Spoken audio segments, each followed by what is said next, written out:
supplies.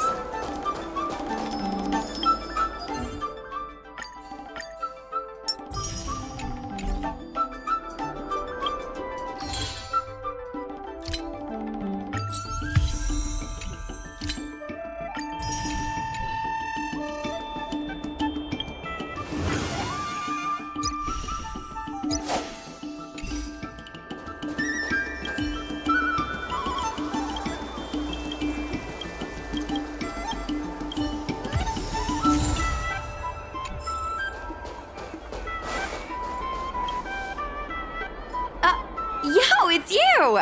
You're interested in the supernatural, right? Lucky for you, I just finished editing my stream. It's all the proof you need. But before you watch it, I gotta ask you a question. Do you believe in ghosts?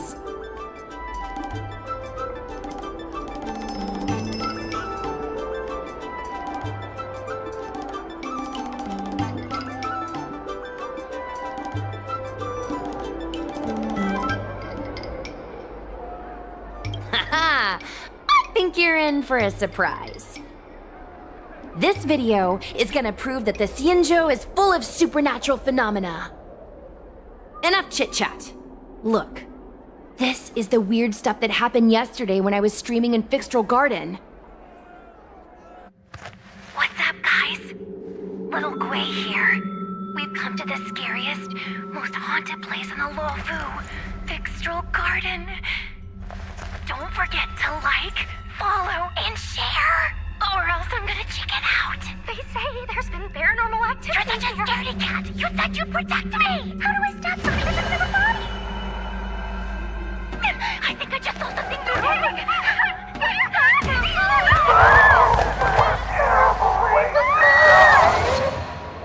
And a group of flames suddenly grew super big! And then they floated right out to us and they were like, ah! And Sushong was like, eek! And then she fell over! Miss Sushong, can you get up? Aren't you getting cold? Ugh. Me and my bestie got kicked out of the garden straight after. But did you see the key moment?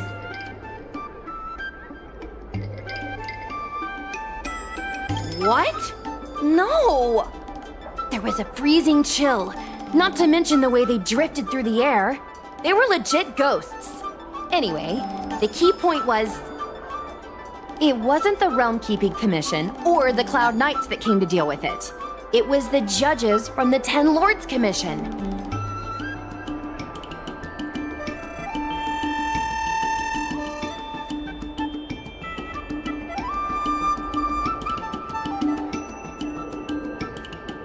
That's what I'm saying! At first, Sushong didn't believe that Fixtral Garden was haunted. But after the judges showed up... In other words, something big must have happened in Fixtral Garden for them to show up.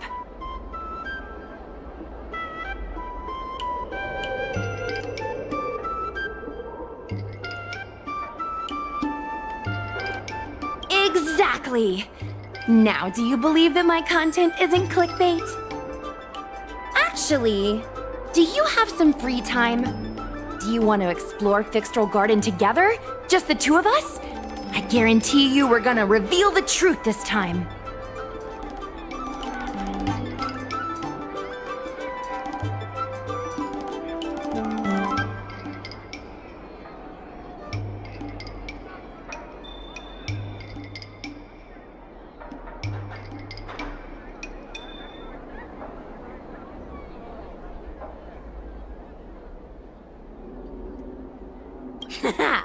I knew it! This is what people like us live for! Let's go!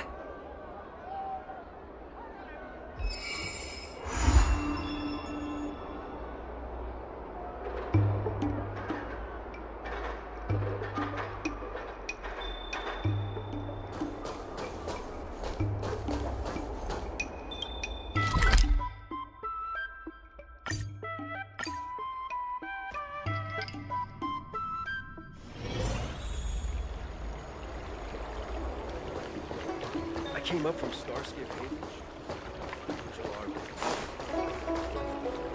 I have delivered the missive about the meeting. Do you have any questions, Master Dan Heng?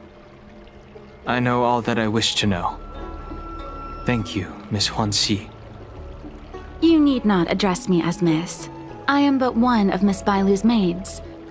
Then again, if I may be so bold as to make a humble request.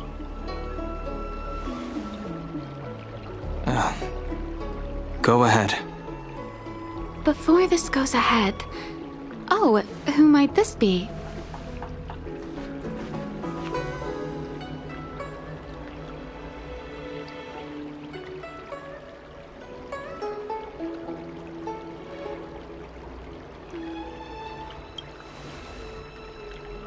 I'm speaking with Master Dan Heng. I'm afraid this doesn't involve you. Please take your leave. He is a close friend. I've invited him along to bear witness. Please, treat him as you would me. Now, what was your request? Then I hope you don't plan on meeting with Miss Bailu.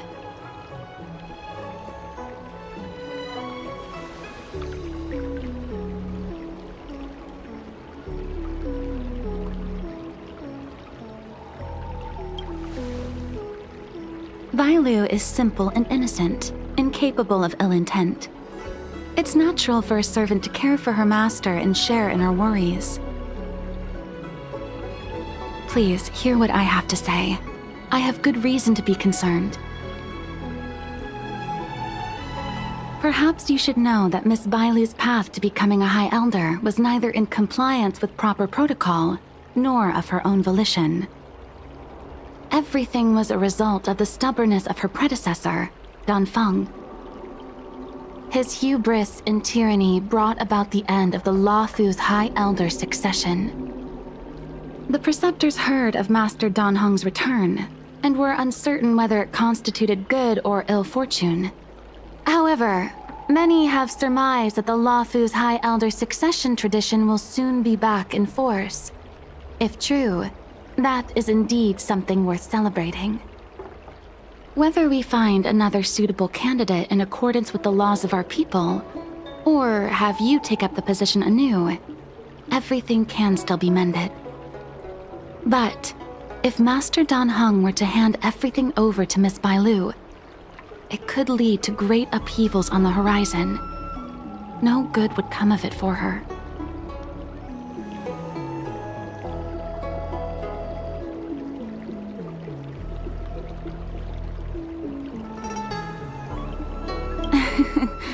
Such a major matter as this is naturally up to the Preceptor Elders.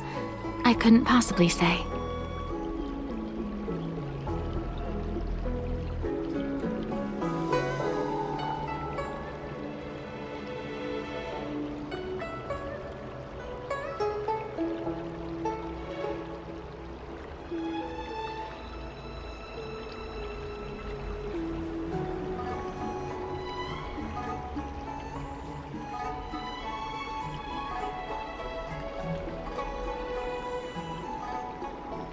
I've been a maid here for 12 years now, and was with my mistress every day as she studied medicine and received tutelage.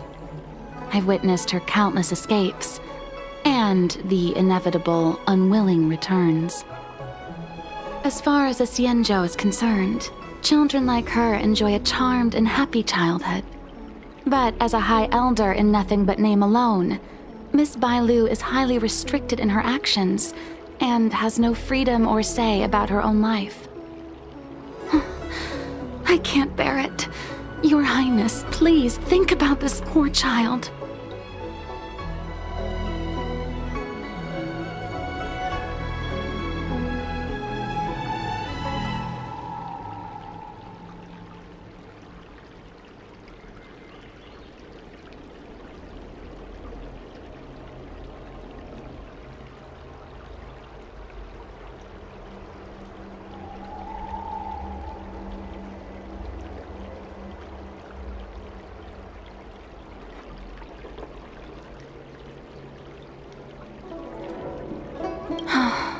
Miss Bailu is young, naive, and easily manipulated by others.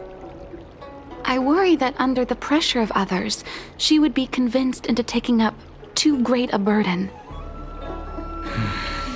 I understand your concern, but I have nothing more to say on the matter at present. Then I will bid my farewell. Master Dan Heng, whether you choose to meet Miss Bailu or go with me to see the Preceptor Elders, I will be waiting for you by the ferry leading to Scale Gorge Waterscape. I haven't even set eyes on Bailu, and people are already urging me not to meet her.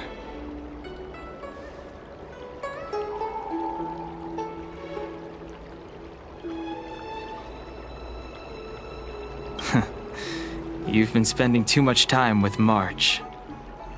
You know that I'm a descendant of the Luofu Vidyadhara. In Scale Gorge Waterscape, you witnessed my secret strength, as March would call it. Yet that power stems from Dan Feng, my previous incarnation. He altered the process of High Elder succession, plunging everything into catastrophe. Ultimately, he suffered the punishment of molting rebirth. Based on the physiological principles of Vidyadhara reincarnation, I ought to have been an entirely new entity.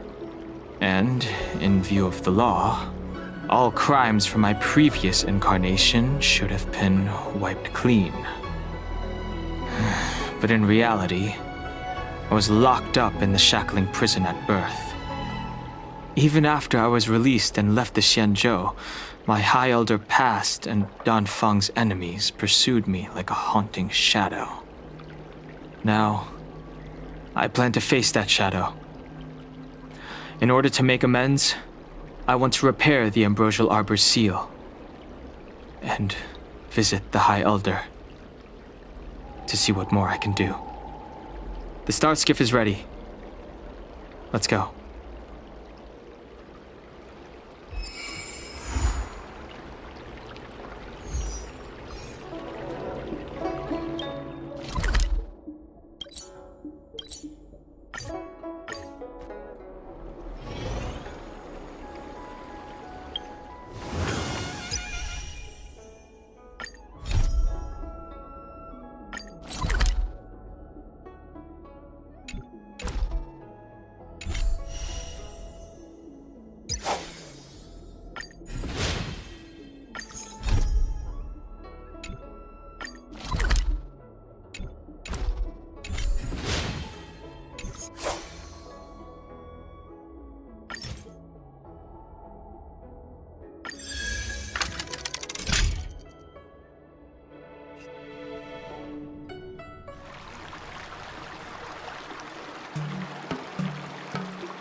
All right.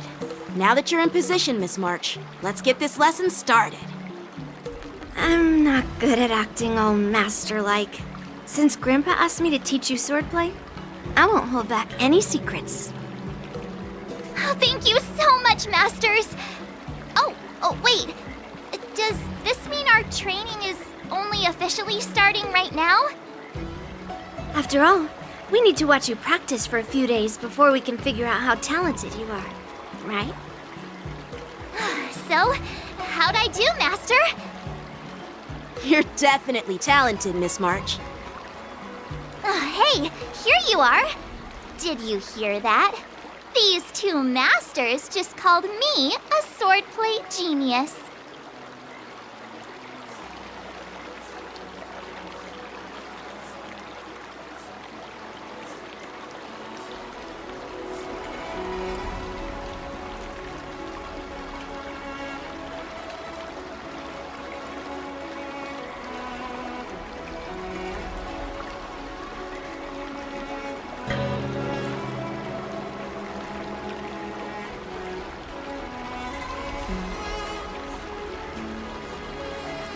Oh, you're right. I almost got all excited for nothing. I'm just speaking my mind. Trust me, you're really talented. Did you hear that? I'm truly a genius. Swordplay requires rigorous training. Before we start, Miss March, you need to find a clear reason to keep you motivated while you train. It doesn't have to be something huge, but it needs to be clear. In other words, even though you didn't exactly choose to be our apprentice, you still need to take the initiative during this learning process. I once had the honor of learning swordplay from a master. She asked me why I started training at such a young age, why I wielded a sword. So, for our first lesson, I'd like to ask you the same question. Miss March, why do you wield your sword? Why do I wield my sword? I wield my sword to take down my enemies. I mean, what other reason is there? I also questioned that sword master about why she uses her sword, and she said, to vanquish my enemies, nothing more.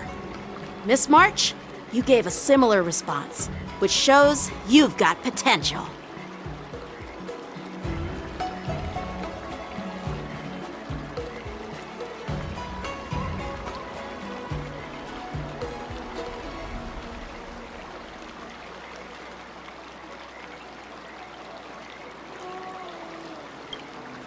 The best way to take down your enemy is with a blaster gun.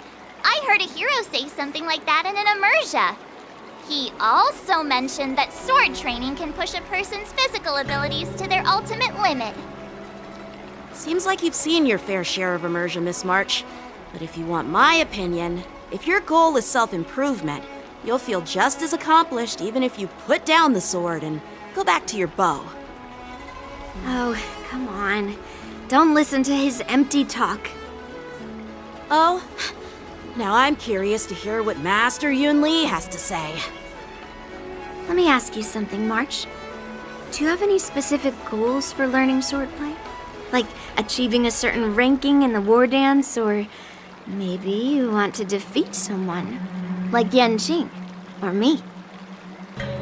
Who do I want to defeat? Him? Dan Heng? Himeko?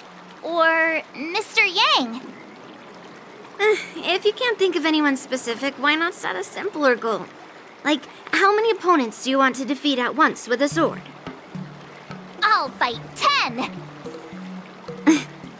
10? Oops, that just slipped out. It's actually another line from an immersia.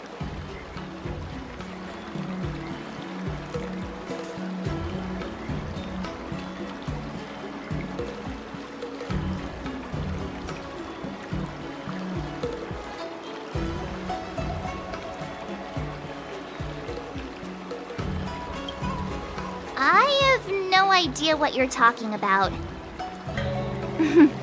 I think I figured out what's motivated March to learn swordplay. Could it possibly be immersia about swordmasters?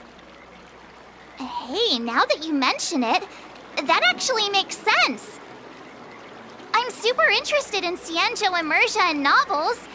Even though I use a bow, almost all the great heroes in those immersia use swords. So I want to be a swordmaster too. See?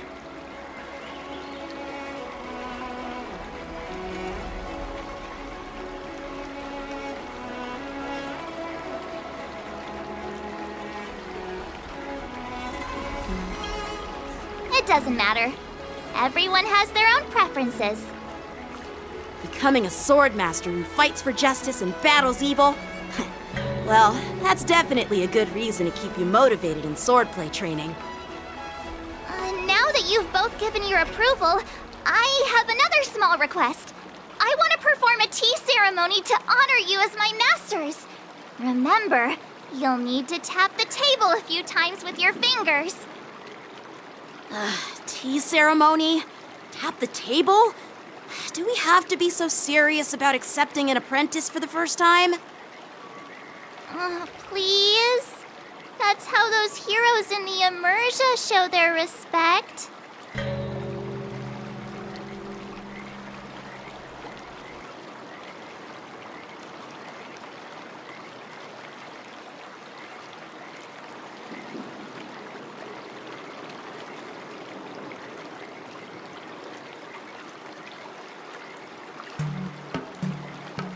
Play along? Let's just stop wasting time. Just treat us to some milk tea. And then we can start our real swordplay training, okay? Yeah! Alright, let's go! To the Sleepless Earl!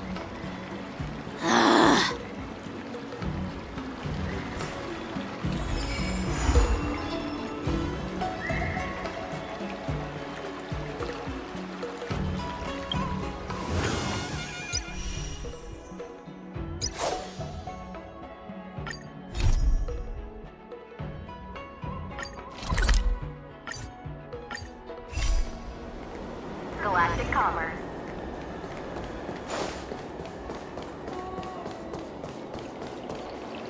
Hey, this is not how it's supposed to be, right? The Xianzhou is known for its tea culture and hospitality, but you're not treating me like a guest at all. Seriously, am I not a guest?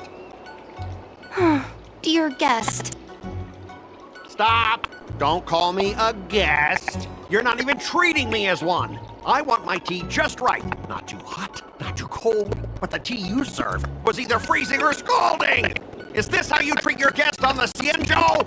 How fantastic! Your tea tastes like slop, and you even have the nerve to charge me for it. Are you trying to scam honest folks?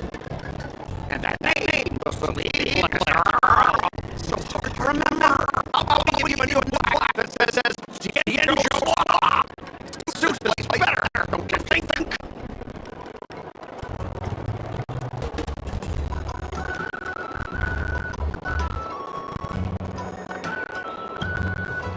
Stop!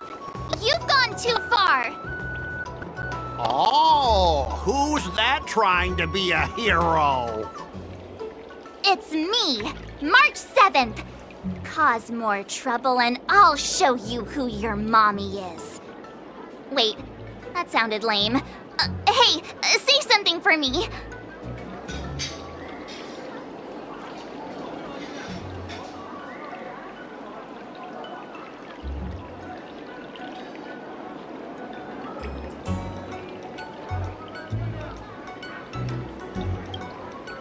That's right! I'm the Sword Champion! Never heard of you. Now scurry back to wherever you crawled out from. Mr. Scott, I'm Yanqing, a Cloud Knight Lieutenant. We've met before, and I suggest you stop causing trouble. Trouble? Ha! I'm just giving some feedback as a regular customer. The tea here is terrible, and now the Cloud Knights want to stop me from complaining about it? At this rate, who would want to ever come here for tea in the future? A regular customer? You? Yeah, what else would I be? The Xianzhou's prisoner? Anyway, if you're trying to bully this young lady, you'd better watch out for the weapon in my hand. Huh? Oh, that really scares me. Come on, you're not seriously trying to take my life with that piece of scrap metal, are you? Scrap metal? This is my sword! I'm here to learn Xianzhou swordplay. Swordplay? Oh, I get it now. It's just another kind of play, right? That explains why you're dressed like you're in a show. You're not even from the Xianzhou, so why bother learning their swordplay? If you're feeling unsafe, I can sell you an IPC mech. Ha! As if anyone wants your junkyard scrap mechs!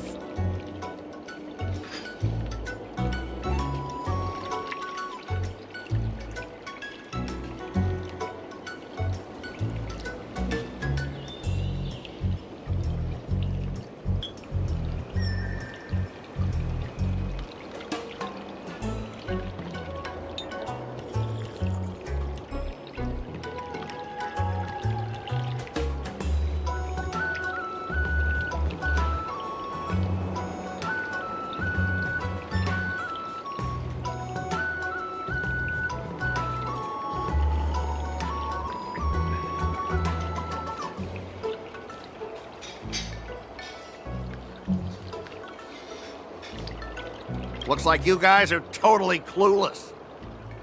Well, guess it's time to show these bumpkins something serious.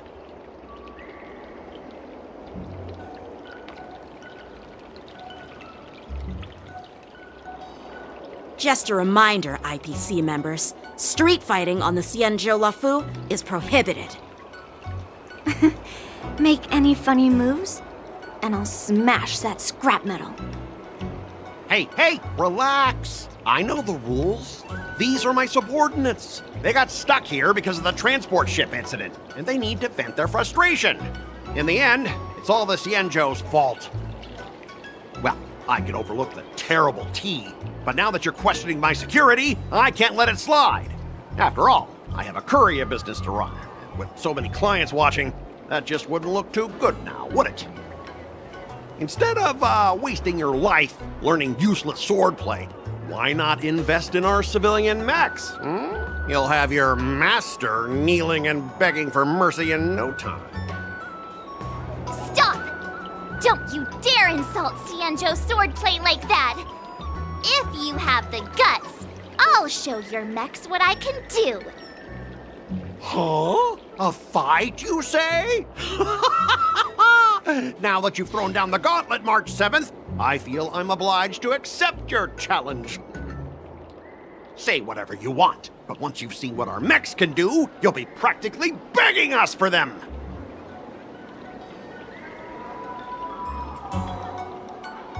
Oh, come on! How could I say no to a bet? So, I can see you're no master yet, March, but I'll play fair. You go back and learn swordplay from your teachers here, and in 15 days, I'll come find you and challenge you with my mechs. Only 15 days? All right. Fine.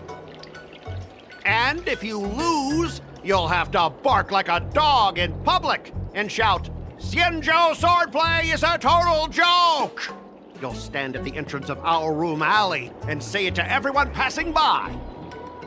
Oh, and if that's the case, just forget about your master and become my apprentice instead. I'll teach you how to pilot a mech. And if I win? I'll become your apprentice? Nah, I don't think so. I don't like you. Okay, how about this? If I lose, I'll squeal like a pig in public and say, IPC mechs are a total joke! And I'll even print that on every mech on the transport ship. Deal?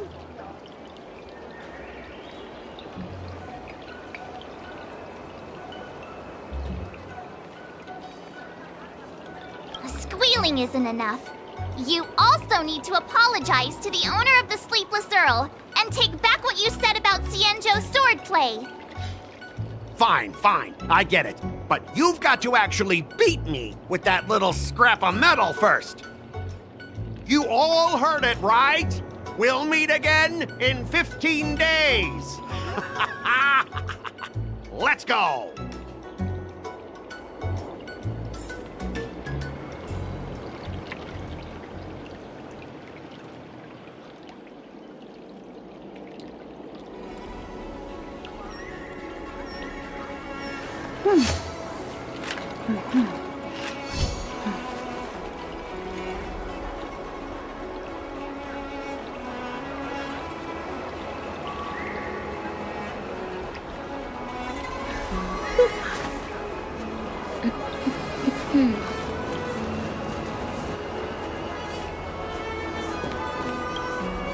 Are you okay?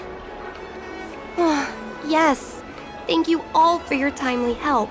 The shop facing a bit of flack from visitors is a minor issue, but Miss March's decisions to challenge him is serious. I feel responsible as if the shop has inconvenienced you. Don't worry. I can't stand by and watch someone be bullied. I have to stand up against injustice, no matter what. Not only do you speak like a hero from an immersia, but you also have a kind heart. Your charisma has completely won me over, Miss March. I'm not quite a hero. Yet. I know you're here for the tea ceremony.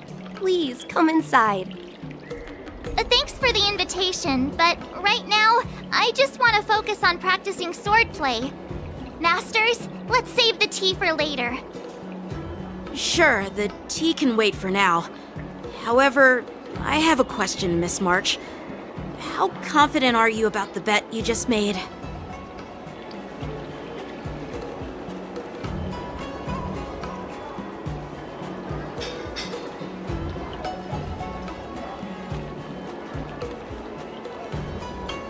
Come on, how could I possibly lose?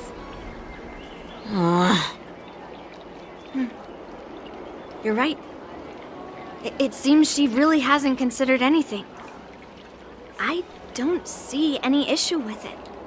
Let March give it a shot.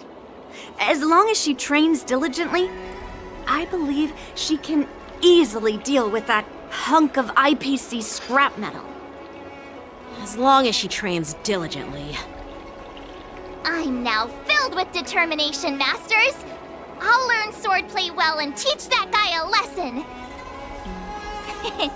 You're my most trusted friend. You'll be my assistant teacher, and make sure I learn swordplay properly.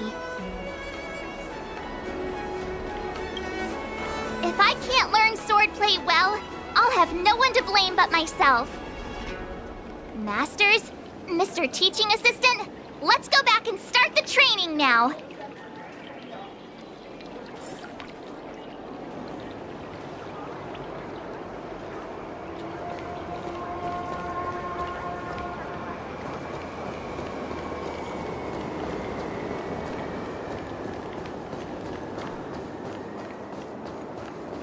I'm planning on quitting my job at the Sky.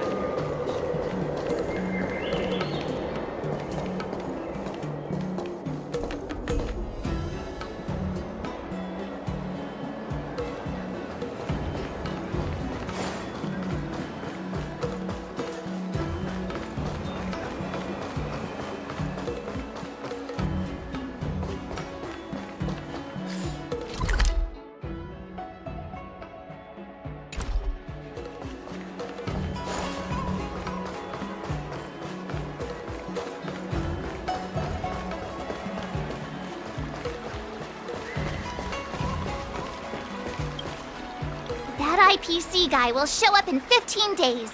I've gotta become a swordmaster by then. Becoming a swordmaster in a mere 15 days is quite challenging. But we can't lose our momentum, Master Yunli.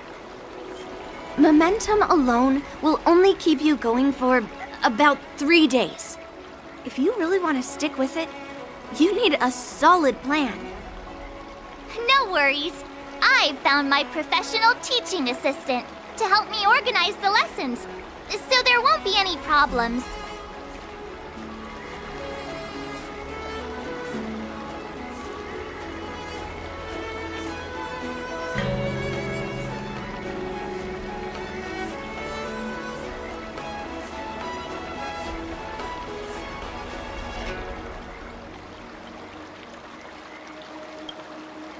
Rest assured, Masters.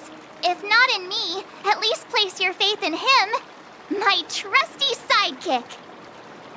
Miss March is really passionate about learning swordplay, and now she has a clear goal in mind. That's a good thing for her. There are many ways to defeat villains, but if you want to become a true hero, you have to focus on self-improvement. I hope you will always remember this, Miss March.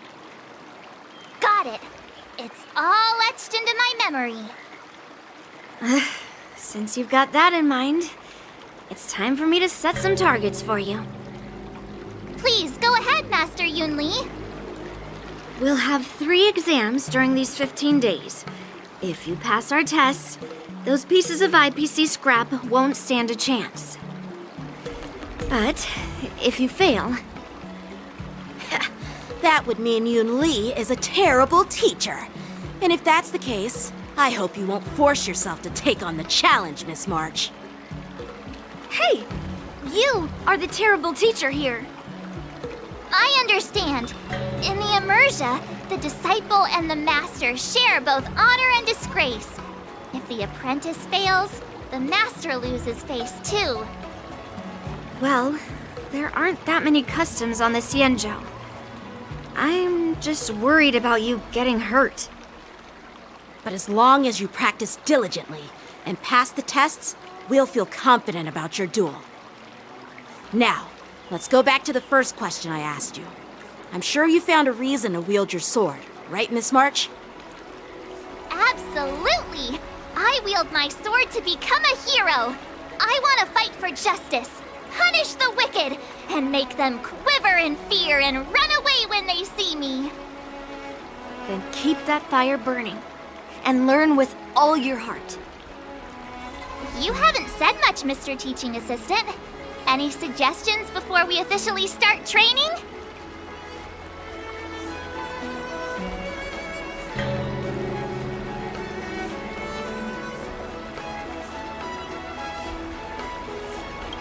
Exactly!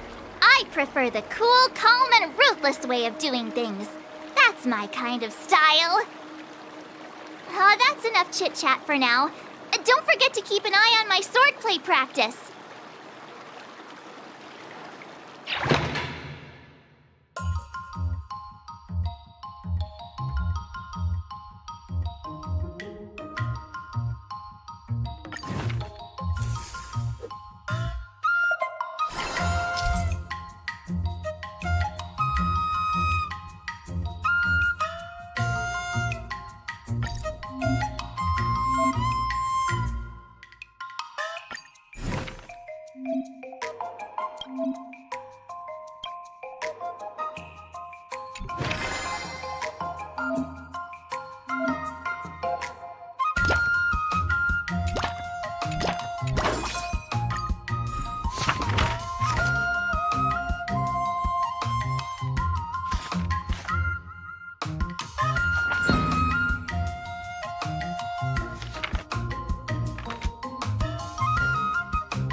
Another step closer to star-crazing Glass Greatsword.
How should I go about this?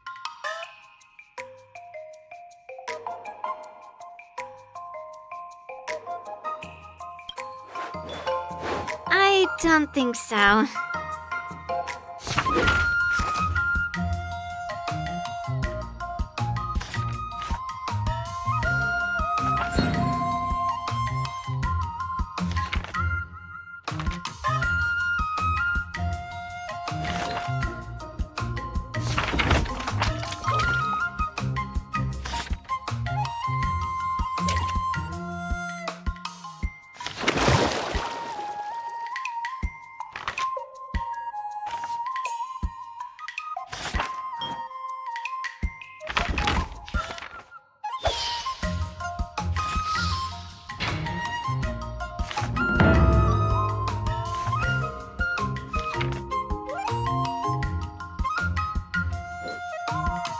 That's enough training for today.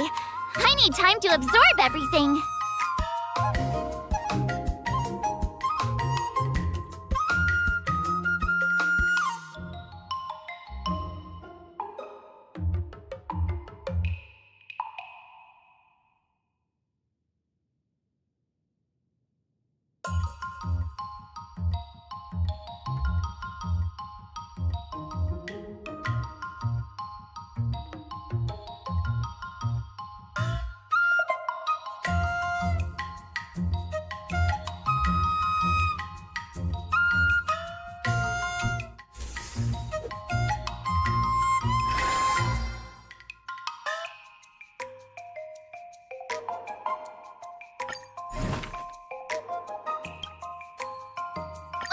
Did I really just learn that? I guess I am pretty.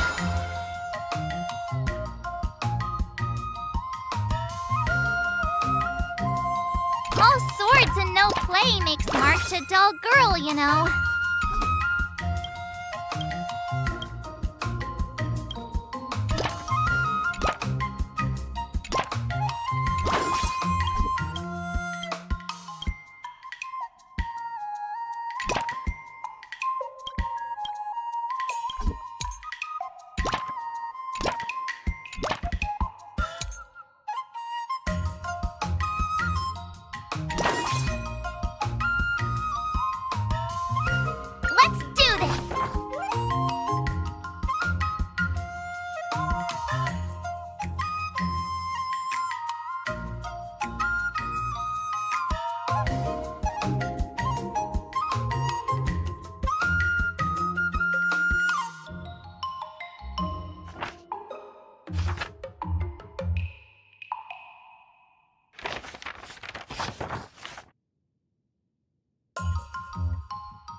I'm exhausted.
What do you recommend?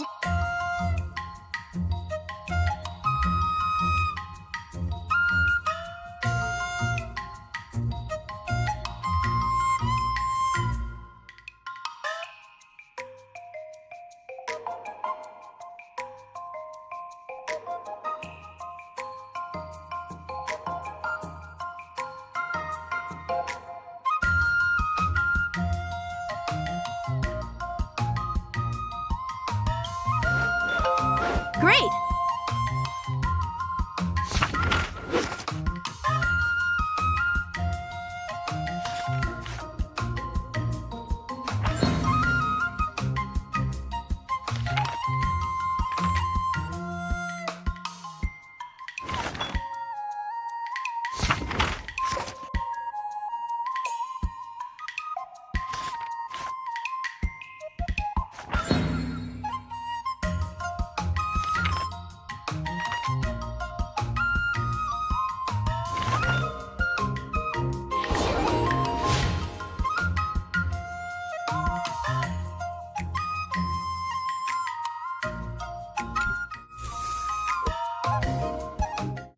Today, you'll face your first test.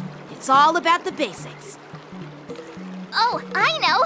It's float like a butterfly, sting like a bee, right? That's boxing? But close enough, I guess.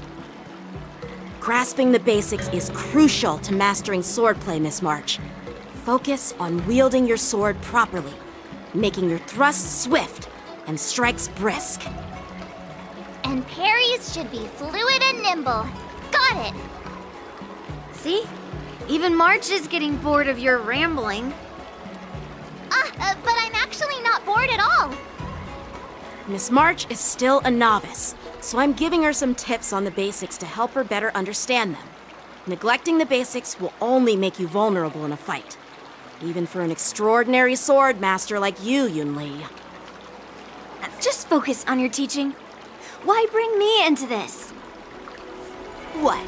Didn't General Huyan offer you any guidance? Looks like your general hasn't told you to stop hopping around like a sparrow in a fight, huh?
Miss March has been learning the basics of swordplay, and now it's time to put her knowledge to the test. Unsheath your swords and show me what you've got, March. According to the schedule, there's a test today, right? I'm ready.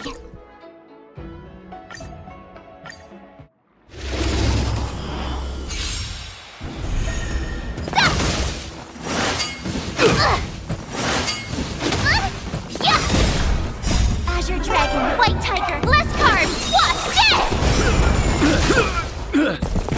Yeah!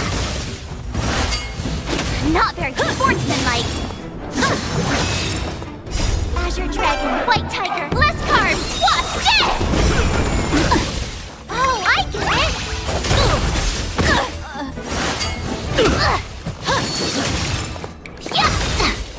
Azure Dragon, White Tiger, less carbs, what?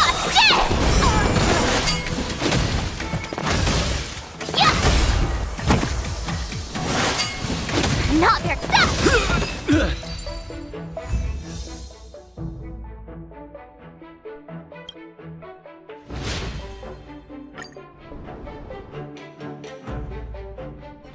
Looks like I passed the test, right? Yeah. Well done. You passed with flying colors. Great! Hey, hurry up and congratulate me.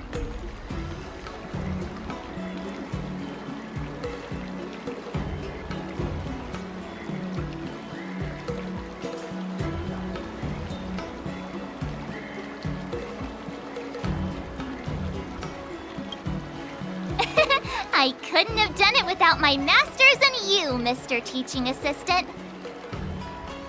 So if I were to take on that IPC guy now, what would you say are my chances? You already have a martial arts background and plenty of real combat experience.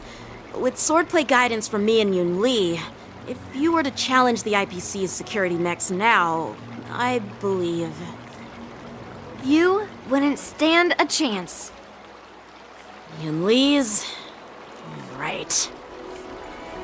No chance? Hey, are you trying to crush my confidence?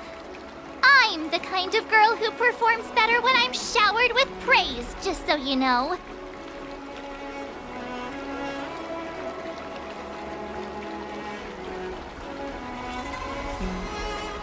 I'm not that confident, but thank you for believing in me. I thought teaching March was just something of a hobby, but now, actually seeing her progress gives me a sense of accomplishment. Oh, really? So now you finally acknowledge her talent, Master Yunli? Don't worry, Miss March. I've been serious about teaching you from the start. Don't try to cause a rift between us. Every move and technique I taught March is straight from the Juming art of swordplay. 15 days of training is short, Miss March. Whether you pass or fail this test, I hope you'll continue with the basics, because that's your best shot at winning. After every test, the General would take me to the Artisanship Commission for sword maintenance. Let's go, Miss March. Today, I'll follow the General's example as a way of acknowledging your progress. Thank you, Master Yanqing.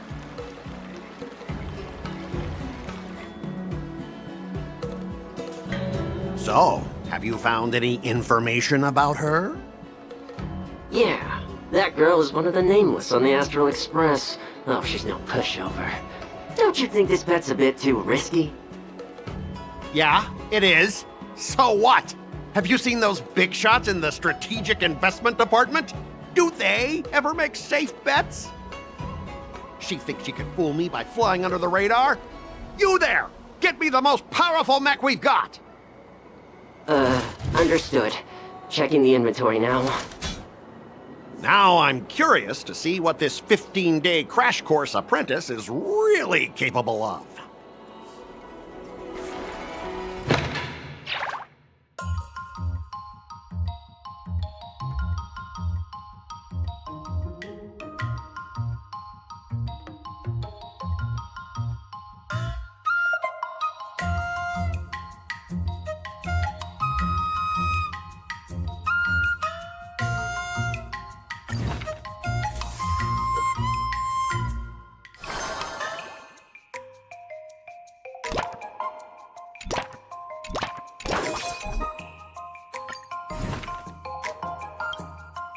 Another new move under my belt. I gotta find time to try it out.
I learned so much today.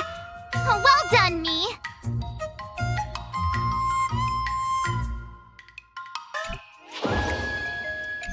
Wonder what I'll run into today.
you keep upping the training, I'm gonna start skipping class.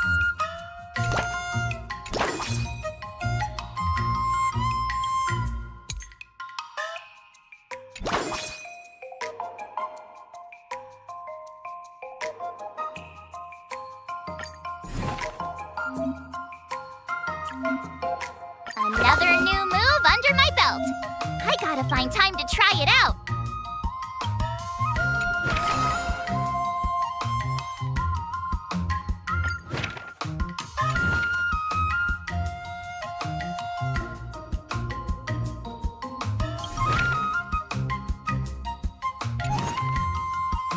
I'll fight 10!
How should I go about this?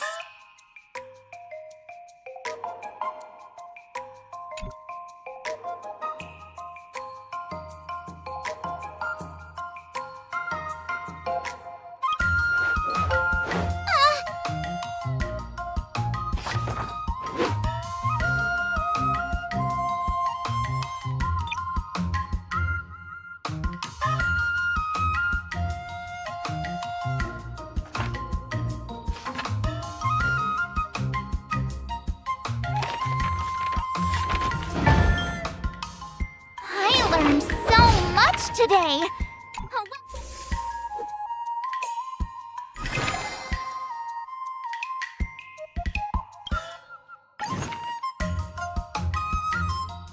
All swords and no play makes March a dull girl, you know.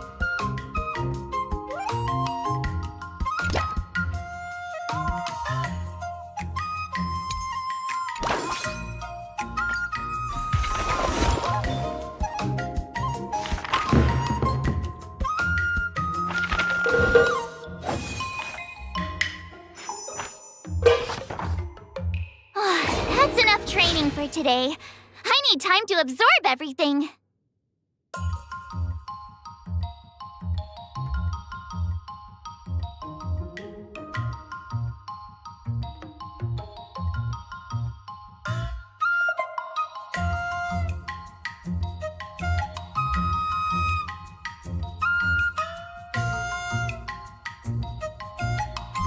Wonder what I'll run into today.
If you keep upping the training, I'm gonna start skipping class.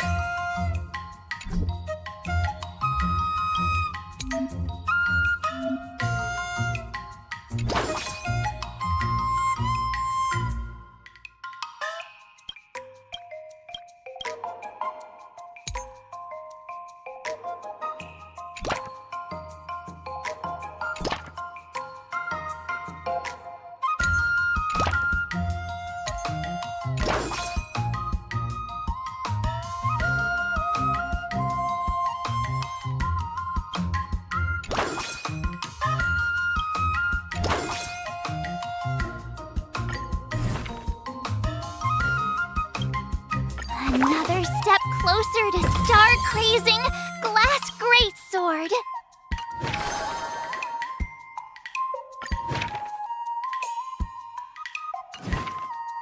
Let's do this!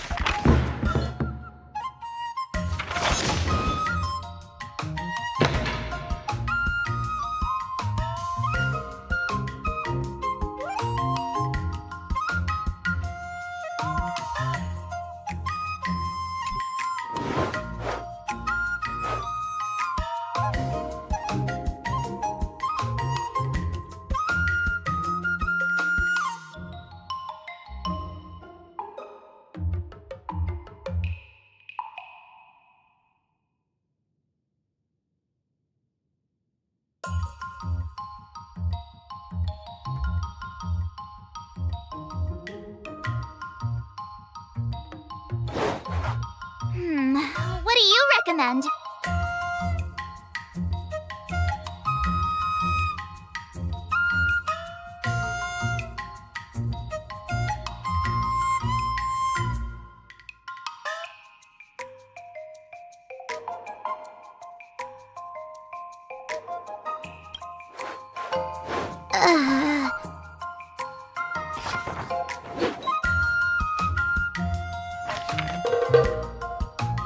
I learned so much today! Well done, me!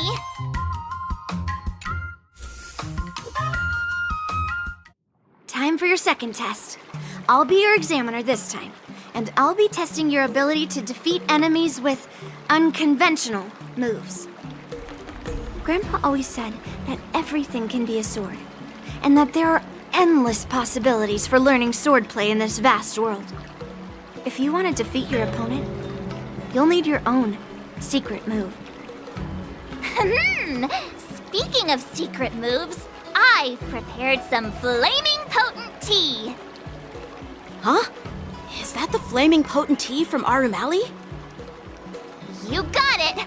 I saw this immersion where the hero drank the flaming potent tea and started stumbling and shaking all over the place. But then he managed to defeat his father's murderer with his drunken swordplay. Good example. Do you know how to do the drunken swordplay? No. I figured I could just learn it by drinking flaming potent tea. That's not how it works in real life, Miss March.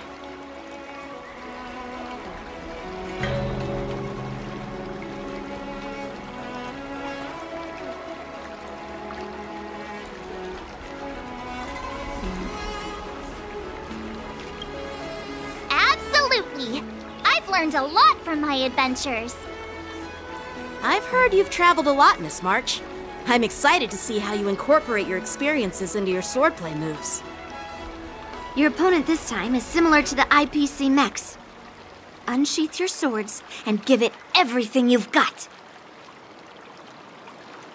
According to the schedule, there's a test today, right?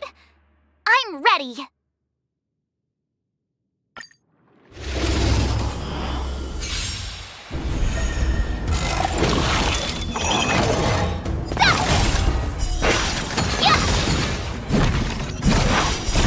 Dragon, White Tiger, less cards, what's this? Commencing classification. Yeah! Oh, I get it! Criminal.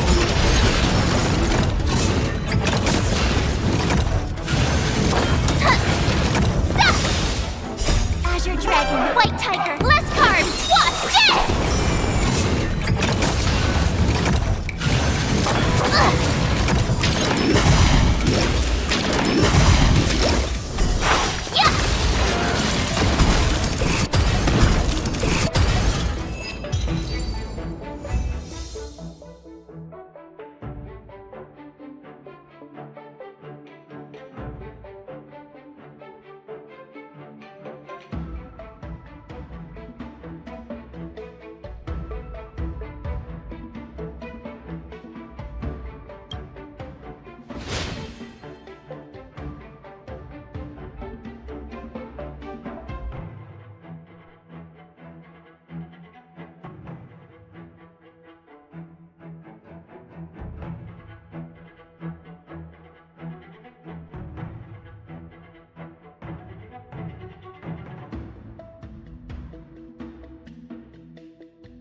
was tough. Those moves were pretty unconventional, but the way you've blended them into your swordplay was impressive. It's like you've developed your own unique style, Miss March. So, I thought you were just wasting your time traveling around with Yunli's encouragement, but it seems like it's paid off. Well, well. Looks like someone's finally seeing sense. Thank you both for your guidance. So, did I pass the test? Without a doubt. You aced it. Awesome! Hey, Mr. Teaching Assistant, isn't it about time you showered me with praise?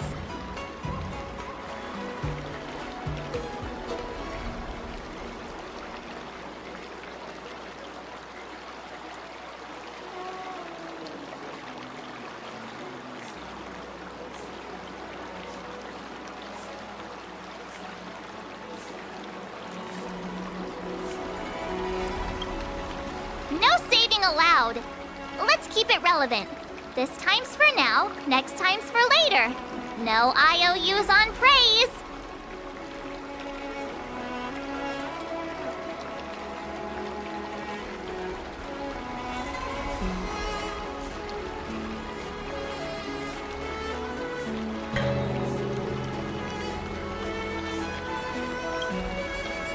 I won't be modest this time. My skills have improved by leaps and bounds. General Jingyuan once told me that everyone has the potential to be my master. Not just Cloud Knight instructors, but also artists and outsiders. Actually, I was once convinced by Guinifin into swallowing a sword. That's definitely not something you learn from regular practice. So, what do you think your odds are, March? Maybe around 30 or 40%?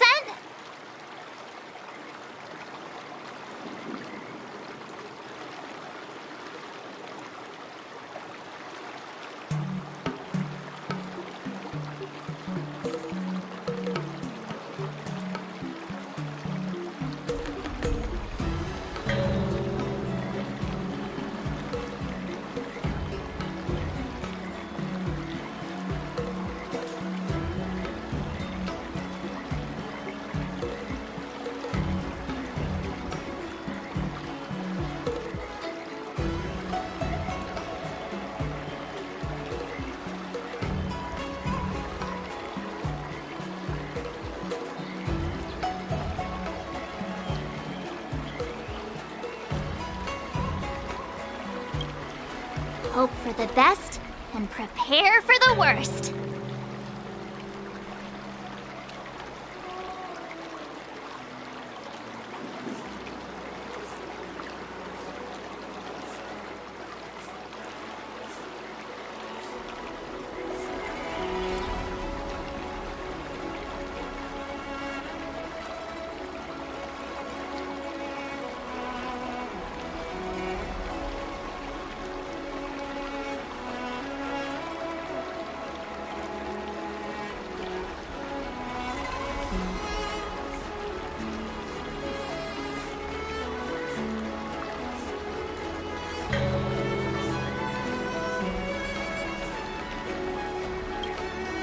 Hey, even I can say things that sound profound and mysterious.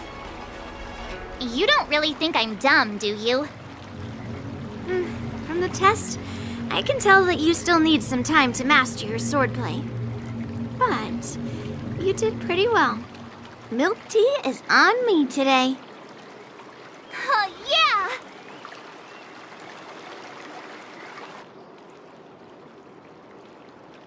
The progress report on the nameless girl's sword training is complete. What should I do now, Specialist Scott? Huh? Are you being sarcastic or something? I mean, don't I have other important tasks to do? It feels like a bit of a waste of time to keep tabs on some random girl's swordplay training. A waste of time? No! This is about safeguarding the reputation of the IPC and the honor of the Ember Lord. Are you saying that March 7th can actually take down an Arumaton from the Artisanship Commission with a sword? Come on, an automaton is no match for our state-of-the-art mechs. Go and strengthen our mechs even further. I refuse to believe that little sliver of metal can actually challenge our cutting-edge technology. But the armor's already pretty thick. No, it's not enough. Reinforce it more. If I lose face, it's like losing face for the IPC and the Ember Lord. Can we afford to let that happen? Understood.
How should I go about this?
way!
Jeez, I'm exhausted. I think today should be a rest day.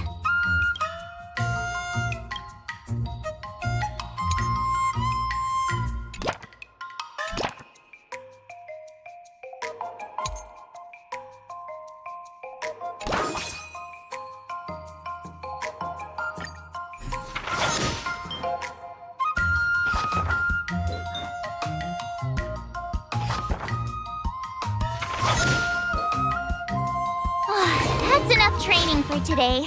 I need time to absorb everything.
What do you recommend? Okay.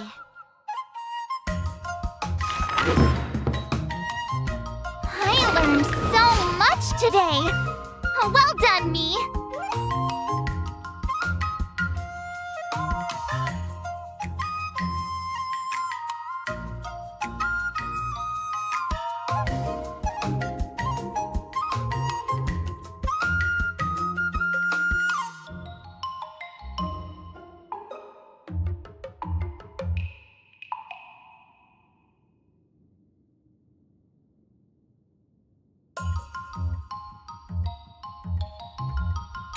Wonder what I'll run into today.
exhausted. I think today should be a rest day.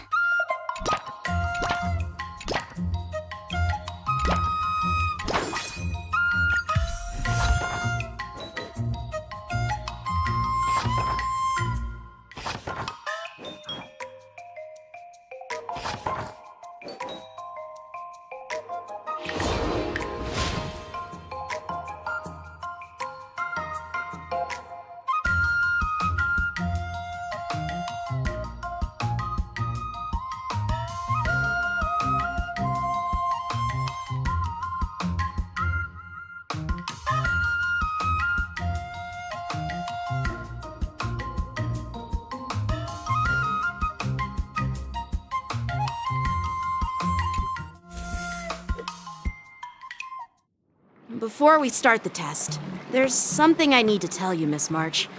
I've received a challenge letter from Scott.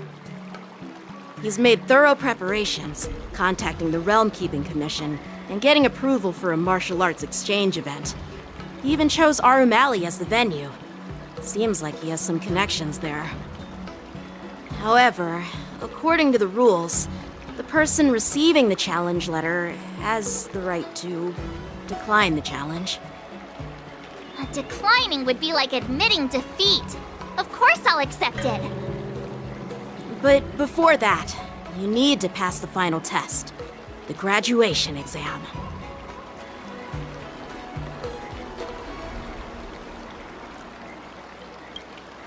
I'm surprised too. Well, it's not really graduation. It's just that the opponent for this exam is your master, Yanqing. When General Jing Yuan was teaching me swordplay, he used to personally spar with me during crucial moments to assess my skills. After all, the master should be the one who is most aware of their students' strengths and weaknesses. But, Master Yanqing, facing you in a duel, do I really stand a chance? How will we ever find out if you don't even try? Are you only scared because I'm your opponent, Miss March? Unsheath your swords and get ready, Miss March. The duel starts now! The final test. I'm a little nervous. Oh, come on, March.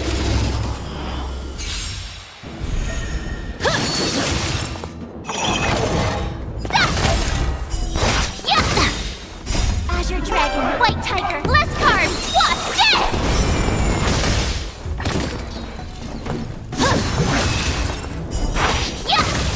Oh, I get it! Azure Dragon, White Tiger, less cards, what's this?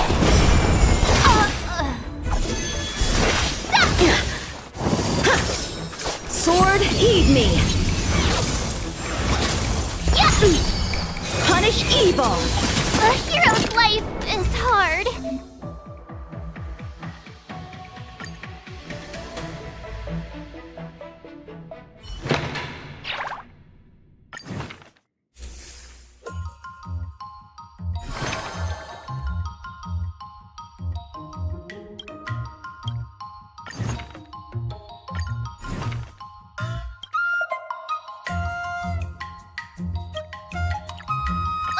Did I really just learn that? I guess I am pretty awesome after all.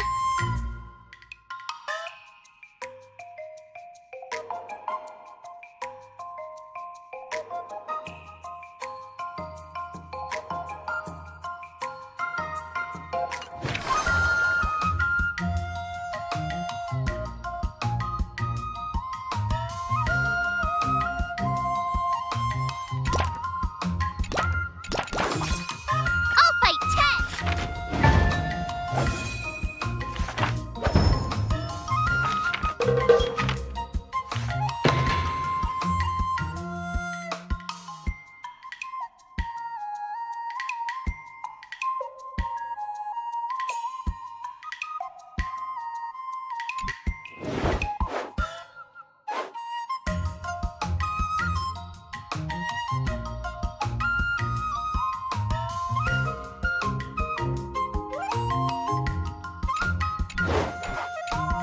should I go about this? Huh?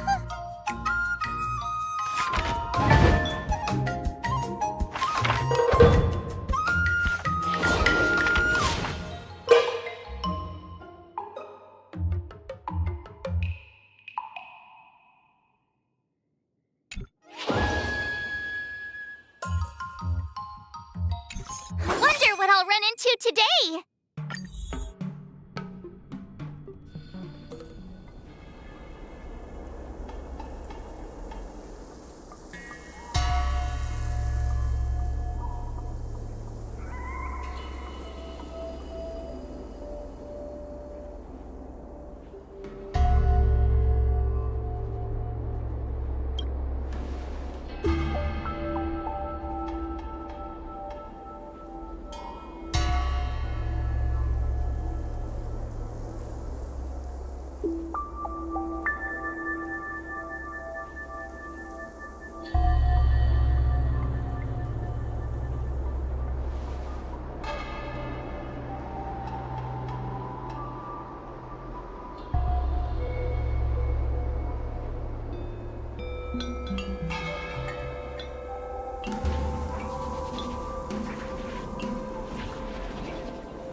Swords and no play makes March a dull girl, you know.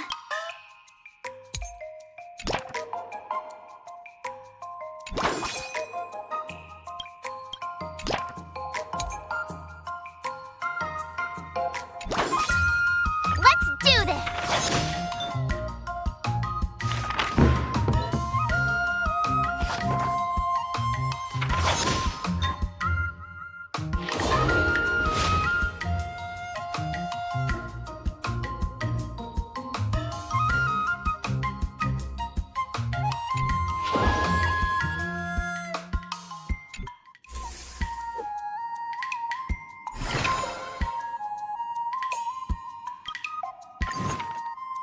you keep upping the training, I'm gonna start skipping class.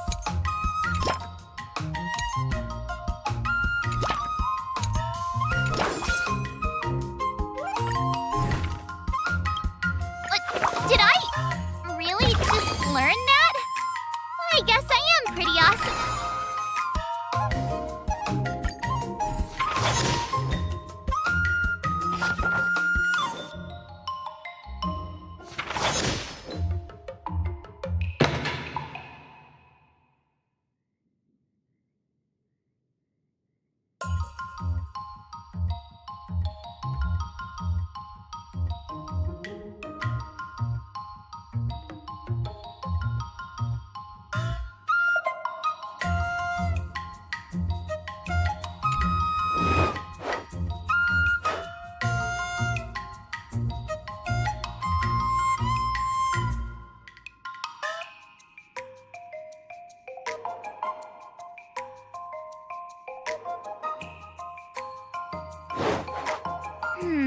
What do you recommend?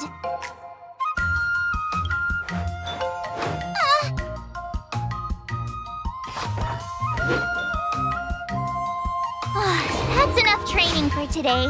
I need time to absorb everything.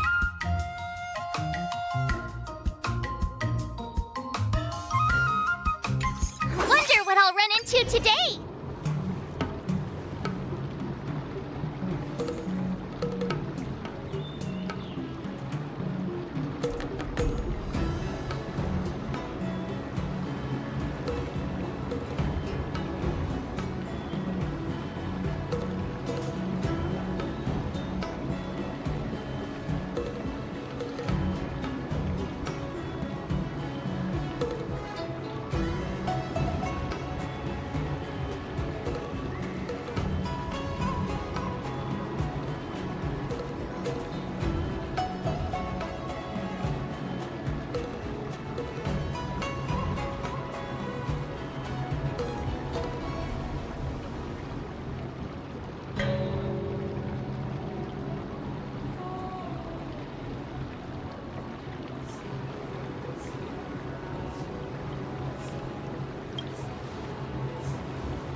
swords and no play makes March a dull girl, you know.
Before we start the test, there's something I need to tell you, Miss March. I've received a challenge letter from Scott. He's made thorough preparations, contacting the Realm Keeping Commission and getting approval for a martial arts exchange event. He even chose Arumali as the venue. Seems like he has some connections there.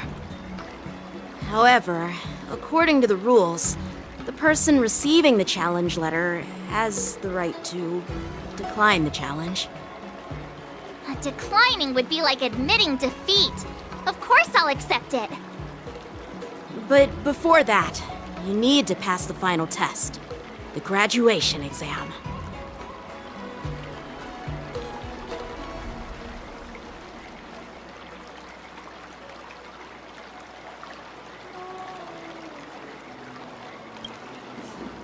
No way! Master Yanqing has been great to me. Well, it's not really graduation. It's just that the opponent for this exam is your master, Yanqing. When General Jing Yuan was teaching me swordplay, he used to personally spar with me during crucial moments to assess my skills. After all, the master should be the one who is most aware of their students' strengths and weaknesses. But, Master Yanqing, facing you in a duel, do I really stand a chance? How will we ever find out if you don't even try? Are you only scared because I'm your opponent, Miss March? Unsheath your swords and get ready, Miss March. The duel starts now! The final test. I'm a little nervous. Oh, come on, March 7th. You got this!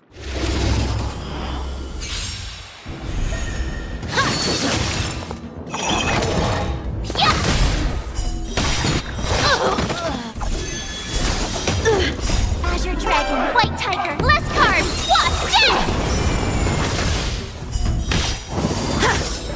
Come get me! I get it!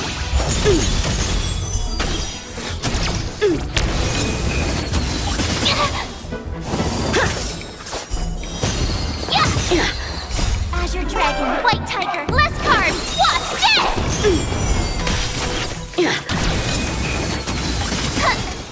I'm just warming up.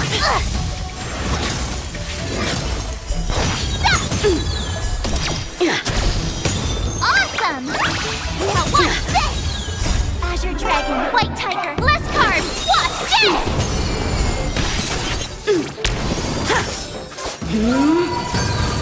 I failed.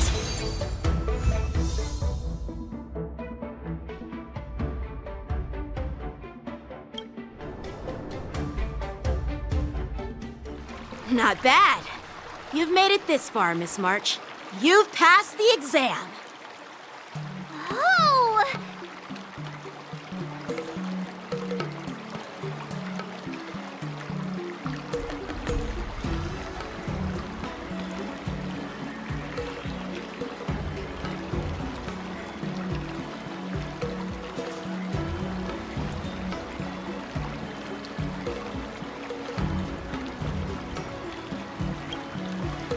I get your point, but this isn't the time for deflections. Quickly, say something nice about me.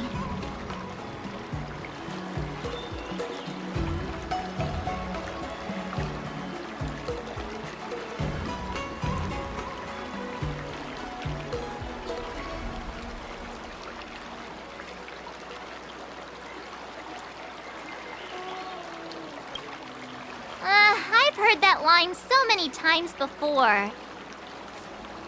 With your swordblade skills, you can effortlessly take down IPC mechs, March. Yeah, I'm pretty confident too. But looking back, haven't you learned something more important than just swordplay? Yeah! I've not only learned swordplay from masters, but I've also met a bunch of people and gained a lot of insights from my experiences. Those experiences will nourish your sword skills. It's just like Master Yunli said. Everything can be a sword, and there are endless possibilities for learning swordplay in the vast world. That actually makes sense. Now, I'd love to hear your suggestions on how to defeat Scott.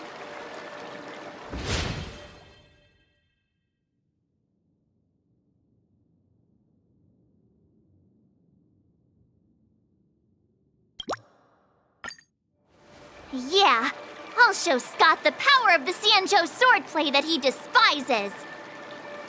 I remember Yanqing once said, there are many ways to defeat villains. But if you want to become a true hero, you have to focus on self-improvement. Do you feel any closer to becoming the great hero you've always dreamed of? Yes, absolutely! The great hero within me is definitely up to the task.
Well, if it isn't our hero, March 7th.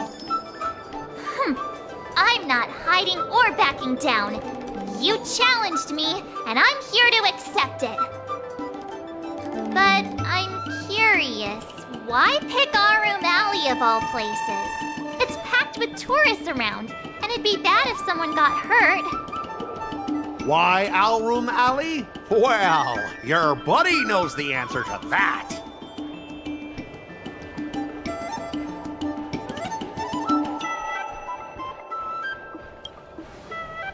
Exactly! On that fateful day, I was reassigned, dismissed from my department's core operations. That's why I chose this place. I want to show all those people who laughed at me that I can stand on my own 2 feet again. They'll be like, what? That Scott is back again? What's he got up to this time? they'll see that I, Scott, who was once shamed in front of everyone, is back in Our Room Alley to restore his honor. They'll see that it won't be me squealing like a pig today, but you!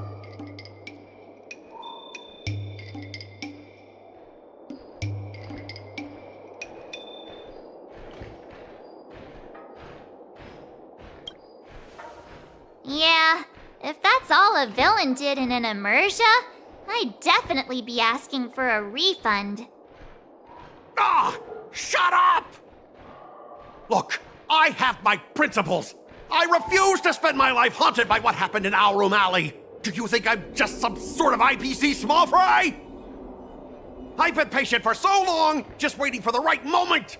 I don't care about proving my greatness. It's about showing everyone in Our Room Alley that I will reclaim what was taken from me!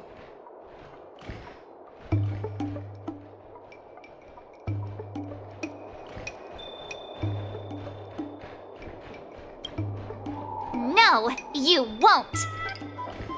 I've been keeping an eye on you. Seriously, do you really believe that you, a rookie who's only been learning swordplay for 15 days, can defeat my invincible mechs? Dream on! Enough with the talk. Let's get down to business, boys. Once you bite the dust, you'll know what I'm capable of.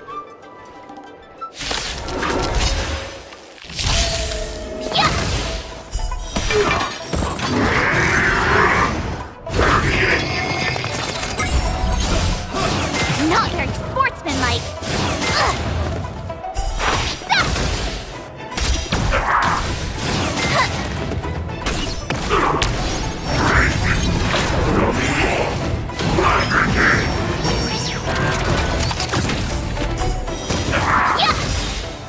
Azure Dragon, White Tiger, less carbs, what's this?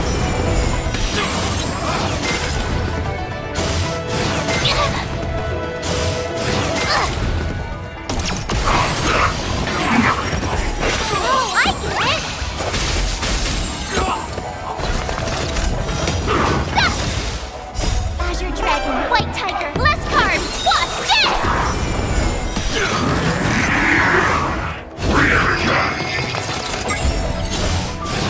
Not very sportsmanlike. Now watch this!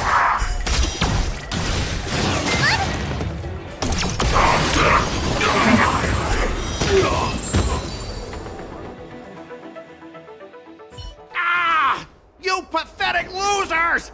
How did you all lose to that rookie? Hey, stop blaming others! Didn't you lose to me too? So, does that mean I have to? No way! This can't be happening! How could a tiny piece of scrap metal defeat the IPC's mechs? You guys must have cheated! This doesn't count! I demand a rematch! Scrap metal, huh? The key to victory is never the weapon. It's the person wielding it!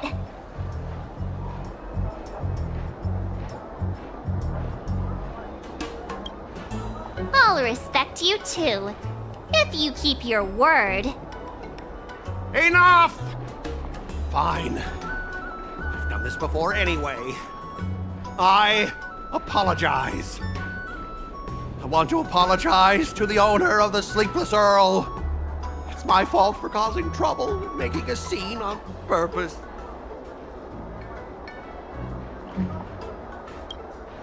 Hey, remember what you said? What about squealing like a pig? Make him squeal! Make him squeal! Hold on a sec. I want to get this on video. It's happening all over again.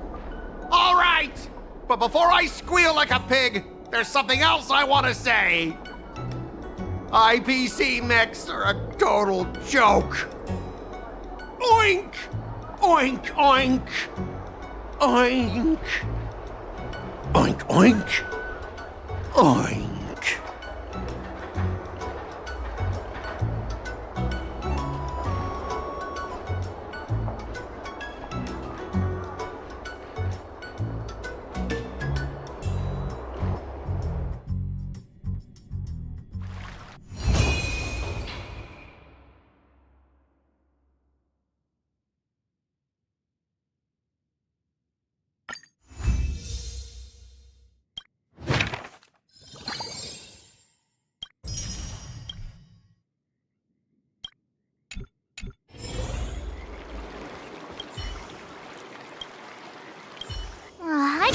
want a milk tea. Let's go get one after training.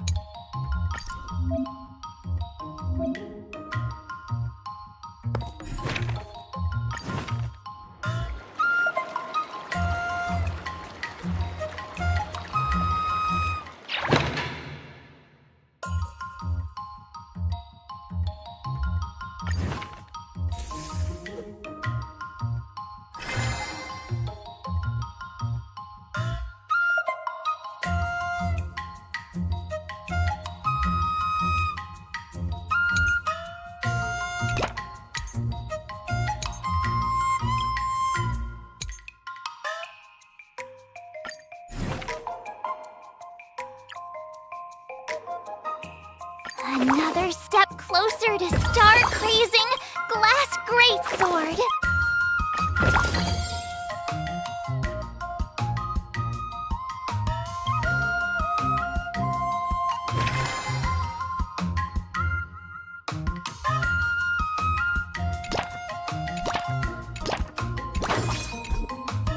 Let's do this!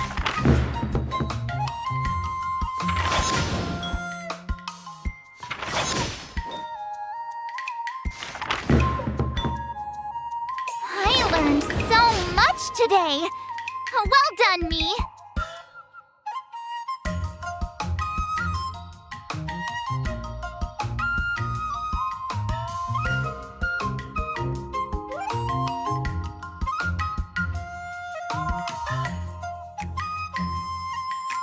Wonder what I'll run into today.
goodness, I'm exhausted.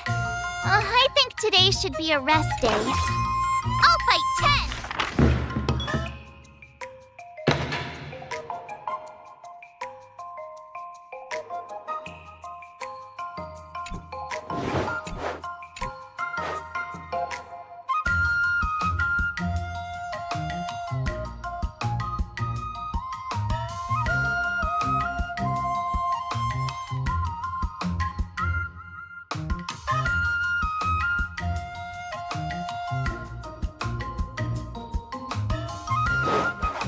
How should I go about this?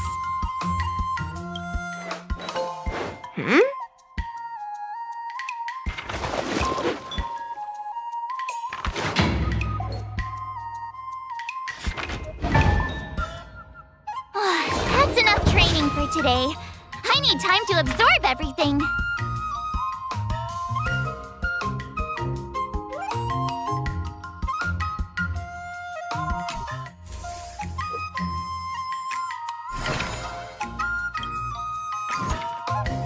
If you keep upping the training, I'm gonna start skipping class.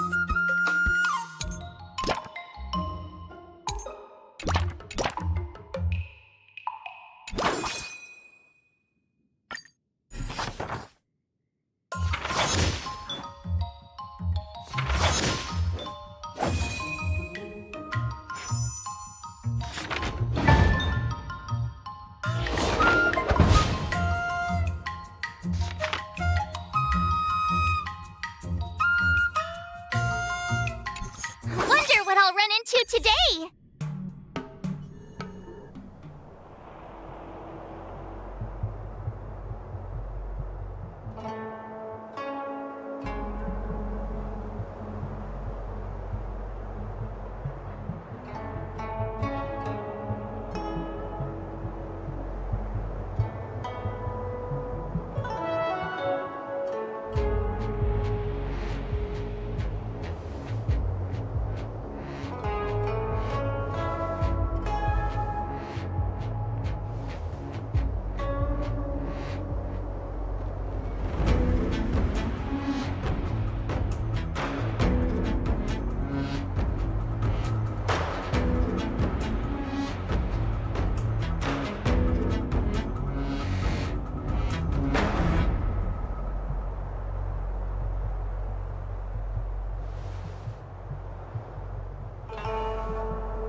to try it out.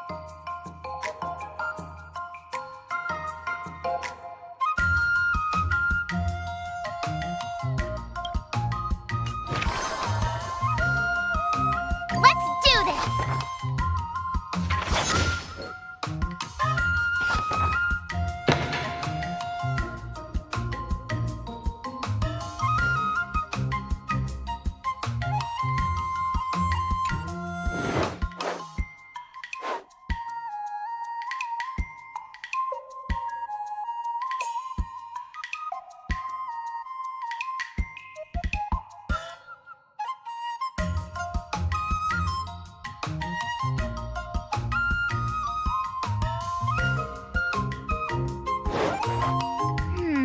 What do you recommend?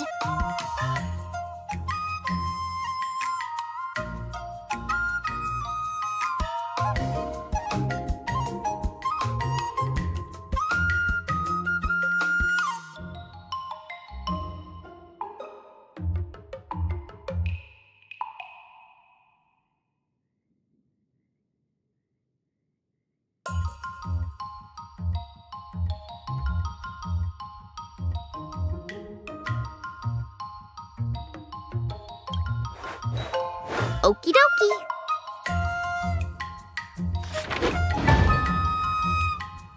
That's enough training for today. I need time to absorb everything.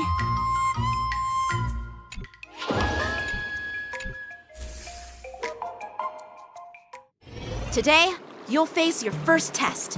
It's all about the basics. Oh, I know. It's float like a butterfly, sting like a bee, right? That's boxing? But close enough, I guess. Grasping the basics is crucial to mastering swordplay, Miss March. Focus on wielding your sword properly, making your thrusts swift and strikes brisk. And parries should be fluid and nimble. Got it! See? Even March is getting bored of your rambling. But I'm actually not bored at all. Miss March is still a novice, so I'm giving her some tips on the basics to help her better understand them. Neglecting the basics will only make you vulnerable in a fight.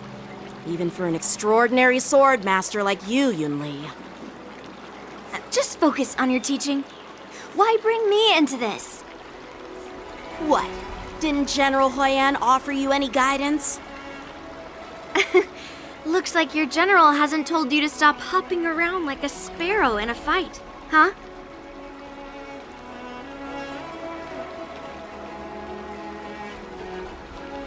Miss March has been learning the basics of swordplay, and now it's time to put her knowledge to the test. Unsheath your swords and show me what you've got, March. According to the schedule, there's a test today, right?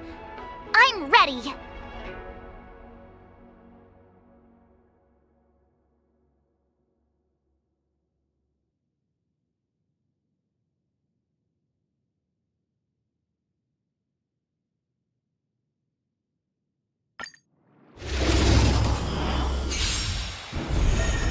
Yeah! Not very sportsmanlike. Azure Dragon, White Tiger, less carbs, what's this?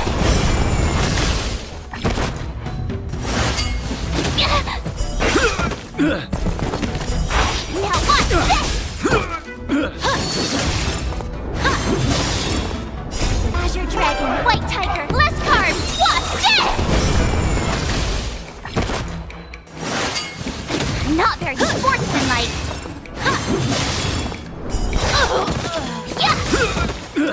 Azure Dragon, White Tiger, less carbs, what's this?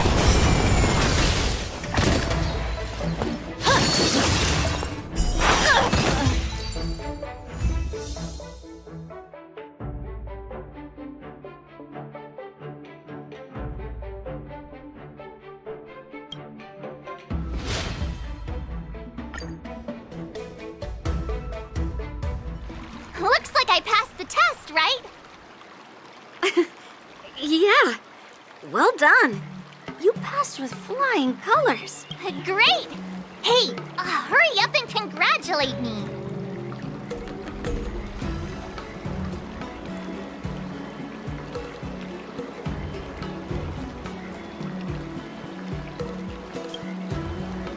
Jeez, you sound just like those parents on the Xianzhou. Can't I get some praise now?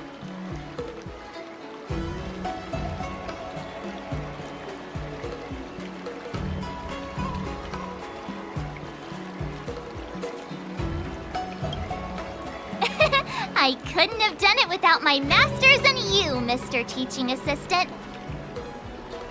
So if I were to take on that IPC guy now, what would you say are my chances? You already have a martial arts background and plenty of real combat experience. With swordplay guidance from me and Yunli, if you were to challenge the IPC's security mechs now, I believe... You wouldn't stand a chance. Yunli's... right. No chance? Hey, are you trying to crush my confidence? I'm the kind of girl who performs better when I'm showered with praise, just so you know.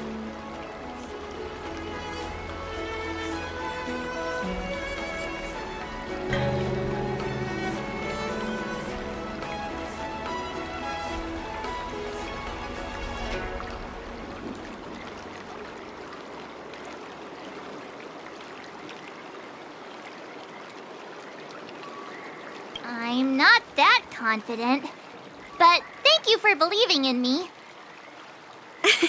I thought teaching March was just something of a hobby, but now, actually seeing her progress gives me a sense of accomplishment. Oh, really? So now you finally acknowledge her talent, Master Yunli? Don't worry, Miss March. I've been serious about teaching you from the start. Don't try to cause a rift between us. Every move and technique I taught March is straight from the Juming art of swordplay. 15 days of training is short, Miss March. Whether you pass or fail this test, I hope you'll continue with the basics, because that's your best shot at winning. After every test, the General would take me to the Artisanship Commission for sword maintenance. Let's go, Miss March. Today, I'll follow the General's example, as a way of acknowledging your progress. Thank you, Master Yanqing!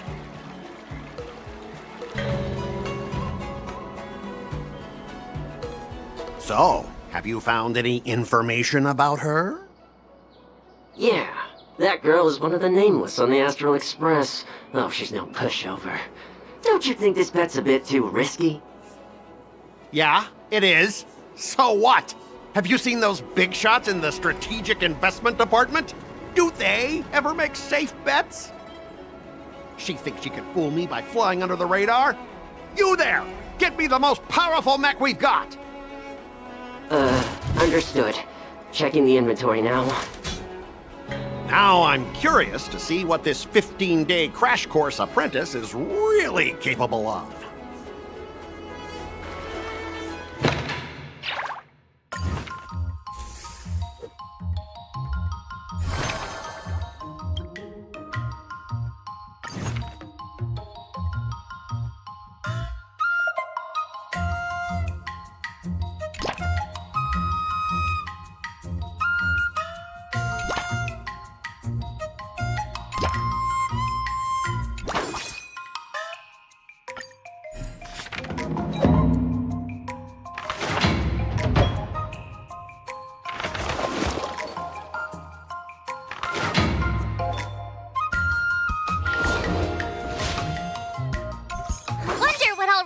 Today!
recommend.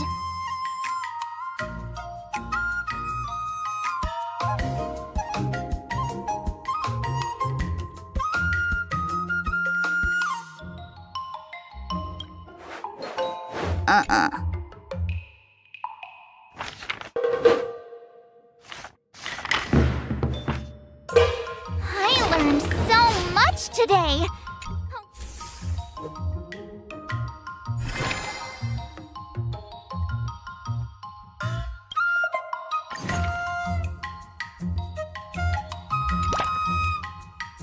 If you keep upping the training, I'm gonna start skipping class.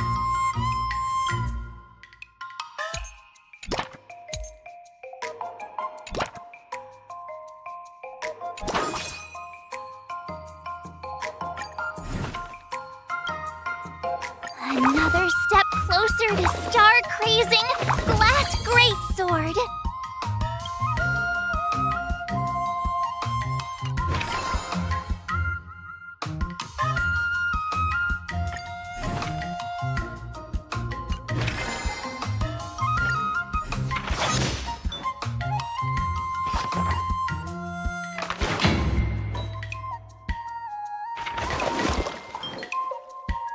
I learned so much today. Well done, me.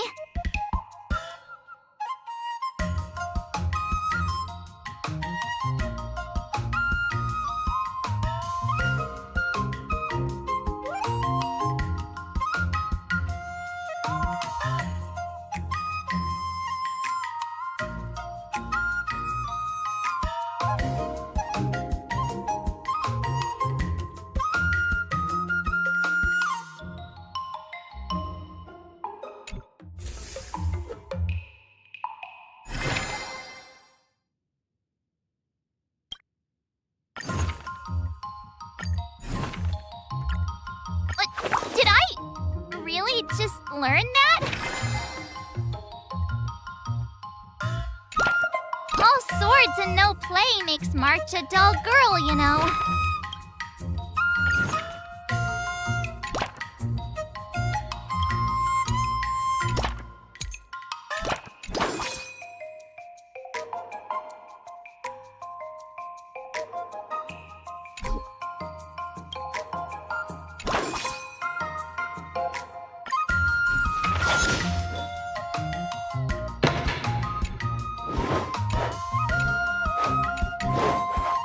How should I go about this?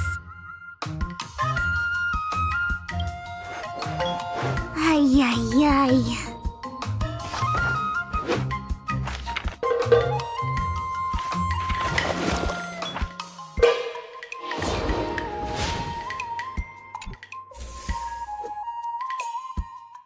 Time for your second test. I'll be your examiner this time, and I'll be testing your ability to defeat enemies with unconventional moves. Grandpa always said that everything can be a sword, and that there are endless possibilities for learning swordplay in this vast world. If you want to defeat your opponent, you'll need your own secret move. Speaking of secret moves, I've prepared some flaming potent tea. Huh? Is that the flaming potent tea from Arumali? You got it! I saw this immersia where the hero drank the flaming potent tea and started stumbling and shaking all over the place. But then he managed to defeat his father's murderer with his drunken swordplay. Good example. Do you know how to do the drunken swordplay? No. I figured I could just learn it by drinking flaming potent tea. That's not how it works in real life, Miss March. Absolutely. I've learned a lot from my adventures. I've heard you've traveled a lot, Miss March. I'm excited to see how you incorporate your experiences into your swordplay moves. Your opponent this time is similar to the IPC mechs. Unsheath your swords and give it everything you've got. According to the schedule, there's a test today, right? I'm ready.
was tough. Those moves were pretty unconventional, but the way you've blended them into your swordplay was impressive. It's like you've developed your own unique style, Miss March. So, I thought you were just wasting your time traveling around with Yunli's encouragement, but it seems like it's paid off. Well, well. Looks like someone's finally seeing sense. Thank you both for your guidance. So, did I pass the test?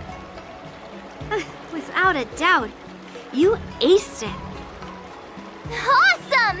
Hey, Mr. Teaching Assistant, isn't it about time you showered me with praise?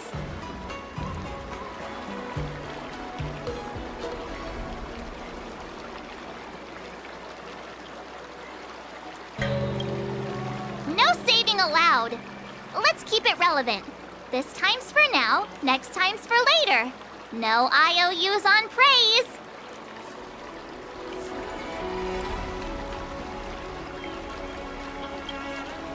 I won't be modest this time. My skills have improved by leaps and bounds. General Jing Yuan once told me that everyone has the potential to be my master. Not just Cloud Knight instructors, but also artists and outsiders. Actually, I was once convinced by Guinifin into swallowing a sword. That's definitely not something you learn from regular practice. So, what do you think your odds are, March? Maybe around 30 or 40%?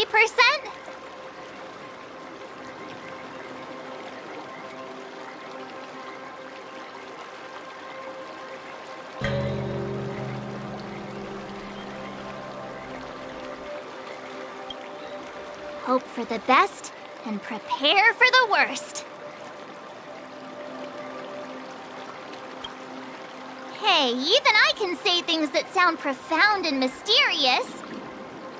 You don't really think I'm dumb, do you?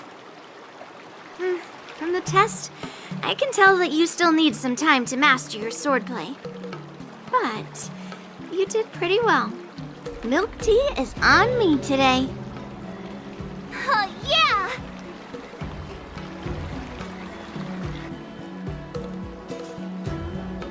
The progress report on the nameless girl's sword training is complete.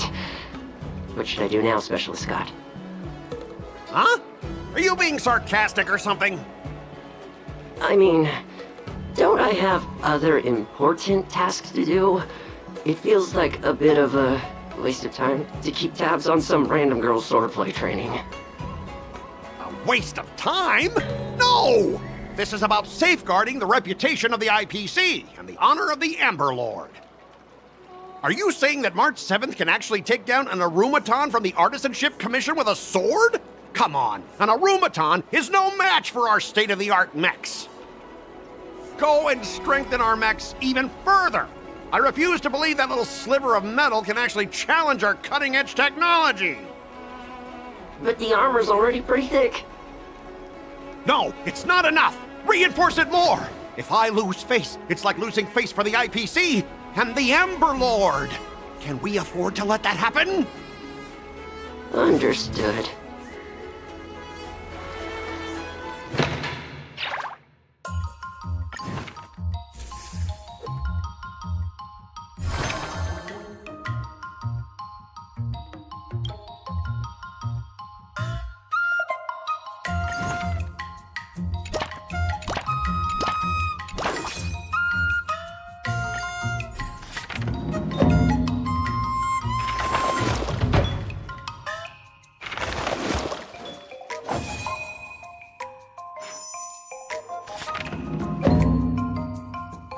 That's enough training for today. I need time to absorb everything.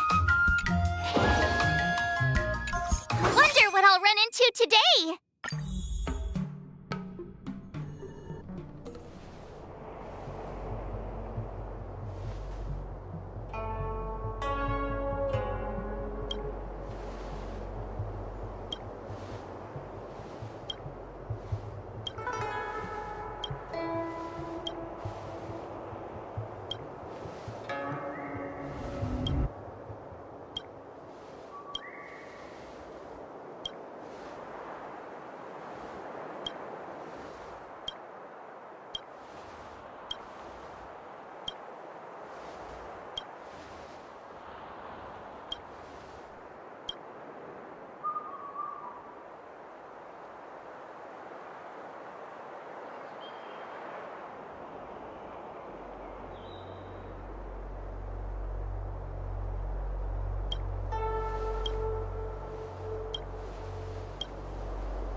exhausted. I think today should be a rest day.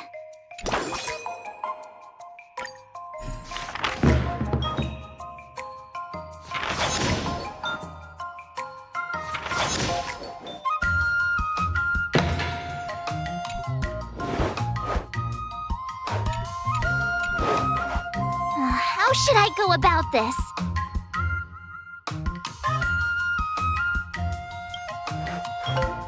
What the?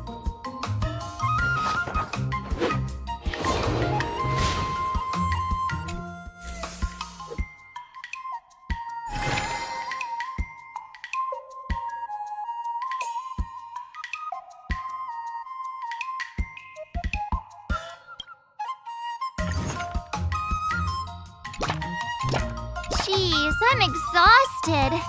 I think today should be a rest day.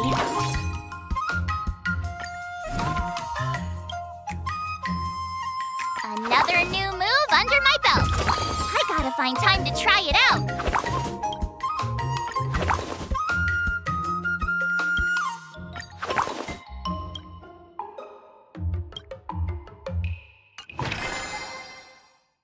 Let's do this!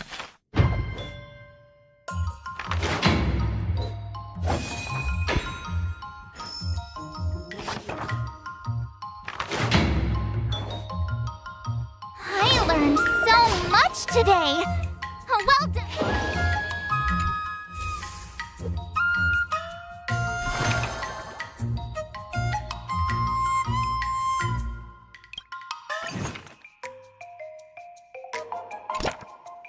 If you keep upping the training, I'm gonna start skipping class.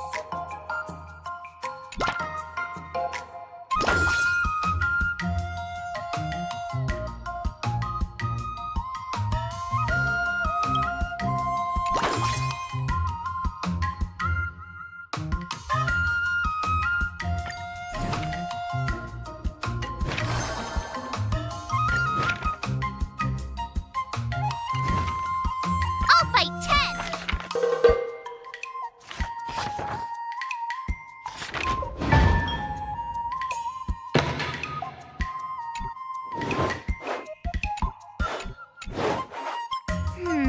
What do you recommend? What the? That's enough training for today. I need time to absorb everything.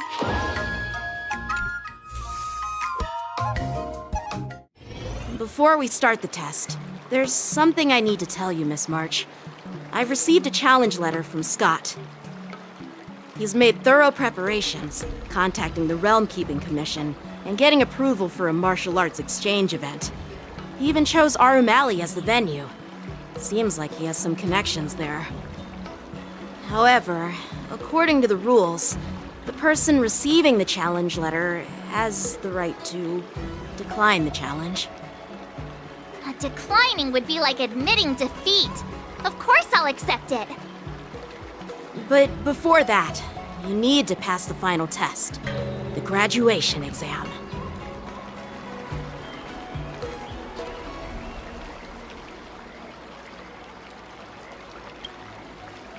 No way! Master Yanqing has been great to me. Well, it's not really graduation. It's just that the opponent for this exam is your master, Yanqing. When General Jing Yuan was teaching me swordplay, he used to personally spar with me during crucial moments to assess my skills. After all, the master should be the one who is most aware of their students' strengths and weaknesses. But, Master Yanqing, facing you in a duel, do I really stand a chance? How will we ever find out if you don't even try? Are you only scared because I'm your opponent, Miss March? Unsheath your swords and get ready, Miss March. The duel starts now! The final test. I'm a little nervous. Oh, come on, March 7th. You got this! Did I really just learn that? I guess I am pretty awesome after all.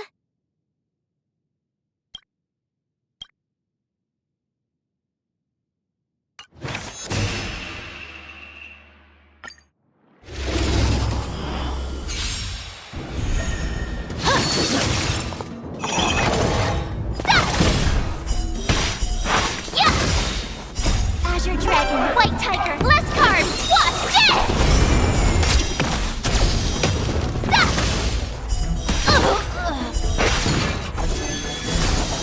Awesome!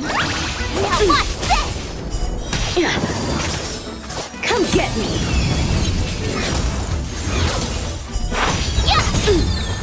Azure Dragon, White Tiger, less carbs, what's this? You're all in on it! Oh, I get it!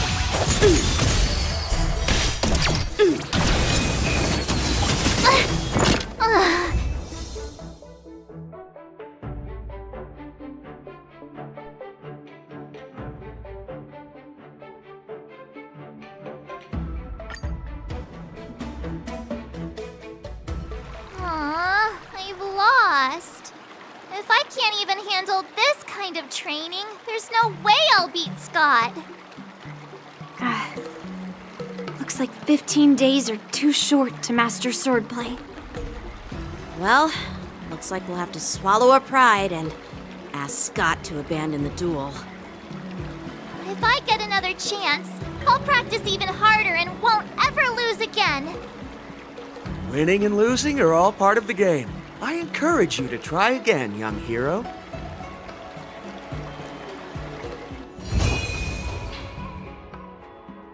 Start with the good stuff. Compliments make me better, so remember to say lots of nice things.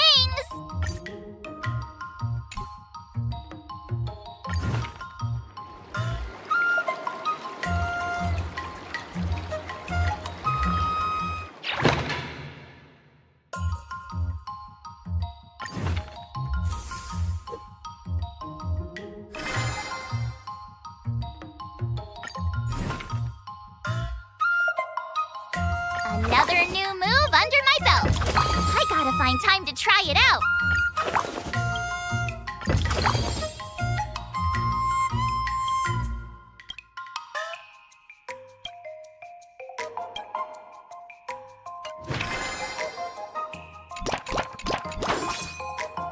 I'll fight 10.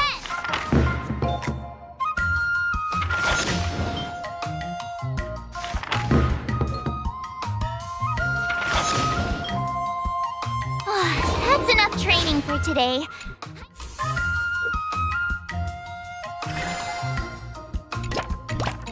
All swords and no play makes March a dull girl, you know.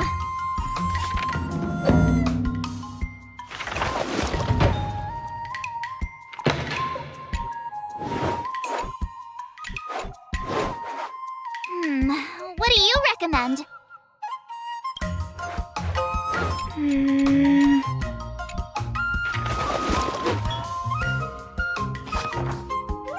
I learned so much today. Oh, well.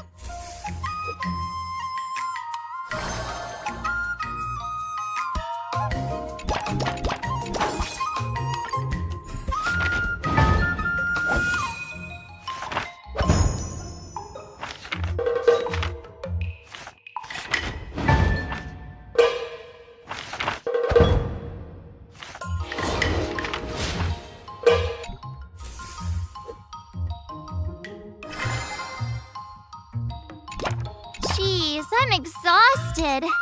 I think today should be a rest day. Let's do this!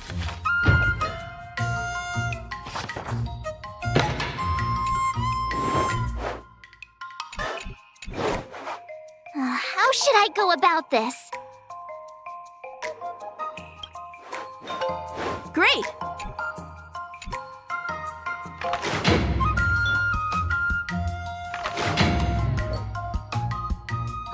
That's enough training for today. Today, you'll face your first test. It's all about the basics. Oh, I know! That's... Grasping the basics is... According to the schedule, there's a test today, right?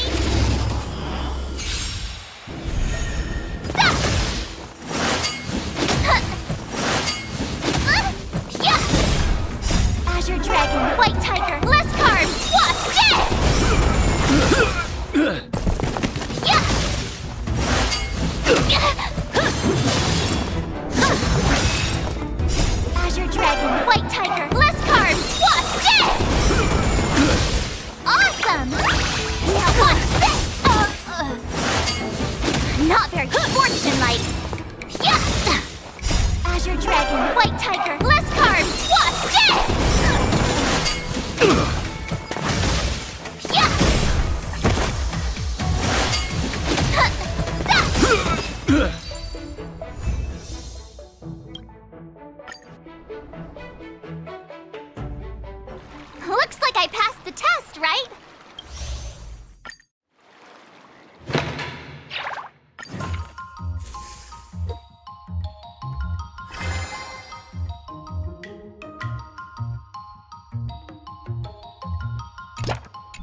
today.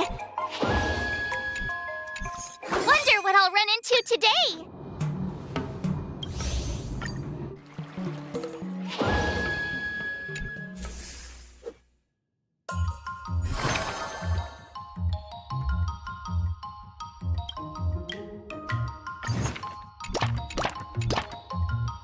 If you keep upping the training, I'm gonna start skipping class.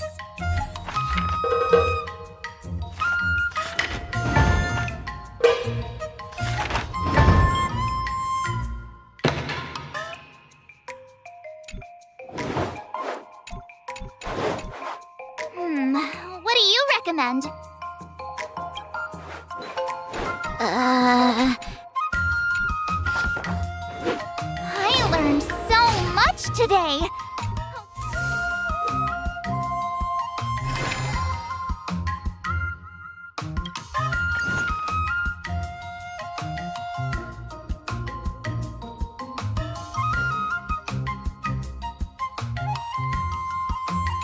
All swords and no play makes March a dull girl, you know.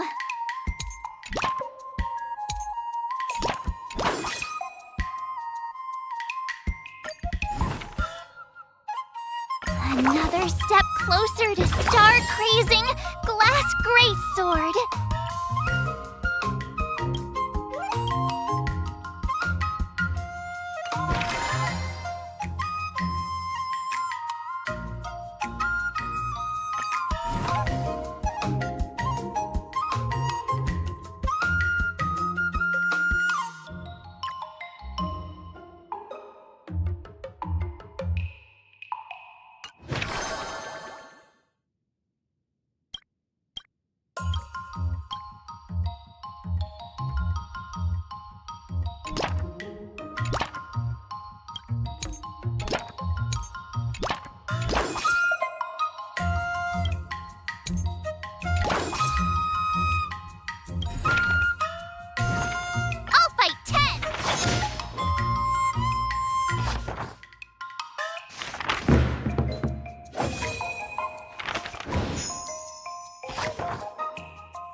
That's enough training for today.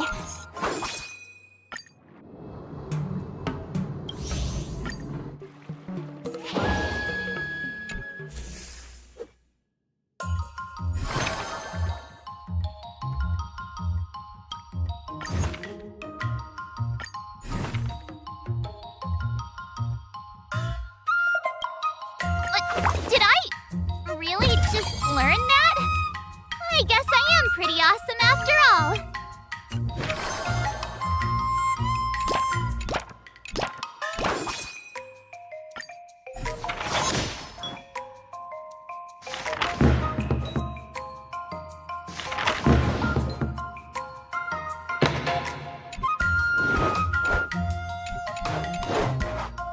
How should I go about this?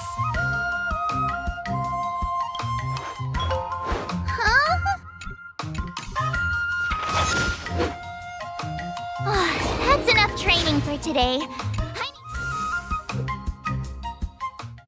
Time for your second test.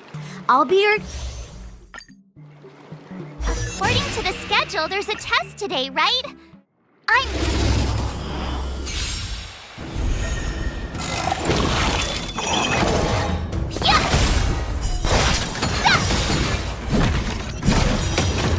Azure Dragon, White Tiger, less cards! What's this? Commencing classification. Now watch this! Criminal.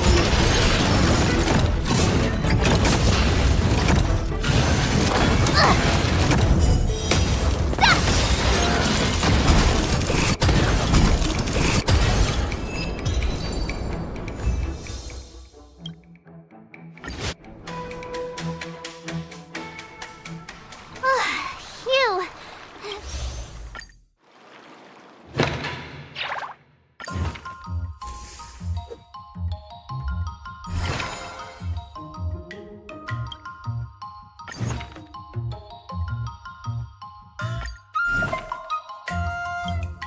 Another step closer to star-crazing glass greatsword.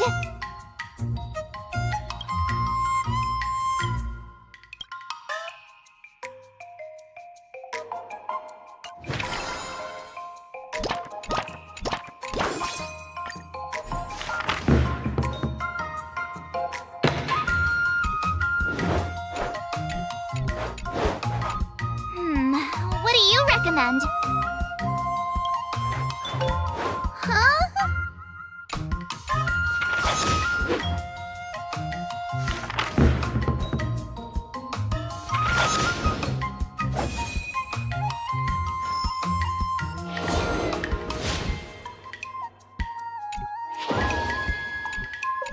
Wonder what I'll run into today.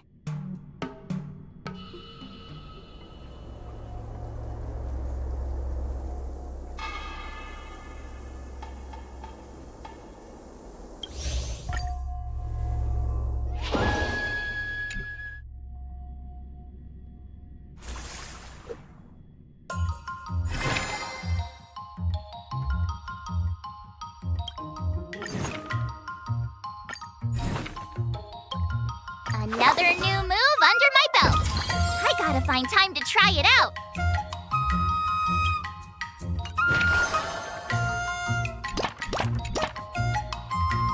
All swords and no play makes March a dull girl, you know.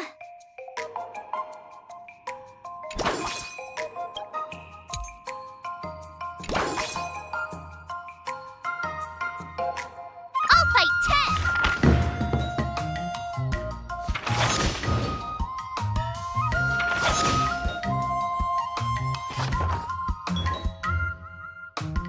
I learned so much today!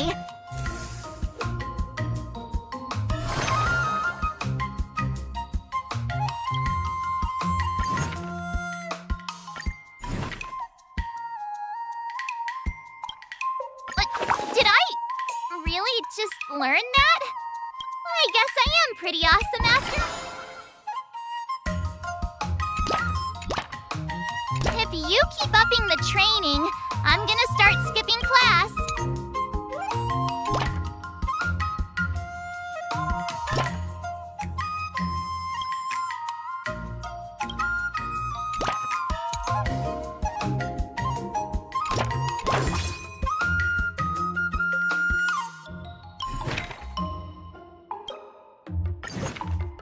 Let's do this!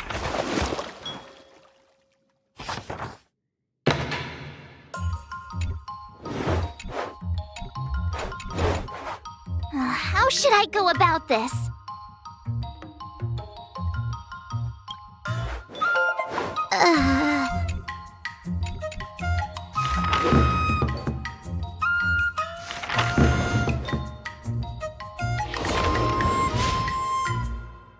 Wonder what I'll run into today.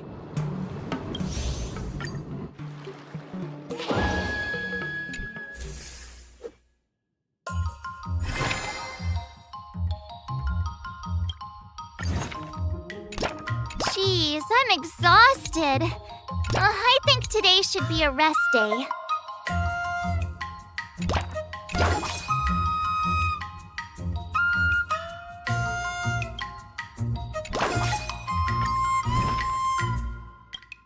Another new move under my belt.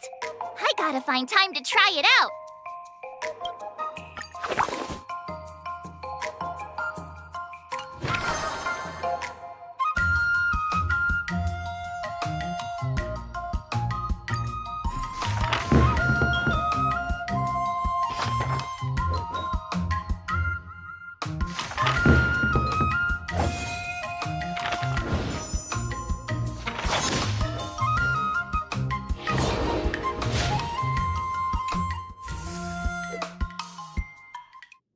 Before we start the test, The final test. I'm a little nervous.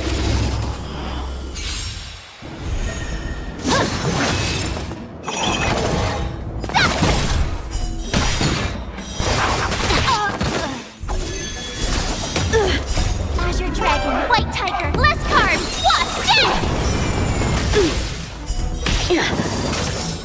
Come get me! Awesome! Now watch this! Azure Dragon, White Tiger, less carbs, what's this?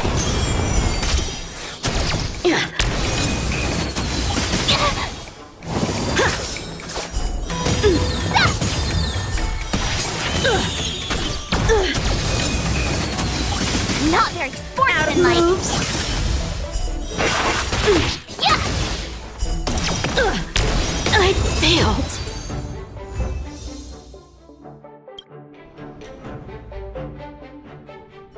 Not bad. You've made it this... Now, I'd love to hear your suggestions on how to defeat Scott.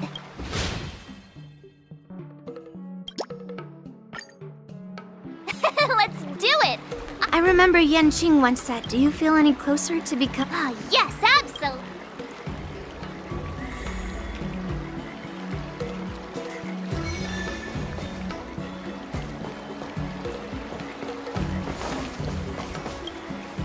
You two, we heard that Scott sent you a challenge, so we were wondering if there's anything we can do to help you defeat him. Thanks, Wawa. You've already been a huge help by teaching me how to use the exercising tools. Even though I've only been learning swordplay for a short time, I'm confident I can take down the IPC next. Don't mention it. It's actually me who should be thanking you, March. But seriously, didn't he kick Scott's butt already? So why is he back again? Don't humans ever learn from their mistakes? No, Mr. Tail. There's a saying, revenge is a dish best served cold. But Scott hardly has any patience. He couldn't resist the temptation to get back at us. Still, if that's how I beat him, it'd be a little less satisfying.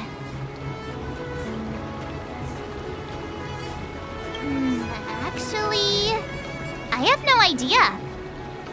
I get it. Some people never learn, no matter how many times you knock them down. They'll never admit defeat or learn anything. So, how do we get him to admit defeat?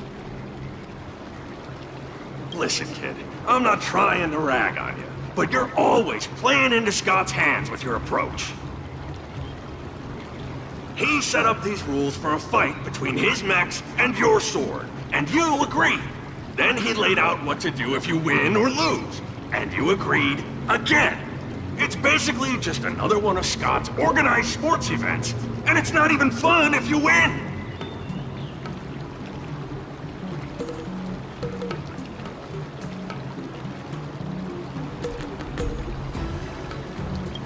Hey, cut it out, kid. Just leave the cool catchphrases to me. I'm a heliobus, and I've got a few tricks up my sleeve. Just remove my seal, Wawa.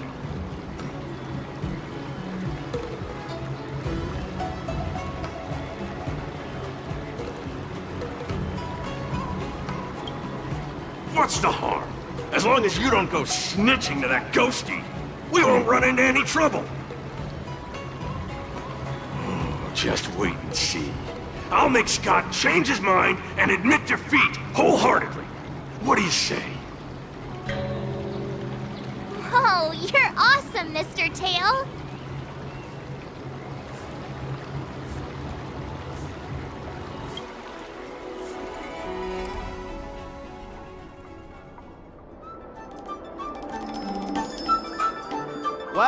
Well, if it isn't our hero, March 7th.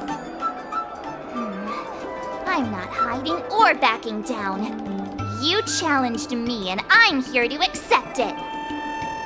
We're here to fight! What's wrong with you people?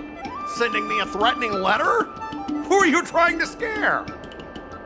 A threatening letter? What are you even talking about? Oh, stop playing dumb! Didn't you slip this into my pocket? Mr. Scott, a great sinner of arrogance and insolence. You have inflicted your twisted lust for power upon that innocent shop owner and insulted the extraordinary art of Xianzhou swordplay. We have decided to make you confess all your crimes in person. The time for change is now. Your twisted desires will be stripped away by us. The writing is terrible. I wouldn't have understood it if you hadn't just read it to me. What the heck did you just say? Hey, who said that? No one said anything. You must have imagined it. Well, enough for chit-chat. March 7th, I'm going to make you bark! I didn't even see her draw her sword. Time seemed to freeze, and all I saw was a flash of green fire. In an instant, I remembered staring out at the sea as a child, glimpsing a faint green light through the thick fog, which turned out to be the home of that girl, Rakshmi. Seriously, who lights a green lantern in their house? Those guys must be nuts. Why am I suddenly remembering these things? Is my life flashing before my eyes? Am I dead?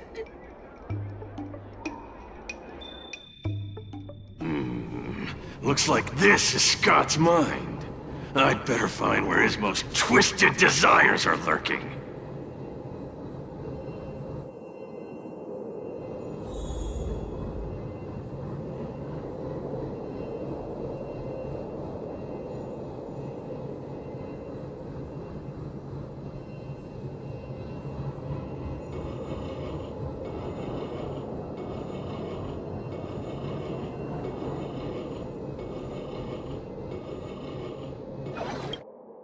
Scott, get your butt over here.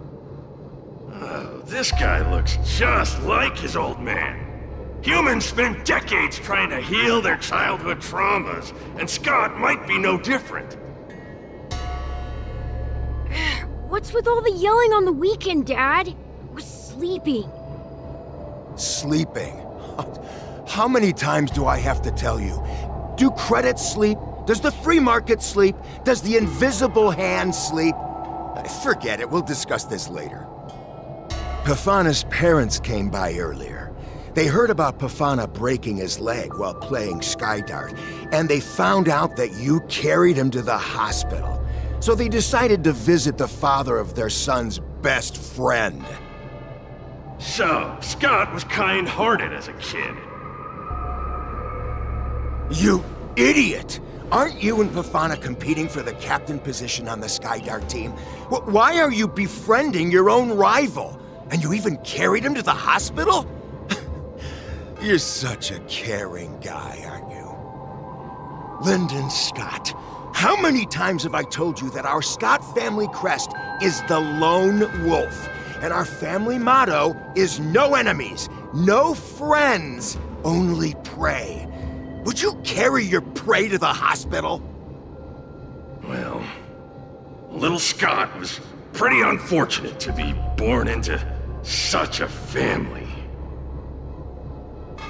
But, Dad, I broke his leg on purpose. If I hadn't taken him to the hospital, others would have suspected me. Wait, what? So that's how it is. Oh, gee. I'm so sorry, Scott. I shouldn't have scolded you. I apologize. It's okay, Dad, because you're the best. I guess the apple doesn't fall far from the tree. It seems his most twisted desires aren't here.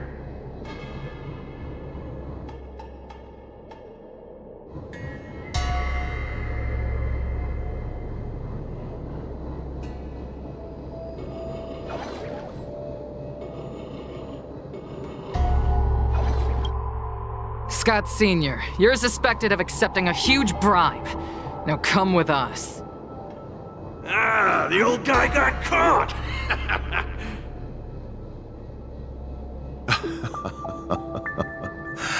I knew this day would eventually come. Wow. I only have one question, Captain. Who sold me out? An internal tip-off. We're not allowed to disclose any details. An internal tip-off. Most of those involved have neither the motive nor the evidence. Who could it be? It was me, Dad. I turned you in. You? Scott? You're the one who turned me in? Oh, man! This guy is heartless! The old guy looks like he's about to cry!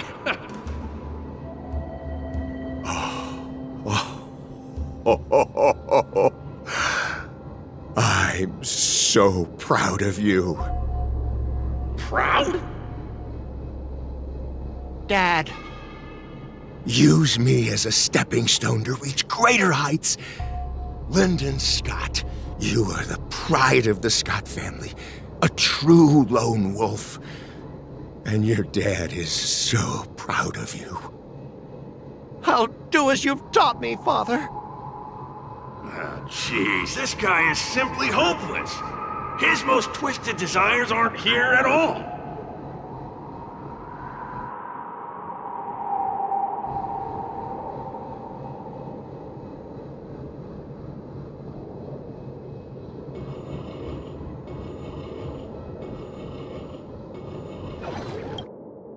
Hey, Scott, my best buddy. I'm getting transferred to the Tartarian. Let's grab a drink after work. This guy actually has friends? Maybe I can find something here that'll make him change his ways. The Tartarian? That's the frontier fortification vessel, isn't it? You haven't slipped up at work lately, have you? Ha ha ha! So it was you who meddled and got me transferred, right? No one else on our team has the skill to pull something like this off. Come on! Why am I not surprised at all? It couldn't be helped. Your position was so desirable, I had to make a move. It's not just about the position, is it? There's also Rakshmi. No one will ever compete with you for her again. Rakshmi? Glimpsing a faint green light through the thick fog. Could it be that Rakshmi is the love of Scott's life? Please, promise me that you'll treat her well. Of course, Ashavat. Go to the Tartarian without worries. I'll take care of her while you're away. Seems like his most twisted desires are not here either.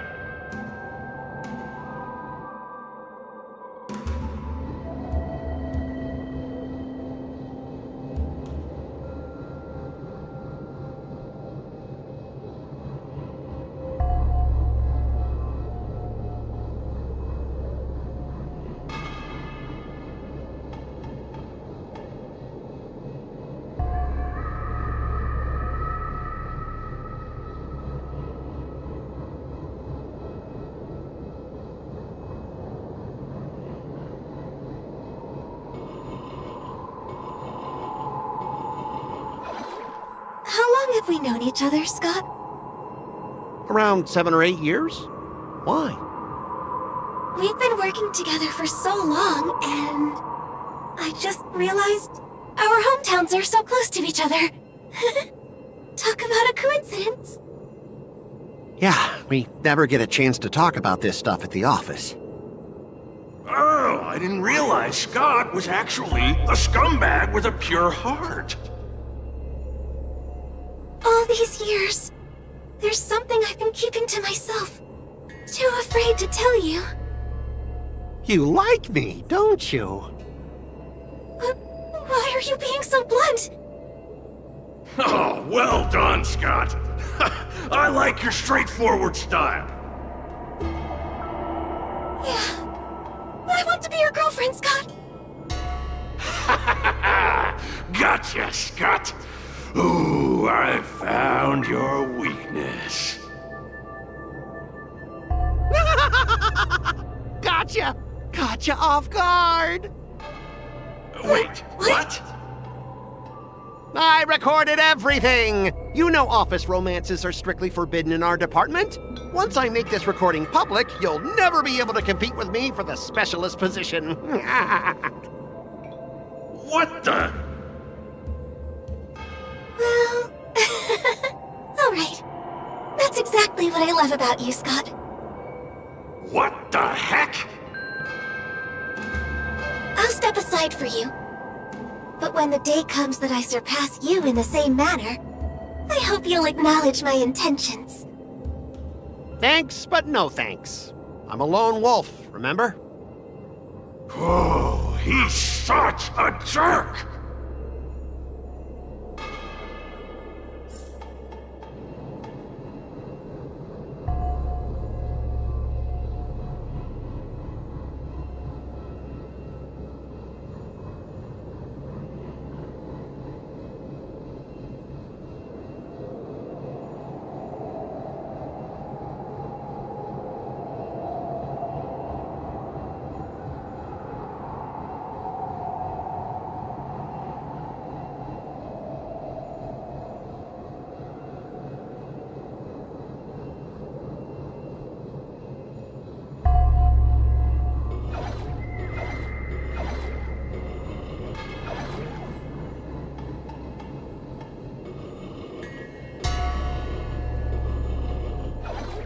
Is that a wolf? Wait. No, that must be Scott himself! The crown behind him must be his most twisted desire. Oh, finally, I found the depths of your hopeless soul. I'll strip away your twisted desires. Who are you? This is my place. How did you get in here? I can come and go as I please. Do I need your permission? Let me tell you something. In your quest to reach the top, you've trampled over everything that's decent. It's all about success. I'm the pride of the Scott family, a certified lone wolf. I'll do whatever it takes to reach the pinnacle of life. But are you truly happy? You've sacrificed your family, your friends, and your love. All for those meaningless credits. Ask yourself, are you truly happy? Am I happy? Am I truly happy? Oh, I'm so happy! I'm ecstatic! You couldn't even begin to imagine how happy I am! Sacrificing my emotions? Ha! What a joke! What good do my emotions do me? Can they turn into a delicious meal or a glass of wine? Can they pilot a starship? Or buy me a mansion? So, answer me this. Do you think anyone would pay credits for my emotions? No way! But I can trade my credits for emotions. With enough credits, I can make anyone my friend. This man is truly hopeless. Maybe I need to try a different approach this time. But I'm not about to spend my hard-earned credits on something as pointless as emotions. I'm a lone wolf. A lone wolf from the Scott family. With no enemies or friends. Only prey! Bring it on, Scott the Lone Wolf. I'll show you what I'm made of.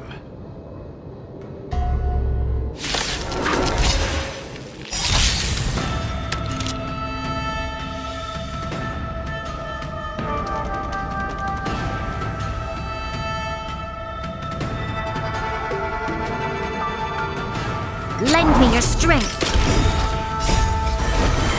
To guard and defend. Crush them. Time to say bye. Boom. Answer me. Stand still.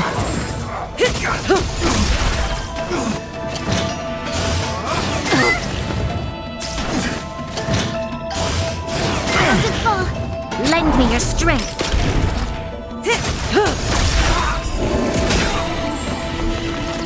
Time to say bye.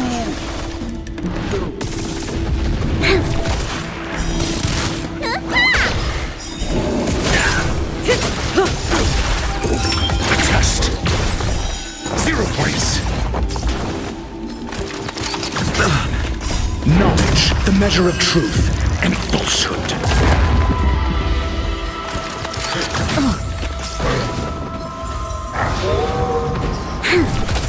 Stand still.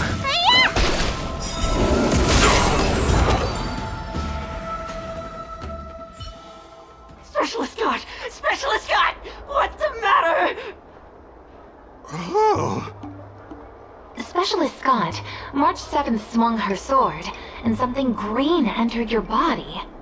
Then you froze and started muttering something. Are you okay? Hey! March 7th! What did you do to Specialist Scott? Me? I didn't do anything. Seriously. Mr. Tail, what did you do to Scott?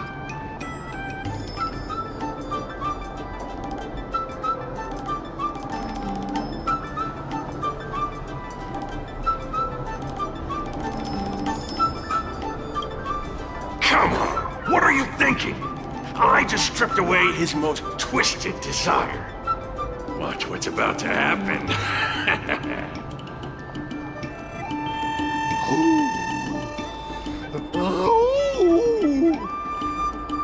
Oh, Scott seems weird. Did you really make him change his ways, Mr. Tail?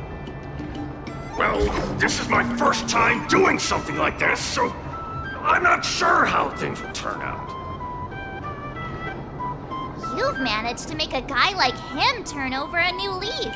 You're amazing, Mr. Tail. I'm even more amazing than you think. Look, it's kicking in now.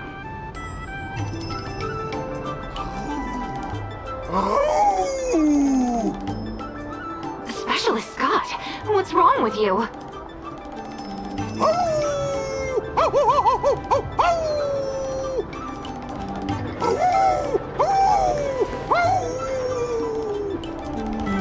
Specialist Scott, snap out of it!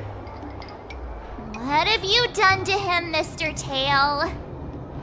I removed his twisted desires, and now he's genuinely trying to become a lone wolf.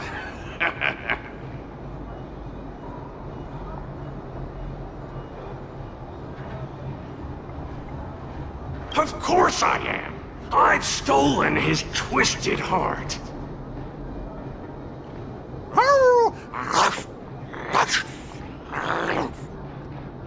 Ah! Don't bite me, Specialist Scott!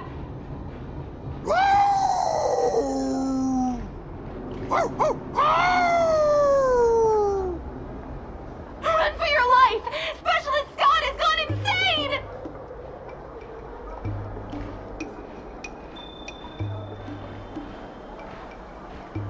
Aw, I thought Mr. Tail would possess me and teach me some super cool Heliobus swordplay.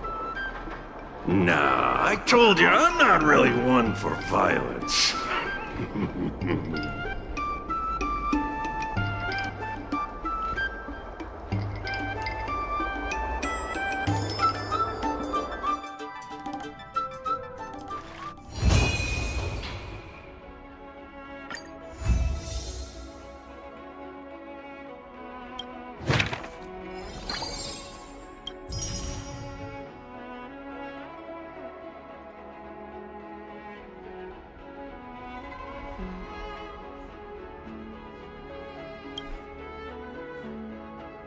Master Yanqing, Master Yunli, you're teaching rocks!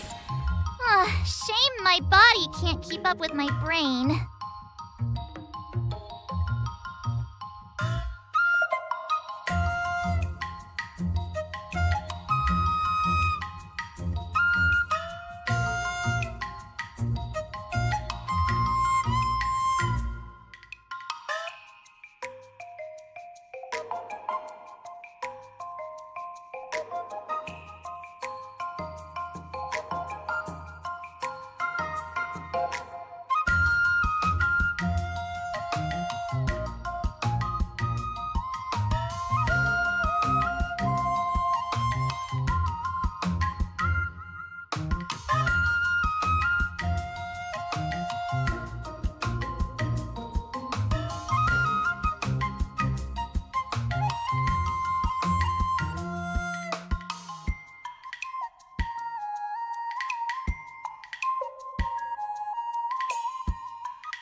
Another step closer to star-crazing glass greatsword.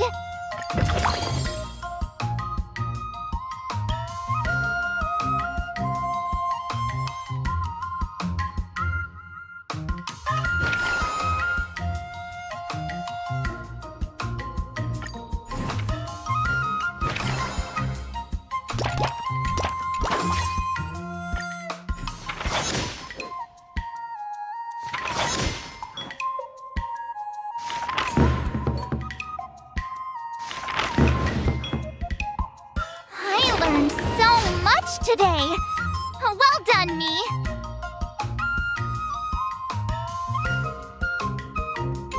Wonder what I'll run into today.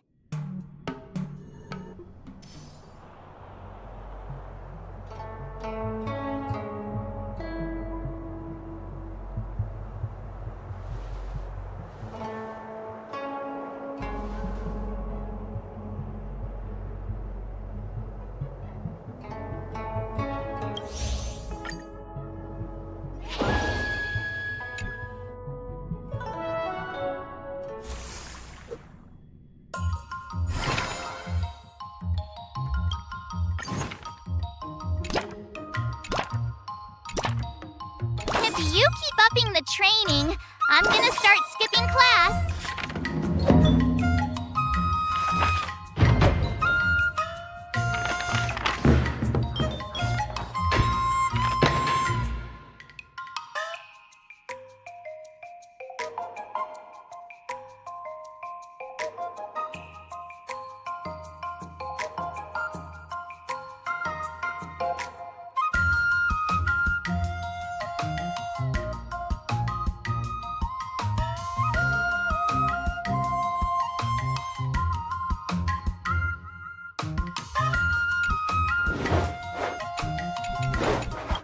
How should I go about this? I'm not sure. That's enough training for today. I need time to absorb everything.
What I'll run into today.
Another step closer to star-crazing glass grates!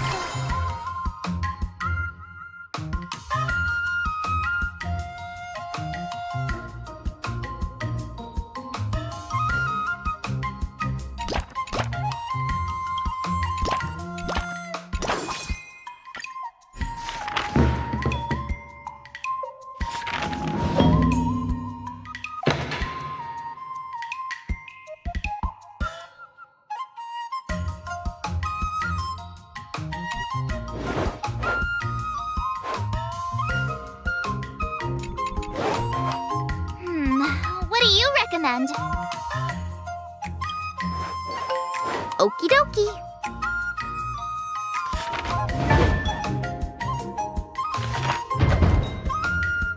That's enough training for today. I need time to absorb everything.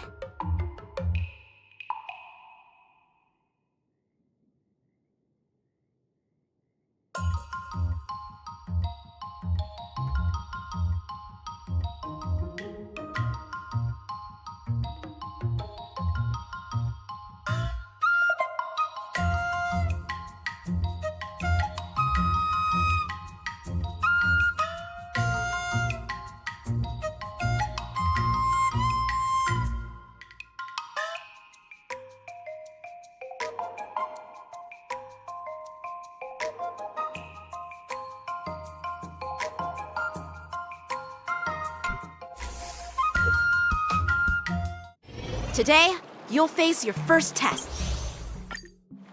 According to the schedule, there's a test today, right? I'm ready.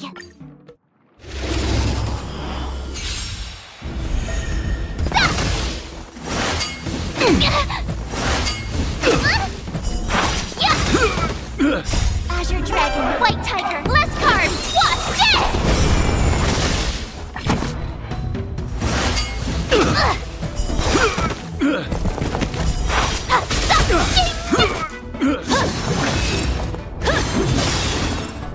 Azure Dragon, White Tiger, less carbs, what's this? Not very sportsmanlike.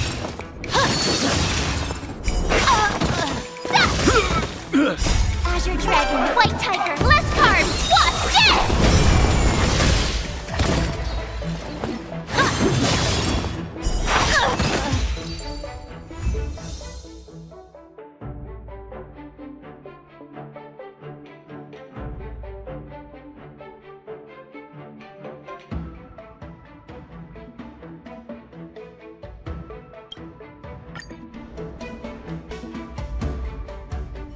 Looks like I passed the test, right?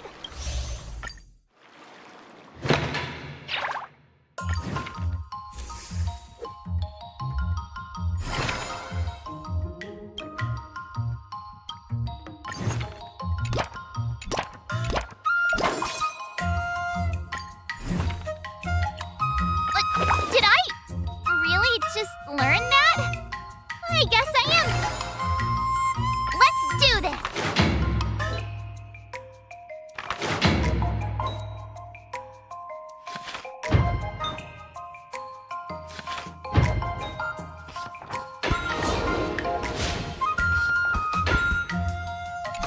Wonder what I'll run into today.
do this!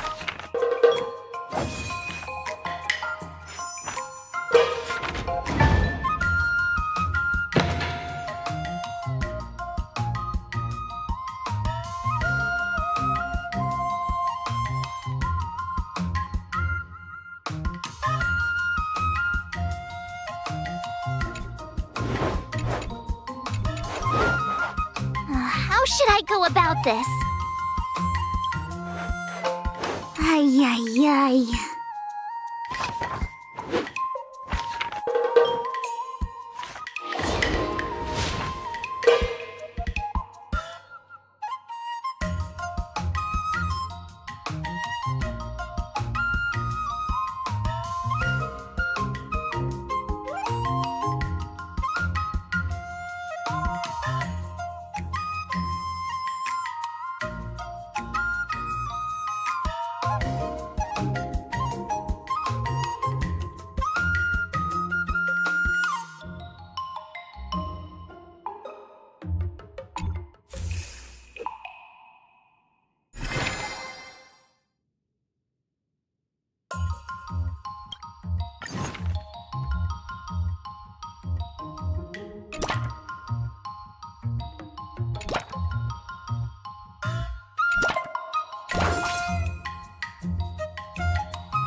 Another new move under my belt.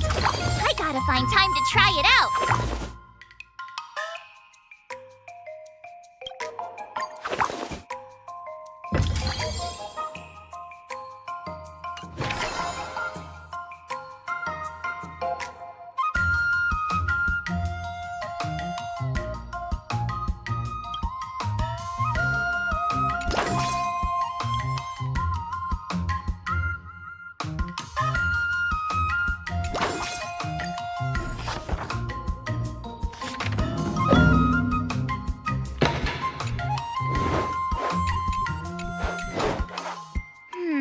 What do you recommend?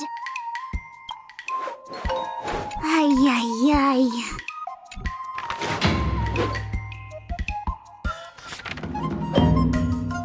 I learned so much today. Time for your second test. According to the schedule, there's a test today, right? I'm ready.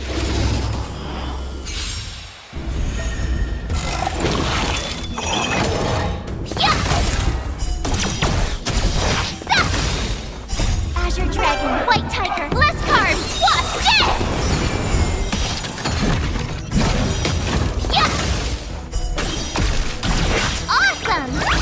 Now watch this! Commencing classification.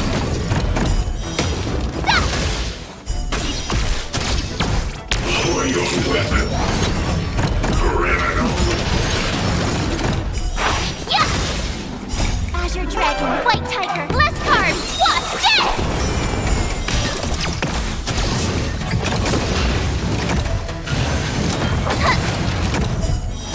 Oh, I get it!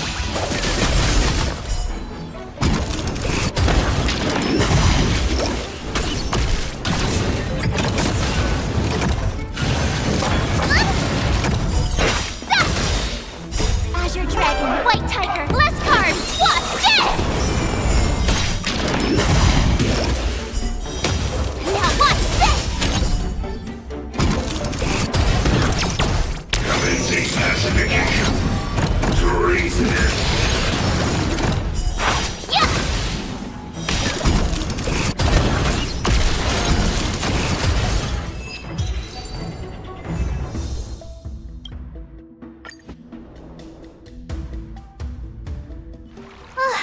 Phew. Those moves were pretty.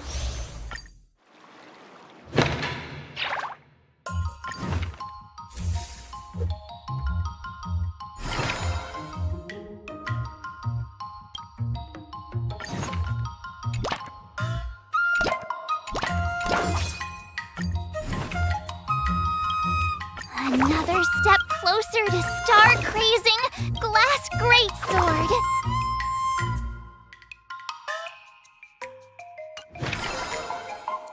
I'll fight 10!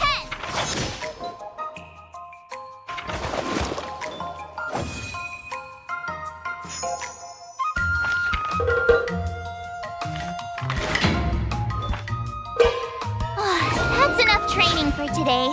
I need to...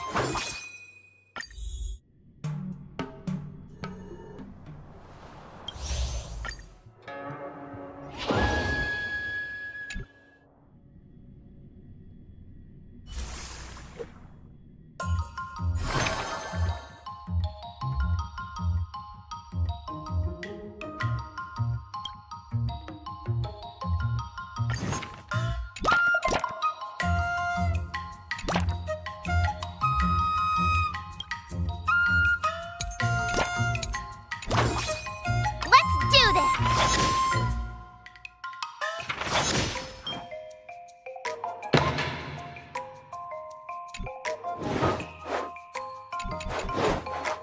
How should I go about this?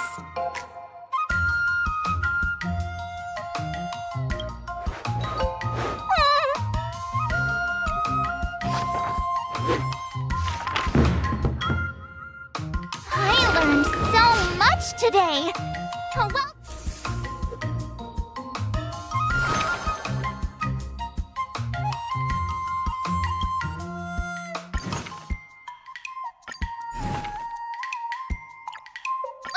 Did I really just learn that? I guess I am pretty awesome.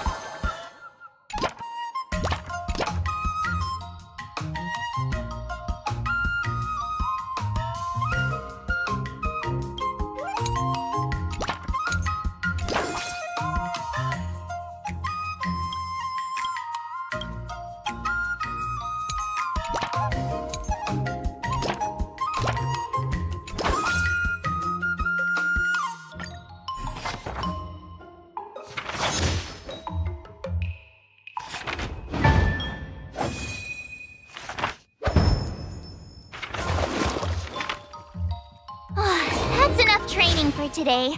I need to...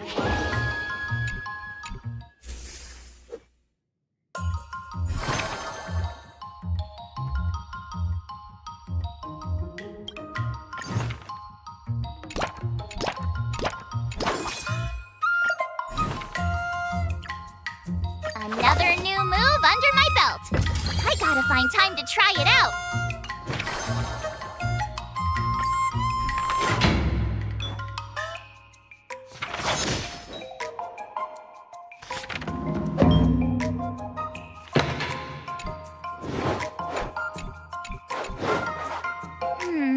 What do you recommend?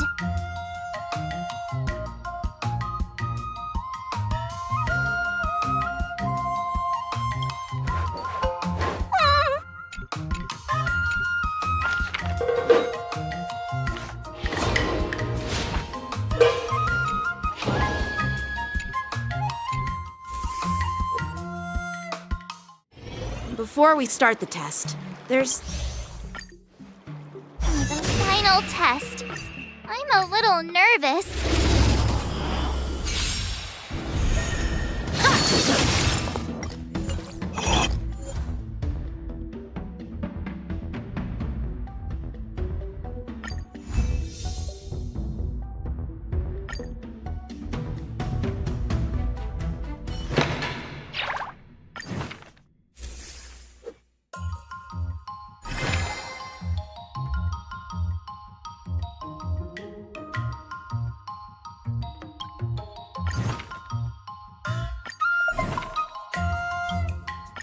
Did I really just learn that? I guess I am pretty awesome after all.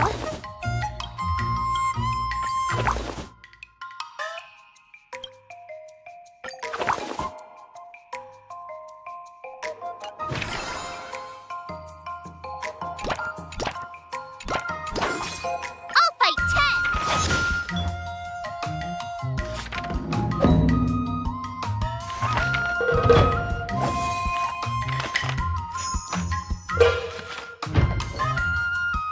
I learned so much today.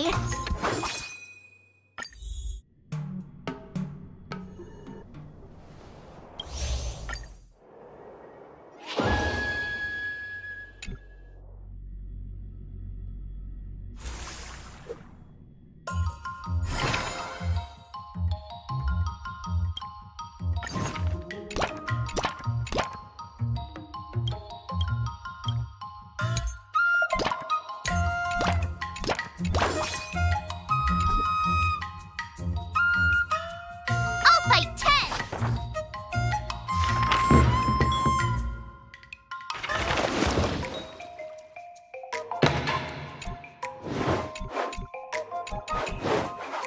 How should I go about this?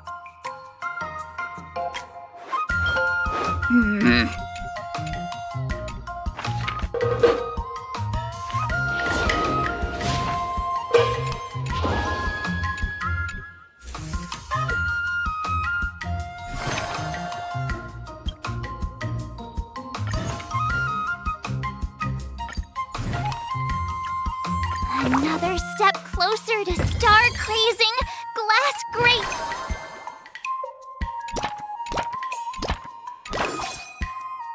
Let's do this!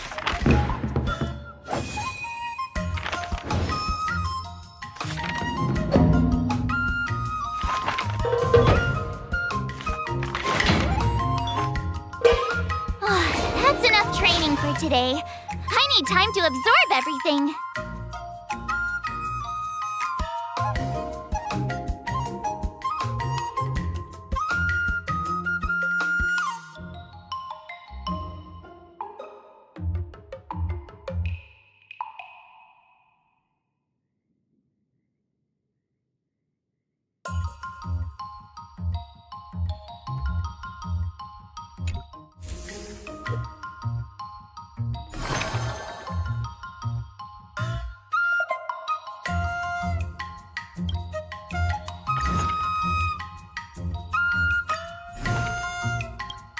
Another new move under my belt. I gotta find time to try it out.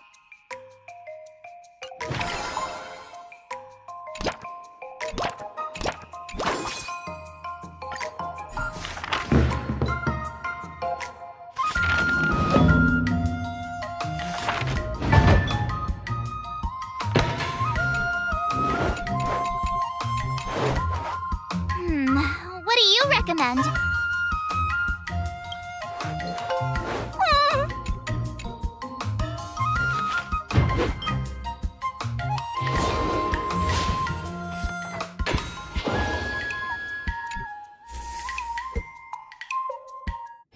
Before we start the test, there's something I need to tell you, Miss March. I've received a challenge letter from Scott. He's made thorough preparations, contacting the Realm Keeping Commission, and getting approval. The final test. I'm a little nervous. Oh, come on, March 7th. You got this!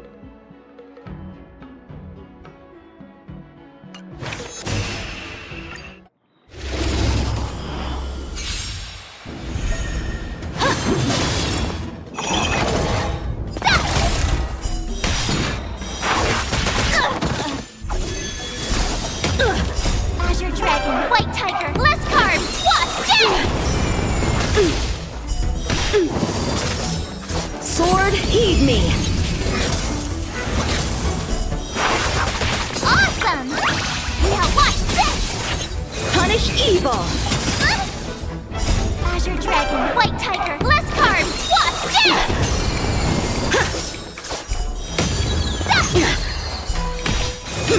You're all in on it! Out of moves! Not very sportsmanlike! Yeah! Oh, I get it! Azure Dragon, White Tiger, less carbs! Watch this!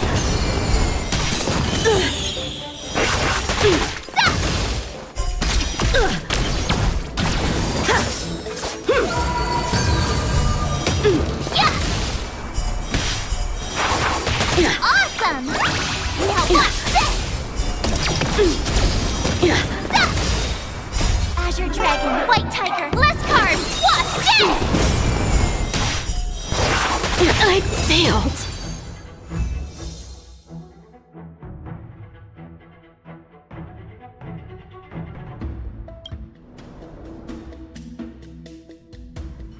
Not bad.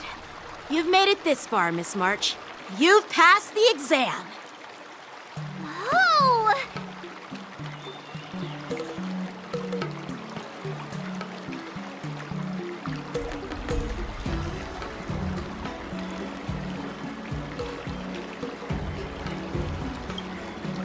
Ha! I told you compliments make me better. With your swordblade skills, you can effortlessly take down IPC mechs, March. Yeah, I'm pretty confident too. But looking back, haven't you learned something more important than just swordplay? Yeah! I've not only learned swordplay from masters, but I've also met a bunch of people and gained a lot of insights from my experiences. Those experiences will nourish your sword skills. It's just like Master Yunli said. Everything can be a sword, and there are endless possibilities for learning swordplay in the vast world. That actually makes sense. Now, I'd love to hear your suggestions on how to defeat Scott.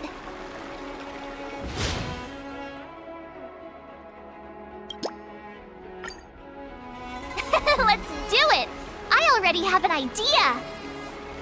I remember Yanqing once said, there are many ways to defeat villains. But if you want to become a true hero, you have to focus on self-improvement. Do you feel any closer to becoming the great hero you've always dreamed of? Oh, yes, absolutely! The great hero within me is definitely up to the task.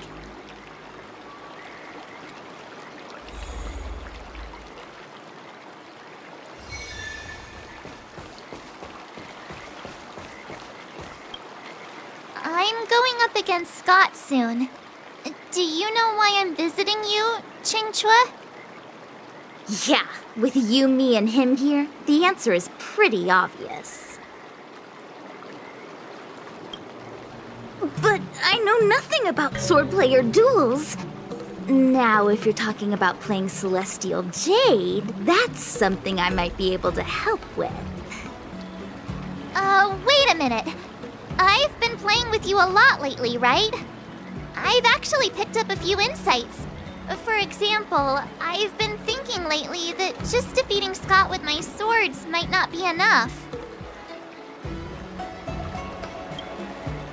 Yeah? You don't really think I'm dumb, do you? Well, here's the thing. Even if Scott apologizes, do you think he'd actually feel sorry for what he did? Nah, it's more he's just honoring a bet.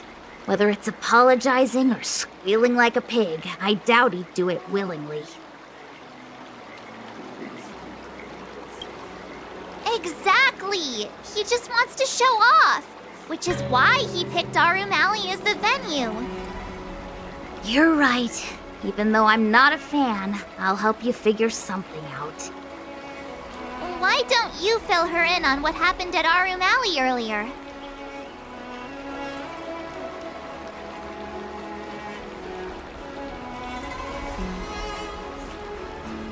If being being a workaholic were a disease, Scott would be in the ICU. It's okay to enjoy your work, but causing trouble in society is another story.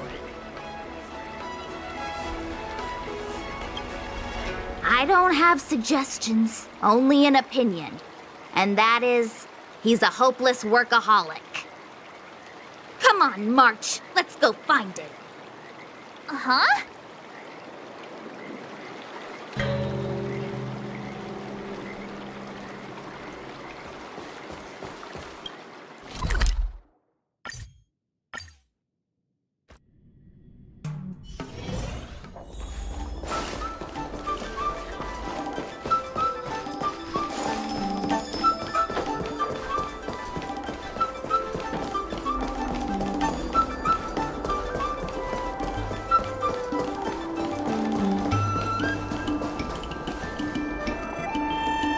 Well, well, if it isn't our hero, March 7th. And who do we have here with you? Before you start the fight, I have a few words for you. Huh? Who do you think you are? Is it like a Xianzhou thing to just show up uninvited? It's okay if you don't know who I am. Introduce me to him.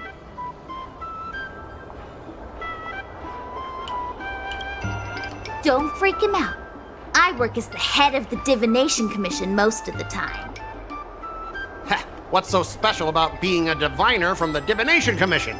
I'm a specialist at the Interastral Peace Corporation. Tell me, what makes you think you're so great? Do you have more minions than me? Or do you earn more credits?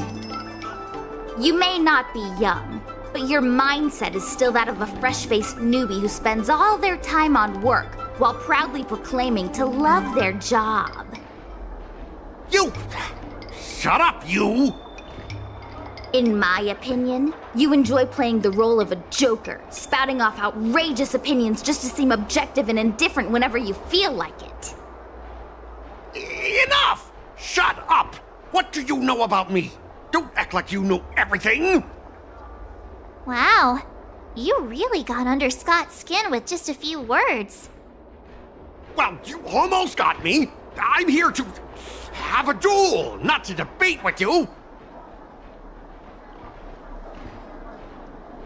I guess not. Eagle sounds about right.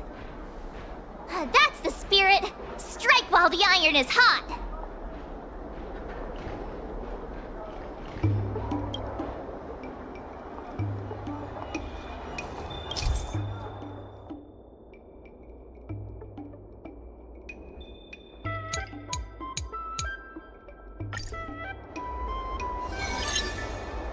Let me ask you something.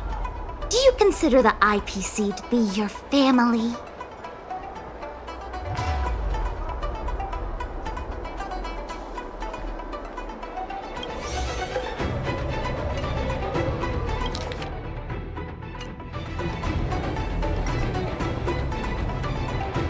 Of course I do! I have so many amazing colleagues there. Have you seen our structure? The Talent Motivation Department makes everything feel even better than family.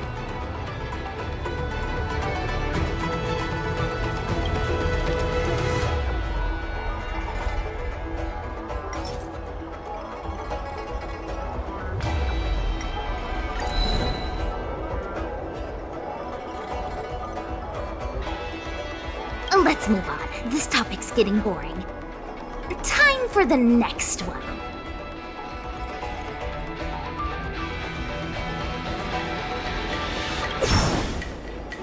I heard even the lowest ranking Pierpoint folks feel proud of the IPC's success and wealth.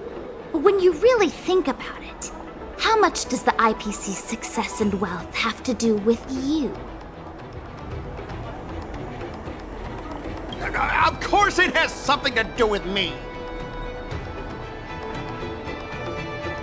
Then tell me, which of the IPC's achievements can you personally take credit for? I was involved in the Alroom Alley investment project. And right now, I'm in charge of these transport ships. They may not seem like big things, but they can't be done without me.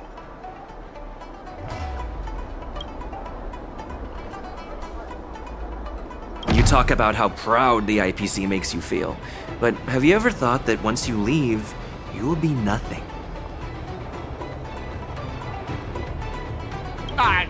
I'd be Scott, former employee of the Interastral Peace Corporation. Listen to yourself.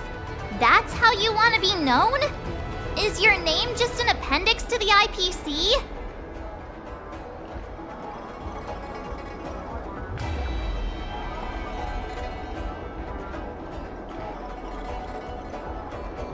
Do you find it hard to fall asleep without scrolling through your phone?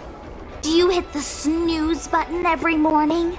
Do you feel useless at work hearing your bosses complaining about your incompetence? Enough! Stop it!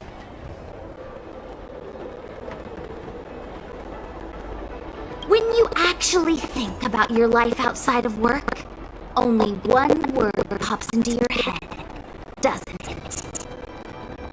Overtime! Please, just stop it! Please!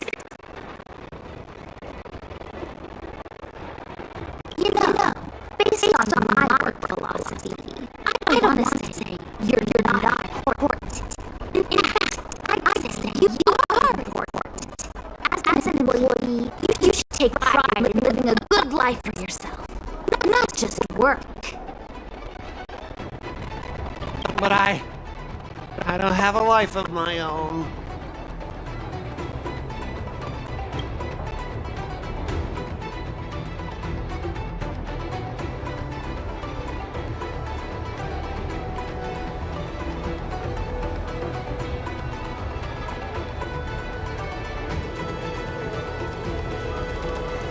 What has the cursed IPC done?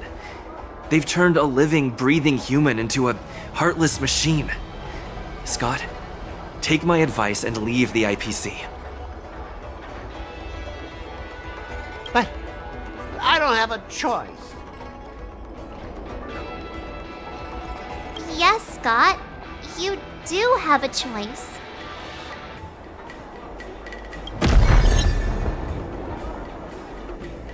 You consider yourself superior to others. You have no time for your own life. You lack empathy. You're always worried about being looked down upon, and your self-esteem stems from the status the IPC gives you. Do you really want to live like this forever? That's so mean! Just an ordinary person struggling, trying to survive. Don't you feel a twinge of guilt saying nasty stuff like that? Of course I do. Because I'm just an ordinary person too. Now, Scott, welcome back to the world of ordinary people. Mengming, the owner of the Sleepless Earl, went to great efforts to set up her shop. All so that workers like us can catch a break and find some joy in our lives. What makes you so different from her? How would you feel if you worked so hard to create something, only to have your boss wreck it and overwhelm you with unreasonable demands? Oh, we were intending to defeat you in a duel and make you apologize to her. But now we see that won't work. I see. I'll make a genuine, heartfelt apology to her. Enough. I understand. We don't need to carry on with this sword fight. I'm going to apologize to the owner of the Sleepless Earl, and to everyone fully living their lives.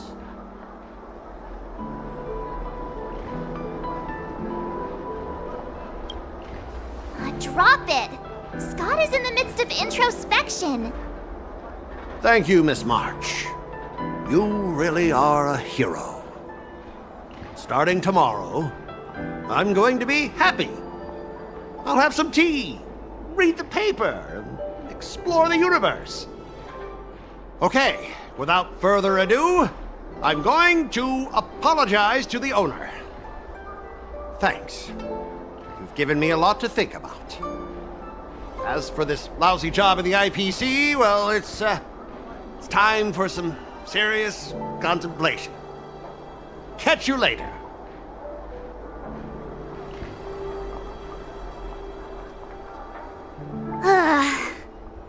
I'm so tired. Haven't felt this exhausted in ages. You guys better treat me to something nice, March. Of course! Thank you, Master Qingchua.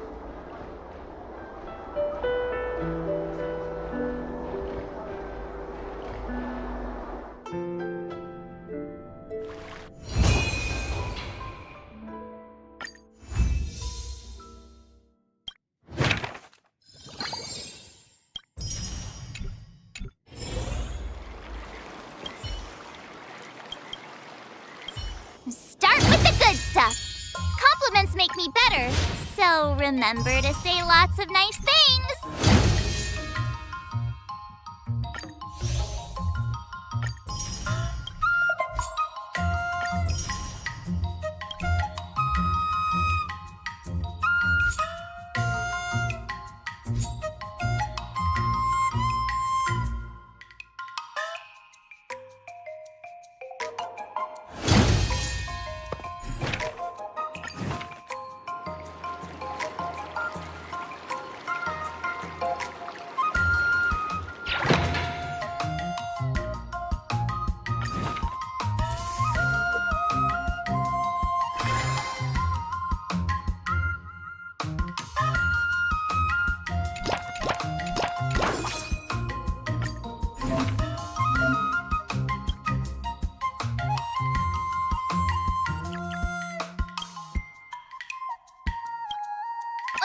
Did I really just learn that? I guess I am pretty awesome after all.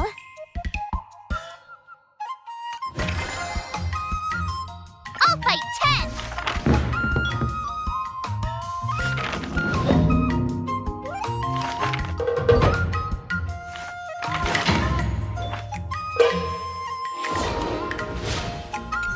Wonder what I'll run into today!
How should I go about this?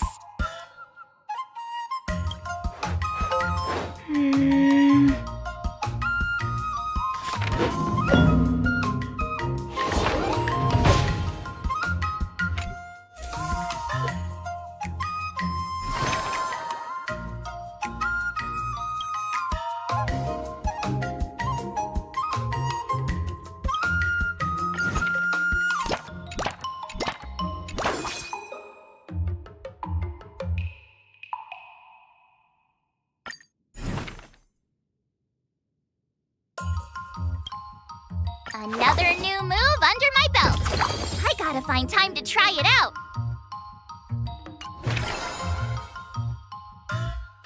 Let's do this!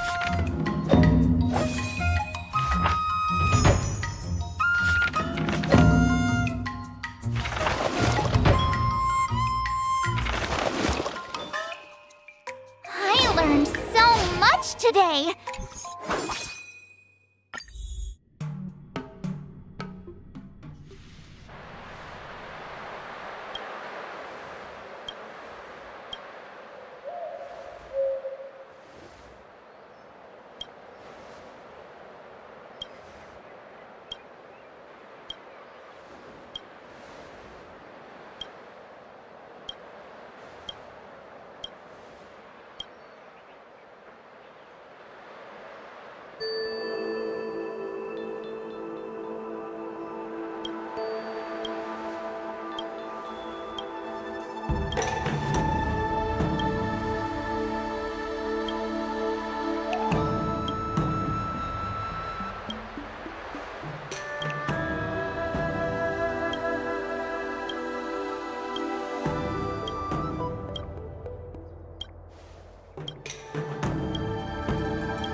Another step closer to star-crazing glass grape.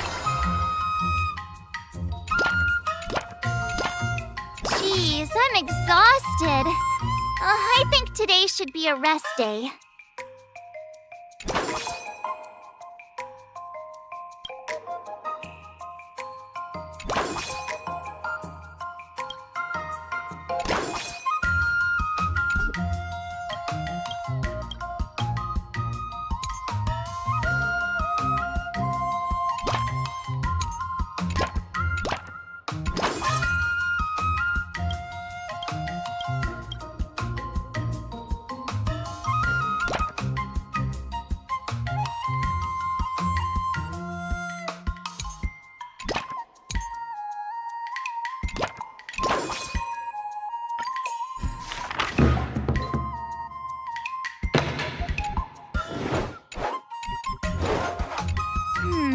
What do you recommend?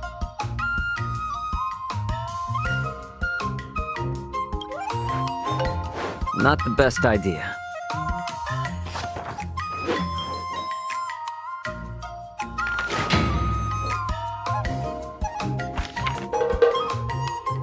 I learned so much today! Today, you'll face your first test. According to the schedule, there's a test today, right? I'm ready!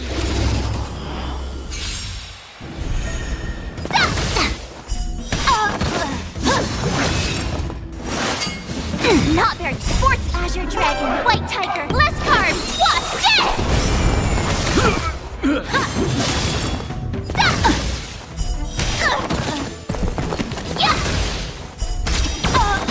Awesome!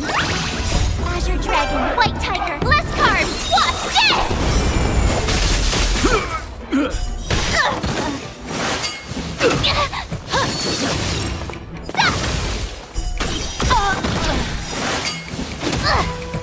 Azure Dragon, White Tiger, less carbs, what's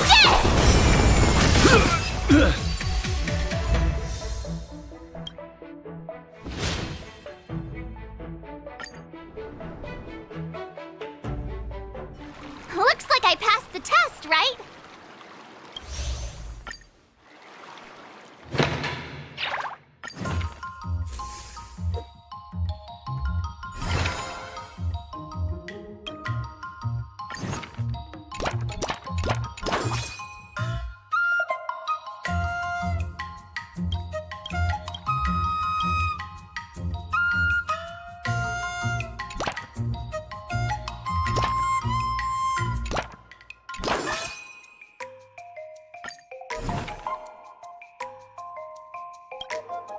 Another new move under my belt.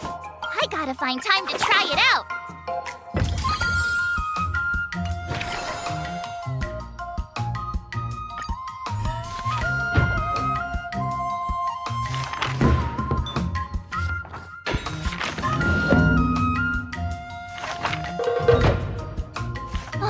That's enough training for today. Wonder what I'll run into today.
All swords and no play makes March a dull girl, you know.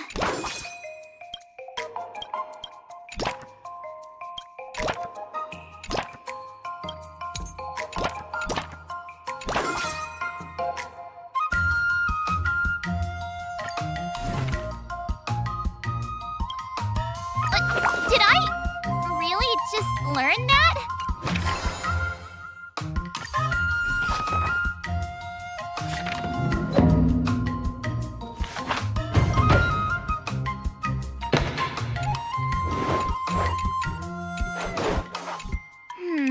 What do you recommend?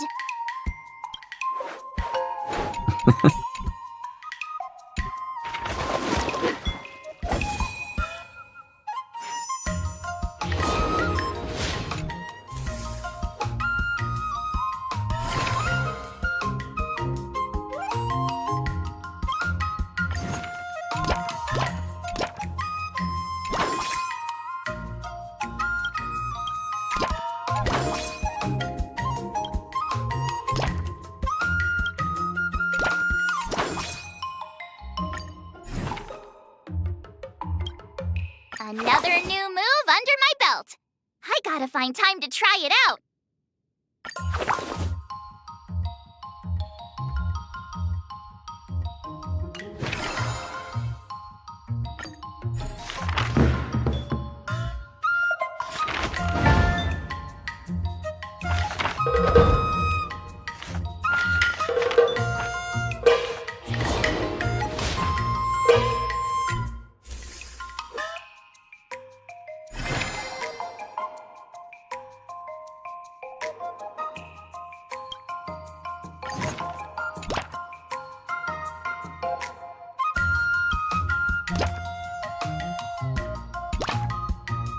All swords and no play makes March a dull girl, you know.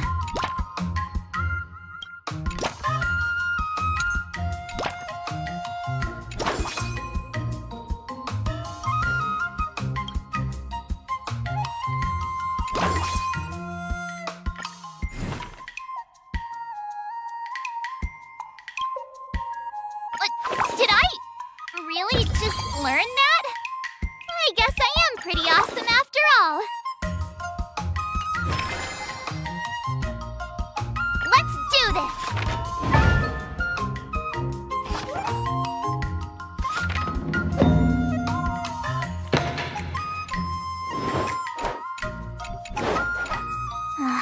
should I go about this?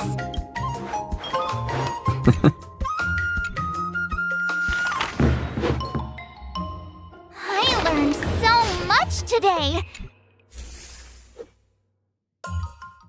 Time for your second test. According to the schedule, there's a test today, right? I'm ready.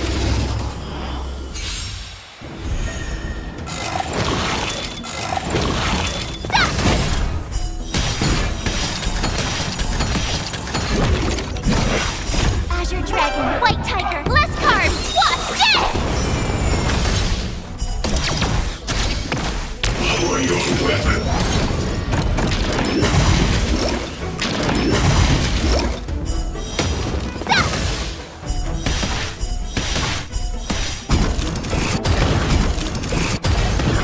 Oh, I get it!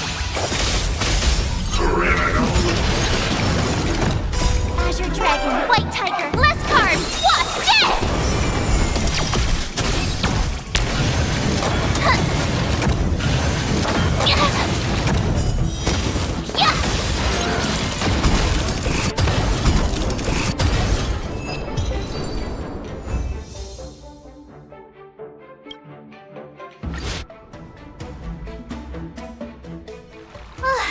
Phew.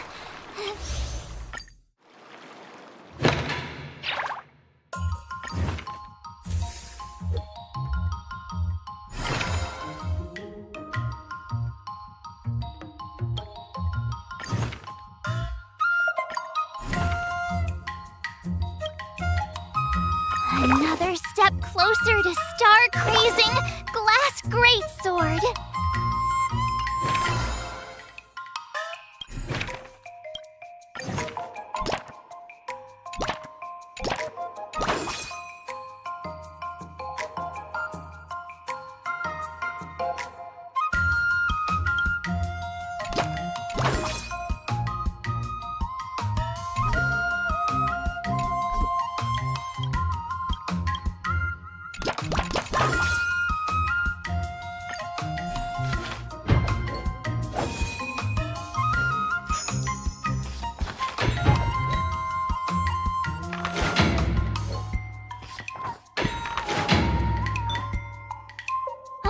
That's enough training for today.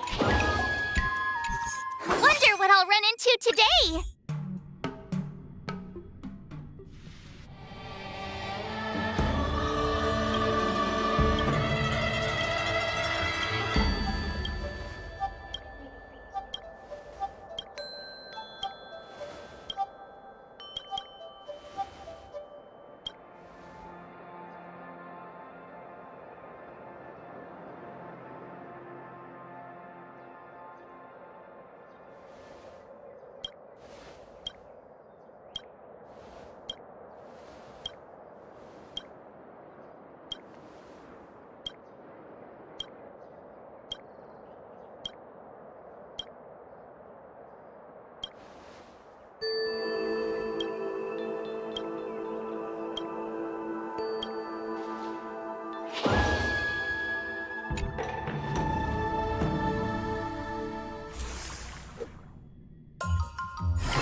Another step closer to star-crazing Glass Greatsword.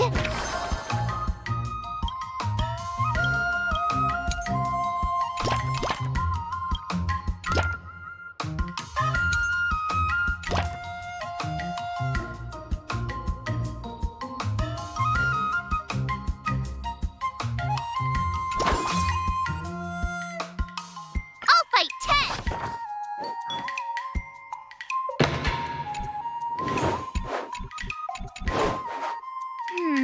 What do you recommend?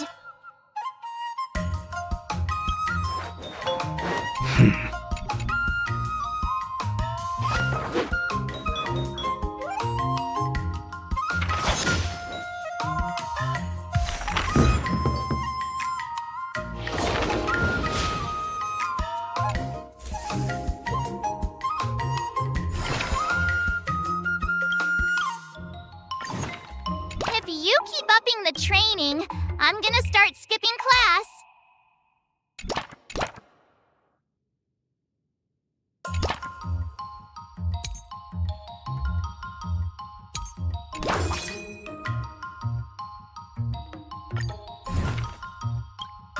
Another new move under my belt. I gotta find time to try it out.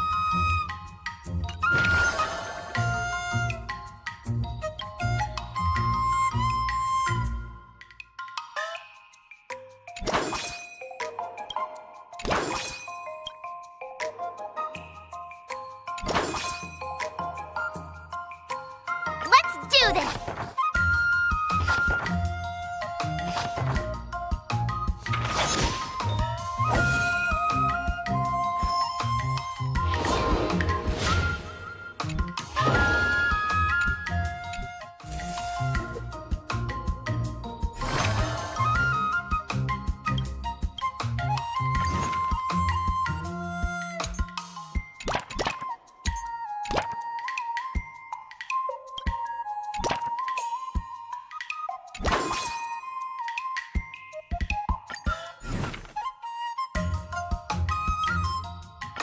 Did I really just learn that? I guess I am pretty awesome after all.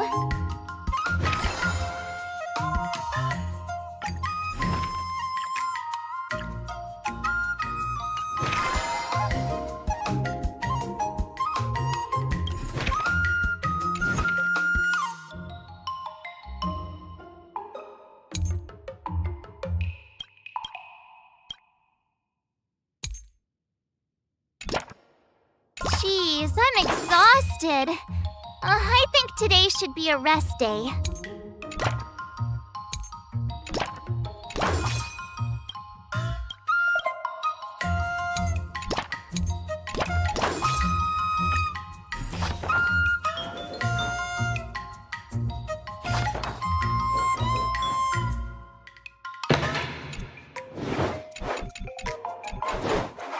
How should I go about this?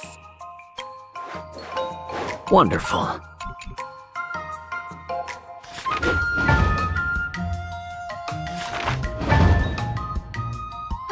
That's enough training for today. I need time to absorb it.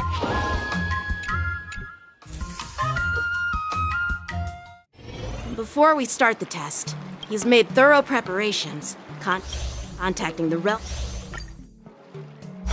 final test. I'm a little nervous. Oh, come on, March 7th. You got this!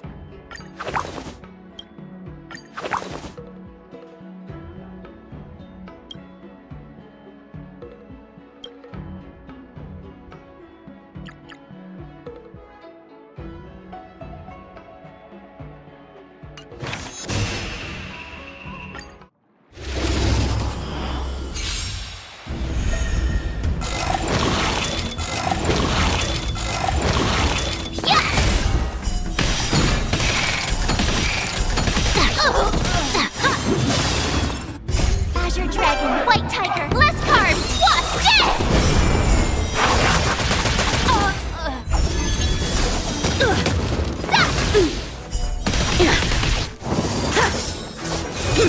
You're all in on it! Oh, I get it!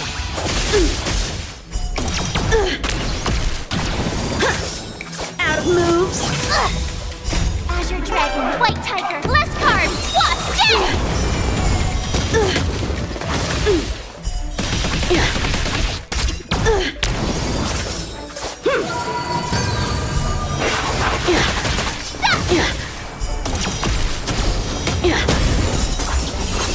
Awesome! Now what's this?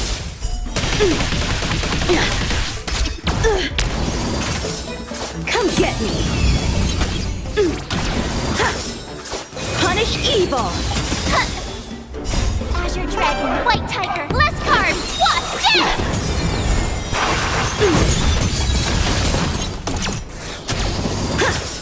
I'm just warming up. Azure Dragon, White Tiger, less carbs, wasp, death!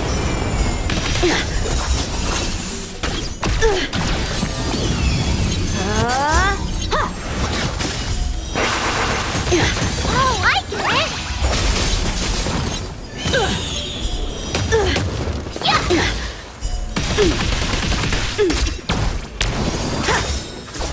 Azure Dragon, White Tiger, less carbs, wasp, death! You're all in on it. Awesome! Now watch! I failed.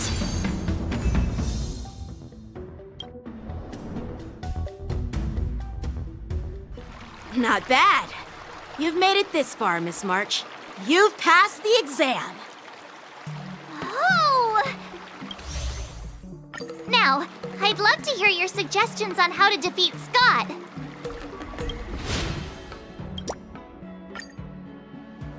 Let's do it!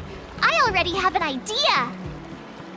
I remember Yanqing once said, there are many ways to defeat villains.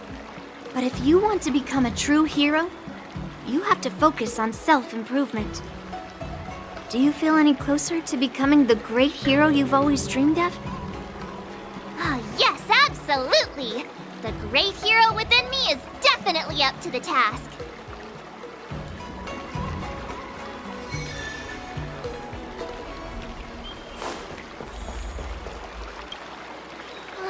I'm about to duel with Scott, but I always feel like my fighting skills haven't improved enough.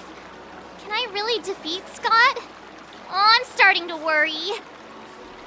I mean, don't you have some miracle pills that can instantly unlock my meridians? Boost my cultivation and make me a super strong hero? You know, the kind where you just pop one and instantly become an invincible sword master. Hey!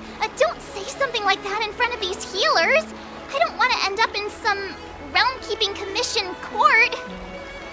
Well, even though it's a risky idea, I'm glad you're finally willing to do whatever it takes to win, Miss March.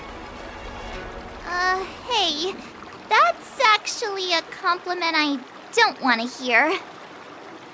We don't have any convenient pills like that. But if you just need a temporary boost for the duel, we might be able to figure something out. I've made a bowl of matsutake longan white bamboo sparrow soup for you, Miss March.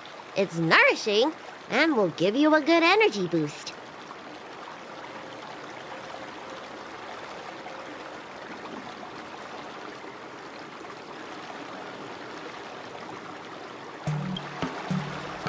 Hey now! This tonic is very potent. If you don't engage in any intense physical activity, it might do more harm than good. Can I drink half now and save the other half for later? Just in case Scott beats me, I can use it to recover. Are you really that lacking in confidence, Marge? I was actually looking forward to tripling the fee when the IPC guys came in for treatment. You don't know the half of it. Those IPC mechs pack a huge punch. If it's just pain you're afraid of, I might have a solution. Here, this medicine is named Yabra. A tiny dose can numb the body's senses and alleviate any sensation of pain. Actually, some of the Cloud Knights use pellets which contain trace amounts of this ingredient. When you block pain on the battlefield, you have a better chance of beating your opponent and surviving. Whoa, sounds incredible! But are there any side effects? No, not at all. We use it for surgeries in the Alchemy Commission.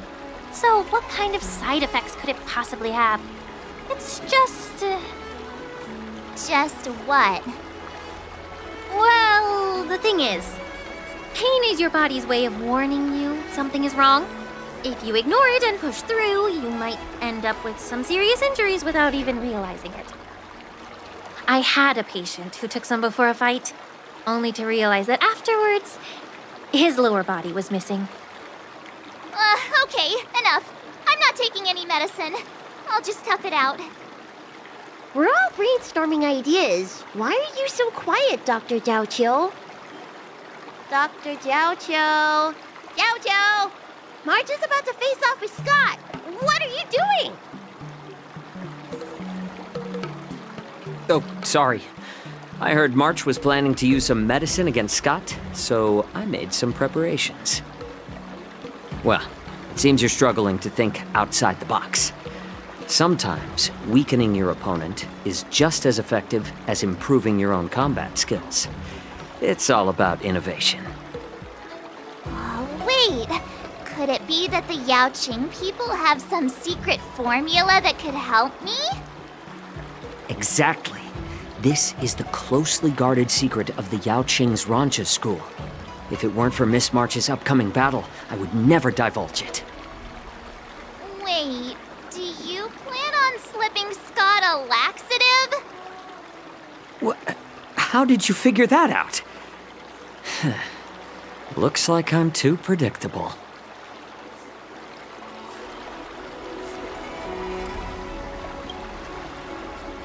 Seriously, don't even compare this guy to us. Well, Dr. Jiaoqiu, are we really doing this? Shouldn't we defeat him in a more honorable way? Maybe we should just completely forget about this idea. Huh? You don't agree with my methods? But it's already too late. Moza has already taken care of things. Wait, so while you seem to be playing with your phone, you were actually arranging things with Moza? Are all Yanqing people as quick as you? All right, it's time for the duel. Just go fight that Scott guy. I've got something else to do, so I'll be off. He ran away! What should I do now? What's done is done, March. We just have to keep moving forward. Rest assured, we will come to Scott's aid if needed. Let's hope he's all right. Let's go.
If there's nothing pressing, let's take a walk.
If there's nothing pressing, let's take a walk.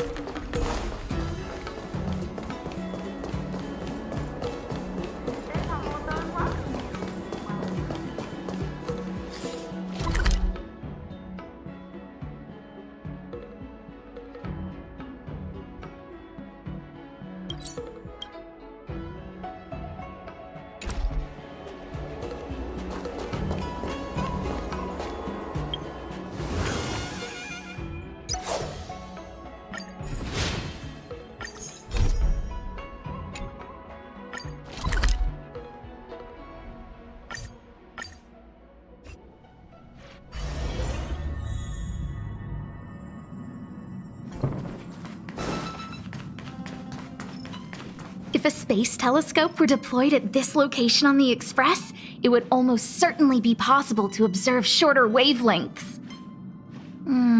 Feels like a good angle. I sure do. You know, I was racking my brains before I boarded the Express, but now I've got more ideas than I know what to do with. Inspiration is a fickle mistress. My thesis might just be related to the Express. I hope you'll agree to be interviewed later. I need first-hand information. Well, of course, there are other things in life, too. Oh, that's not a bad idea. Well, I've been on the Express before, but this is my first visit with you on board. Looking forward to it.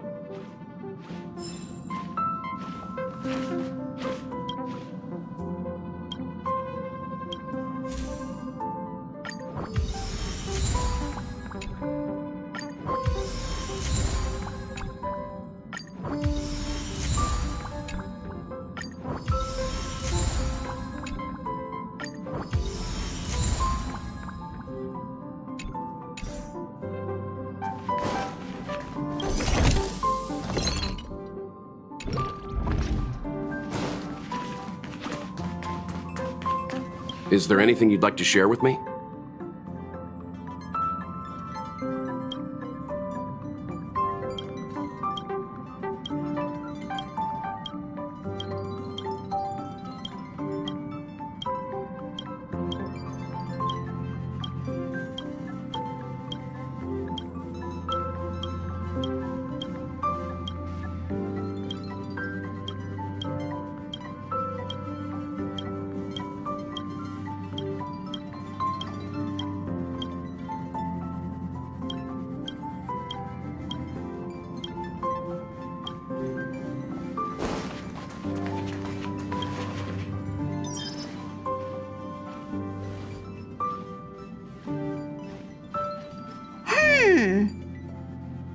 Phew. What's up, Pom-Pom? Just got a message from the Xianzhou Luofu. Looks like it'll conflict with our original schedule.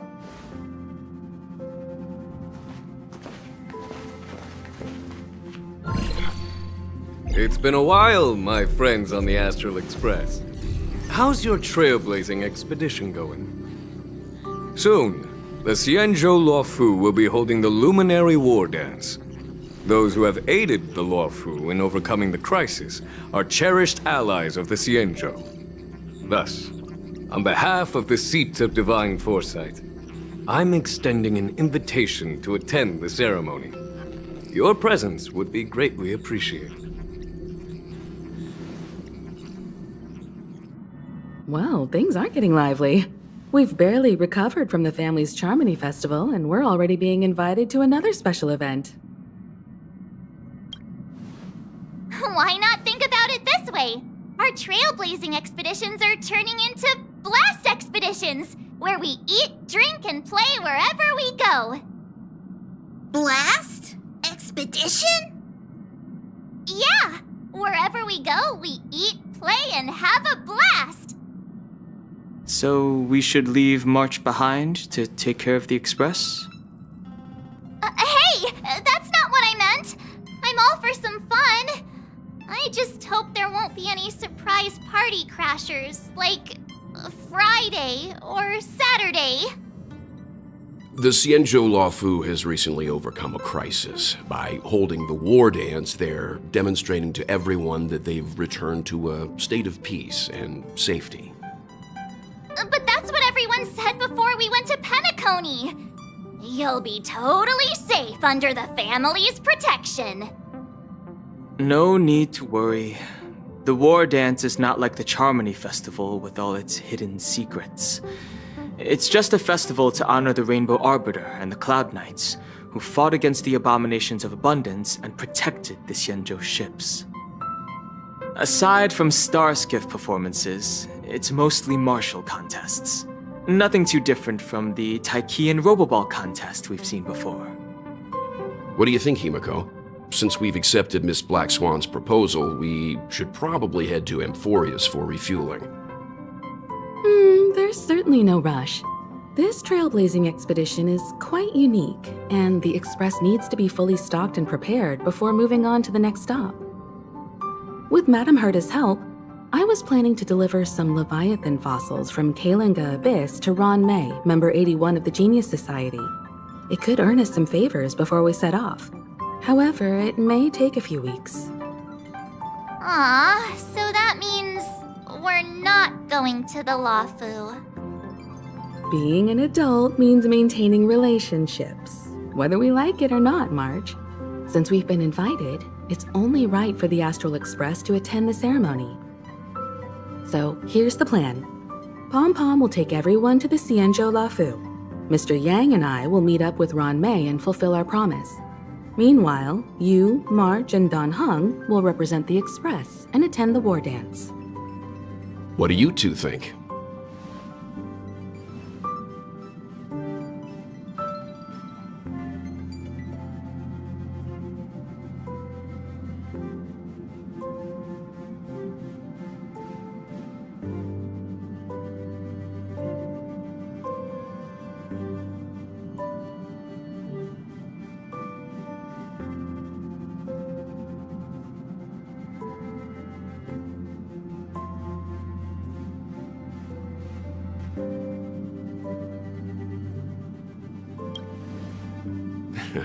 I don't hear any objections.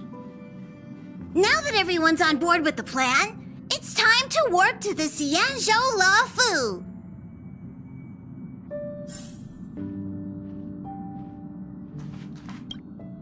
Kalinga Abyss. What does she expect to find there? Current research on the Leviathan merely proves how little we know about such life forms. That's why geniuses are interested in that field. Science is all about uncovering the unknown.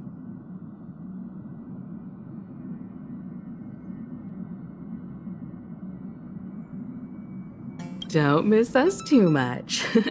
If I stumble upon some cool Leviathan fossils, I'll bring a few back as souvenirs for you.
Himeko really knows how to convince people. Between Leviathan fossils and the war dance, the latter definitely sounds more fun. By the way, Don Hung, this time you'll be taking a stroll with us on the Luofu, right? And just let you two wander around aimlessly on the Luofu by yourselves? I don't think so. Plus, Mr. Yang is right. The Ambrosial Arbor crisis just ended, and both the long life and short life species are still feeling uneasy. And that's why Jing Yuan wants to organize the war dance, to show that the Xianzhou Luofu is stable and safe. And since he has extended an invitation, it's only right that I visit my old friend.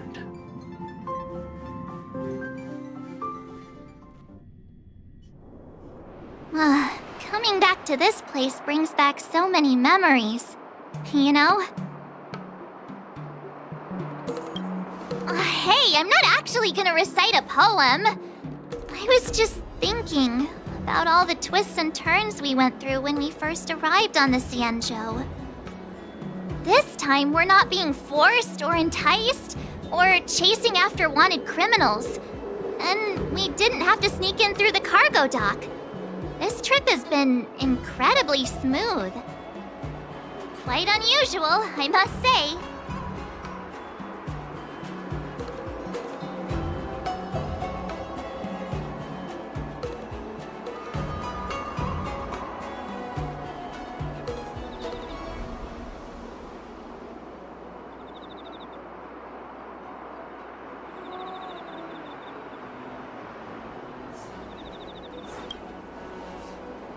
I agree.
Haven always this crowded? Oh, there are so many people here. I can barely hear anything. Yanqing said General Jingyuan sent him to welcome us, but where is he? Let's wait for him in front of the loom. It's the most prominent landmark on the dock.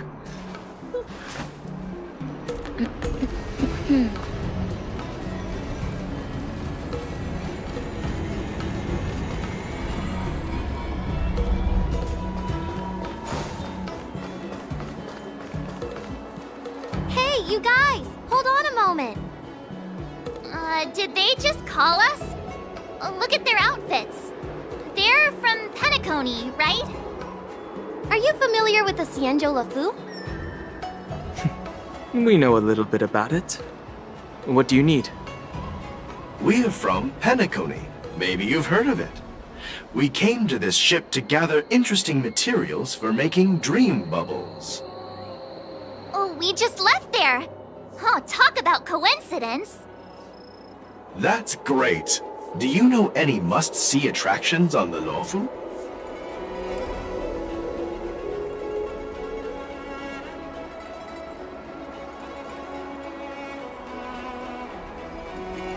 Exactly! We're Xianzhou experts.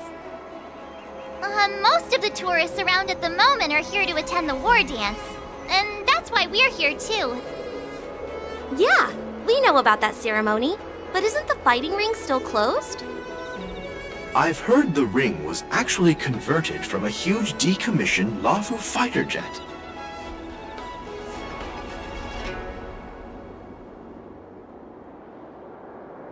No doubt about it. It's a massive fighter jet. It's got to be larger than a civilian starskiff. But for now, all we can do is wait until the war dance starts in a few weeks before we can board it. We've still got work to do, so we can't just sit around waiting for it to start. That's why we're asking you about some must-see attractions. We're looking for unique experiences that you won't find on Penacony. Our clients love these kinds of dream bubbles the most. You're the expert here. Give them some suggestions.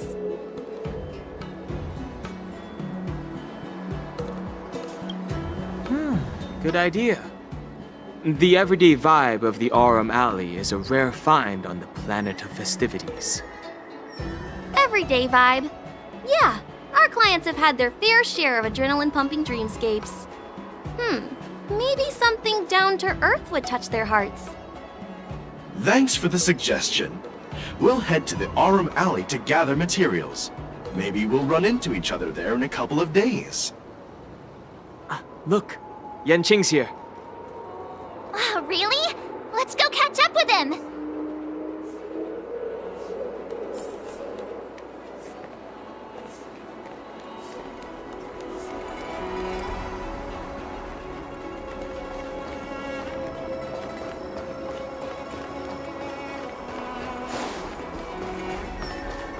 There you are! Everyone, this way! Hey, everyone! It's been a while. It doesn't feel like it's been that long since we last saw you. But, Yanqing, are you? What's up, Miss March? They say kids grow up really fast. Yanqing, are you a little bit taller than before? We've only been away for a few months.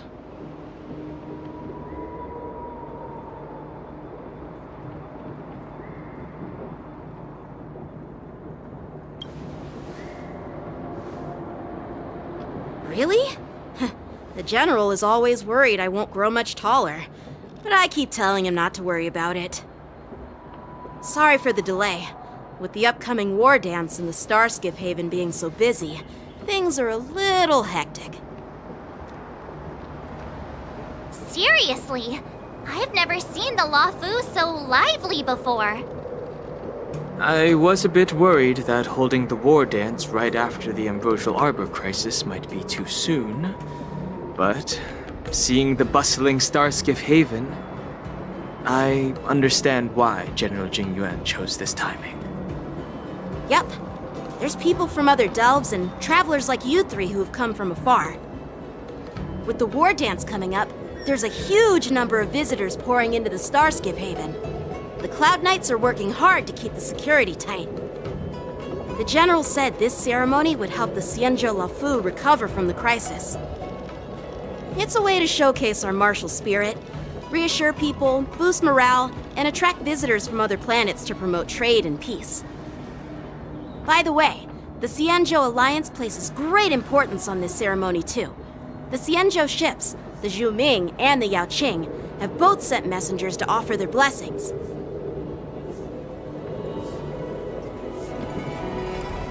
Yeah, the Xianzhou Yanqing is a major force in hunting down abominations, and is always engaged in conflicts across the cosmos. Although it's a member of the Xianzhou Alliance, I don't know much about it.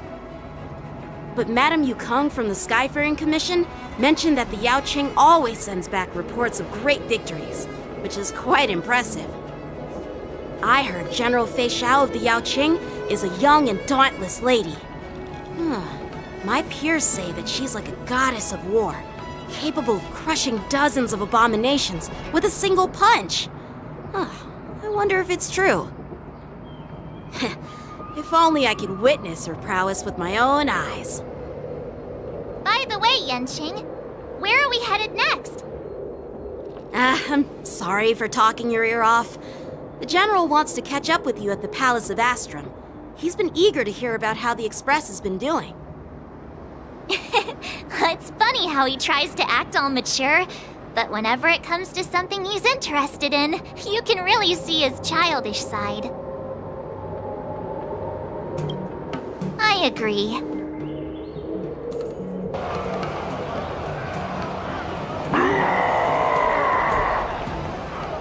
All units, assemble quickly! Get ready to protect the crowd! I just mentioned security, and now all of a sudden something's gone wrong. Excuse me, I need to go check out the situation.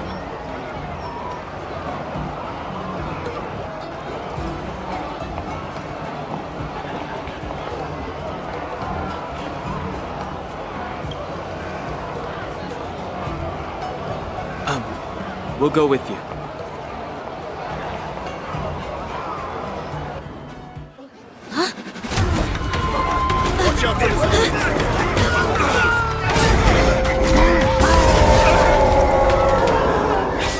Protect the civilians. I'll deal with him.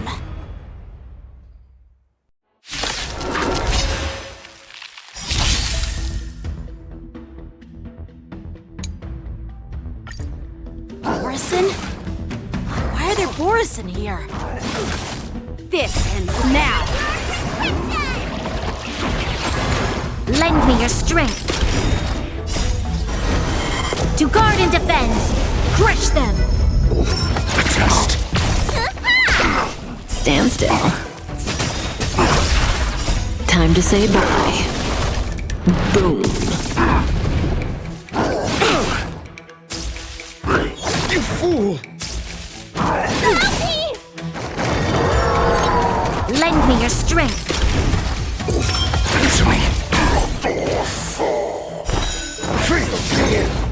Knowledge, the measure of truth and falsehood.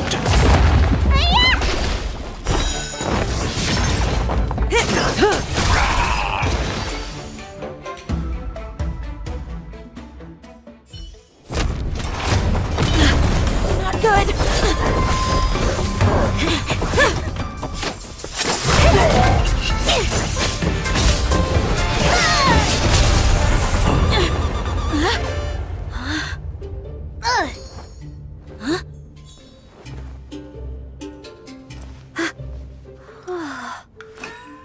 Thanks for the help. Sorry, no time to chat. Could you give me back my...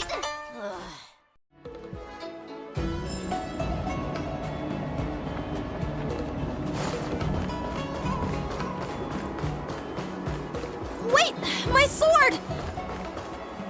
I'm sorry, but I'm afraid we'll have to put our plans on hold for now. I need to find out what's going on.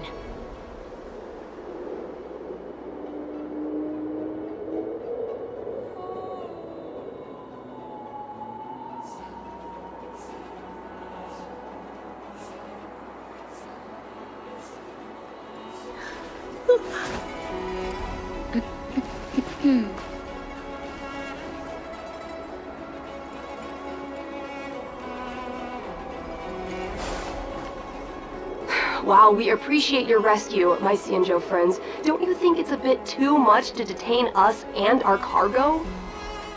Sorry, but we've been ordered to detain you and your cargo for inspection until we figure out the source of the attack. Once we're done with the formalities, we'll let you and your cargo go. Oh, but this shipment isn't even meant for the Luofu, and it's IPC's patented technology. Who do you think you are to conduct an inspection? According to the protocol, all cargo arriving on the Luofu must go through inspection. Oh, but we didn't officially enter your dock at all. We just sought refuge in your dock because we were attacked by the Borisons. Looks like this argument could go on forever. Let's not get involved in a heated dispute that won't lead to a resolution.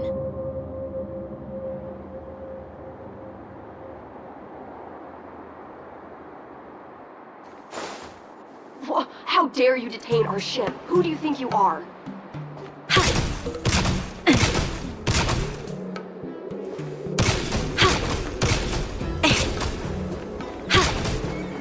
Just following the rules.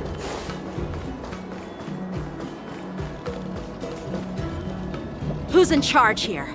I need some answers. It's my fault. We let our guard down for a moment. I take full responsibility. With the Wardance approaching, safety should be a top priority. Now, tell me, how did Borisin prisoners end up in Starskiff Haven? According to the protocol, Borisin prisoners should be held on a starskiff and taken directly to the shackling prison under strict supervision without ever touching the ground. Who allowed a prisoner transport ship to dock at the passenger terminal? Please don't blame this, Captain. This incident involves the Yunli's diplomatic vessel. Who are you? I'm Lu Jun, an officer of the Patrol Defense Squad. Thank you for your help, Lieutenant Yanqing. The situation unfolded rapidly, and it shouldn't be held against the captain. Here's what happened. An IPC transport ship was attacked by the Borisin just before arriving, and the Yunli's diplomatic vessel came to the rescue. They fought off the Borisin pirates and imprisoned them on their ship. So, an IPC ship was attacked by the Borisin near the Luofu, and the Yunli envoys saved them? Sounds complicated. Honestly, it gives me a headache too. The Yunli diplomatic ship, adhering to standard procedure, docked at the passenger terminal to hand these criminals over to the Luofu. You know, with all the outsiders flooding onto the Luofu, the Starskiff lanes are under immense pressure. The Borisin desperados decided to put up a fight before the prisoner transport Starskiff could get there. And that's what you just witnessed.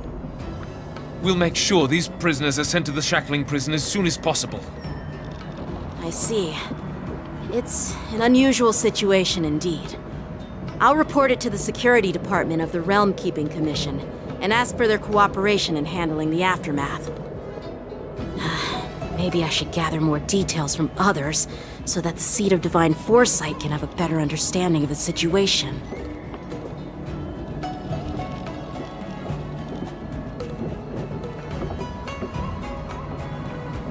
Oh, you look much mature now, Yanqing. Please don't tease me, Miss March. The situation on the Xianzhou before the Wardance is like a calm lake that can be disturbed by even the smallest pebble, capable of generating far-reaching ripples with even the slightest disturbance. What are those people? I mean, those monsters we just dealt with?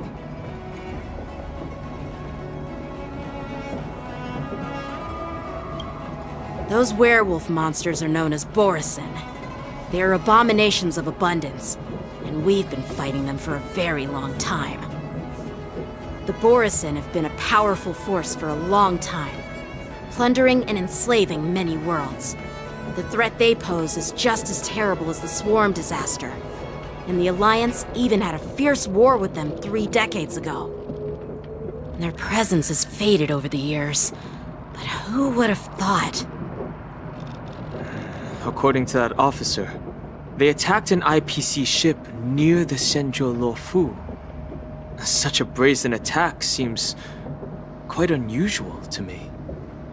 Yeah, that's what I find strange too. It seems like the IPC and the Borison have some serious grudges. Well, enough with the chit-chat. The General wants me to take you to the Palace of Astrum. I'd love to chit-chat a little longer, but there are some things that can't be left unchecked. Is it a serious matter? Maybe you'll need our help in hunting down the Borison? Thank you, but it's no big deal. By the way, that young lady who just appeared, she took my sword. I'm thinking of filing a lost property report at the Realm Keeping Commission to see if I can get it back. I doubt she did it on purpose.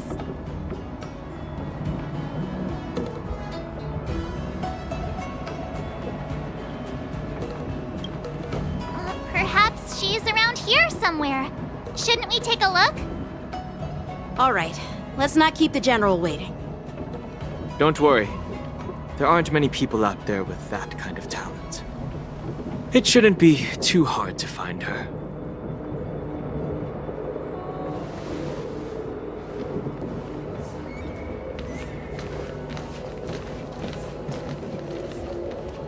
There sure are a lot of troublemakers around.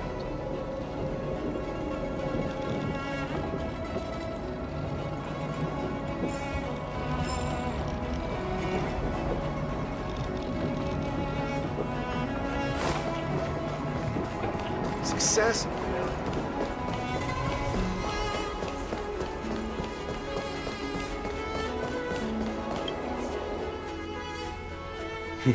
It's been a long journey, Elder Wyatt. Thank you for your... General, I brought our guests from the Express. Oh, I'm sorry for my bad timing. I didn't know you were meeting a guest, General. Don't worry, you're just in time. It's been a while, my friends from the Astral Express.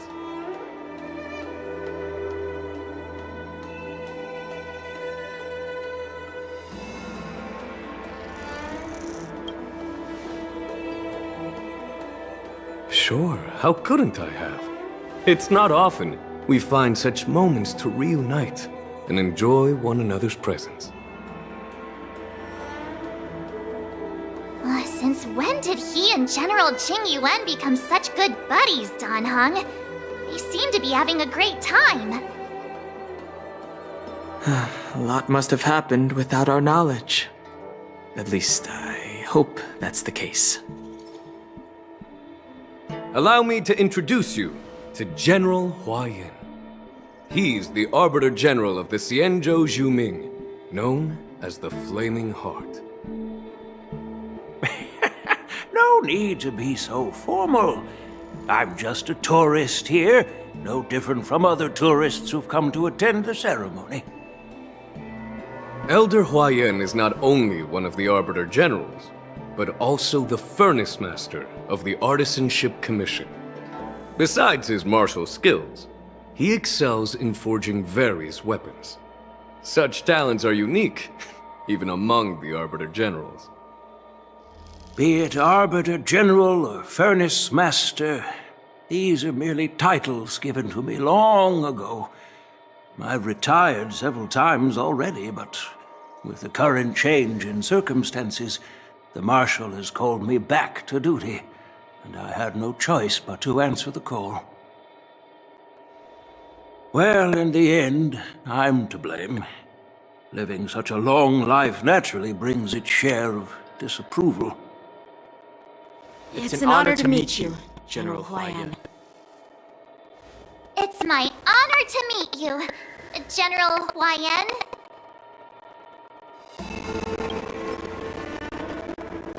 No need to be all formal. Today I'm just a guest on the Luofu, same as all of you. So, these three are the ones you mentioned in Duel, the heroes who helped you with the Ambrosial crisis. Indeed, there's Dong, Mark 7, and Pen. Without their help, I'm afraid Luofu might might not have easily overcome this crisis. So, the Imbibitor Lune's reincarnation has returned to the Luofu and will attend the war dance. I'd love to have a drink with you should the chance present itself. You're more than welcome, General Huaiyan. And this young friend is? Yanqing, my apprentice. He remains by my side as my retainer due to his youth, which I hope will season him with experience. He will stand for the Luofu's Cloud Knights in the upcoming war dance, ready to take on all kinds of challenges. Great, great! It's a real treat to see so many talented young people around here today. Oh, I almost forgot. This is my apprentice, Yunli.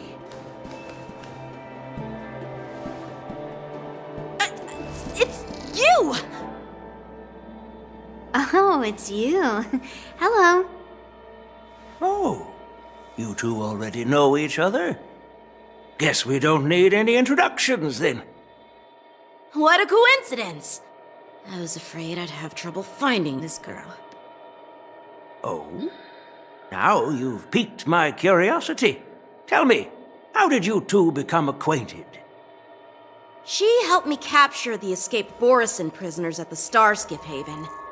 Allow me to express my gratitude for you. But when you left, you took my flying sword with you. Your flying sword? Oh, so that's why I found a dagger in my bag. Turns out it's yours. Yes, it is. Now that we've met again, I hope...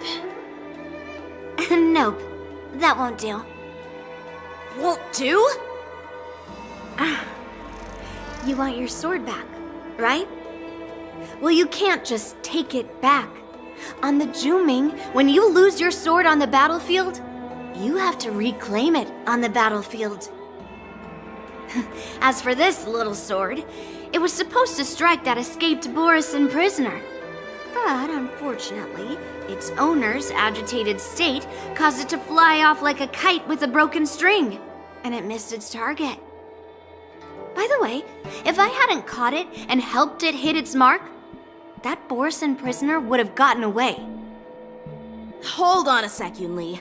You took my sword without even asking, and now you're refusing to give it back?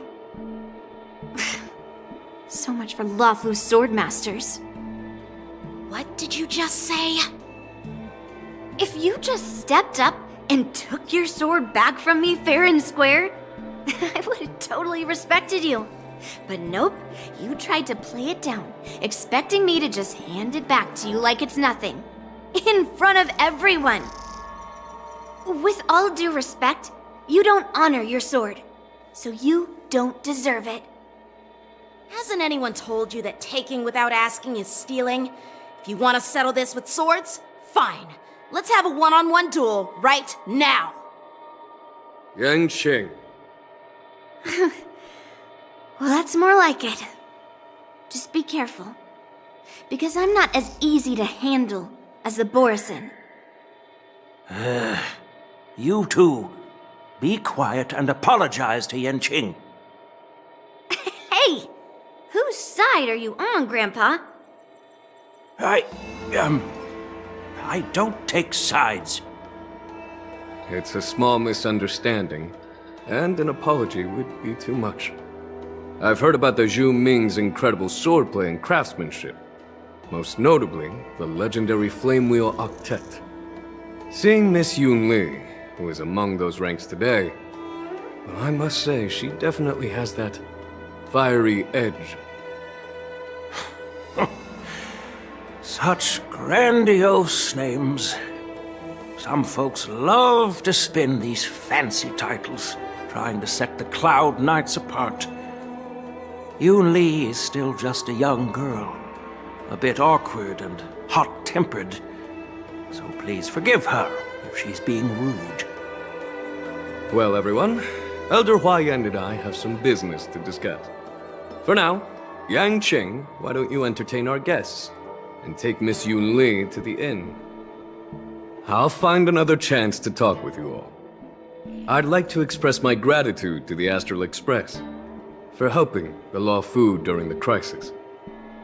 That's so kind of you. I mean, you've already thanked us so many times. Please forgive me for coming at an inconvenient time. You needn't apologize, General Huaiyan. All right, Yunli. Take this opportunity to clear things up with Yanqing. Yeah. It's better to make friends than enemies. But I won't be heading to the inn just yet. I want to visit Lingsha.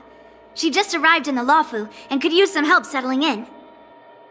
Yanqing, once you've helped our guests get settled, go to the Artisanship Commission for me. I've heard about the attack and the detainment of the IPC ship. Qingzhou sent word that the IPC members are protesting and wish to have their cargo back. See if you can calm them down. Don't get aggressive. Just make it clear that the Xianzhou Luofu has no intention of violating their rights. I'm on it.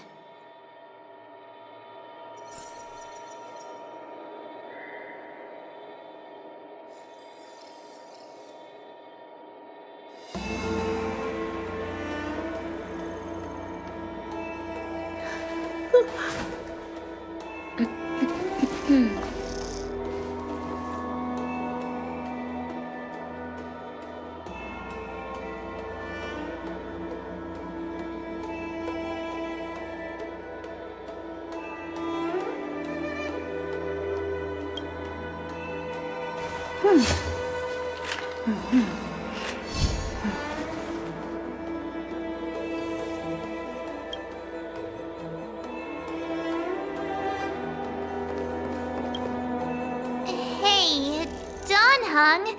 I thought all the Xianzhou generals were like Jing Yuan. But that General Huaiyan, he looks so thin and scraggy, as if even a light breeze would knock him over. Is that old man really an Arbiter General? Well, each Xianzhou ship has its own division and specialty within the Alliance. Not all of the Arbiter Generals are good at leading the charge. You heard what Jing Yuan said, right? General Huaiyan was once the head of all the skilled craftsmen on the Zhuming.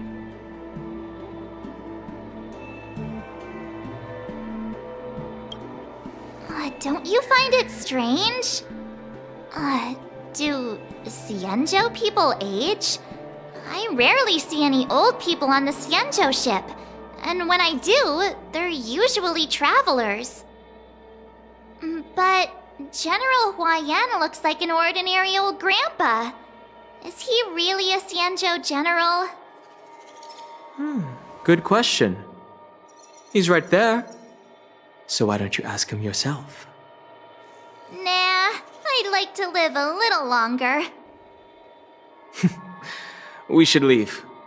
General Jing Yuan asked Yanqing to entertain us, so obviously, he has important matters to discuss.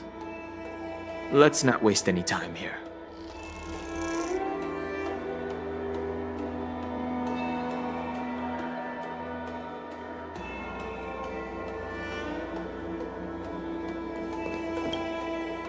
This is the report Qingzhou just sent me. Let me take a look.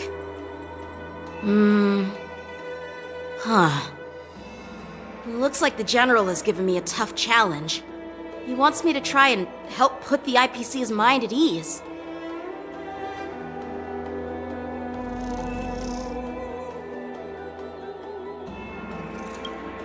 Well, it's not exactly a test. As Cloud Knight officers, we not only learn the art of war and martial arts, but also occasionally have to handle diplomatic disputes. It's just, talking things out isn't as straightforward as duking it out with weapons on the battlefield. This is especially true when you're up against the IPC, with their non-stop corporate babble. Well, let's not worry about that for now. Shall I take you to the inn?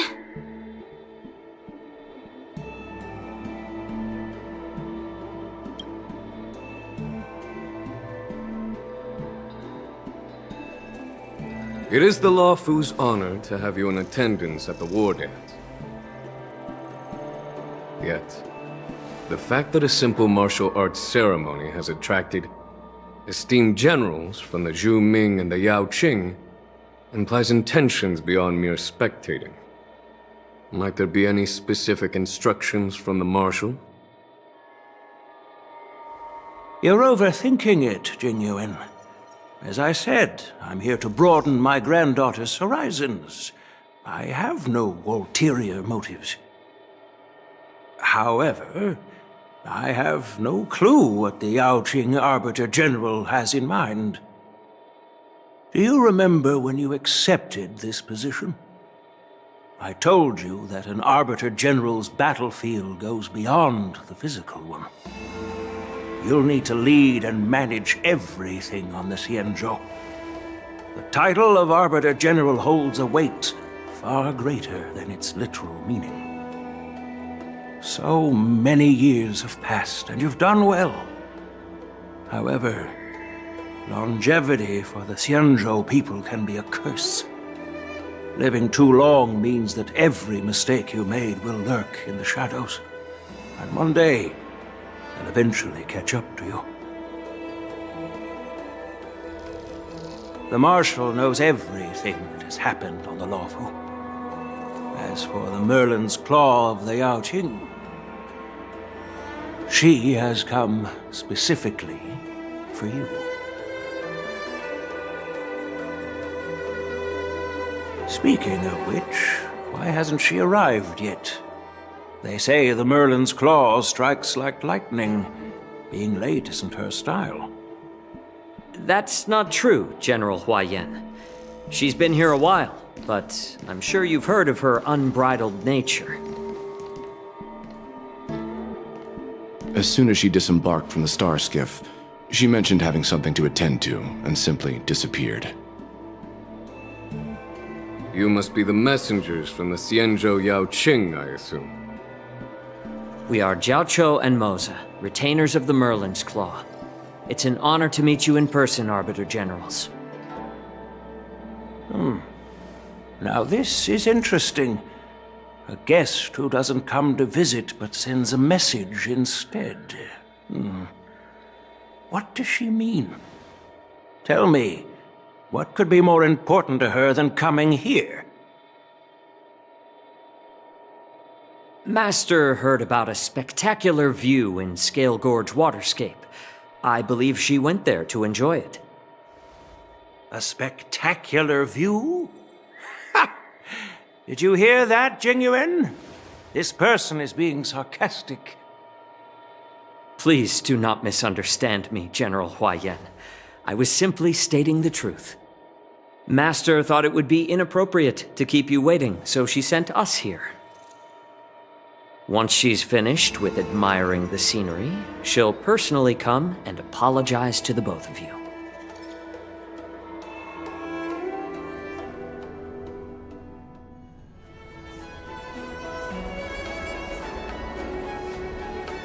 Drat! I forgot to ask Yunli to return my sword.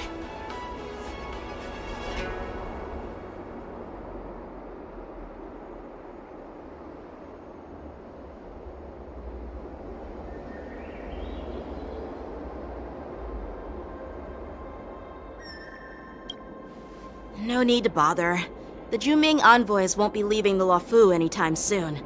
I'll ask for it later when we meet again. By the way, I don't know if it's just me, but the general seemed a little reserved. Could it be because of Elder Huaiyan's visit? Reserved? Really? Maybe I'm just overthinking things. No, you're not.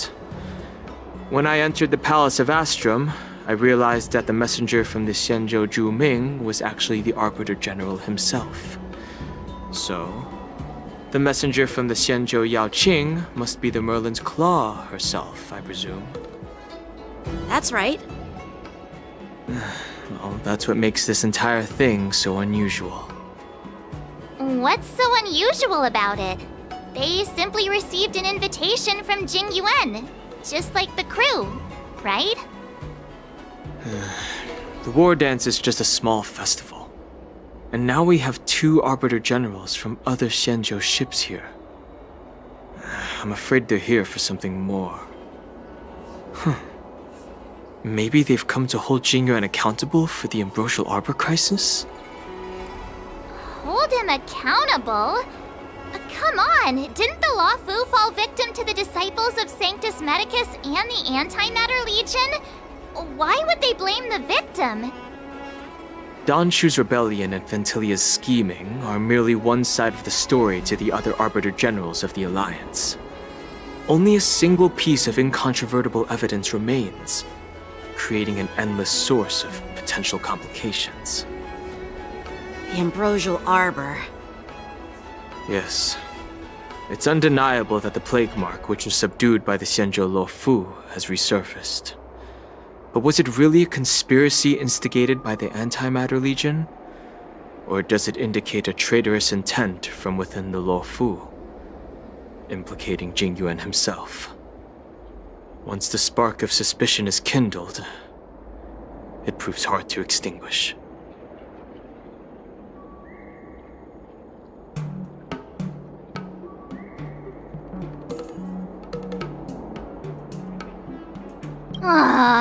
What was I thinking? Seriously, here I was looking forward to a carefree and enjoyable trip. But it seems wherever we go, drama is just around the corner. Aw, I was so excited. I thought those Arbiter Generals were just here to see the ceremony. By the way, I heard that an alchemist from the Zhuming diplomatic ship has arrived, and rumors say that she's to be the new Cauldron Master of the Alchemy Commission on the Luofu. An alchemist from the Zhuming serving as the Cauldron Master on the Luofu? While it's not unheard of, the timing itself... Thanks to your words, Mr. Danheng.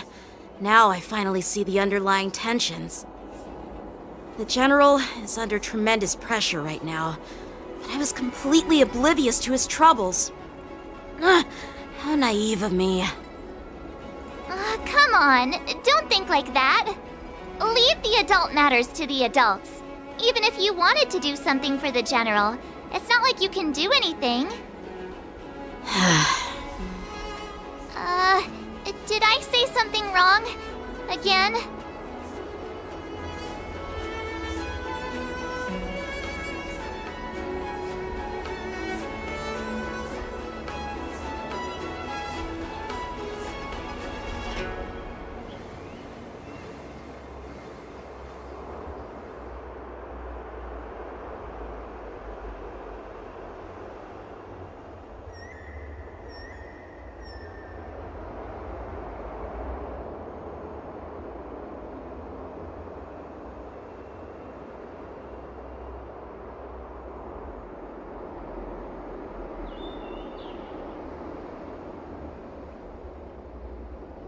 Miss March is right.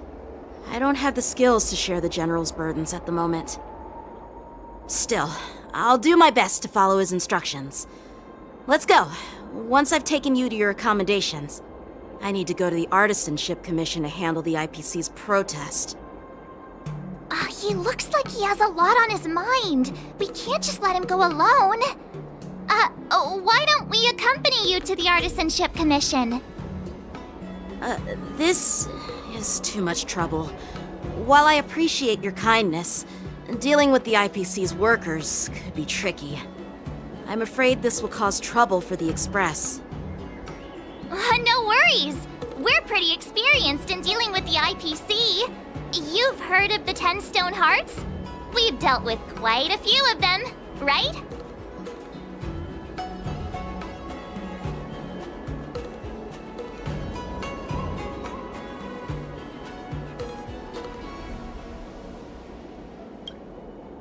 Yeah, exactly.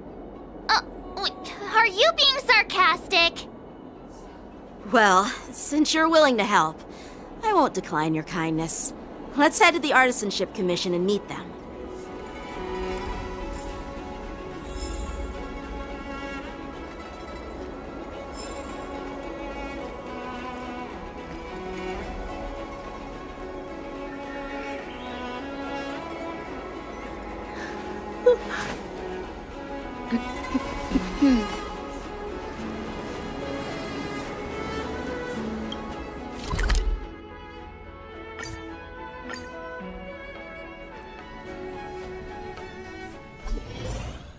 Can I really reason with you, Xianzhou people?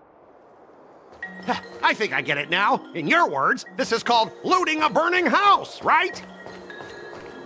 But I am trying to reason with you here.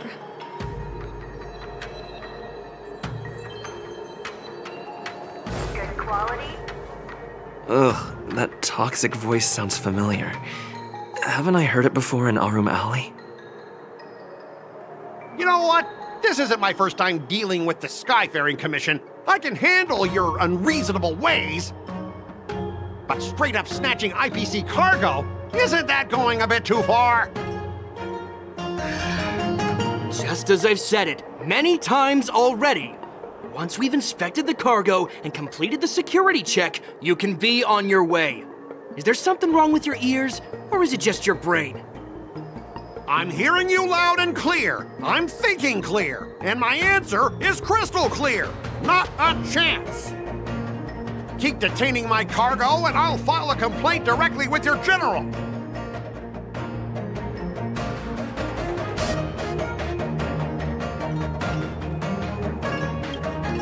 Don't think you can possibly convince me. Huh? Why are you here? Staying on the Xianzhou, are you? What terrible luck! Wherever you go, disasters aren't far behind!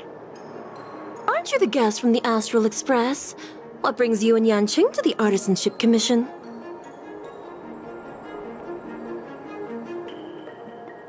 Trouble caused by the IPC? I'd say it's caused by the Skyfaring Commission! Looks like you've met this IPC worker before. I'm not sure if that's a good or a bad thing. I was sent here to deal with the IPC protest, Miss Shikui. What's going on here? As you know, this IPC transport ship was attacked by the Borisin and rescued by the Juming's diplomatic ship. Then the Cloud Knights were instructed to bring it back to the dock for repairs and inspections. And this is Mr. Scott, the person in charge of this transport ship. So, you're Scott. I've heard him mention you. Weren't you kicked off the Luofu before? Why did you come back? Like I wanted to come back. I thought I'd just dock at the harbor for repairs and leave this forsaken place for good. Little did I know, as soon as the ship entered the harbor, a bunch of Cloud Knights showed up and snatched all our cargo from the hold. What do you mean by snatched? I've told you 1,000,000 times. It's a security check. Then why did you bring the cargo to the Artisanship Commission? You even brought in some shady craftsmen. It's obvious you're trying to steal the IPC's patented technology! Listen here. Firstly, the Skyfaring Commission detected dangerous items that could possibly be weapons in your cargo hold. That's why they called me here, to double-check. Secondly, where the heck did you get the idea that I'm a shady craftsman? Even if there are dangerous items, what do they have to do with you? It's not even being shipped to the Luofu. We'll just fix the ship and be on our way. We won't unload our cargo here. But you'll have to stay in the port for several days before your ship is repaired and you can take off again. How can we just leave unchecked items sitting here? I understand, but we don't need to disassemble the cargo if it's just a security check, right? In most cases, we don't. However, our scans discovered that the cargo doesn't only contain machinery, but also some substance that resembles biological tissue. Biological tissue? Does this crate contain living things? I'm afraid we'll need to wait for the Alchemy Commission for further confirmation. In any case, according to our regulations, we need to unseal one of the crates for further examination. But this IPC specialist has been hindering us on the grounds of patent secrecy. The Alliance's regulations on biological products are very strict. Without further inspection, there is no way for the Skyfaring Commission to release the cargo. Oh, really? Fine! If anyone lays a finger on that shipment, they'll have me to deal with. It doesn't matter if it's mechanical or biological. It's none of your business. I'm filing a complaint against the Skyfaring Commission's ridiculous regulations. This Mr. Scott seems stubborn and difficult to persuade. Honestly, I really don't want to have a vicious confrontation with the IPC.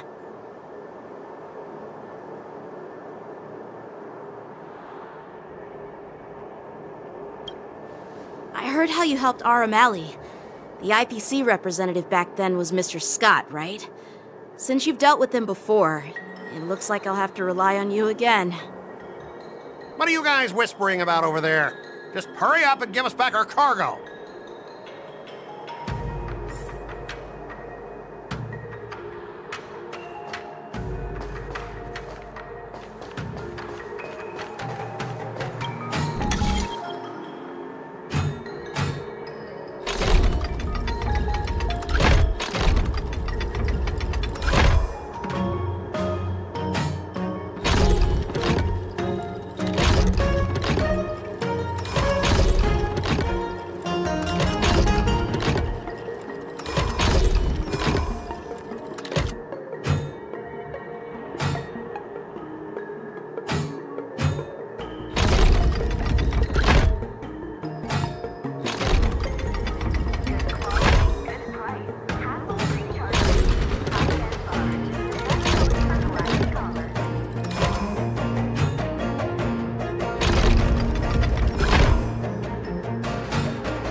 design is exquisite.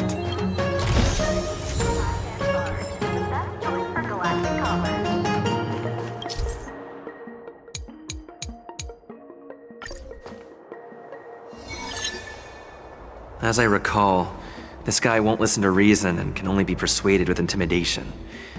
But he does seem to follow rules to some extent.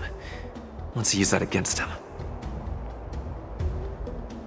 Speaking of regulations, we have our own laws and regulations too. According to Article 4 of the Xianzhou Alliance IPC Trade Consensus, the Alliance and IPC shall never infringe on each other's intellectual property rights.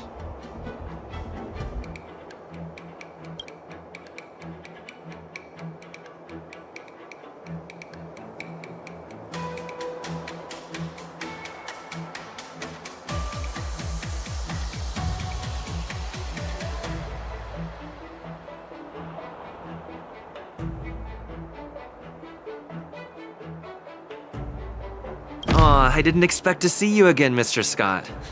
We had such fun in Arumali last time. It seems our paths are destined to cross once more.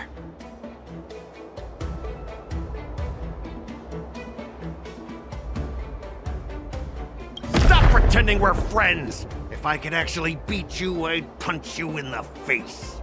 So, are you guys gonna resolve this problem? Or are you just gonna let this clown put on a show here? Let's just pretend we don't know him, Dan Heng. Even if we set aside the secrecy of intellectual property, these prototypes built by the Intelligentsia Guild are incredibly valuable, beyond your wildest imagination. If anything goes wrong, you won't be able to pay for it even with your lives.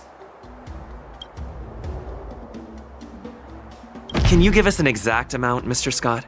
If there's any damage after the inspection, the the Skyfaring Commission will compensate you.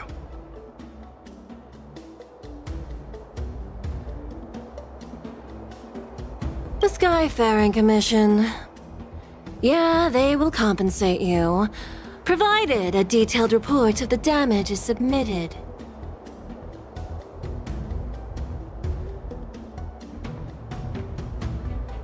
I don't doubt the financial strength of the Skyfaring Commission. However, this is not just about money. Besides, the cargo on this transport vessel belongs to the Intelligentsia Guild. If you want to inspect the cargo, shouldn't you at least call in a member of the Intelligentsia Guild to be present?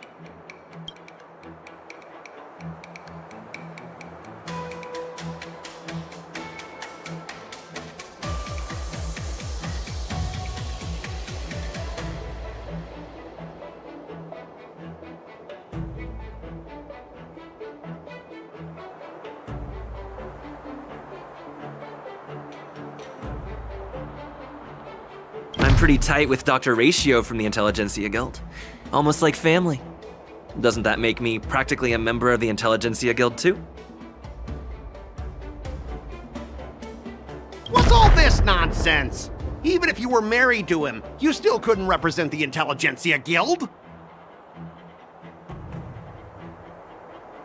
We both need to follow the regulations, because that's how the IPC and the Xianzhou operate, right?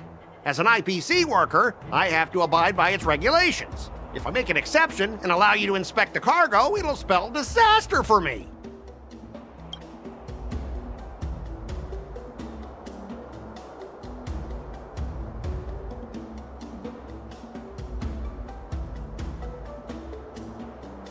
Everyone has their own set of rules. Now that you're on their turf, shouldn't you follow their rules too? Yeah, I get it. I know I'm on the Xianzhou, but if I violate the IPC regulations, I'll be in deep trouble when I get back.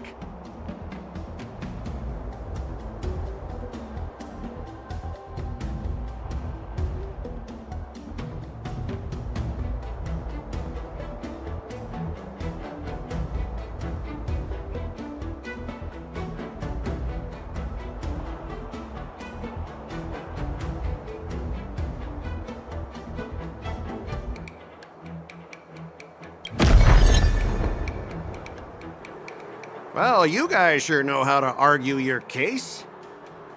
Fine, I'll allow you to do the security inspection. It's just that, I need some time to sort things out. This is a big deal. Let me talk to headquarters first. So, Mr. Scott, are you just stalling for time and planning to leave the Xianzhou as soon as your ship is repaired? To avoid the Skyfaring Commission's inspection? Well, IPC staff are free to come and go, as long as they don't break any laws. Yeah, you've got some insight there. Who are you again?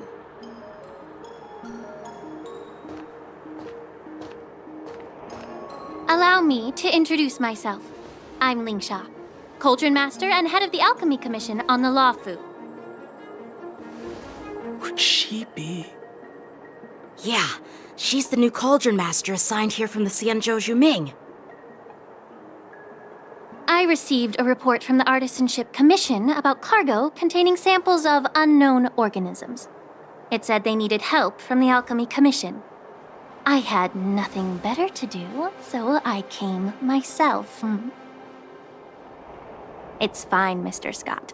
If you really don't want your cargo to be inspected, it doesn't matter. It doesn't matter?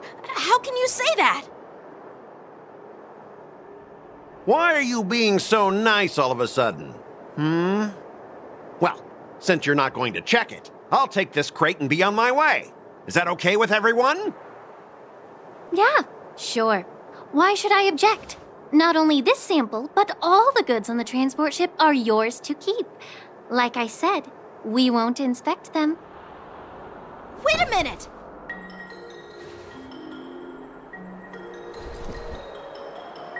Well, that's more like it. If only the young displayed a more reasonable attitude, we could have sidestepped that altercation just now. Our ship will leave in a few days once the engines are repaired. Your ship can leave whenever you want, but I'm afraid I can't say the same for your cargo. According to the import and export regulation signed between the Xianzhou and IPC, all biological shipments can only leave the port when they have confirmed to be of no threat, or when all biological activity expires. Since we can't determine if your shipment is safe for the environment, I guess we'll have to wait for its biological activity to expire. Let me check the previous cases. Normally, it'll only take around 47 star calendar years. Only 47 years? Why so surprised? You're still young and full of energy. I'm pretty sure you'll live a few more decades. Have some confidence in yourself. Ha! Typical of a long-life species. Your words are dripping with sarcasm. While you may not care about time, I do. I'll be demanding double compensation from the Skyfaring Commission for every minute wasted. Sure thing, Mr. Scott. You seem pretty confident that your career and life will last long enough to witness this victory unfold.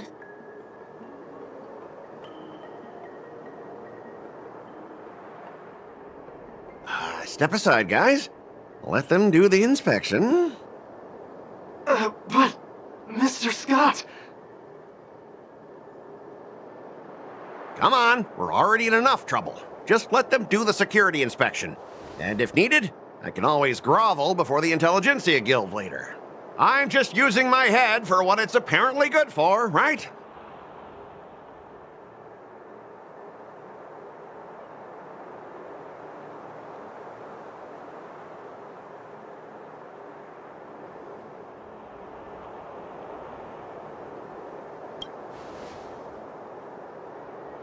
Well, honestly, at least you're not as annoying as that woman.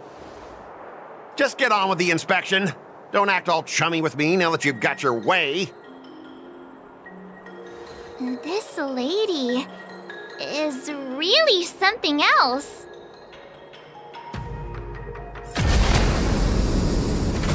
Is this the IPC product? Listen up. Any damages caused by inspections will be filed with the IPC.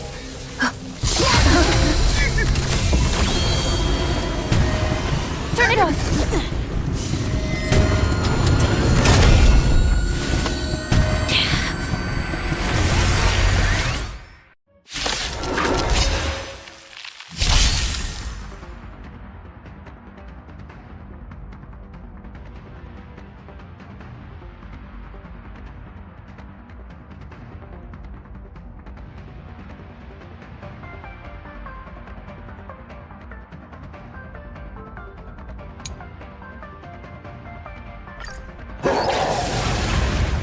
How unexpected.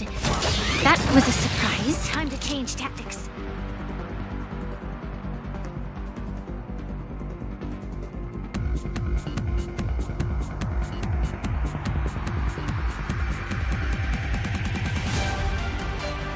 A decisive moment in the battle.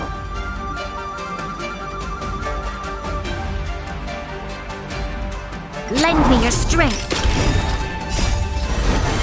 To guard and defend! Crush them! Answer me! Stand still. Time to say bye. Boom. Troublesome. Lend me your strength. Adjust. Relax. Damage. What's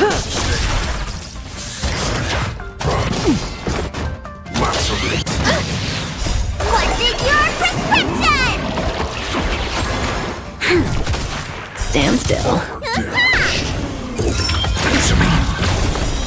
Fail. Damage sustained. Time to say bye. Boom.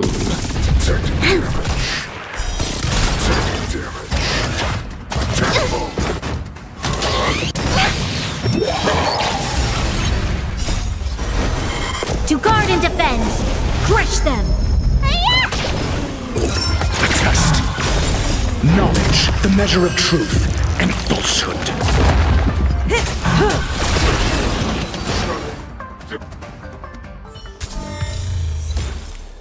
Were you seriously planning to leave this stuff unchecked at the dock for days? That's way too dangerous.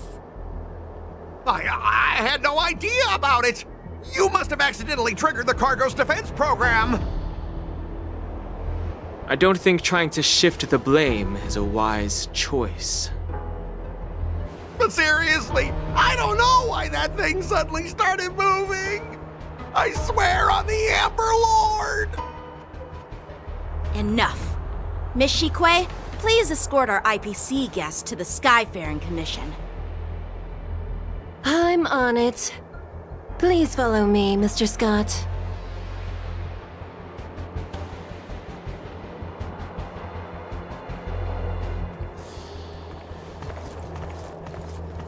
Gentlemen, our preliminary inspection shows that there is indeed hidden biological tissues inside, just like the craftsman feared.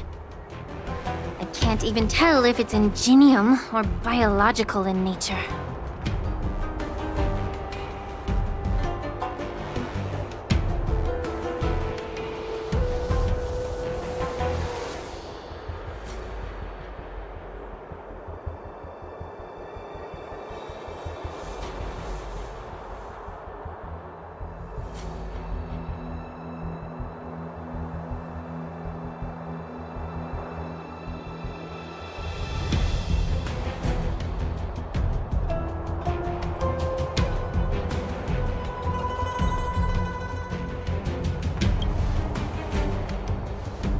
The core of this device is what they call wetware in industry slang.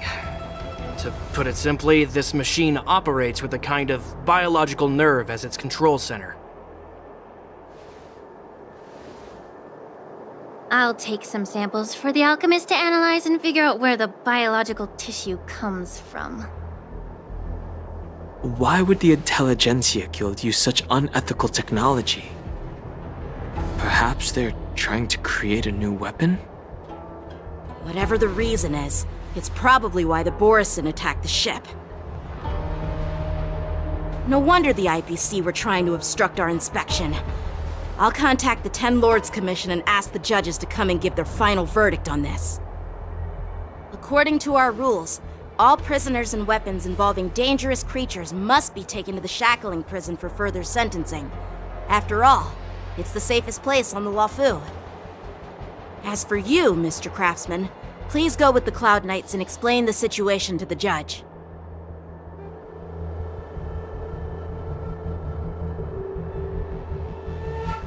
I had a feeling that the IPC members would cause trouble, but I didn't think they'd be this tricky. Thanks for your help, Miss Linksha. I should thank you for saving my life. Your sword skills were impressive. Taking down that big guy. I thought the General's retainers were all burly martial masters. I didn't expect Yanqing to be so...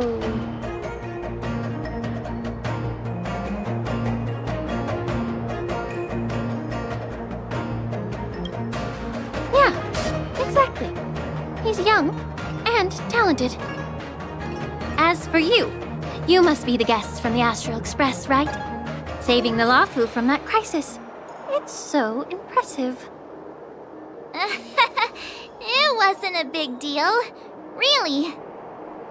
It's still early, so why don't we get some tea at the Alchemy Commission? We can discuss your suggestions for revitalizing the commission. I'd be happy to accept your invitation. And you three are coming too, right?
You're back.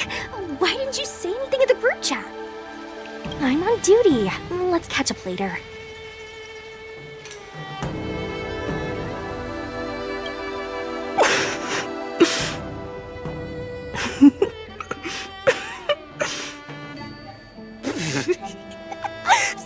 Hey, I'm warning you. I'm carrying out my secret duty.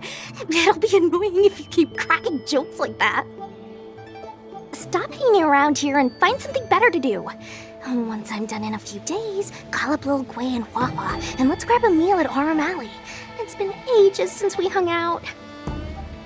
Goodbye.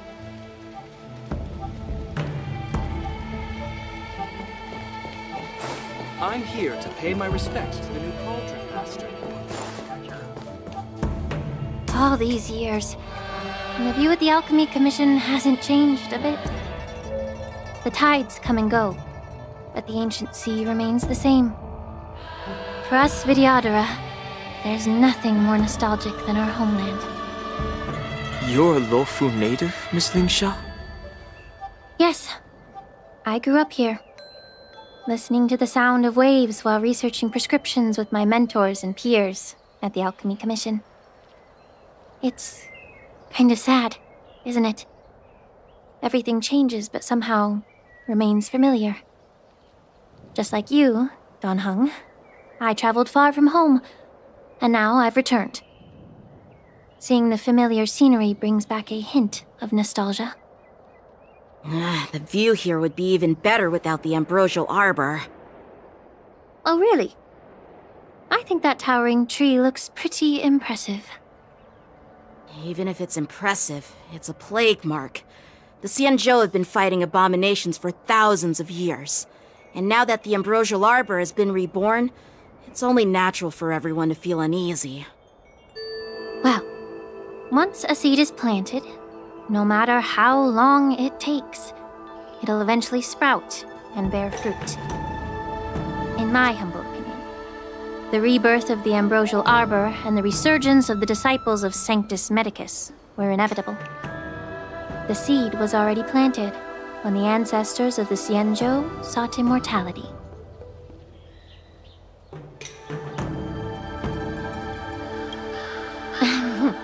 My bad. Well, since you went through the entire ambrosial arbor crisis firsthand, Dan Heng and Lieutenant Yanqing, I'd like to discuss something with you. What would you like to discuss, Miss Lingsha? I was lucky enough to be chosen by the Alliance to come in and clean up all the old grime in the Alchemy Commission. Honestly, the Alchemy Commission is riddled with problems and has reached a point where fixing it seems impossible. I'm looking to remedy this problem, but was wondering if you could provide any insights. Well, even though I'm a Vidyadharan like you, I'm an outsider, just like my companions here. I can't really say much about a remedy, but I do have a piece of advice, Miss Lingsha. The Vidyadhara and the Alchemy Commission on the Luofu have always been intricately connected. If you cannot distance yourself from these ties, Miss Lingsha, changing the situation within the Alchemy Commission may be quite challenging. I may not know about politics, but I do know that the disciples of Sanctus Medicus have been operating within the Alchemy Commission for years. If you're determined to root them out, maybe you should discuss it with the General. I see. Thank you for your valuable insights. While the Lux Arrow from the Rainbow possesses unparalleled power to sever the ambrosial arbor, it can't sever mortals' desire to prolong their existence. Just like how the Cloud Knights can eliminate the remnants of the disciples of Sanctus Medicus, but are unable to calm the hearts and minds of the people within the Alchemy Commission. Our Xianzhou forebears knew this well, and that's why they entrusted the duty of guarding the roots of the arbor to the Vidyadhara. However, the Vidyadhara are still only mortal beings. 30 years ago, my mentor served as Alchemy Commission's Cauldron Master. She recognized the emerging undercurrents and sought to cleanse the source of the disturbance.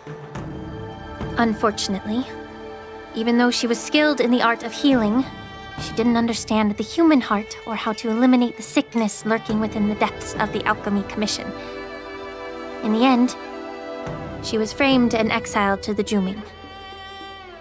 I was also implicated and had to leave the Luofu.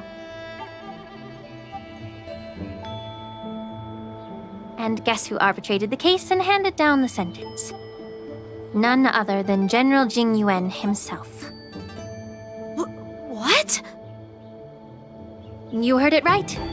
The ones responsible for the corruption in the Alchemy Commission are not just the remnants of the disciples of Sanctus Medicus, but even the Divine Foresight himself.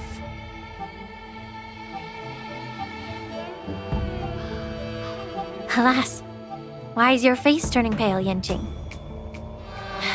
Don't worry about it. I understand that when someone holds a position of power, they may sometimes have to make tough decisions. I won't hold any personal grudges against him. Besides, at our age, holding personal grudges is a luxury we can't afford. Lingsha, you're back! I've been waiting ages for you.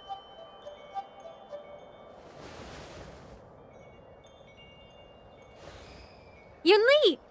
Why aren't you with your grandpa? What brings you to the Alchemy Commission? Well, let me take this opportunity to introduce you to Yanqing. What a small world. You stole my sword! Give it back! I see. Let's skip the introduction part then. Why do I keep bumping into you? Are you stalking me or something? Of course not. Unlike you, Miss Yunli, I have important things to take care of. You, on the other hand, seem to have all the time in the world to wander around without returning my sword. Grandpa used to say that a sword reflects its master. I talked to your sword, and it told me that you've been distracted. You hesitate when you should strike, and you struggle to stay calm when your sword is unsheathed. Now that I see you again, I realize your sword was right. It wasn't me who took your sword. It was you who lost focus. Do you really expect me to believe that nonsense? I've been taking it easy on you because you're a guest from the Juming, but you're not taking the hint. Don't people from the Juming know you're supposed to return what you've borrowed? Just look at this flying sword. Even if I gave it back to you now, it'd just be taken away again in a few hours. You know the Cloud Knight saying, a Cloud Knight must never let slip their weapon, yes? Well, sure, I can give it back to you now, but on the battlefield, that's a whole different story. Poor flying sword. Fine, you don't have to give it back, because I'll take it back myself!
But which general should I call?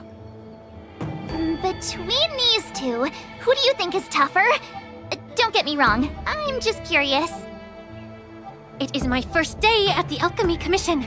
A brawl is definitely not how I imagine celebrating it.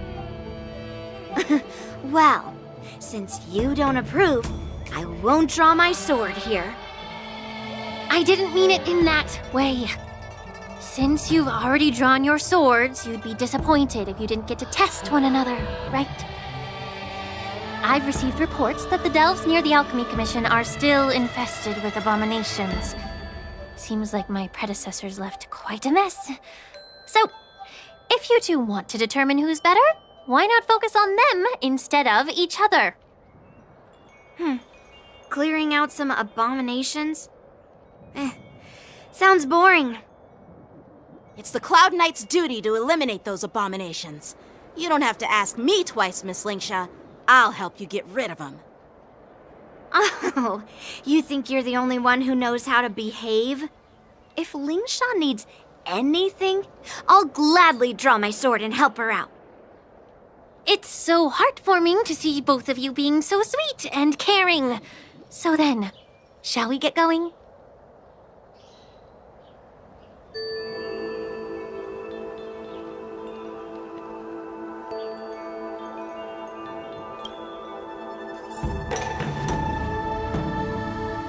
Ever since the disciples of Sanctus Medicus were eradicated, their experimental abominations have been festering here.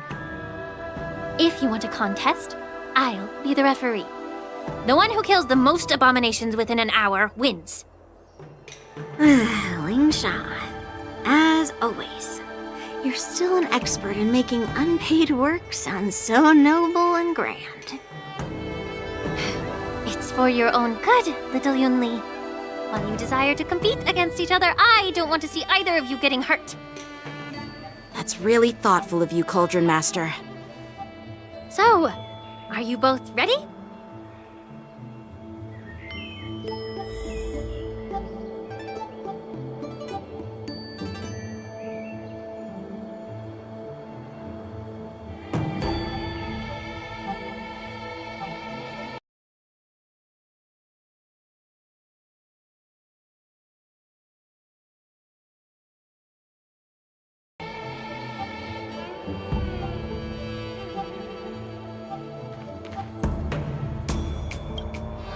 Ugh. Looks like my predecessors left quite a mess. Let me say it again. The one who kills the most abominations within an hour wins. Be careful when you draw your swords, and make sure you don't hurt each other. Can we start now, Lingsha?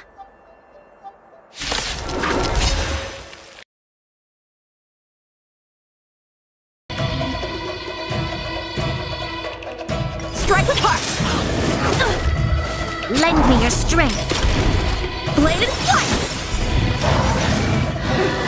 I didn't expect someone who can't even hold on to his sword to actually have some skill. Strike with heart! Stand to earth! You've got style with those moves, but you're not striking where it counts. It's such a shame to see you misuse your sword like that. Blade and flight! Swords descend!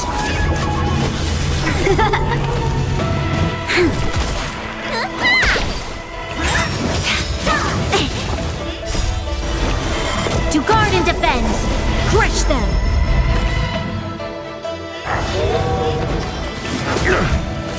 Strike with heart!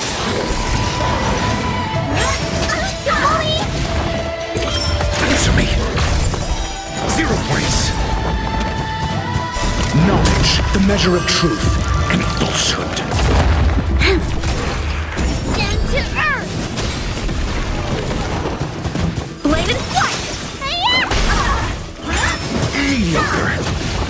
Lend me your strength. Strike with heart!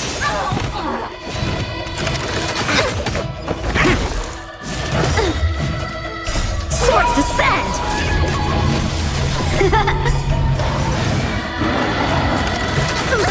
Blade and flight!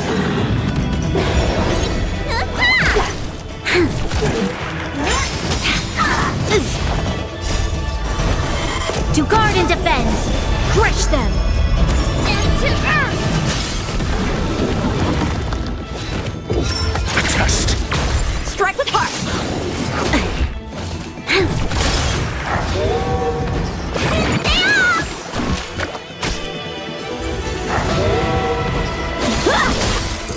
Answer me! Free!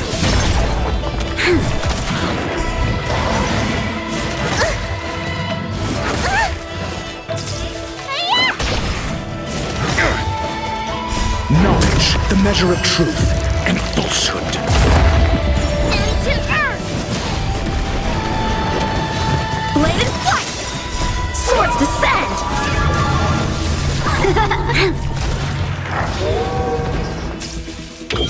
A test. 0 points. Mediocre. Strike with heart!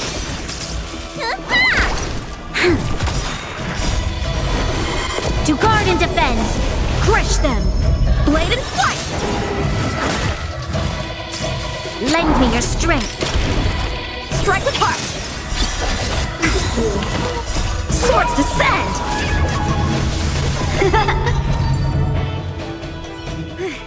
See? I won! Your technique was all over the place, and you relied too much on speed. Is this really all the Cloud Knights of the Luofu can muster? So disappointing. All you did was chop down a few monsters. Don't get carried away with yourself. Oh. Well, then I'll give you a chance. Defeat me or hand over all your swords. If you're trying to pick a fight, just ask, because I'm ready for you.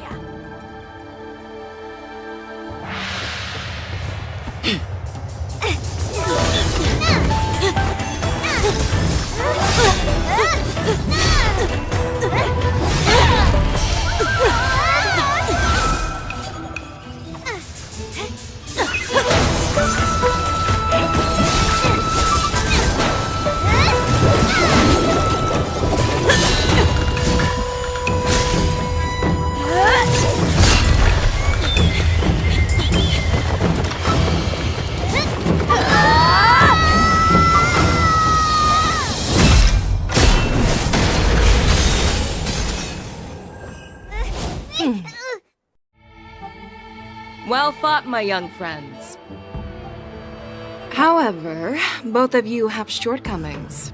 One of you focuses on dodging and weaving, while the other relies on brute strength, trying to take down targets with a single strike. Who are you? Me? I'm just a patient seeking medicine from the Alchemy Commission. A passerby, if you will. I thought I'd see my fill of impressive fights during the war dance. Yet here I am, able to witness a remarkable fight at the Alchemy Commission, of all places. Well, the Luofu is never short of surprises. However, I have a small suggestion for you. Why don't you settle this dispute fair and square in the war dances ring? That way, you can resolve your differences with a proper duel and put your grudges behind you. Grudges? No, not at all. Yunli and we were just sparring. Sparring? You summoned your flying swords and she swung her sword with full strength. No grudges between you. I don't believe it. Aha! What brings you here, Lady Feixiao? Have you finished your health consultation with the Dragon Lady? Feixiao? Grandpa always talks about you. Could it be that you're... The Merlin's Claw of the Xianzhou Yanqing? Looks like I'm quite famous on the Xianzhou Luofu, too. Of course. Everyone has heard of the great general. Known to all, and unbeknown to none. Great General? Isn't that title a bit too narcissistic? I don't like it. Ooh, I heard there's a dozing general on the Luofu. So I came up with a humble nickname for myself. The Lacking General. Lacking in worries, regrets, and rivals. Sounds much better, right? Yeah, that's a befitting title that sounds both humble and impressive. Now that the sparring session is over, Yanqing and Yunli, shouldn't you politely thank General Fei Xiao for her guidance and bury the hatchet? Here's your sword. Keep it safe. Or it might get taken away again. By the way, we haven't settled the score yet. I'll defeat you fair and square next time we fight. This is how she apologizes? Now that I finally got my sword back, I should report to the seat of divine foresight. I'll take my leave, General Fei Xiao.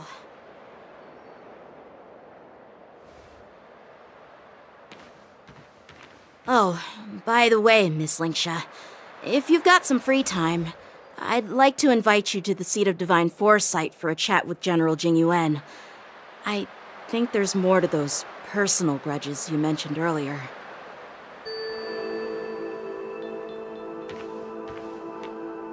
Thanks for stepping in, General Fei Xiao. Otherwise, I'd have had to knock them out with my incense. Not at all. Just doing what you asked. How about we call it even as payment for the healer lady's consultation? Sorry, but even a general needs to pay their bills. We don't do credit here. And let's not forget, you'd have been waiting decades for a chance to see the Dragon Lady if it weren't for me. Well, you can always send the bill to the seat of divine foresight and say it's for mentoring those kids. After all, it was quite the effort splitting them up. I nearly had to get tough. Now, if you'll excuse me, I need to find a spot and get some fresh air.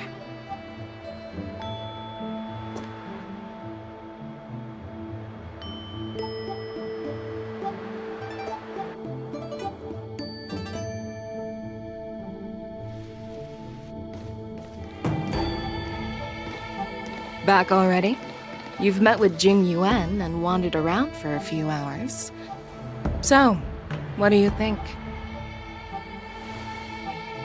It appears that the Divine Foresight is using this war dance as a show of strength to convince everyone that the Luofu is prospering after the Ambrosial Arbor crisis. But... I know you're going to say but, right? But the influx of people attending the war dance is like a breeding ground for disorder and rumors.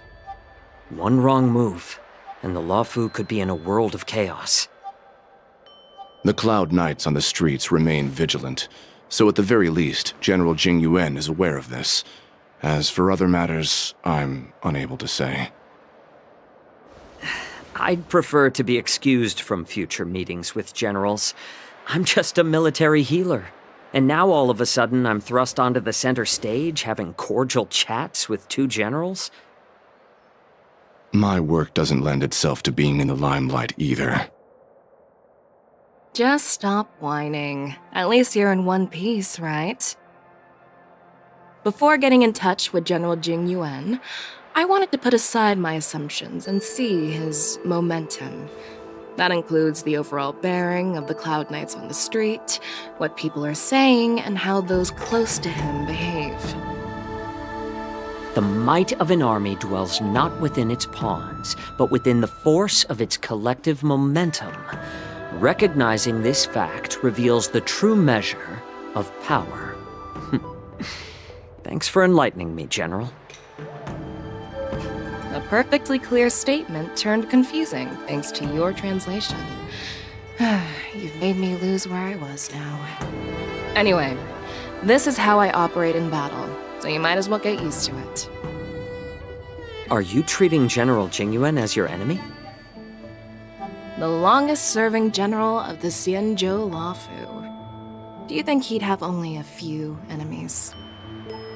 By the way, General, you met the healer lady, yes? Could you show me the medicine she prescribed you? Well, the healer lady couldn't do anything about my condition. She just told me to enjoy some tasty food. So not even the famed healer lady could help? Don't worry. I'll fulfill my promise and find a way to cure you. Actually, I've found some leads. Well, life and death, Jiao Cho. It's all predetermined. Upon starting my military career, I made a pledge that the rest of my life would be dedicated to being the Xianzhou spearhead, hunting down the abominations of abundance till the end of my days. As long as I can fulfill that deep-seated desire, I don't care how long I live. You asked if I view General Jing Yuan as my enemy. No. My real enemy has always been myself.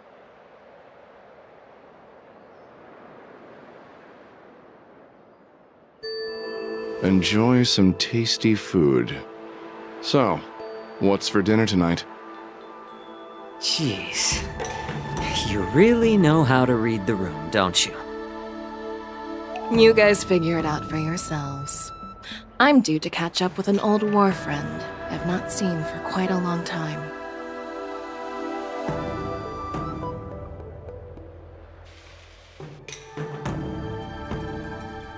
Hey! Was that the Yanqing general who just dropped in out of nowhere? Oh, she's so awesome! I mean, when Yunli swung that massive sword, she just casually blocked her attack with ease. Mine too. Yeah. But to go up against Yunli is quite impressive, you know? That aura of heroism and grace, it almost makes me want to learn Xianzhou swordplay. You think so too, right?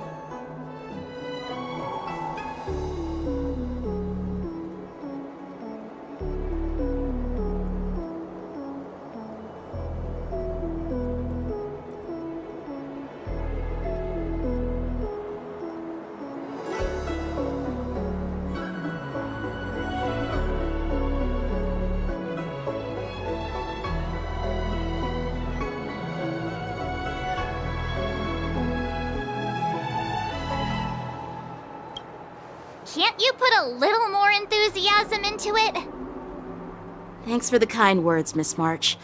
The war dance is coming up, and I've been chosen to represent the Cloud Knights in the ceremony. I've had my fair share of defeats lately, and even though I know there are always more skilled sword masters out there, seeing General Fei Xiao's skills today has made me feel a bit uneasy again.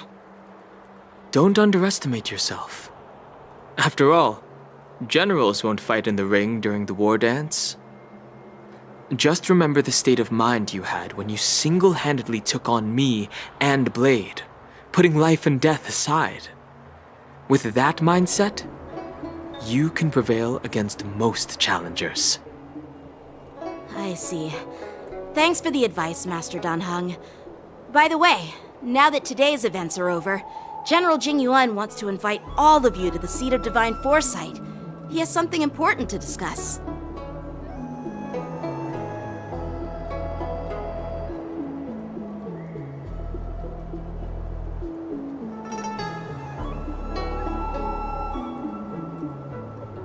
I bet it's about how to deal with the generals from the Yaoqing and the Zhuming. I really don't want to get caught up in grown-up games so soon. I just hope Generals Fei Xiao and Huaiyan can see the truth. We don't need any more chaos on the Luofu before the war dance. The rumors are true. You really are back. I'm Healer Lu Ying of the Alchemy Commission. I'm a Vidyadhara too, as you can see. I'd heard the reincarnation of the Great Sinner has returned to the Luofu, and wanted to offer some advice. Oh? Leave this troubled place immediately.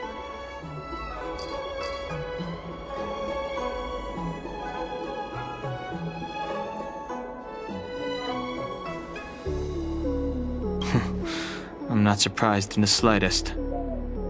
What does the Alchemy Commission want then?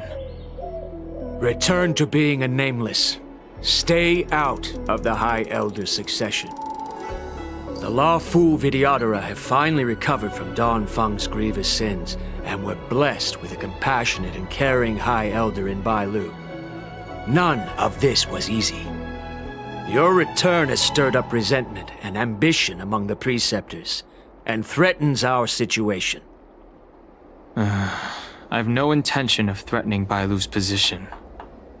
You may have a clear conscience, but even so, as long as you remain on the Luofu, invisible forces will try to coerce you.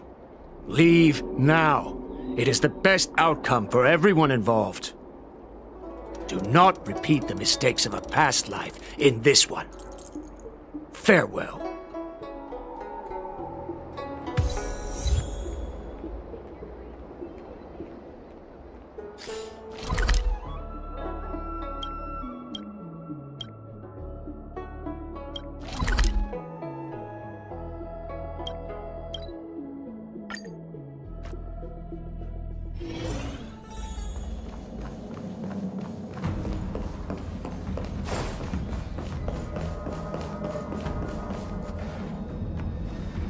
Earlier at the Palace of Astral, I introduced these guests from the Astral Express to you, Elder Huayan. But with all the people around, we only exchanged pleasantries. Now, I'd like to officially introduce them to you. These three braved great dangers, accompanying me to perilous places, defeating the chief culprit Vantilia, and uncovering the conspiracies of the disciples of Sanctus Medicus. If you wish to know more, please, feel free to ask us. Well, I skimmed through the reports about the Arbor's rebirth from the Master Diviner Hu Xuan. She's been summoned to the Yuchui for questioning. There are a lot of doubts within the Alliance about this whole situation.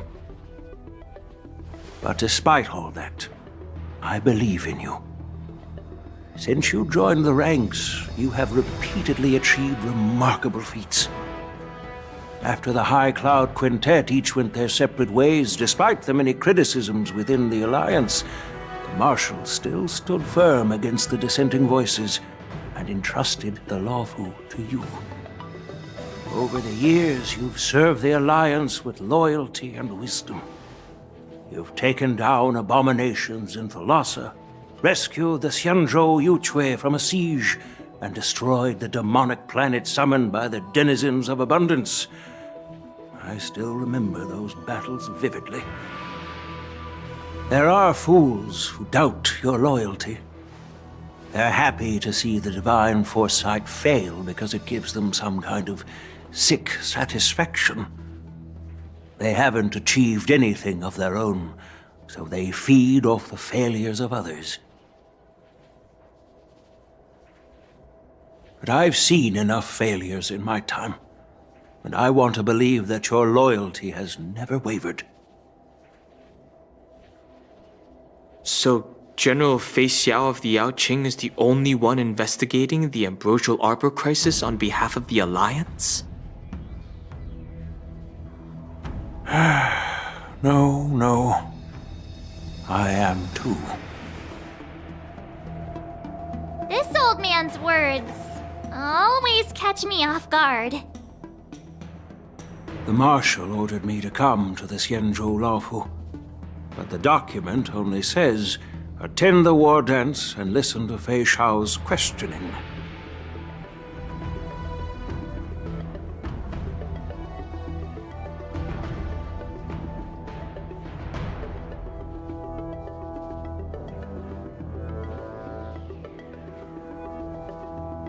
No need for that. You're all important witnesses. The Marshal is well aware of Jing Yuan's purpose in holding the ceremony, and understands the situation he is facing. She mentioned it because she believes both issues are important. Thanks for your kindness and sincerity, Elder Huayan. But is it appropriate to tell everyone here about the Marshal's orders? By introducing the Express's witnesses to me alone, aren't you aiming to discern the intentions behind both my actions and Fei Xiao's? And whether there's any discord between us? Well, since I'm being open and honest with you, I encourage you young folk to do the same. As for the Ambrosial Arbor crisis, all I need to do is listen. General Feixiao will be the one asking the questions. To be honest, I'm more concerned about the timely start of the war dance. Oh, by the way, I've prepared a gift for the war dance.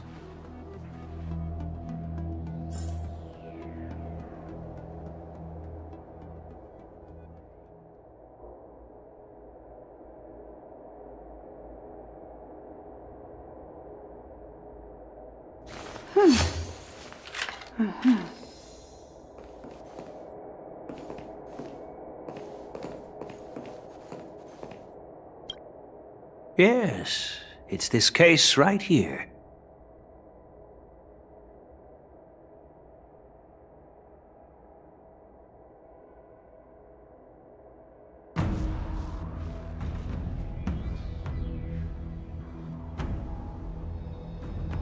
There will be numerous contests and celebrations during the war dance, and the main event will be the Ringmaster's Challenge. The host will dispatch a skilled warrior to take on challengers from all over the cosmos, showcasing the excellent martial arts of the Xianzhou Luofu. When you mentioned that the Astral Express would be attending the ceremony, I thought the High Elder of the Luofu would be the Ringmaster. You humor me, Elder Huayan. The healer lady is just a young lady who knows nothing about martial arts. How can I assign her as Ringmaster? I'm no match to you when it comes to joking. What's this box for? Why don't you open it, General Huayan? This sword case is intended for the war dance's award. It's empty now. But in a few days, a precious sword will be delivered and stored inside. I don't mean to boast about our skills, but this sword represents the pinnacle of the Zhu-Ming's craftsmanship. It has a legendary history, full of heroic tales from foreign lands, tales that are too detailed to be summarized in just a few words. Since the delegation delivering the sword hasn't arrived yet, I'll just leave the case here for now. I've been wondering who would be worthy of such a sword? And then it hit me. I can award it to the champion of the Ringmaster's Challenge. The ceremony's champion is sure to be a perfect match for the sword. Moreover, I hear that Yanqing is an excellent swordmaster, and that he will be representing the Luofu as the Ringmaster, so it seems like a perfect gift for him. Thank you for your generosity, Elder Huayan. If you want to give me a sword, just say the word, Grandpa. No need to beat around the bush. You've got confidence, my girl, but I don't think you can best Yanqing. I know you're all about swords, Miss Yunli. It's just a shame that it's the sword that ultimately chooses its rightful master. Yeah, and even if someone gets their hands on such a precious sword, it'll probably end up in someone else's. The outcome of our duel at the Alchemy Commission is still up in the air. Since you're interested, why don't you represent the Xianzhou Jiming and challenge me in the ring? That's exactly what I had in mind. Nobody knows who's gonna come out on top. It could be me, could be someone else. It'll probably be me. But whatever happens, it won't be him.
to be rude or anything. We've been watching their drama. I'm dying to find out who beats who. Quiet down. We have other guests here. I've prepared this sword to add some excitement to the ceremony, not to have you two squabble. It's not a good look for the Alliance. While you both seem confident that you'll win, you need to remember there can only be one winner and one loser in the ring, which could lead to hard feelings. Actually, I have an idea. We don't know who the winner will be, and it might not be either of you. But if you're eyeing that prize, you'll need to work together. I want you to take on an apprentice who will take part in the war dance and win at least one match. How does that make sense? In my humble opinion, while a Cloud Knight is commendable by securing victories, it's even more so to pass on your skills and spread the way of swordplay. I'd be greatly pleased if this apprentice could represent the Express in the war dance by displaying their Cloud Knight flair and prowess. Well, Elder Huayan's idea is quite interesting. Imparting swordplay skills requires teamwork, and both the winner and the loser will learn a valuable lesson regardless of the outcome. The question is, whom should the two of them take as an apprentice? Huh? Who? Wait, me? I noticed just now that Miss March seemed quite interested in the outcome of your sword fight. So I thought, why not teach her the art of swordplay? Wait, are you serious, General? Why am I being dragged into this all of a sudden? I've never practiced swordplay before. I'm a total newbie. You really think I can learn it? Well, you'll probably realize I have no hope and give up on me. And that'd be so embarrassing. Things are already complicated enough as they are. He strikes like lightning. Does Mr. Don Hong really need anyone's guidance? As for Miss March, she's like a piece of jade in the rough, just waiting to be shaped. I appreciate your kind words, General Huayan. But won't teaching me swordplay be a waste of Yanqing and Yunli's time? They should be preparing for the ceremony. Plus, I heard that each swordmaster has their own special moves. What if they let something slip while teaching me? If everyone knows each other's tactics, won't that make it hard to catch people off guard during the war dance? That's considerate of you, March 7th. But don't worry. It'll take you at least a decade of hard training before you can even start learning special moves. No need to freak out. A few Juming swordplay tricks will mean you'll be more than equipped. Really? Looks like March's curiosity has been piqued. The whole point is to know each other's moves. Defeating your opponent in just one move? How boring would that be? Plus, what really decides a swordsman's fate isn't some special move. It's the solid fundamentals. So Miss Yunli has already agreed. What do you say, Yanqing? General, I haven't graduated yet. How can I be qualified to teach swordplay to others? So you're admitting your defeat, huh? If you're not even confident to teach, why don't you let me be the ringmaster instead? Yanqing, teaching an apprentice is also a way of honing your own skills and gaining insights. You've been an apprentice for years. It's about time you looked at swordplay from another perspective. I see, General. Then count me in. Now that Yanqing has agreed too, it all comes down to Miss March giving her nod. It's up to you to make the final decision, March.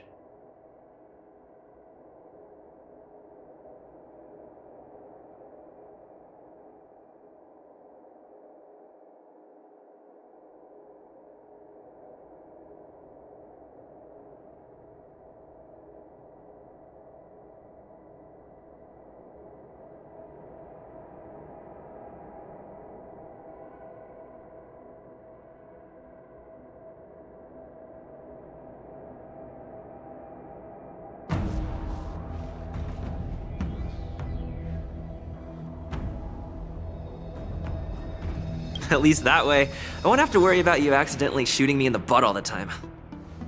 Hey, I've never missed my target. Then I'm on board. Thank you for your kindness, General Huaiyan. Great! Starting tomorrow, Yanqing and Yunli will teach you the basics of the Cloud Knight's swordplay. Yunli and I will head out and purchase some sword practice equipment for Miss March. Think of it as a little initiation gift.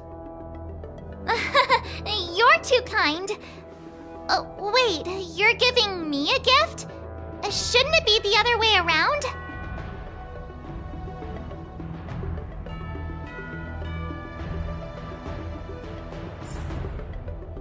General Huaiyan's gone.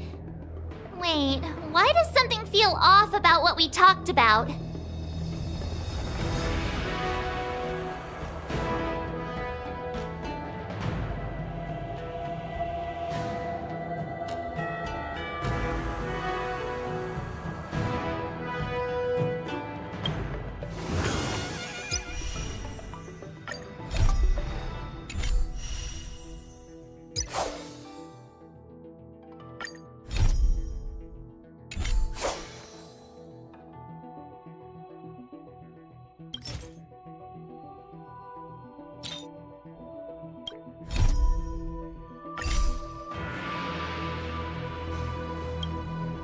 I think we strayed off topic.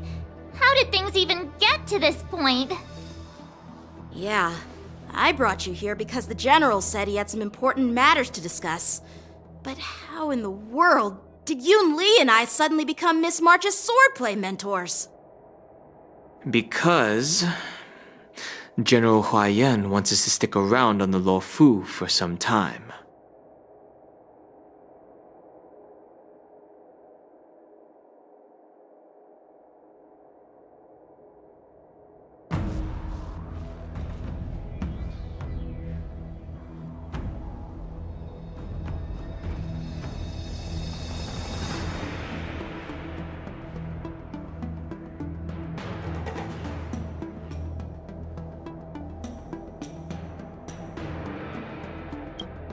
But from his point of view, we're no different from all the other tourists who may leave at any time. Since the crew's actions were mentioned in the Luofu's operations log were given to the Alliance, he probably wants to see firsthand if we're as capable as the report claims, or if we're just some made-up excuse to save face. And he wants to see it for himself during the war dance, which is why he even dragged Yunli into this. What began as a simple contest between two sword masters has now evolved into you two collaborating to mentor March. Elder Huaiyan is still that tricky general who likes to give everyone a headache. My apologies. Truth be told, I invited all of you to the ceremony because I wished for you to act as my witnesses. Now, I apologize for not disclosing this information earlier. In the coming weeks, I'll also invite all of you to a meeting with General Fei Xiao, where you may need to answer her questions and clear up any doubts she might have. So please, be prepared for the meeting.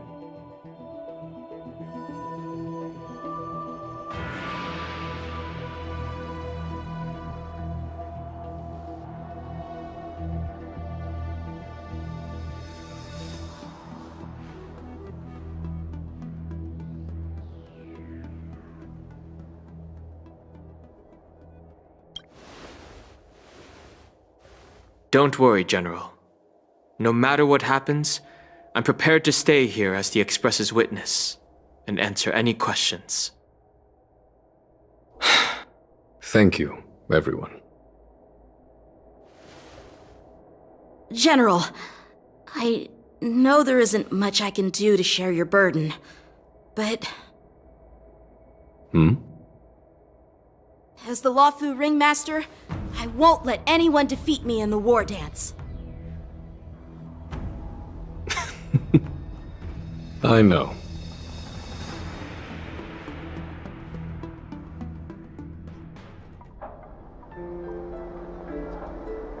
The illustrious Merlin's Claw waiting for me? And for so long, too? It's quite an honor.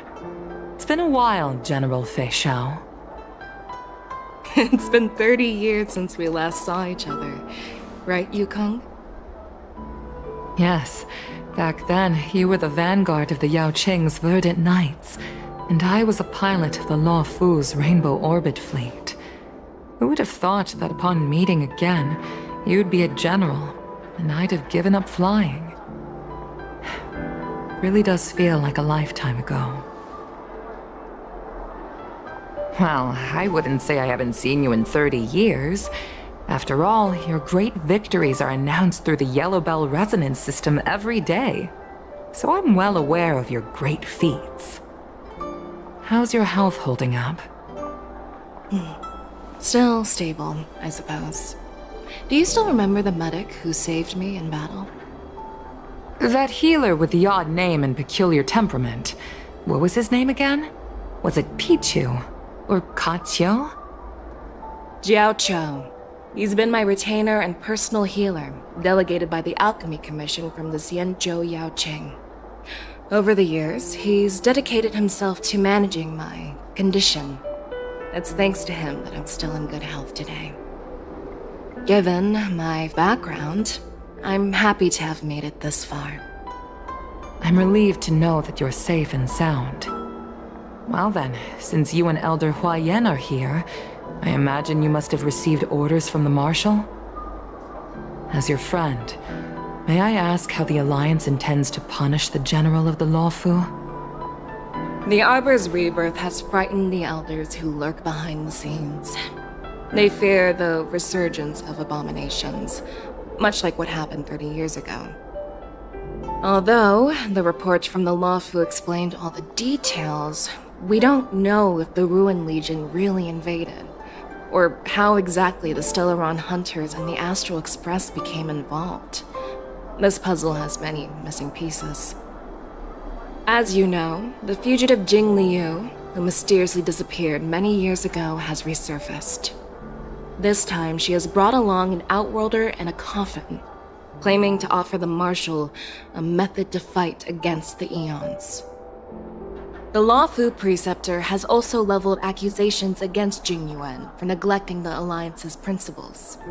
She asserts that Jing Yuan enabled the exiled Imbibitor Lunae to re-enter the Luofu, thereby unlocking the lunarescent depths within Scale Gorge Waterscape, which in turn disrupted the Videodara's dutiful watch over the Ambrosial Arbor. It is for these reasons that I have come here to the Luofu today. Well, duty calls. Perhaps I shouldn't have mentioned all of this to an uninvolved person, but since we once fought together, I didn't want to keep you in the dark. Perhaps pretending you didn't hear any of this would be for the best. I understand. I'm sorry. I was out of line. I know I shouldn't be defending General Jing Yuan right now, but... well, you know how I am. The Luofu has enjoyed centuries of stability since the end of the sedition of Imbibitor Lunae, much of which can be attributed to General Jing Yuan's masterful strategizing. Unfortunately, for long-life species, enduring through the ages always culminates in a failure that undoes all previous achievements, a moment that our adversaries relish. That's true. And that's why I'm also here for another purpose. To visit Hule. Hule? You mean that Hule? The Borisin Warhead? The same Hule who has been imprisoned in the Shackling Prison for over 7 centuries? The nemesis of the Foxians who will never be forgiven and shall be imprisoned until the end of the cosmos. I can't quite remember the exact wording, but yes, the very same Hule. Usually, only emissaries from the Xianzhou Yanqing Skyfaring Commission visit him once every century. Why do you have to visit him now, of all times?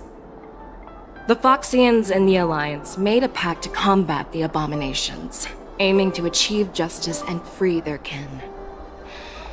That werewolf monster is to be forever imprisoned in the dark recesses of the Shackling prison, facing unending retribution. Given the situation on the Luofu, those on the Yanqing are concerned about Hulei's imprisonment. I'm afraid that the routine visit every century is no longer sufficient to ease their concerns. That's why I was sent here, to reassure them. It's all bad news. Well, not everything. There might be a silver lining. Oh, by the way, I found some clues about the thing you asked for. Tell me more. The Verdant Knights followed the route you mentioned and discovered the wreckage of the Whistling Flame ship. Unfortunately, there were no survivors and no cargo. However, someone had already been on the scene before we arrived. Our people?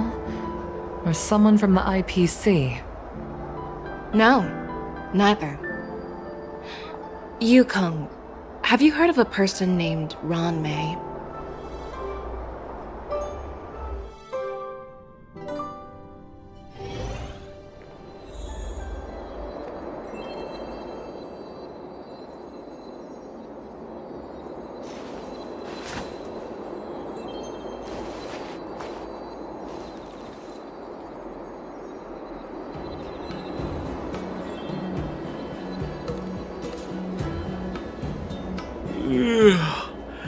I'm still feeling sleepy. Did I oversleep? Where did March and Donhum go?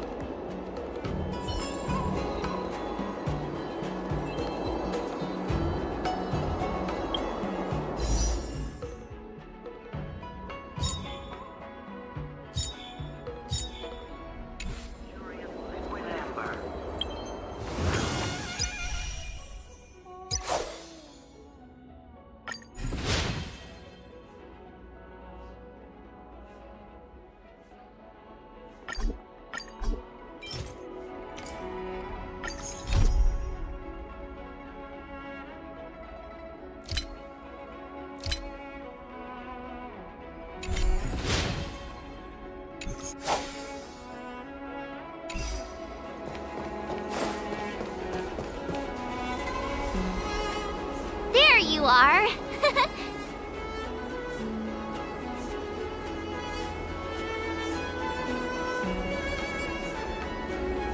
Well, it was a promise to General Huayan, after all. I woke up especially early, so I can start teaching Miss March swordplay. Hey, why are you blushing, Master Yanqing?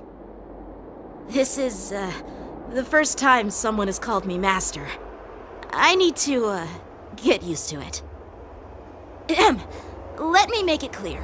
Swordplay training is about improving your body, mind, and strength. It's not a casual game you can master overnight. I promised General Huayan that I'd teach you Cloud Knight swordplay, so you can participate in the war dance and defeat at least one opponent. I'll do my best, but if you break your master's rules...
Is it too late for regrets?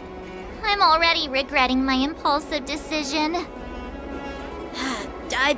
Honestly, I'm not sure what I'll do either. Because I've never been a teacher before. So, Miss March, please behave and don't skip classes. Or complain. You need to toughen up and train her properly, Master Yanqing. Don't go easy on her. You're so heartless. By the way, where's Yunli? I've found a quiet spot in the back garden of the Palace of Astrum for our first lesson together.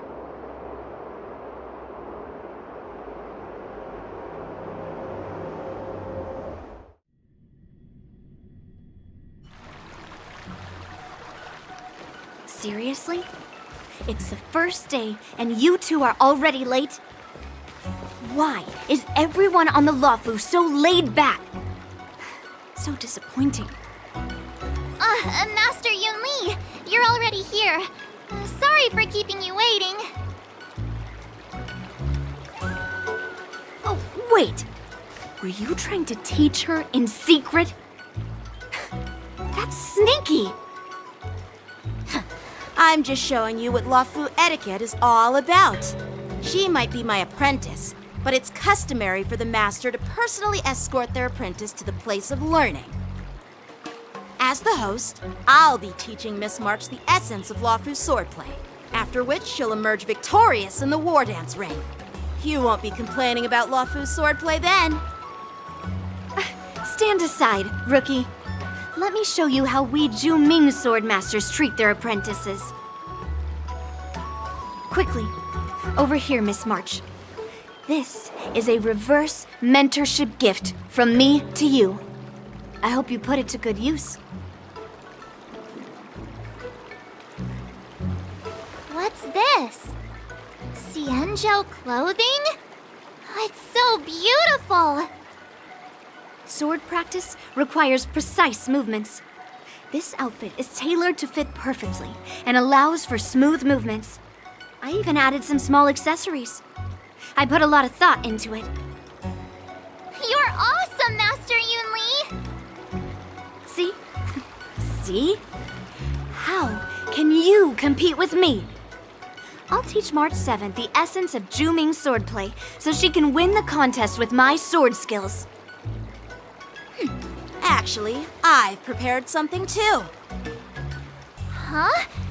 You have a gift for me too, Master Yanqing? Since you want to learn swordplay, Miss March, you'll need suitable weapons. So, I went out of my way to prepare a pair of swords overnight. Unfortunately, I didn't have time to ask the craftsman to customize the swords for you, but I did my best to choose ones that look nice and are suitable for a beginner. I hope you like them, Miss March. Thank you, Master Yanqing! Bet you didn't see that one coming, did you, Yunli? The real competition is just getting started. I'm so lucky to have two great masters. But why does it feel like things are getting a bit weird?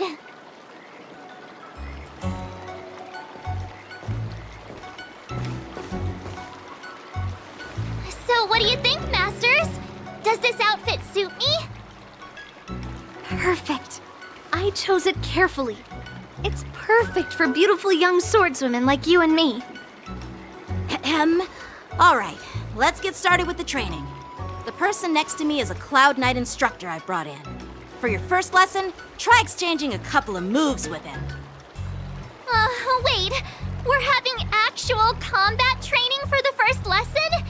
Isn't that a bit too intense?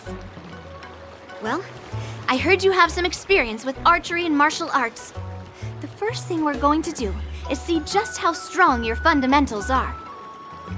Come on, step forward and strike with the sword in the most natural way you can think of.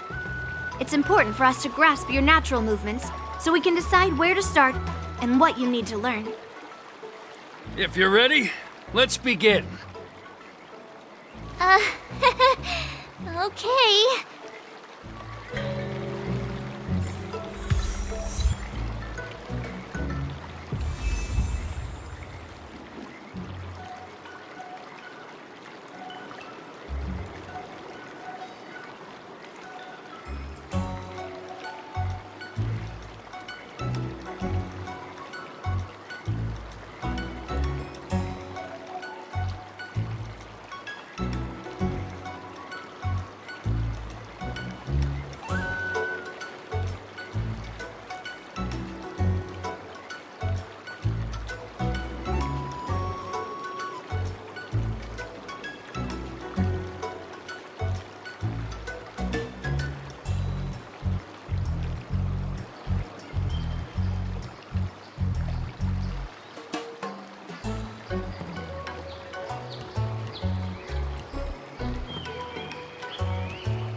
I heard you have some experience with archery and martial arts.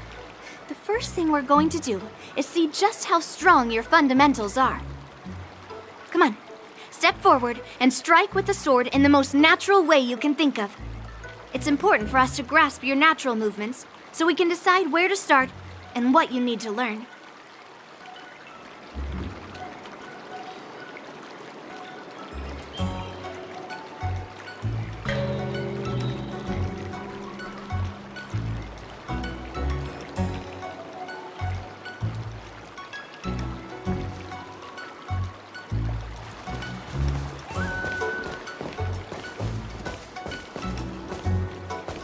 Are you ready? Yeah, I'm ready. But please go easy on me. Then I apologize in advance, Miss March. Ready to shine. Please have some tea. Pay close attention, Miss March. Luofu's swordplay is all about being swift and agile in your movements. Practice is over. Swords descend! Ignore him. Strength. Like this? Well done! Swordplay. Right on time! How many can you block? What are you made of? Slap! I'm starting to get the hang of it. I get it. With a true heart and focused mind, here I come. Yes, you. Right on time. Melt! Descend to earth!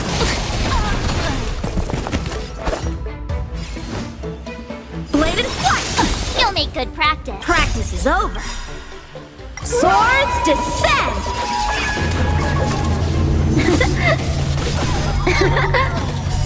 I'll melt it all down.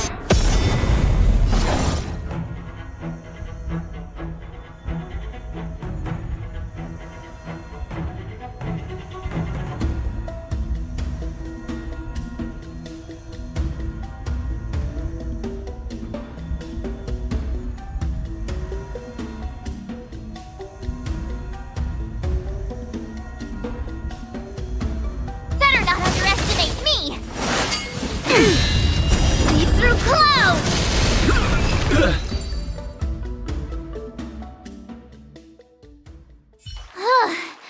I didn't expect the first lesson to be so intense. Miss March has quick hands and a flexible body. She's a perfect fit for practicing Luofu swordplay. However, she lacks strength, and her strikes were a bit unfocused. But don't worry, that's totally normal for beginners. Once she starts practicing Juming swordplay, she'll make heaps of progress. Given the situation, I believe Miss March should start by working on her strength. Seriously, do you actually know anything about swordplay, or what? I could ask you the same thing. Dual swords require agility. So what's more important than footwork? Instead of focusing on her strengths, we should address her weaknesses. The drawback of wielding two swords is not generating enough force. What good is being quick on your feet if you don't have strength? It's not like we're dancing here. Skilled sword masters know how to play to their strengths and work on their weaknesses. Start with what you're good at, then tackle your weaknesses. That's the right way to learn. You're quite the theorist, huh? Theorist? You claim to be able to talk to swords. So what does that make you? A lunatic? Hey, it's only my first lesson, and you're already arguing. Come on, calm down, masters. I'll have to improve both my footwork and strength anyway, so it doesn't matter which one comes first. But it does matter! Just listen to me, March 7th! Aww.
Dear Himeko, Mr. Yang, and Pom Pom, we're all good here on the Xianzhou Luofu, so no need to worry.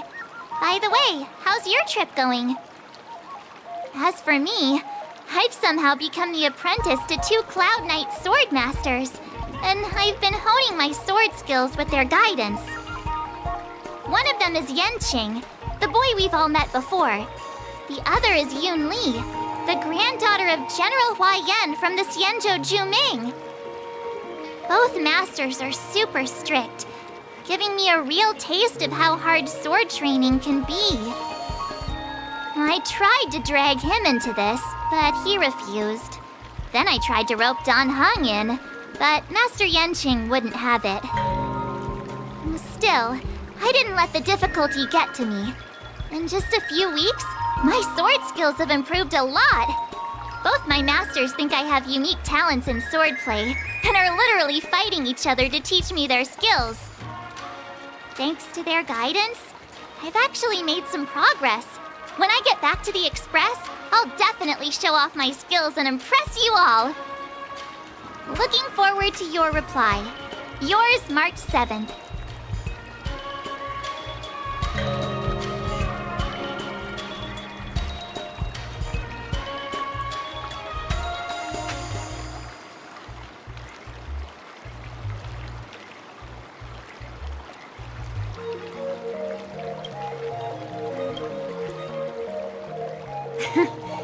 Well done!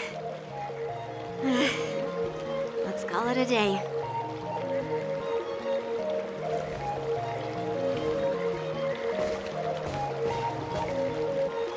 Miss March's sword skills are really coming along. She'll hold her own just fine in the war dance. Perhaps I might have a shot at beating both masters in the ring?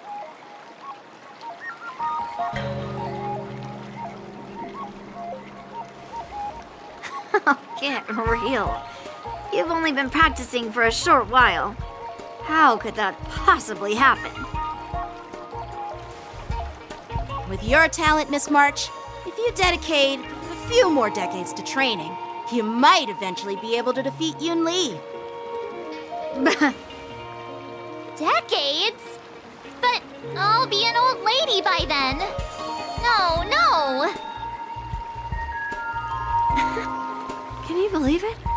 March 7th has actually become a pretty decent swordmaster in such a short time. Now I understand why Grandpa always had a grin on his face while training me. Are you sure he wasn't laughing at you? Oh, shut up! It's all thanks to your amazing guidance, masters. Miss March, you're really getting the hang of wielding dual swords. If you're keen on advancing, trying out different Xianzhou blades could improve your touch. Let me see. Which sword is the most powerful? Single sword? Great sword? Or maybe a flying sword?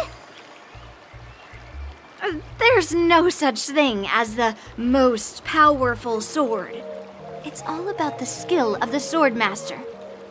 Yanqing wields several flying swords, while I only wield one. But remember how I kicked his butt at the Alchemy Commission? First, you didn't kick my butt. Second, you'll never kick my butt. Third, how about we settle this right now and see who kicks whose butt?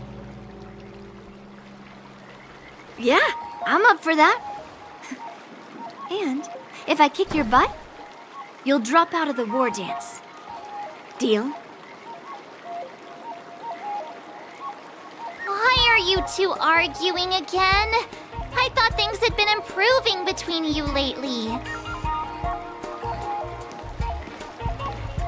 There was talk that the leading disciples of the Luofu and Juming generals were supposed to face off in the war dance, but for some reason, they suddenly teamed up to train an apprentice of their own. Turns out, the rumors are true.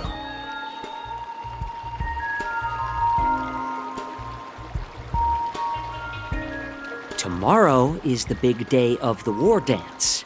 Shouldn't you two be focusing on honing your skills instead of teaching swordplay here? You're... Oh, that's right! You're the pink-haired box from the Yanqing!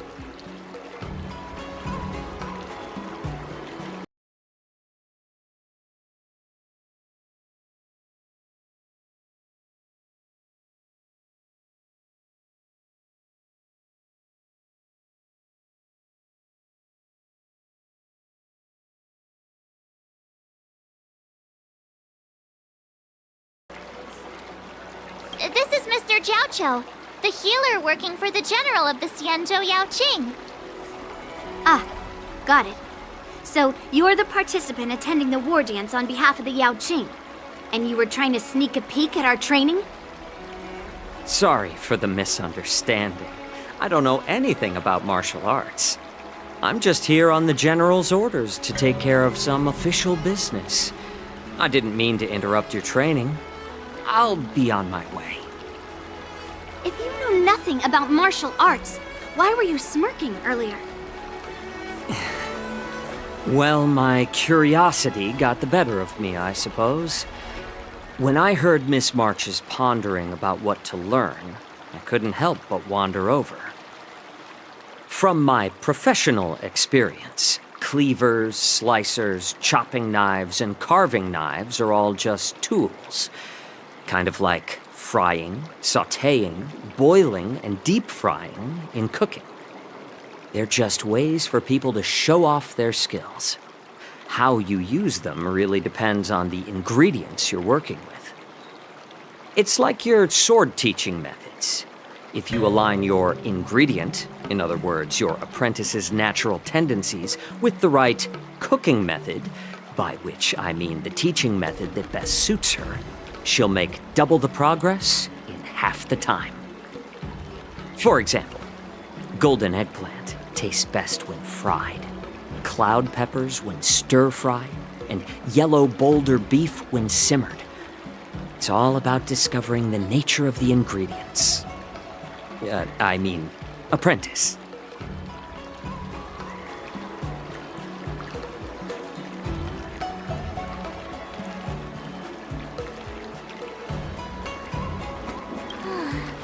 All this talk about food is making me hungry. Aren't you a healer? Why are you talking about food? Well, it's just a metaphor. The medicinal school I follow on the Xianzhou Yaoqing is called the Ranja School, that specializes in food therapy. So it's only natural that I know a thing or two about cooking. So, you're the general's cook? I'm a healer. But anyway, a cook who isn't interested in health doesn't make for a good advisor. Fine, call me a cook if you want. Seeing the way you're looking at me, it's obvious you think I'm just some feeble academic who likes to blabber on about martial arts. But, in reality, I know a thing or two about killing. After all, the art of healing inherently encompasses both life and death. Why is this guy suddenly getting all serious with kids? Do you recognize this bottle of medicine in my hand? No. This is called tumble dust, an extract from an exotic flower named Yabra. Ugh, is it poison? Well, it depends on how it's used. With just one drop, it's able to numb a patient's body during surgery, making them painless throughout the entire process. However, increase the dose or the potency, and it'll slow the metabolism, making the blood thin and resulting in the loss of all senses. Even long-life species cannot escape its effects. This thing can save lives or take them. It's more powerful than the swords in your hands. That may be so, but still, I prefer settling things with a sword than, you know. Huh. Looks like I did get you all wrong. You're not a feeble scholar, but a sinister and despicable one. Hey, why the insults all of a sudden? I'm just sharing some medical knowledge here, not persuading you to poison anyone. Seems like you get real excited when talking about poison. I can't tell if that's an honorable thing or sinister. Picture this. 2 individuals. The one standing is full of malice. The other lying down is honorable and righteous. How can the one who's lying down label the one standing as sinister? In the throes of combat, where life and death hinge on a singular moment, every idea fades into nothingness. The only thing that matters is staying alive. Surviving the battlefield reshapes all notions of worth, be it integrity or treachery. In my eyes, their significance is negligible. Perhaps you've underestimated Yunli and me, Mr. Jiaoqiu. We may be young, but we've seen our fair share of war. Well, then you should know that the war dance is nothing more than a contest. So why are you so focused on it? When I was appointed as the ringmaster for the war dance, I asked the general, we Cloud Knights are supposed to charge into the fray and slay enemies. Why do we have to swing swords in a ring just to please an audience? And this is how the general replied. To unsheath your sword in a ring is no different than on the battlefield, as your sword reveals the might of all Cloud Knights. The war dance is the perfect chance to showcase martial virtue and forge alliances from all over the cosmos. When we unsheath the sword without drawing blood, we not only display our might, but also the martial virtue of the Cloud Knights. That's quite an insightful statement, Yanqing. Well, my apologies for being so short-sighted. I've been on the Luofu for quite some time, but I haven't had the chance to see the ceremony venue for myself yet. Hearing you speak so highly of it has piqued my curiosity. Would you mind showing me around? You want to see the Sky Splitter ship where the war dance will be held? Let's go!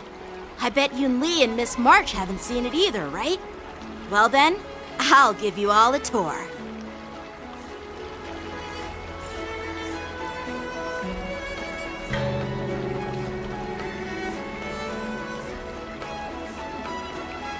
Let's go.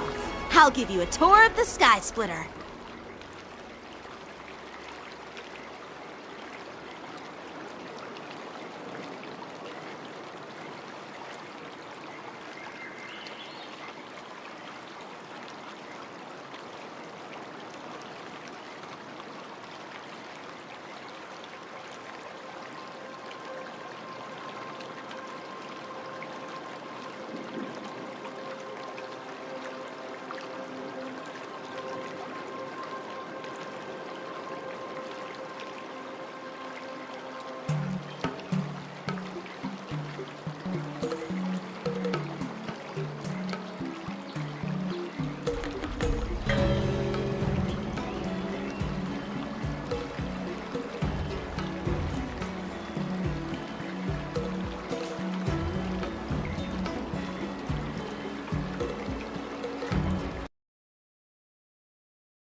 Looks like a lot of other visitors have also come to catch a glimpse of the Sky Splitter.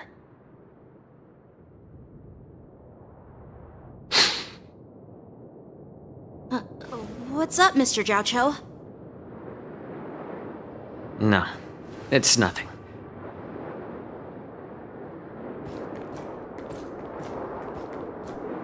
Do you see that airship in the distance? That's the Sky Splitter, the venue for the war dance ceremony. It doesn't look all that impressive from this distance.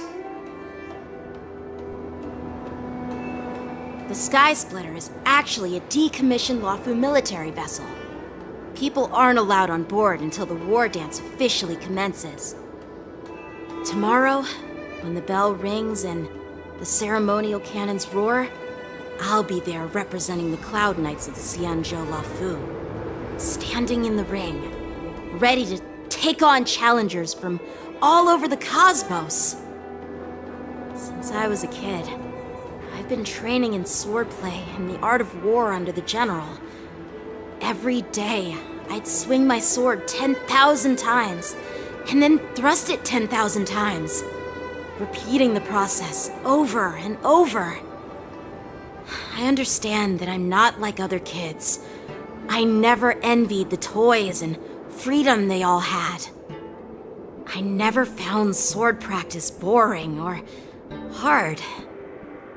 Even in the thick of battle, facing down savage abominations, I never felt scared. Each day, I could feel myself getting stronger and stronger, and I racked up countless victories. It's the best feeling in the world. But then, I faced a really tough opponent. And just one slash shattered my confidence into 1,000 pieces. That's when I felt true fear for the first time. Maybe that's what Mr. Xianzhou meant by life and death hinge on a singular moment.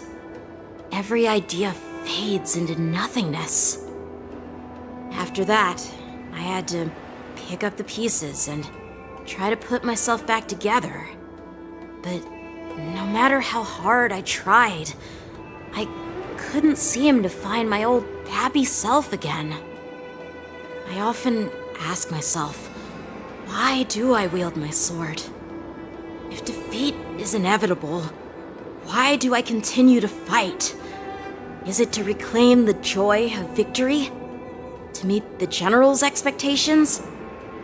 Or to secure my honor among the Cloud Knights? While the general could teach me the art of swordplay, he couldn't teach me why I should keep on going. He said the reason must come from within myself. I've been struggling to find that reason. But after talking with you, Mr. Xianzhou, I think I already have that reason in mind. As a member of the Cloud Knights and the General's apprentice, I've had a weight on my shoulders. And I know there's still more to shoulder. But when I wield my sword, it feels like I'm letting go of everything. I love the feeling of giving it my all, facing any obstacle in front of me, pressing forward. That's why I wield my sword. Oh, Yanqing. So young, yet so grown up. By the way, how old are you exactly? Age doesn't really matter. All sword masters will understand how I feel. I get it. Looks like all the kids on the Luofu live tough lives. So, how about you, Miss Yunli? It's not polite to ask a girl her age, no matter which Xianzhou ship you're on. I'm not asking your age. I'm asking if you have a dream like Yanqing has. You don't talk like a cook. You sound more like a TV host or something. Need I repeat myself again? I'm a healer. Well, I I don't have a dream like Yanqing does.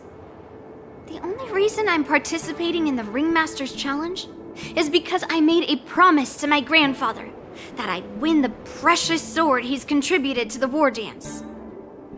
Sounds like that mind of yours is just filled with swords. I bet you've got nothing better on your mind. My father was a craftsman on the Xianzhou Juming. Because of his foolishness, many innocent people fell victim to the cursed swords he forged. Since I was a kid, it's been clear to me that not everyone deserves to have a weapon in their hands. Giving them a sword is no different than being cruel to the innocent. So, whenever I come across someone unworthy of a sword, I can't help but want to take it away from them. Given that Yanqing is the war dance ringmaster, I'm stepping up to challenge him. To ensure the precious sword doesn't fall into the hands of an unworthy master. Hey, what do you mean by an unworthy master? I see. It's not easy for kids on the Juming either. Well, it's better to have a reason for wielding a sword than to be lost and confused. I've saved countless Cloud Knights in my life, and there are plenty of exceptional warriors, just like the two of you. What happened, Mr. Zhao Cho? Oh, nothing. I was just reminded of some old friends and old tales. Judging from my professional perspective as a healer, both of you possess remarkable vitality. Your energies flow like raging fires and mighty gales. The upcoming fight will definitely be impressive. Well, we've seen the Sky Splitter and toured the Stargazer Navalia. I guess it's time to say goodbye for now. What? You're leaving already? But you haven't asked me about my dreams. I've been working hard too, you know. It's getting late, Miss March. Unlike you lot, I'm a grown-up bound by responsibilities and duties. The tasks entrusted to me by the General won't complete themselves. By the way, Yanqing, is it normal to have so many people wandering around in an automated area like the Stargazer Navalia? Actually, this is a restricted area. But since you're all guests, I made an exception, so you could take a look around. I understand. Well, I'll take my leave. I wish you both the best of luck in the ring tomorrow.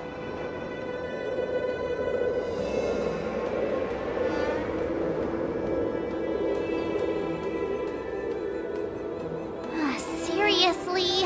I just spent so much time thinking about my dream, but he didn't even ask me. Now that we're done with our tour of the Sky Splitter, shall we continue with our training? Why don't we take a day off? What? You want to secretly practice swordplay by yourself? Dream on. You know cramming before a fight never works out. For some reason, seeing the Sky Splitter has boosted my confidence.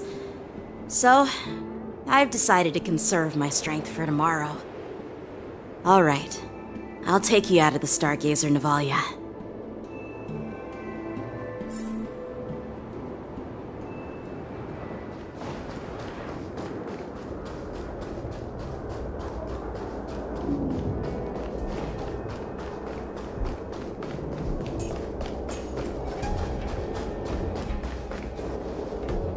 Oh, just shut up, Red Fang! This is not a beast ship. I need some time to take care of things. You willingly donned the skin of a lowly beast to join this mission, dedicating yourself to our glorious cause. And now you're telling me you can't handle it? Do you realize how many ships we need?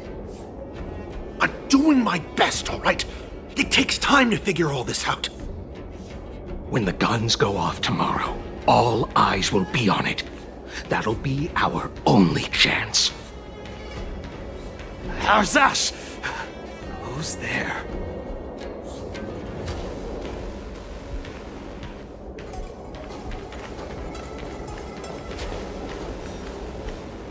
Who are you guys? An impromptu inspection.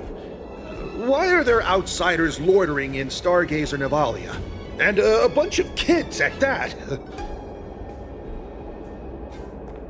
Hey, kids, didn't your parents ever tell you to stay away from the Stargazer Navalia? I know it's an automated facility, but it doesn't mean you can just break in and do what you want.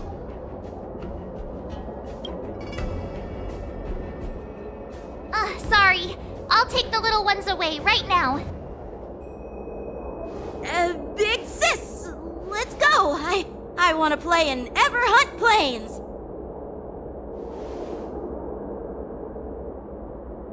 Huh? Everhunt Plains? Yeah, sure. Big sis will take you there.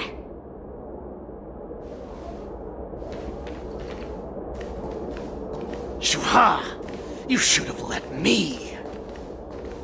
Shh, the overhaul is done, and everything looks good. We should leave.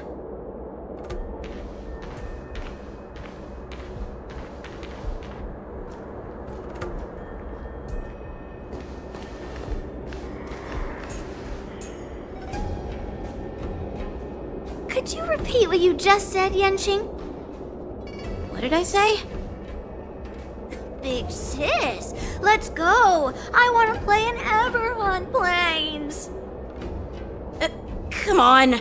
Can't you read the room? Something is definitely off about the 3 people we just met. Yeah, anyone could see that. I just wanted to hear you say it again. That pink-haired fox tried to say something. I'm pretty sure he sensed something fishy. Since he's not familiar with this place, he just dropped us a hint. But you didn't seem to be paying attention at all. I knew that from the beginning.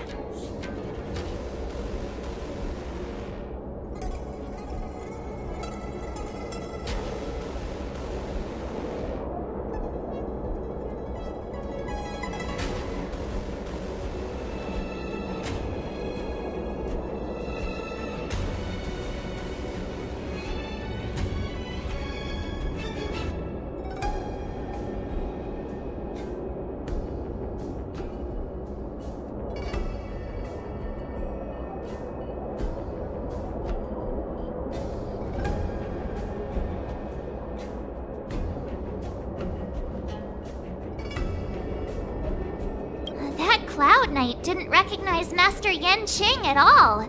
That's really weird. What? Is he famous on the Luofu or something? Not even the Cloud Knights on the Juming, who all know my glorious name, might recognize my face.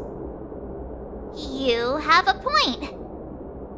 A Cloud Knight, a member from the Skyfaring Commission, and a craftsman. They're from various departments, and the reason for the overhaul seems legit. But one of them blurted out some weird language just now. Did you hear that?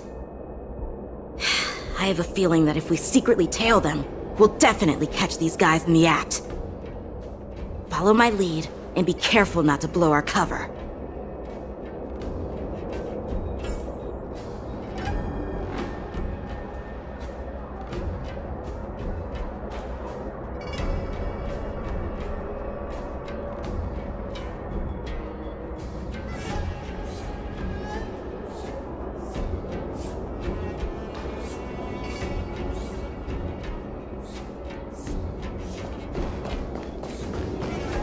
Never mind who they are. Let's just film them.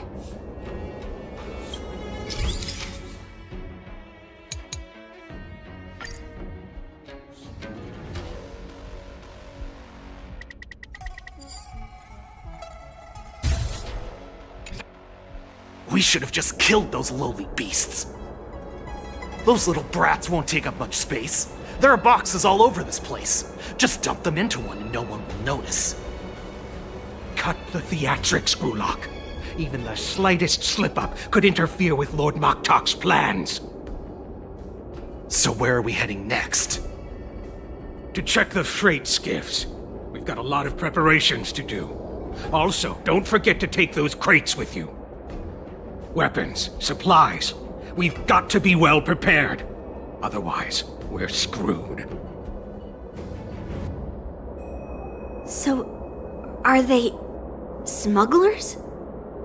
What exactly are they up to? I have no clue, but they seem to be moving those crates. I've got an idea. We can hide inside the crates and follow them.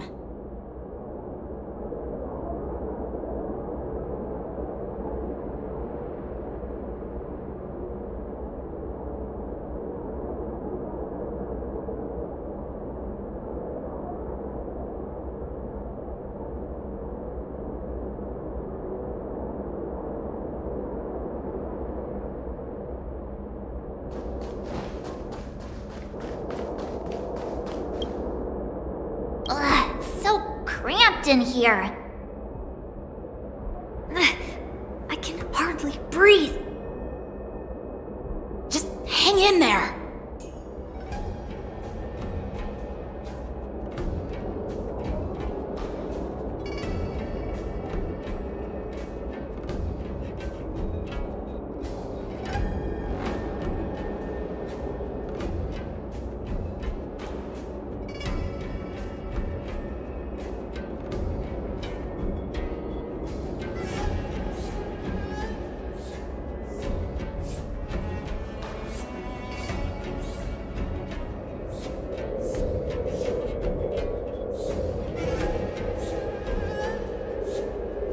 Let's just put the cargo here for now, all right?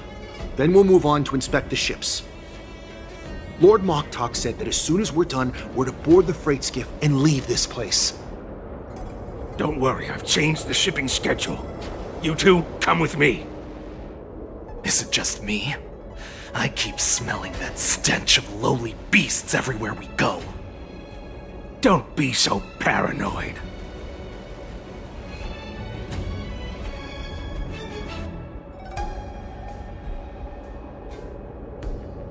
Looks like they're planning to escape on the skiffs in Stargazer Navalia. They keep talking about their plans, but where do they come from? And what do they want to do on the Xianzhou? They're definitely up to something bad. Wait, they disappeared! Let's catch up to them.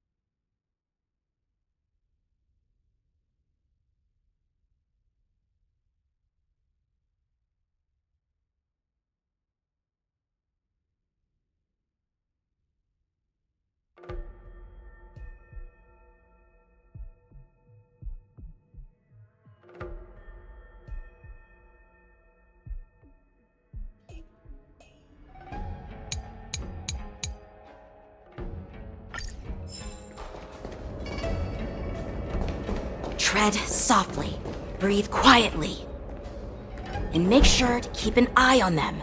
Hide out of sight as soon as there's any sign of activity. Watch out! They're on high alert!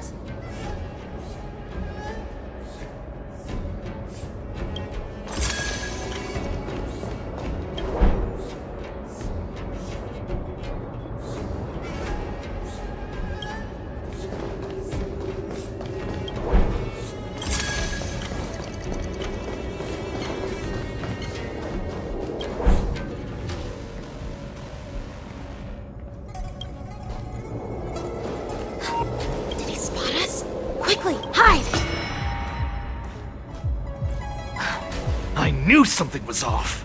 There's always this stench of lowly beasts in the air. Looks like those brats were following us the whole time. Why are they coming back? Quickly, retreat!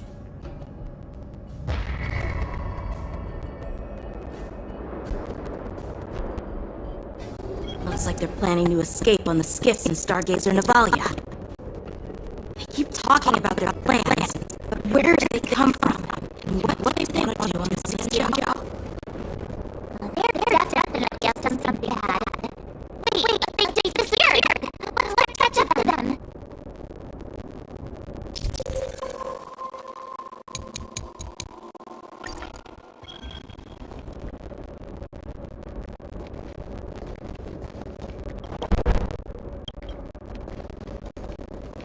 Watch out!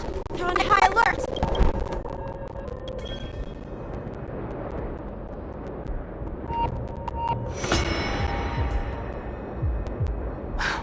I knew something was off. There's always this stench of lowly beasts in the air. Looks like those brats were following us the whole time. Why are they coming back? Quickly! Retreat!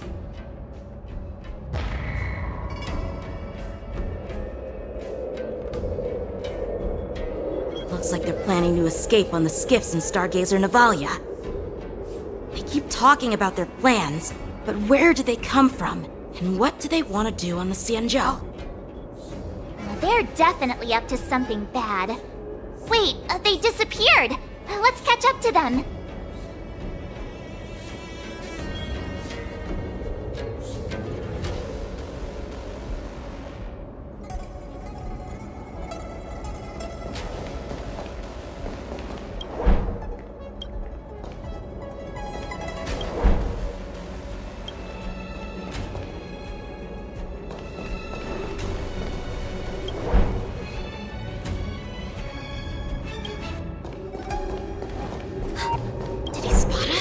Quickly, hide!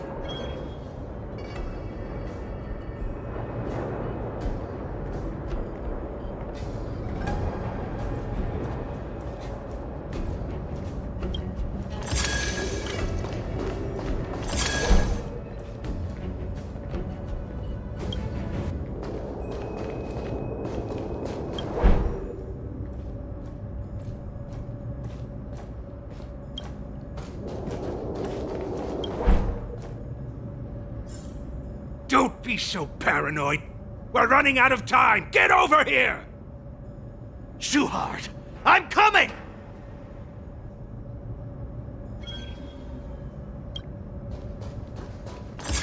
They're leaving. We should catch up to them. Quickly!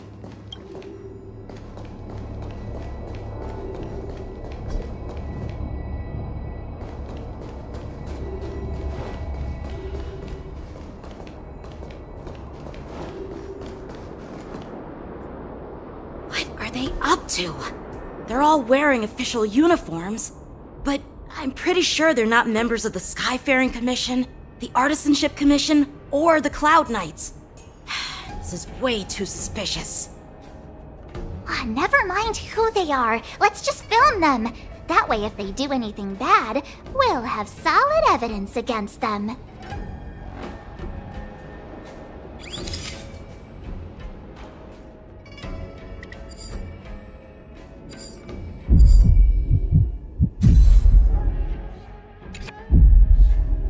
Look at this. A freight starskiff with enough room to fit at least 20 of my men. I'll let the others know and have them prepare more starskiffs. Once we're past the checkpoint, there will be beast ships waiting for us. Lord Moktok is ready. The revival of our ancient bloodline all hinges on this operation. What did he just say? Beast ships?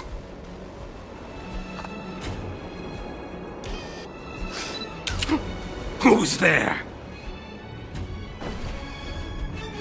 It's those brats! I told you to get rid of them, but you didn't listen, you idiot! Wipe them all out!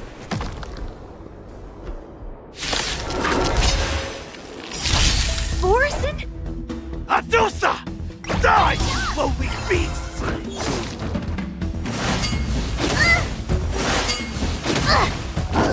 Not very sportsmanlike. Lend me your strength. Relax. Time to say bye. Boom. Yeah! Help me!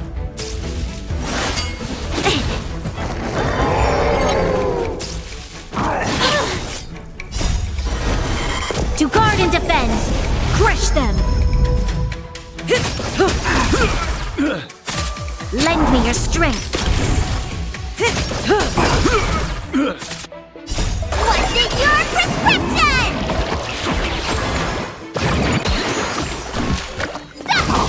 Stand still. Awesome! Azure Dragon, White Tiger, less cards, Wasp, death! Time to say bye. Boom. I mustn't fall!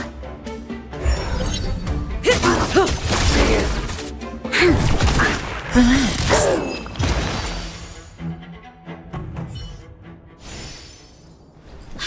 How is this possible?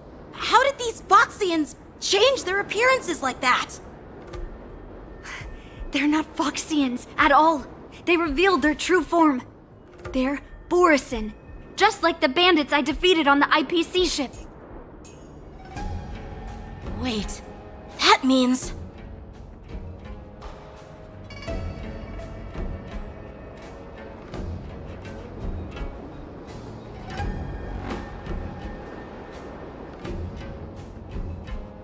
Well, how did the Borisin manage to infiltrate the Xianzhou? It's not just a simple disguise of wearing our clothing and shaving their whiskers. They're somehow able to alter their appearance to be indistinguishable from Foxians. They even have official IDs for the Skyfaring Commission, the Artisanship Commission, and even the Cloud Knights? Let me check this fake Cloud Knight's tag. Maybe it'll give us some clues. Lujun, an officer of the Patrol Defense Squad? Wait! What's the matter? I encountered a patrol officer named Lujun before. It was a few weeks ago, when we were transporting the Borisin prisoners. If they can forge official identities and move around the Xianzhou without raising suspicion... Oh no, this is bad. Even worse. If you find one cockroach on the Express, it usually means... There are more Borisin hiding on the Xianzhou. I bet their plan is much bigger than just stealing information. We've got to report this to the Seat of Divine Foresight.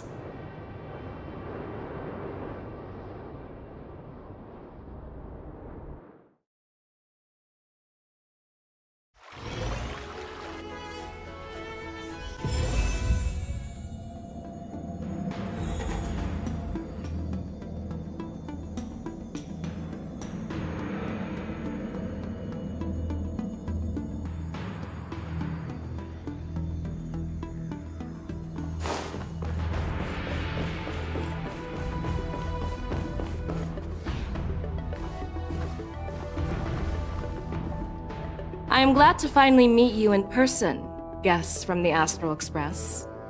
I'm Fei Xiao, the General of the Xianzhou Yanqing. Let me introduce our guest to you. The one dressed in green. He's the reincarnation of Imbibitor Lune, and the person behind him is the newest member of the crew. I've heard a lot about you. Outside the reports from the Luofu, the Skyfaring Commission of the Yanqing has also gathered plenty of information about both of you. I've been eager to meet you face to face for reasons that I'm sure General Jing Yuan has explained, right?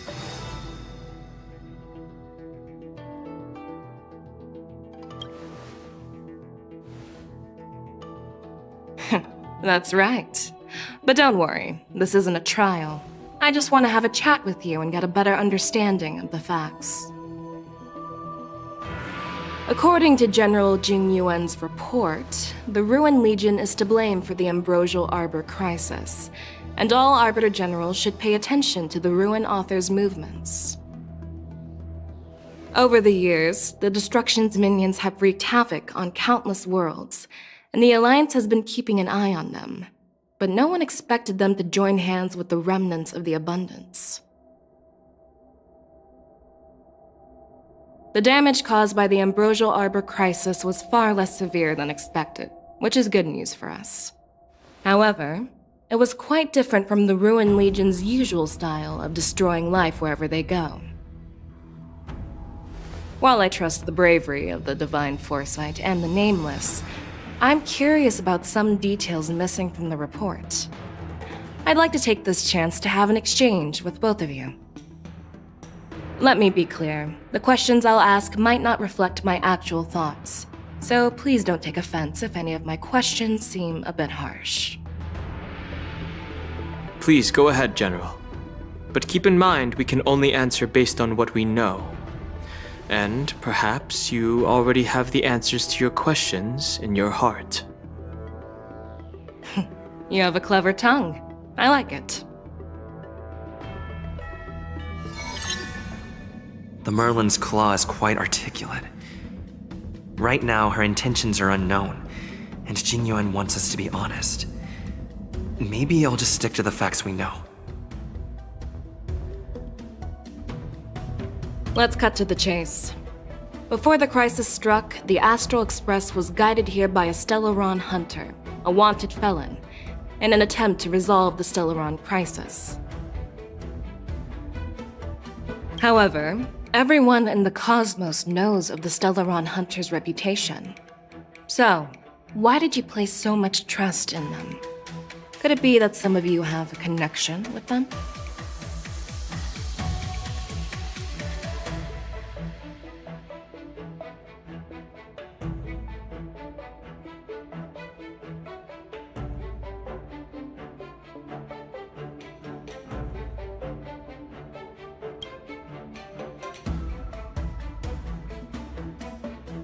Apart from the Luofu, there are many other worlds suffering from Stellaron corrosion. For example, Eurillo 6, the world that the Express stopped at before reaching the Luofu, was one of them.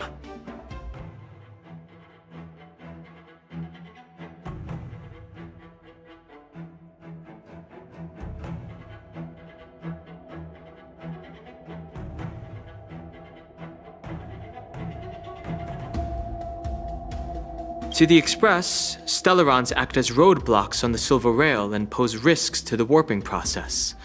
And that's why dealing with Stellaron issues is part of the duty of the Nameless.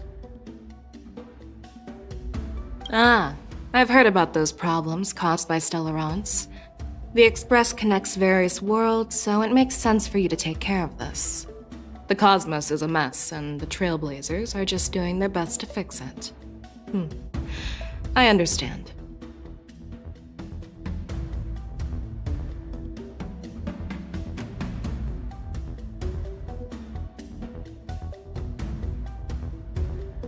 Let's move on to the next question. The report suggests that Don Shu, the master of the Disciples of Sanctus Medicus, colluded with the Lord Ravager and used the power of the Stellaron to resurrect the Ambrosial Arbor.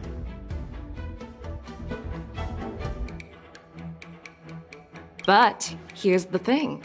Don Shu was just a chief alchemist. Even if she colluded with our enemies and summoned the Stellaron, how did she manage to bypass the Videodora guards around the Ambrosial Arbor?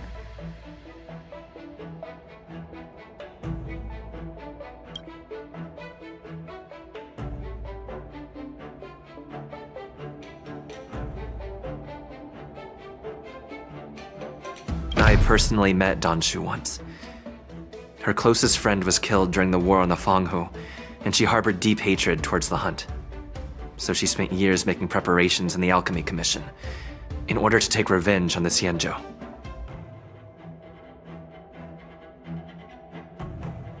Revenge is also a form of the Hunt. However, that doesn't explain how she managed to bring the Stellaron into the Scale Gorge waterscape, which was guarded by the Videodora.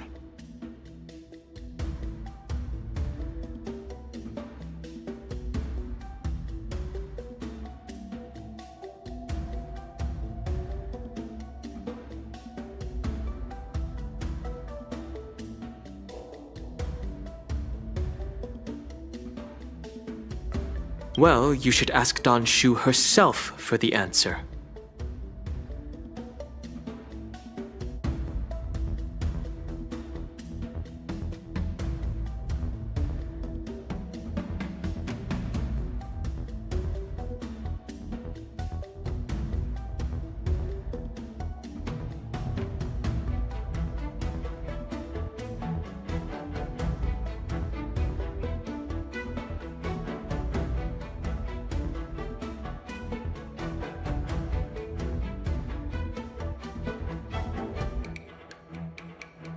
Unfortunately, Don Shu is dead, and even her corpse has crumbled into ash. That's one less clue we can pursue.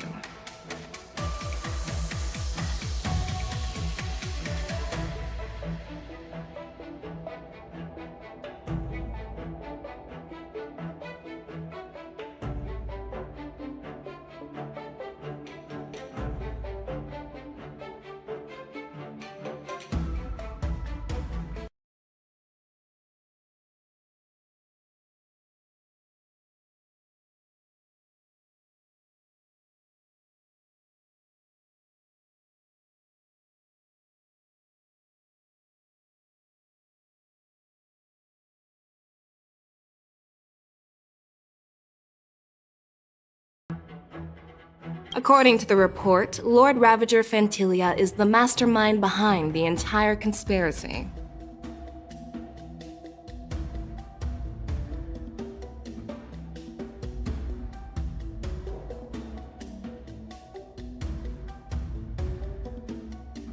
She disguised herself as an ambassador of the Skyfaring Commission and traveled with you, only to vanish without a trace later on.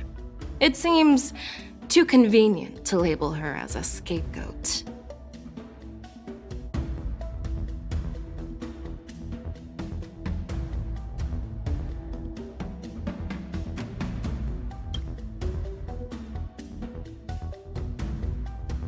I was there, fighting Fantilia alongside General Jingyuan, but she absorbed the power of the Ambrosial Arbor and gained an almost indestructible physical form.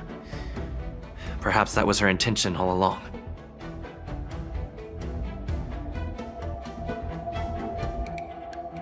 So, a pawn of the destruction wanted a flesh and blood body to live in. Interesting. That's quite a new perspective.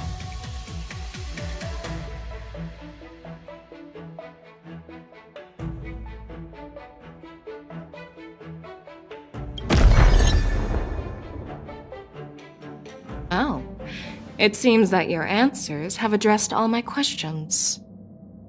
Generals, I am finished with my questioning. So, what do you think, General Fei Shao? Have the doubts in the report been cleared up?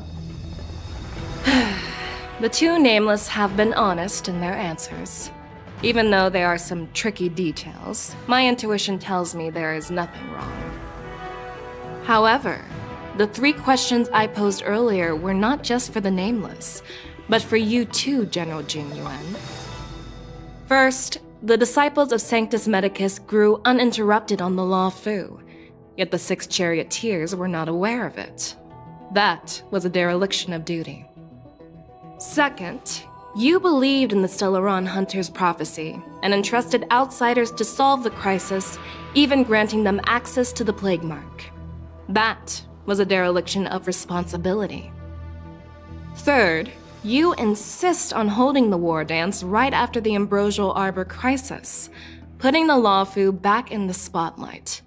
That is a dereliction of wisdom. Merlin's Claw. Is this your line of thinking, or the 10 Lords? From the moment I walked in, I made it clear that the questions I'd ask might not reflect my actual thoughts. The disciples of Sanctus Medicus were deeply rooted and had been plotting for a long time. I admit it was my negligence for not noticing it earlier. As for the Stellaron Hunter's prophecy, I didn't believe all of it, but in the end, the Luofu did survive the Ambrosial Arbor crisis. So, I think it's safe to say that Elio's prophecy about the future holds some merit. And as for the war dance, do you think I'm unaware of the risks? However, risks can also be opportunities. The Luofu has lain low for too long. I believe it's time to stir up the dregs hidden in the depths and wash them away once and for all. Just as I expected from our sophisticated divine foresight. You have a way with words. I like it. But, unfortunately, ever since the report was submitted, the Alliance has been filled with rumors and speculation. Even within the Luofu, there are people accusing you of neglecting your duties, resulting in the Ambrosial Arbor's resurrection. So what are your thoughts on all of this, General Fei Shao? As a fellow Arbiter General, I fully understand the difficulties of this position. Personally, I think all these rumors are meaningless drivel. Across the sea of stars, the divine foresight knows better than anyone else what happened on the Luofu and the meaning behind it. Just as what happened on the Xianzhou Yanqing recently.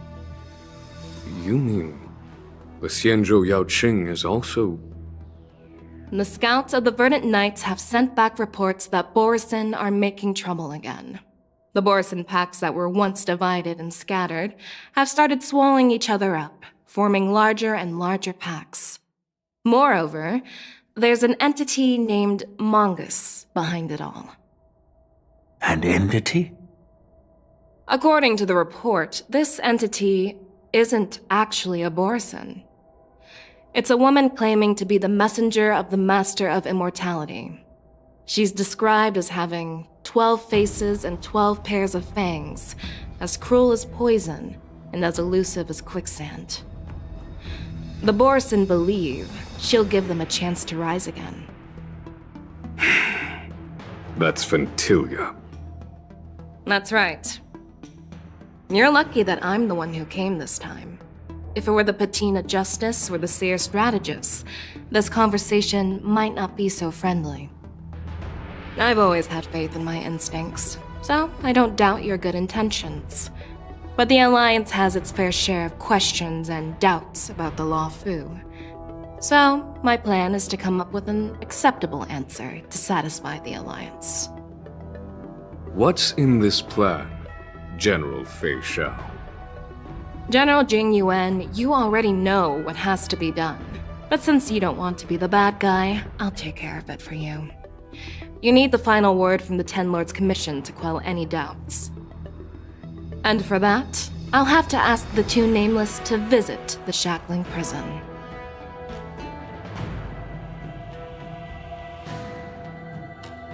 No, I'm not imprisoning you. While you're there, I'll ask a judge in the Ten Lords Commission's Interrogation Division to record a detailed testimony with the karmic mirror from both of you. We'll fill in the gaps that weren't covered in the report and silence any protests within the Alliance. I'm okay with that.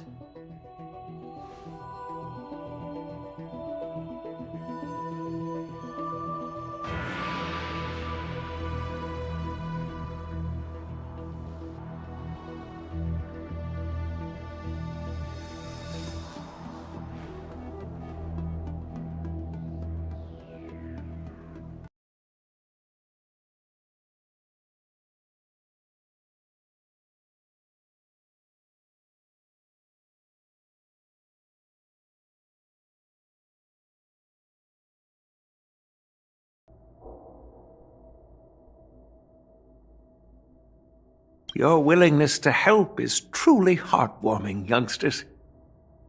Then, as the Merlin's Claw requests... Oh, there's one more thing. This testimony is for silencing the voices of opposition within the Alliance, but I would like to urge General Jing Yuan to listen to the pleas of the Foxians on the Xianzhou Yanqing. So, you are here for Hule. Exactly. Hule is locked up in the Luofu's Shackling Prison. Since he is the broodlord of the Borisin, I want to transfer him onto the Xianzhou Yanqing and imprison him there. The recent movements of the Borisin suggest they're planning something big, so we must act preemptively.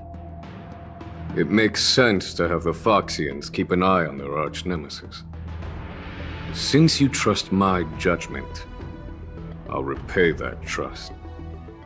What do you think about all this, General Huayan? I was worried this would turn into a heated argument, but it seems like both of you are on the same page, solving each other's problems. I couldn't have asked for a better outcome. And as for Hule, I'll send my lieutenants Zhao Chou and Moza to check on his condition in prison and ready him for transport. If there are no more questions, shall we get this started?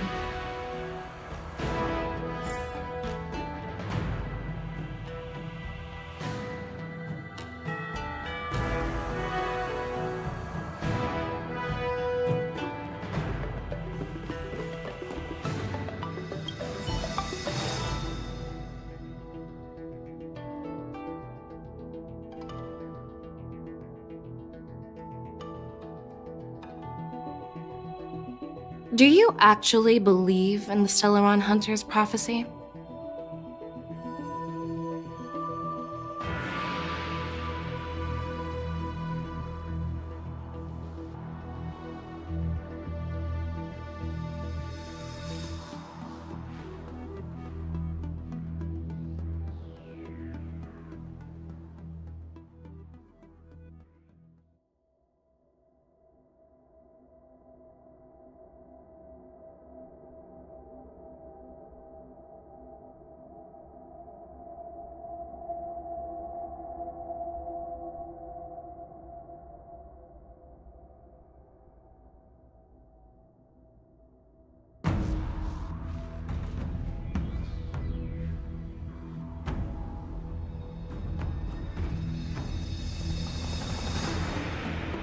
The Xianzhou's matrix of prescience can also predict the future. Do you believe in its prophecies? I understand.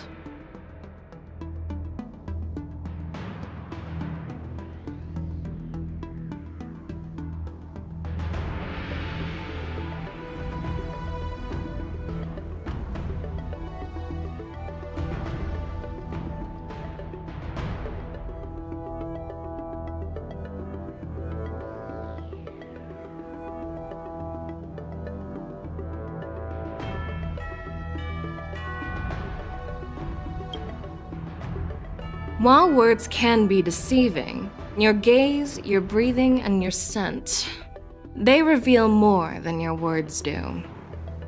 I trust my intuition more than any words.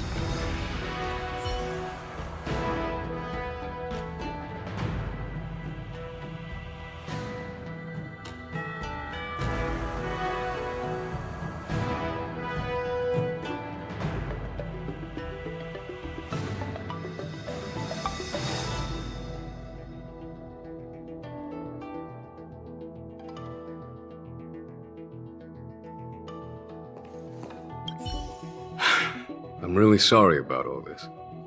But the testimony in the shackling prison won't take up much of your time. I'll call for a messenger to take you to the interrogation division. You just need to give your testimony, and then you can head back. So no need to worry. As you wish, General.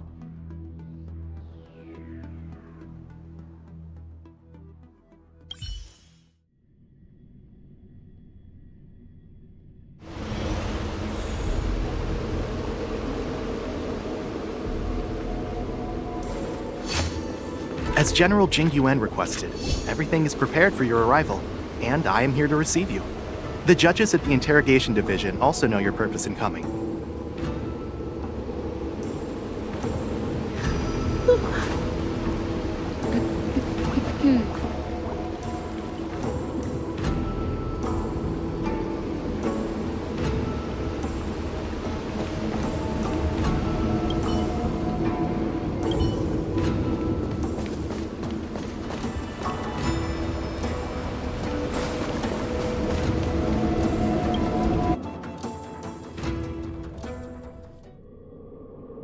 shackling prison. I didn't expect to be back here after all these years. Danhong. Don't worry about me. If you're ready, I'll open the gate for you.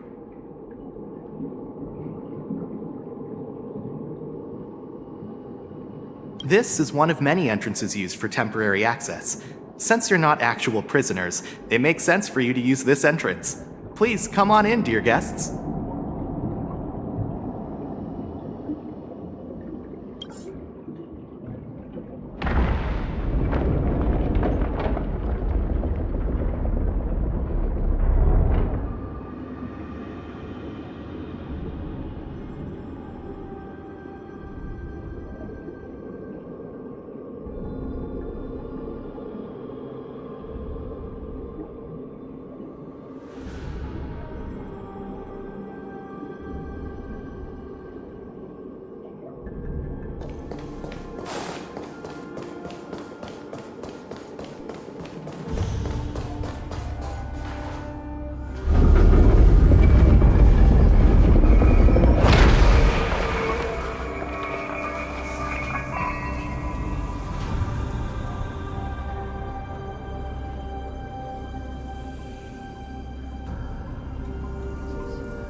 What are you looking at?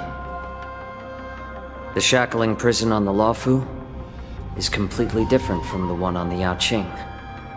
It's completely underwater. Whether it's in the clouds or underwater, breaking free would still be a piece of cake for me. Still thinking about your old jailbreak tricks, huh? Forget it. You're free now. Just don't do anything stupid, or the judges will throw you back in there and lock you up for a few hundred years. You'll see me again in just a few days. Taking Hulei back to the Yanqing means a lot to the Foxians on the ship, and to the General herself. So stay alert.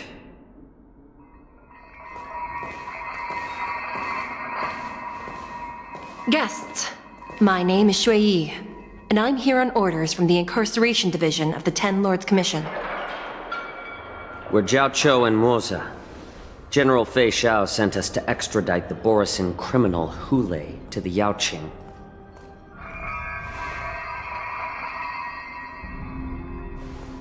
We're here to inspect the conditions of his imprisonment and make preparations for the handover and transportation. I assume you've been briefed, Your Honor. Your visit request has been approved. I'll be your guide for this trip. Prisoner Hulei, the warhead and brood lord of the Borisin Abominations of Abundance and the arch-nemesis of the Foxians, is responsible for 2,123 wars of aggression and countless associated crimes. Due to his heinous acts, he has been imprisoned in the depths of the shackling prison and subjected to the punishment of the Forest of Swords until the end of time. He shall never be pardoned. No need to repeat his crimes and sentence, Your Honor. He is the greatest enemy of us Foxians. The stories of his atrocities are used to terrify our children. I'm well aware of every crime he's committed. Let's move on to the next step. When it comes to visiting criminals, there are rules in place to ensure your safety. I know you've heard legends about Hulei since you were children, but your knowledge about him is likely very limited. Only the judges of the Ten Lords Commission truly know what kind of abomination is locked up at the bottom of the shackling prison. It has been centuries since Jing Liu, the former sword champion of the Luofu, captured Hulei. And during all those years, we never provided him with any food, yet he somehow managed to stay alive. It defies all the documented physical characteristics of the Borisin. The Forest of Swords, forged by the Punishment Division, is a device of intense torment, used to execute sinful abominations. Most Borisin die within 3 days in the forest, but Hulei is different. Every time the blades pierce him, his body instantly heals. Despite the brutal punishment, he somehow manages to survive. The complex rules are there because of his abnormal characteristics. Do you understand now? I apologize for any offense caused. Please continue, Your Honor. I've given you the instructions regarding Hu Lei's visitation. Please make sure you read them carefully.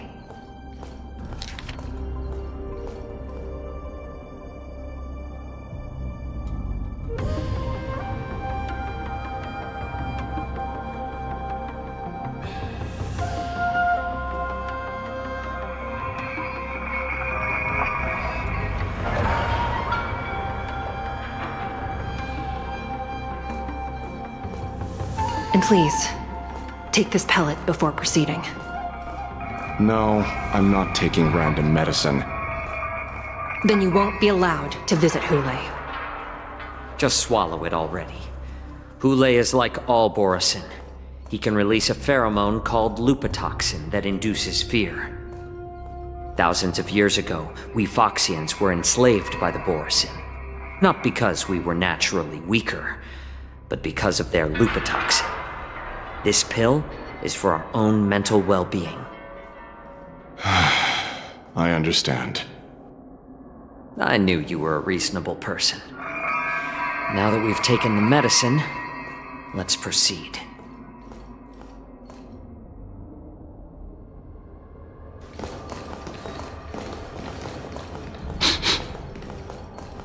Your Honor.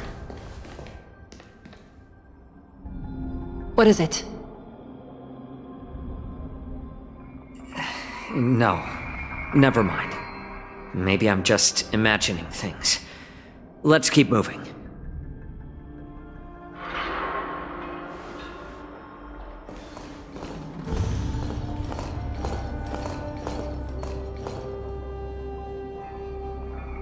Here we are. Her Honor hasn't arrived yet.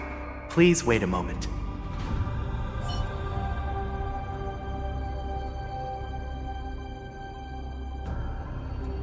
Her Honor hasn't arrived yet. This place... it's still as cold as it used to be.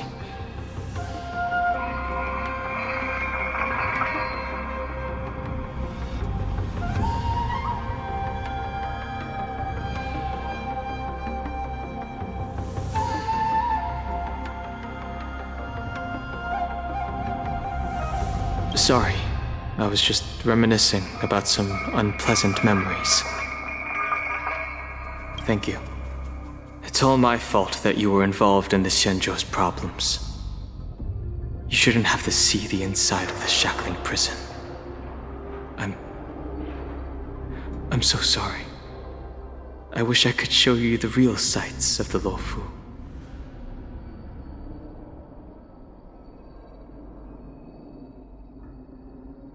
The 6 charioteers might have more power over the rest of this Xianzhou ship.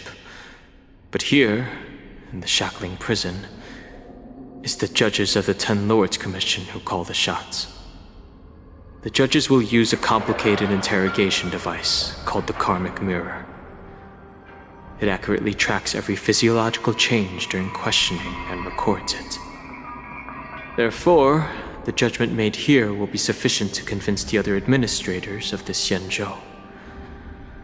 At least they won't attempt to challenge the conclusions.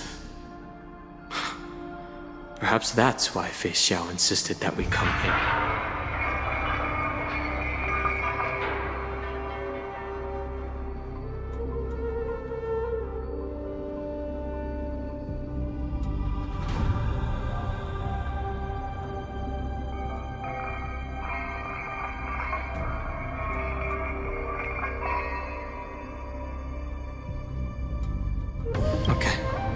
But watch your step. This place is not like the others.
Welcome, dear guests from the Express. Judge Hanya of the Interrogation Division. We've met before.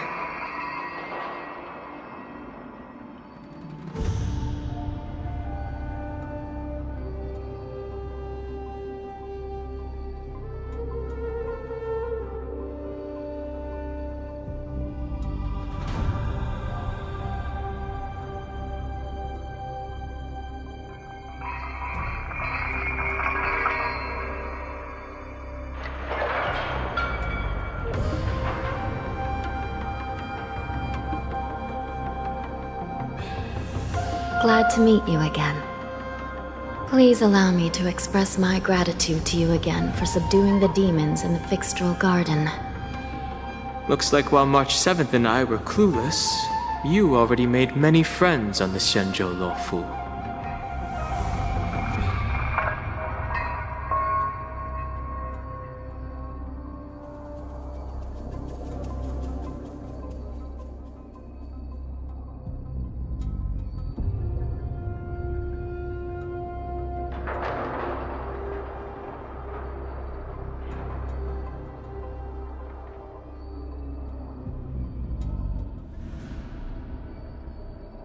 Even though you and I have met before, we can't show any favoritism under the 10 Lords.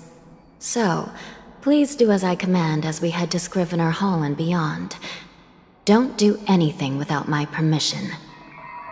This is not a place for ordinary mortals. You and Mr. Danheng, please come with me. Please lead the way, Your Honor. Please let me activate the mechanism before we all move forward. And please, watch your steps.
It's freezing.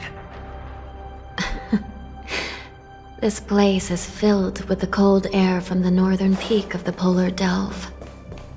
Even the toughest long-life species would have a hard time enduring this.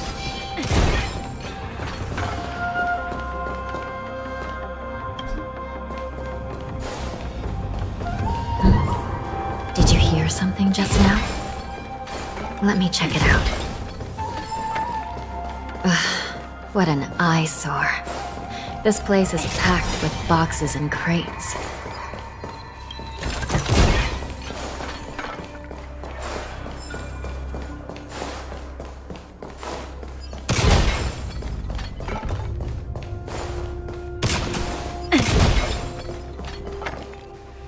These crates, they look oddly familiar. A few days ago, the Spiritfarers received reports about an IPC transport ship that was attacked by Borison. Then, a bunch of those abominations were dumped into this place. I had a feeling there would be trouble during the war dance, but throwing both the pirates and the cargo in jail? That's a new one.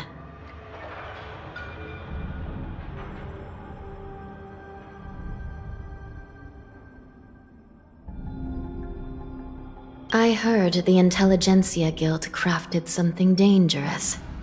We have many records in the Hall of Karma about these wise ones. They love to tinker with forbidden technologies, always trying to push the limits of ingenia. I caught a glimpse of the mechs in those crates, and they bear a striking resemblance to Borison. I wonder what they're planning this time. Well, business first. Let's keep moving.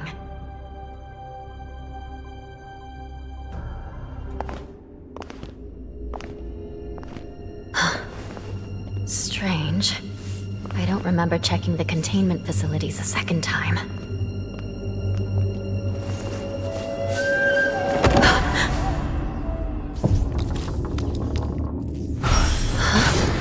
Watch out!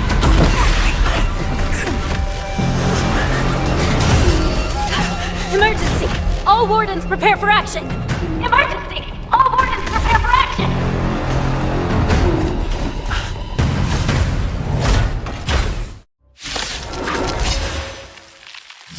What's happening here?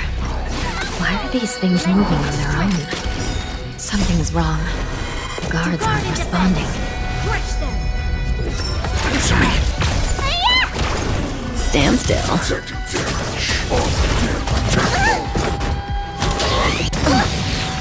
Time to say bye. Boom.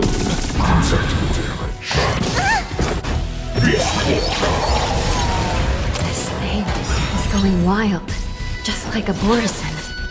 Looks like we're on our own for this one.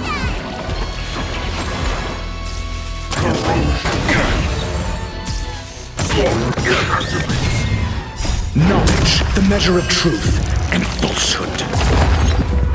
Lend me your strength. To guard and defend. Crush them. 0 points.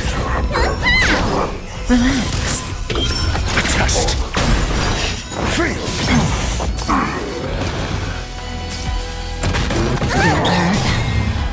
Time to say bye. Boom. 0 points.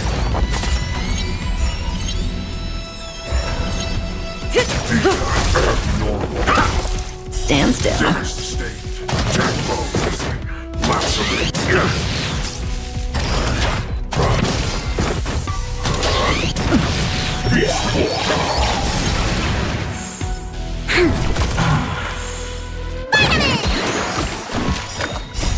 in your prescription?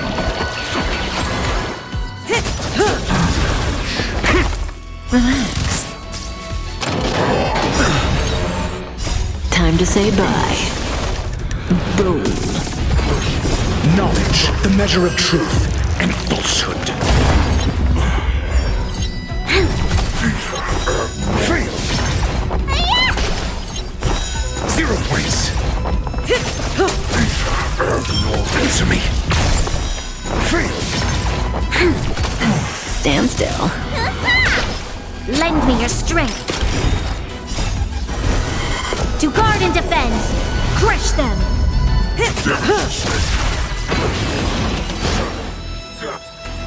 But how is this even possible? The Spiritfarers follow the protocols, cutting off power to the mechs and sealing the crates. How could these mechs still start moving?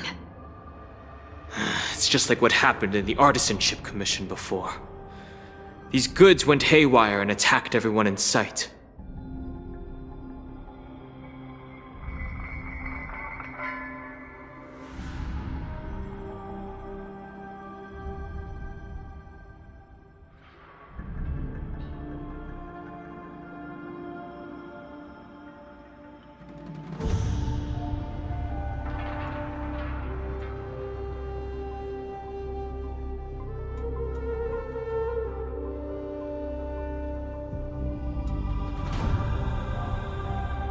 The Alchemy Commission members examined them and found some unusual structures within.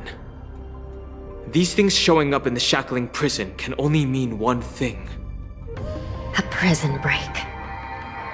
And whoever delivered these goods clearly wanted them to go through the Xianzhou's strict inspection process to show the Skyfaring Commission and Cloud Knights how dangerous they were. They wanted these mechs to end up right here, in the shackling prison. These things already started taking action while nobody was paying attention, then the whole prison is in trouble, I'm afraid. And to make things worse, another group of visitors just entered the depths of the shackling prison, the messengers from the Xianzhou Yanqing. And the prisoner they came to visit might be the target whom these wolf-shaped mechs were delivered here for.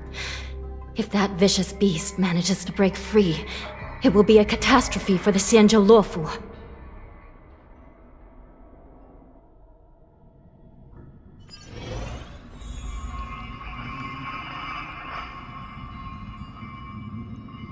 Here we are. Have we arrived already, Your Honor? Shouldn't there be a cage here? The most notorious felons are locked away in the solitary delves, deep down in the prison. Those delves can't be opened without proper authorization. The blue bird paves the path, and the Stygian lanterns illuminate it. Help me light up these lanterns, and the way to the bottom of the shackling prison will reveal itself.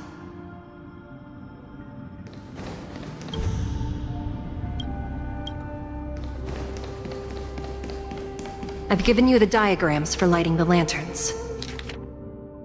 Please take a look.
path is open. Once we descend to the bottom of the prison, please do not do anything reckless.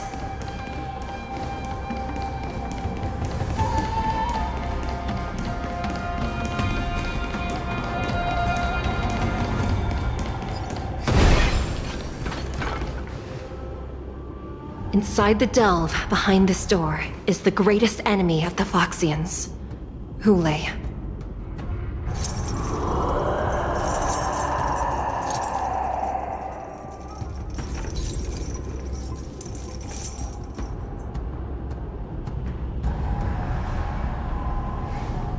According to custom, envoys from the Yanqing visit the Xianzhou Luofu once every century to check on this abomination's imprisonment and condition. Even though the Ten Lords Commission sentenced Yunli to the Forest of Swords, suffering every day for the rest of his life, I understand that the Yanqing messengers want to see him dead. Unfortunately, for the past 7 centuries, they've had to return disappointed, because this beast simply can't be killed. If we can use his toxin to create medicine and save an innocent life, it might help balance out some of the sins he's committed.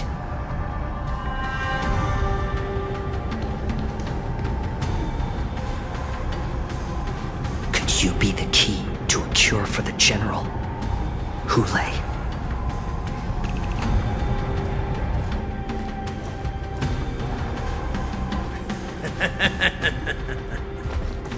And once again, the envoys of the Yanqing will leave disappointed. However, I won't say the same for me and my brothers. Who's there? I'm just a humble counselor of the Rhino Hound Pack. You can call me Mock Talk. Wardens, intruders on the lowest level! Send reinforcements! Nobody will hear you here, at the bottom of the shackling prison. Thank you for opening up the prison for us, Your Honor. We'll take it from here. No wonder I kept smelling that familiar stench. So it wasn't just my imagination. Do your thing, Morza. We mustn't let these abominations get any closer! Detestable things. There are too many of them. Once we were inside the shackling prison, we found soldiers available for us everywhere. Time to say bye. Boom. Lend me your strength. I suggest you surrender now. Of course, I'll still kill you all. But I promise it'll be swift. Just between us. Since you're already here, why not have a meal before you leave? Lend me your strength. Time to say bye. Boom. How presumptuous. Die now! Leave if you can, Morza. It's not time yet.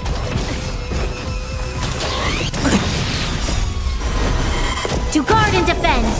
Crush them. What's in your prescription?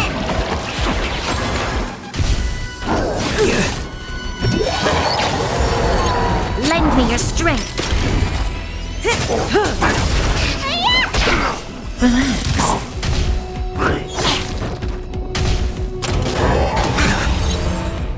Time to say bye. Boom. Since you're already here, why not have a meal before you leave? Lend me your strength. To guard and defend. Crush them. Stand still. I'm back. More seasoned.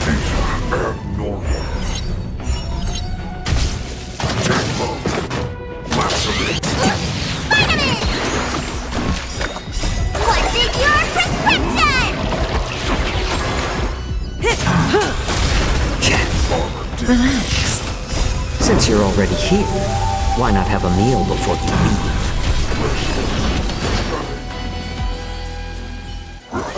Guard the gate! They can't be allowed in!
Been a long time, boy.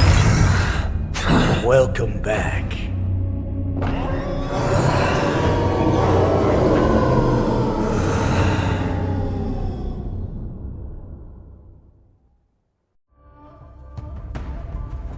How many times has the old verdant home spun around since our last hunt? Duran's whelp, tell me your name. Oh, great Yunli, nemesis of the Foxians, and the hunter of all beings.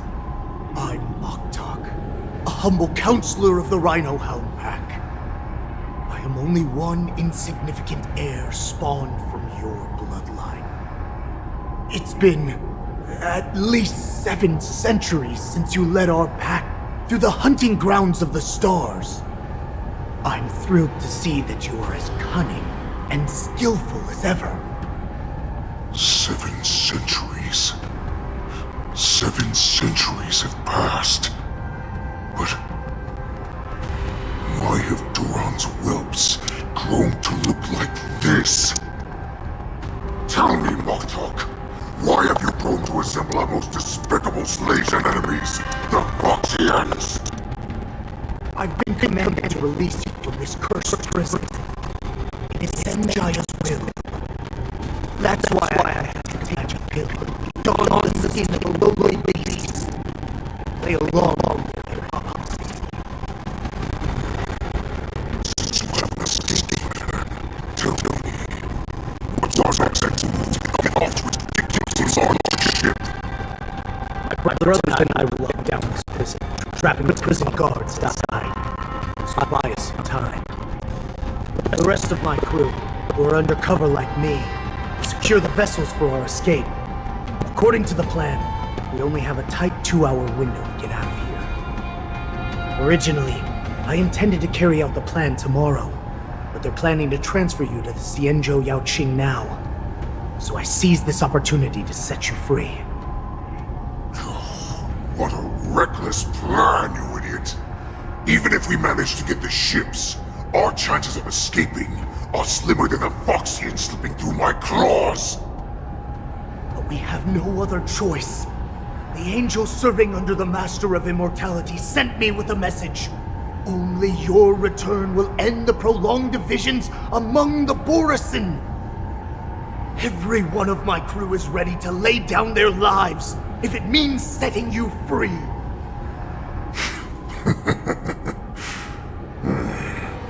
A sneaky weakling like you is actually showing some reckless bravery with this plan.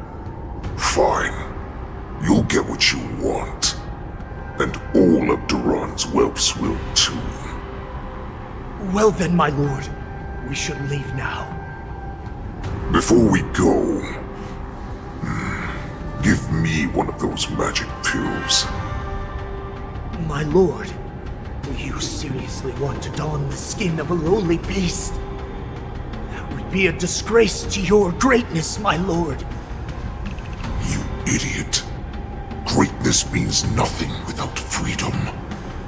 Once I get out, I'll need a disguise that won't raise any suspicion. As you wish, my lord. Is that Foxian slave my meal? No, he's an envoy from the Xianzhou Yanqing. I plead you to endure him a bit, my lord, as he's more valuable as a hostage. Take him, guys! Time to move out!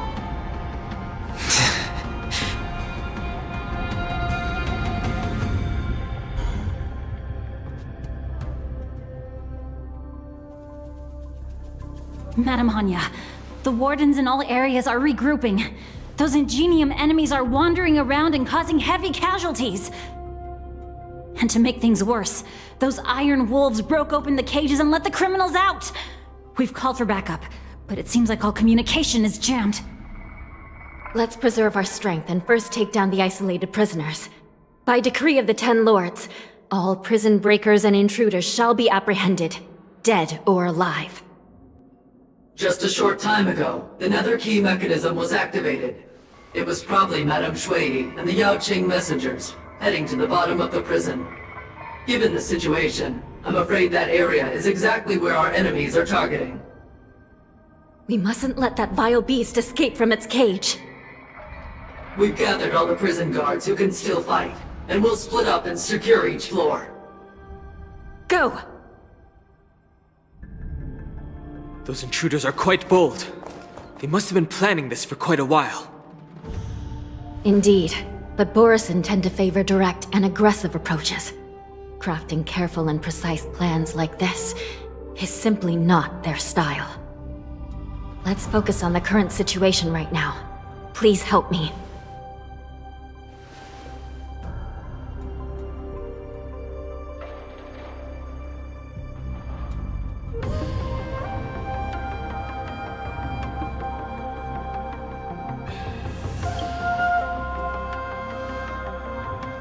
What's the fastest way to the bottom of this prison, Miss Hanya? If we don't get there quickly, we'll soon be outnumbered by all the enemies inside. We'll have to bend the rules. Please, follow me. Prisoners must remain in place in a phase. By decree of the 10 Lords, all prison breakers and intruders shall be apprehended, dead or alive. Yes, ma'am!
Hold your position here. Yes, ma'am. We need a few tools if we want to reach the bottom quickly. Follow me to the next floor.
If there's nothing pressing, let's take a walk.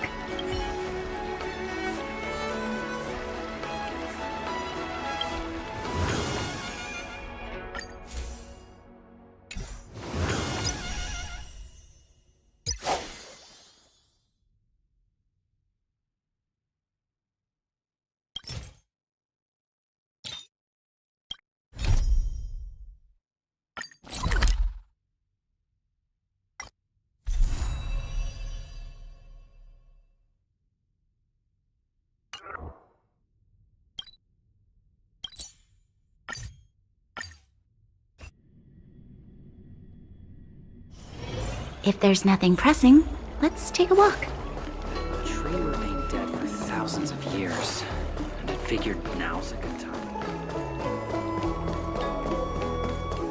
Need your extractor cleaned or your Starskiff serviced?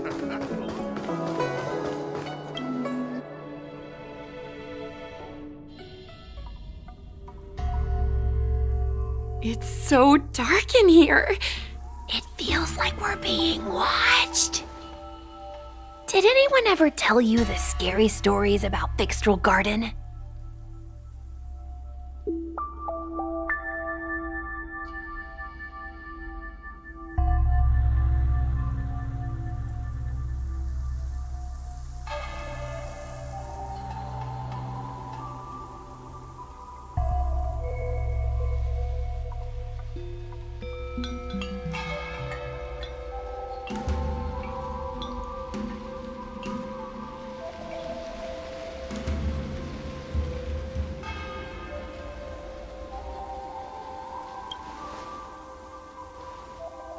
Sure.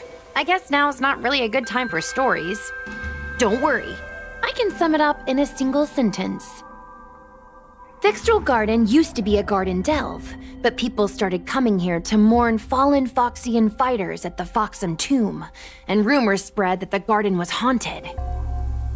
I know it's easy to cast doubt, but the Ten Lords Commission actually showed up this time. Speaking of which, we have to avoid running into the judges. If we get kicked out, it'll all be for nothing. Anyway, that's the background. Let's keep moving, and watch your step.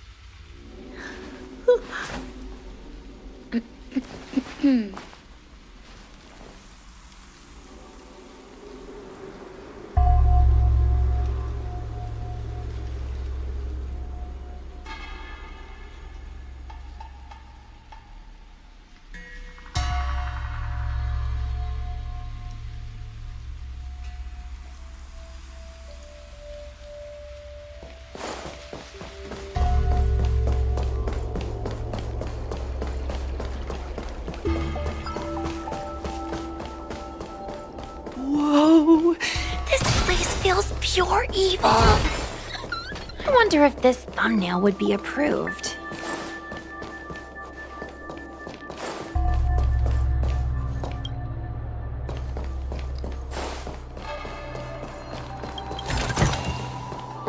This will keep us well stocked.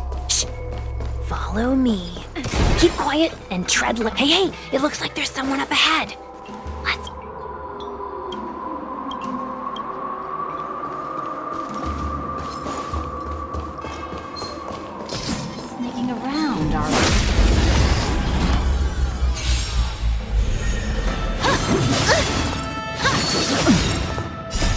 Time to say bye.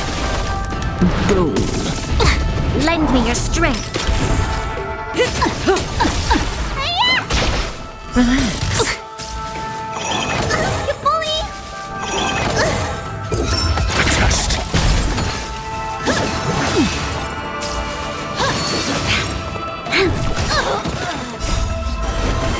To guard and defend. Crush them. Time to say bye. Boom. Answer me.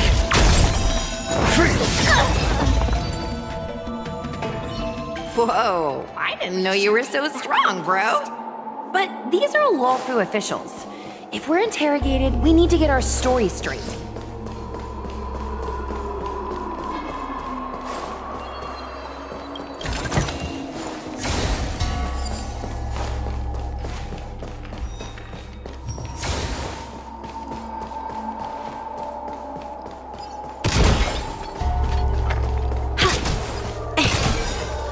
The enemy situation has changed.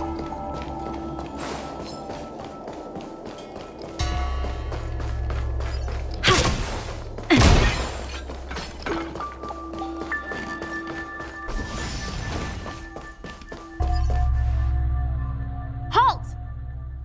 What's up, guys? Hear me out. State your name and your business. Arrest them immediately. Suspicious individuals in a restricted area are detained first and interrogated later. No exceptions. You'll pay for this. Restricted area? Since when were you in charge of Fixtral Garden? Knowledge, the measure of truth, and falsehood.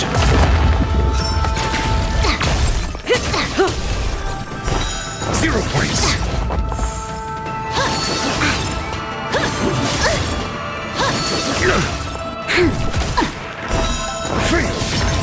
Stand still. Answer me. 0 points.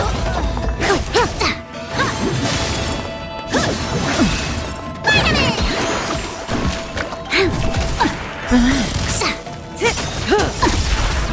Time to say bye. Boom. To guard and defend. Crush them. Stand still. Lend me your strength. Test. Mediocre.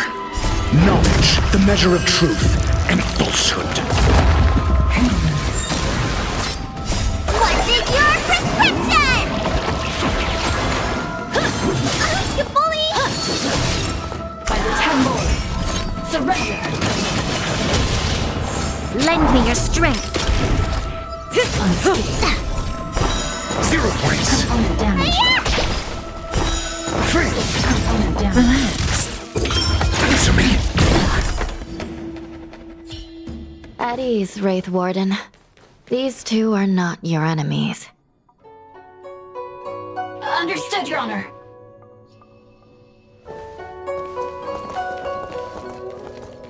Look how pale she is. And it seems like her eyes aren't even focusing. Is she a ghost? As a member of the Ten Lords Commission, you may as well consider me a member of the dead. I am a judge, alias Hanya. Of the 4 duties of detention, incarceration, interrogation, and punishment, I am responsible for interrogation. Therefore, I know a thing or two about you. Guinaifen, an outworlder unemployed. You entered Fixtral Garden with Sushang, a cloud knight, the day before yesterday. Unemployed? I'm a street performer and a streamer who reports on current events. A streamer. It's a legit operation. As for this one here...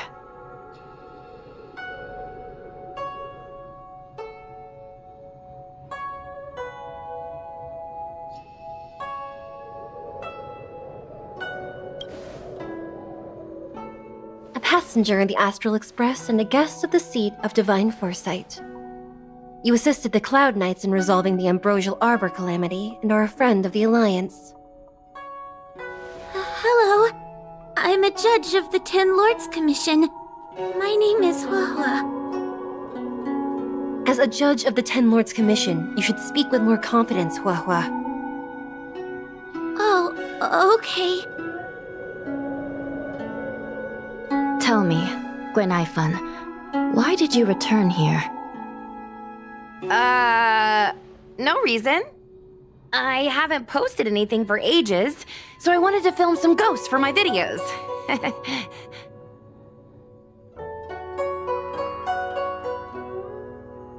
We have already told you that there are no ghosts in the Xianzhou. It is a ridiculous superstition. As a resident of the Xianzhou, you should refrain from believing or spreading rumors. But I saw them! They had ghostly flames coming out of their body, and they were cackling! And Sushang saw them too! Miss Gwenaifan, it's hard to explain, but those things aren't ghosts. Please don't bring legends from your homeworld onto the Xianzhou. The roaming entities you saw are extremely dangerous energy parasites. We call them heliobi. Really? I don't believe it. Heliobi? What's that? Oh, I get it. Heliobi is just another word for ghost on the Xianzhou, right? That's gotta be it.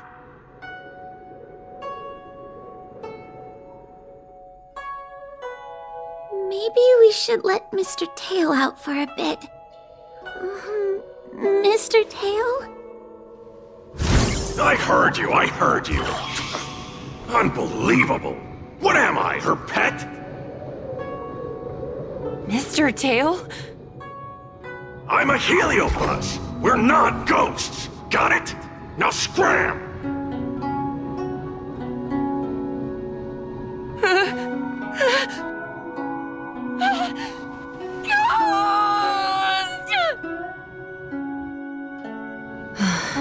What a strange girl. Here to film ghosts, yet terrified when she lays eyes on one. Deep breaths, little Gray. Deep breaths. Can I have a small chat with this Mr. Tail? I said scram! I have no time to talk nonsense with you!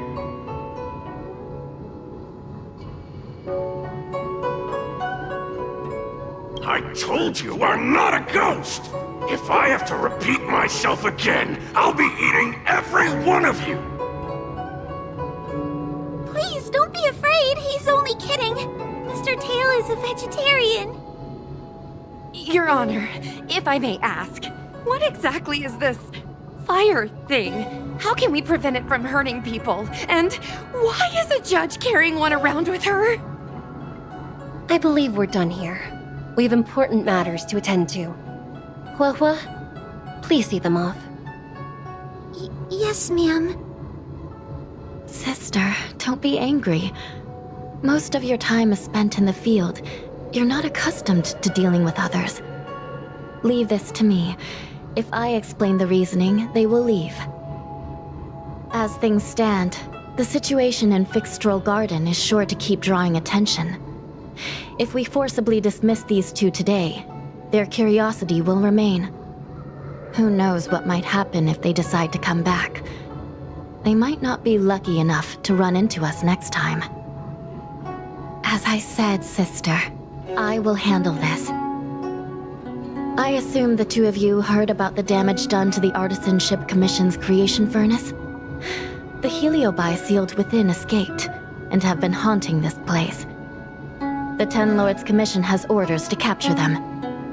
I am strongly advising you to leave, for your own safety.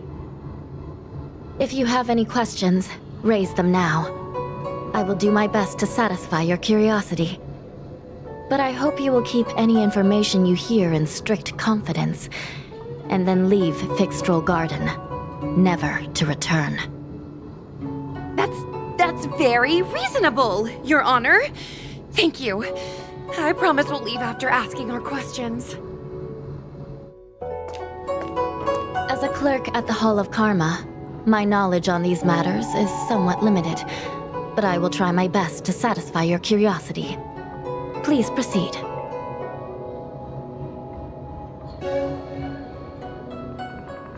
According to the Divination Commission's classification, they are energy parasites from the cosmos itself. They are starfire essence that materialize in the form of strange fire. Metaphorically speaking, they are like moths to a flame, but that flame is the thoughts of sentient beings.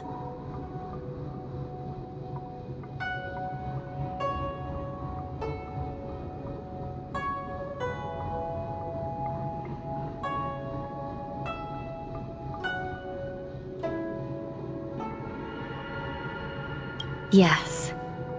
They attach themselves to sentient beings, feeding off their host's experiences and emotions. A heliobus will slowly take root in its host's nervous system, using their deepest desires and weaknesses to create wild delusions. They manipulate their host like a chess piece. The host has no choice but to obey the heliobus, so we refer to it as possession. By that point, the host is no longer who they once were, but a heliobus both similar to and completely different from their past self. The host's body will soon be exhausted by the heliobus, like burnt firewood.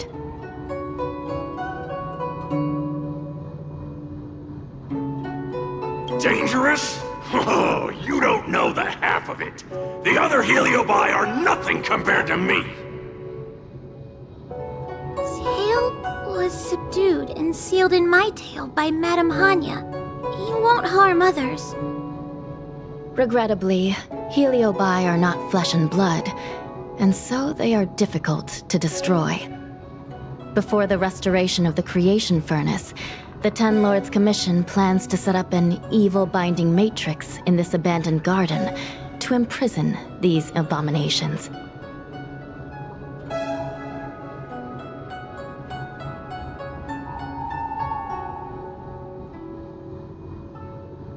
As you can see, the evil binding matrix has not yet been completed, and not all the escaped heliobi have been recovered. This area is still very dangerous. I will ask Judge Huohua to escort you out of the garden. Not all the escaped heliobi have been recovered. So that means the other supernatural stuff that's been happening on the Luofu might be related? Your Honor, I have loads of info sources! Maybe I can help you! Unnecessary. Those not involved should leave now. Go. Excuse me. We should go.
Ghosts? Heliobi? Possession? That was a big info dump. My brain is still loading. Oh, it all sounds more like an urban myth than a ghost story. Energy parasite sounds more cool than scary, don't you think?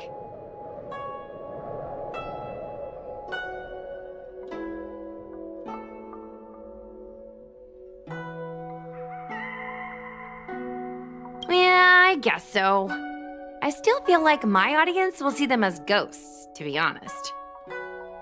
Ugh, I've got loads more questions, but my curiosity is satisfied for now. We better leave before the judges decide to arrest us. I'm gonna see if I can get a video of Mr. Tale on the way back.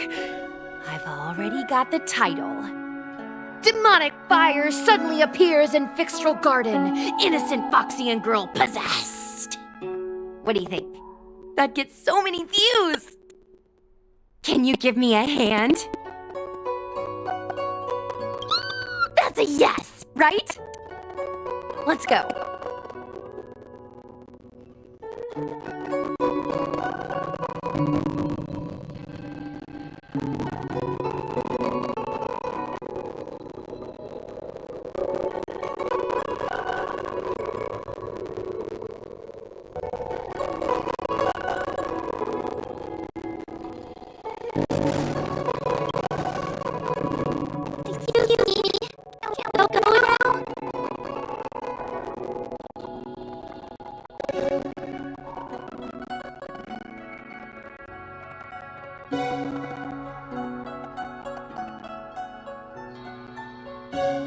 Yes, he's trapped in my tail, so... Trapped? For now? Sooner or later I'll find a way to make you break the seal! You think I like spending time with you? Shall we go?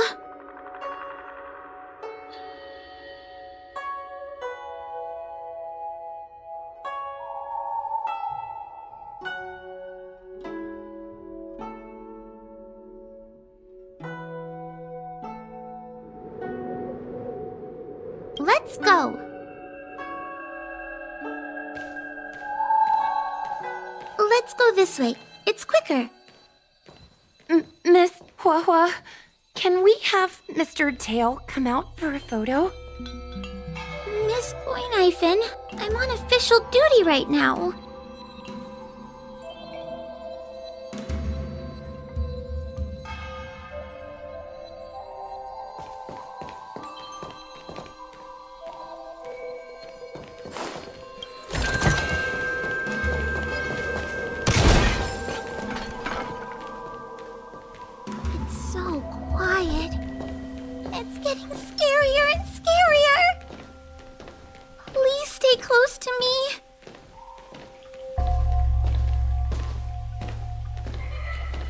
Did you hear that?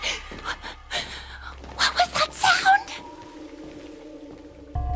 It's a ghost! What's happening?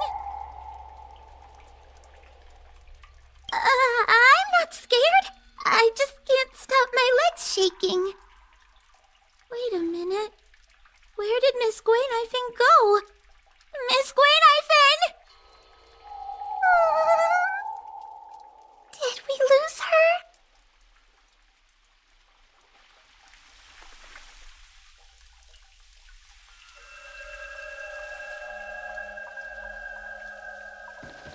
Oh no. We have to find Miss Guinaifen. You should consider your own safety first. Is it me or is this place starting to feel weirder and weirder? I'm scared. Can you stay close to me? I don't want to lose you too.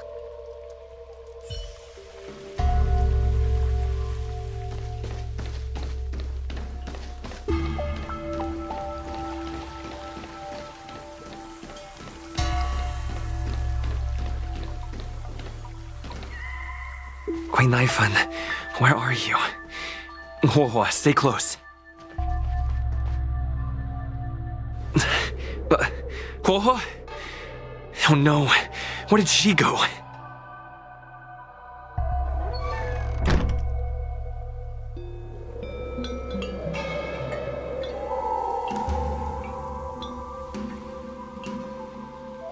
Is this a mirror? It looks a little creepy.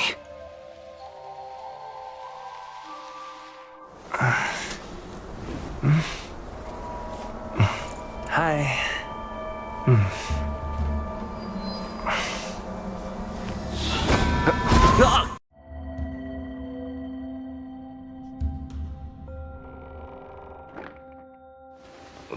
am I? Is this Fixtural Garden? But it looks different somehow. I should keep moving.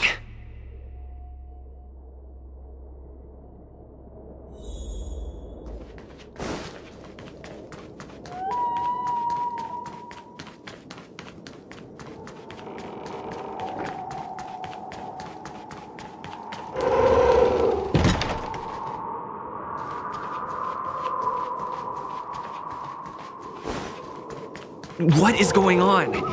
I looped back again? I need to look closely around this place again. Maybe I can break out of the cycle.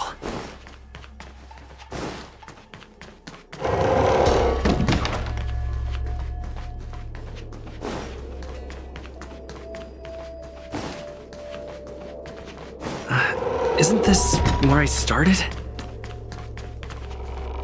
I need to look closely around this place again. Maybe I can break out of the cycle.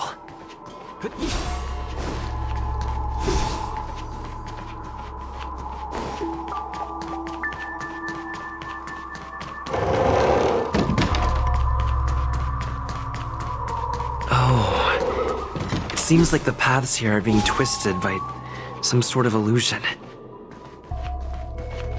I need to look closely around this place again. Maybe I can break out of the cycle. What is going on? I looped back again? I need to look closely around this place again. Maybe I can break out of the cycle.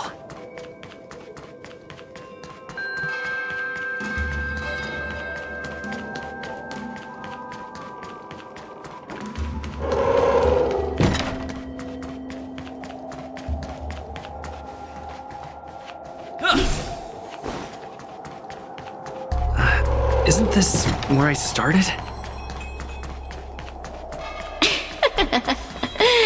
You've noted. Come, lost one.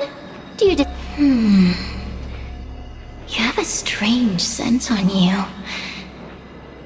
You must be. I have heard the whispers of the leaves that fall in Fixtural Garden.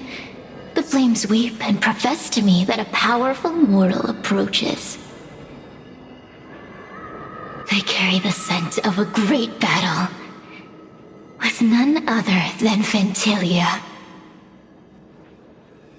You are the one who drew Fentilia away. What power! Your presence alone is delicious enough to make one tremble. Let me taste you, please. One bite. Just one bite! I can't wait to savor you!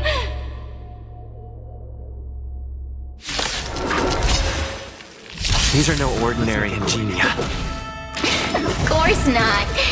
They are mere pawns dancing to my will. Crush them. Smash them to pieces. What a peppery fighting spirit! Such an addictive flavor!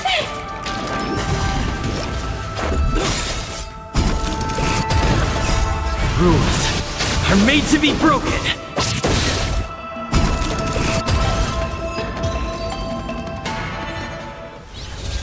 Let me see.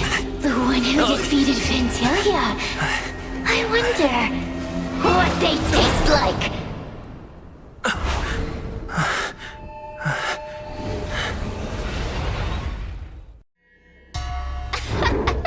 You fought well. You're fighting for your survival, after all. I'll take that as my invitation to inhabit you for a while.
Let me see. The one who defeated Fantalia. I wonder what they taste like.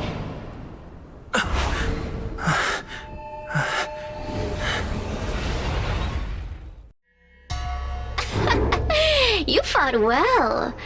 You're fighting for your survival, after all. I'll take that as my invitation to inhabit you for a while.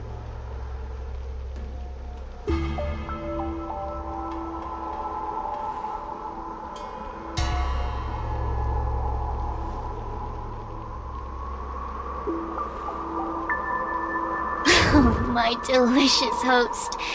You taste so special. Different from anyone else I've ever possessed. But what is this at your core? Sun? It burns! You can call me Cirrus. Ask for what I want. Rest assured, I only want to leave this place. I have no desire to harm you. Allow me to explain what's happening. The Xianzhou natives call it a ghost lock. You're walking in a circle, and no amount of walking will get you out of it. So, I'm going to help you break free of the circle that Furinox created. And you're going to help me evade the judges of the Ten Lords Commission. It's a win-win! How does that sound?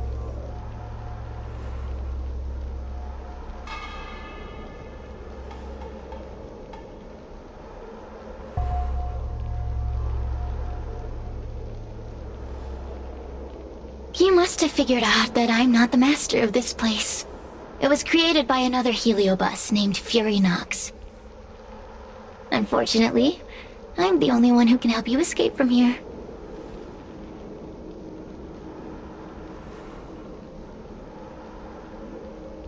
You mean the talismans left behind by little lost fox judge? Those won't help you. Now that I'm possessing you, I can make you see things that you couldn't see before.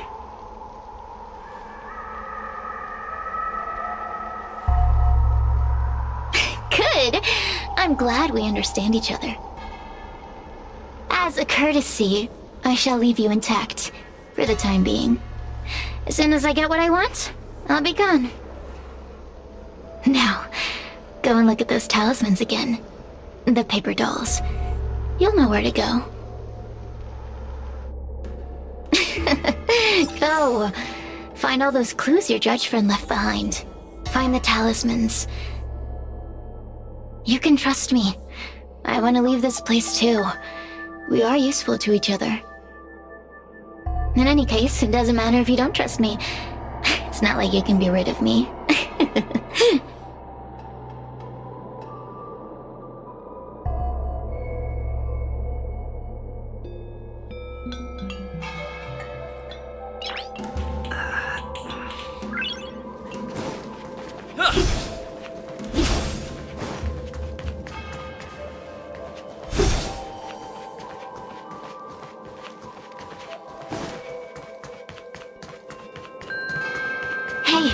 Use your eyes.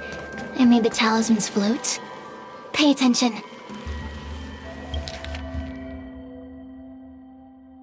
Do you understand? This story of the supernatural is in the illusory maze for a reason. It contains the clue to help us get out of here. Come back and read it again if you need to.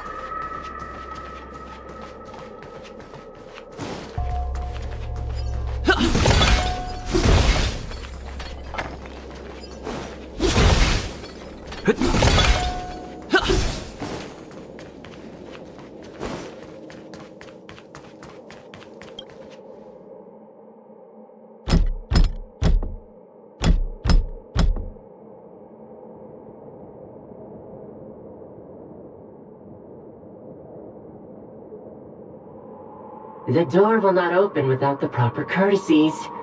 Return from where you came, visitors.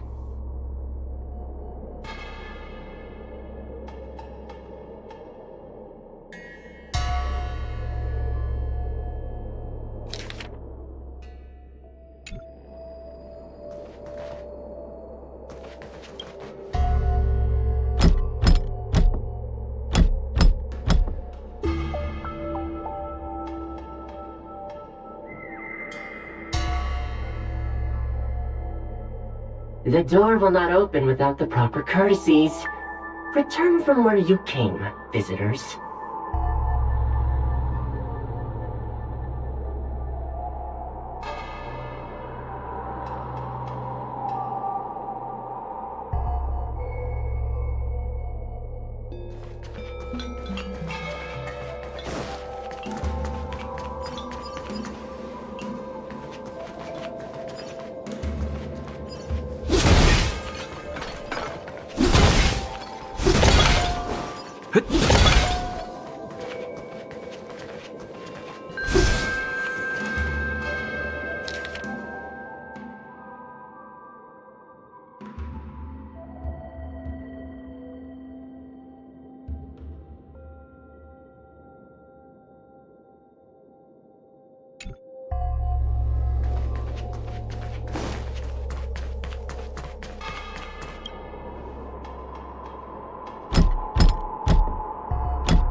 The door will not open without the proper courtesies. Return from where you came, visitors.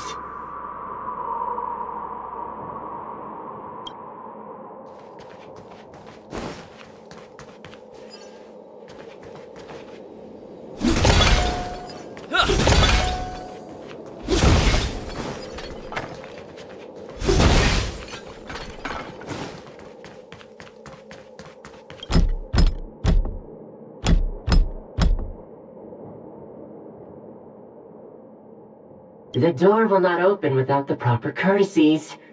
Return from where you came, visitors.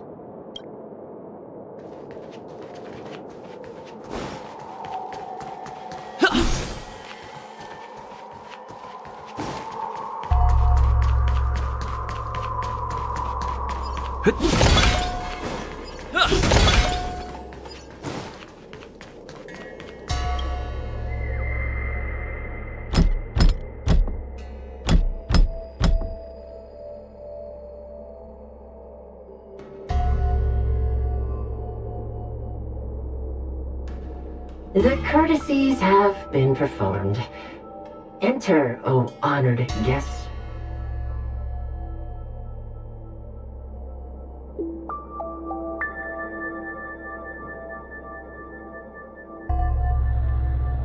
It seems like we're ready. Now we just have to get out.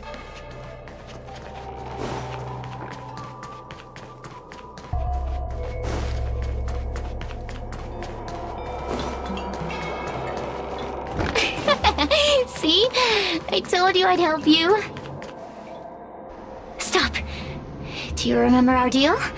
You need to help me evade capture. That judge? I can taste her fear from miles away. That coward has no right calling herself a judge. But that thing attached to her is the tricky part. That's something I don't wish to face. Forget about the judge. Just get us both out of here.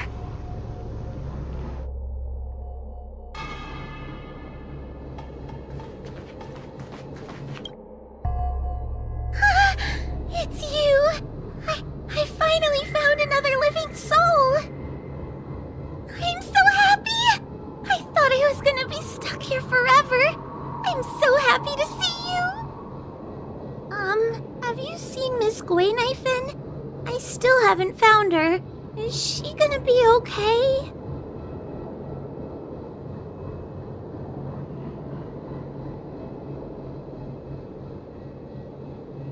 Give it up. Gwaynifin was probably eaten by the Heliobi already. How can that be? If that could happen to someone as lively as Miss Gwaynifin, that means I'm in even more danger? Why don't you take a guess? You can find the way out, right? Please take me with you. Not this again! You're a judge of the Ten Lords Commission. Why are you always begging others for help?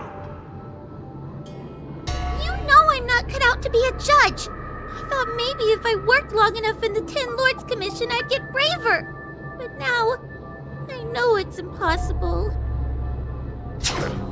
Useless brat. Why was I sealed in with someone like you?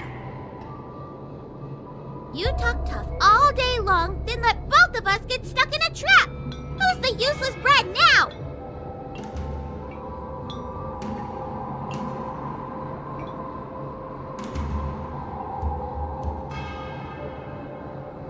There's no point in following me. I'm leaving, and you're not coming with me. Goodbye. No! Please don't leave! Wait, please!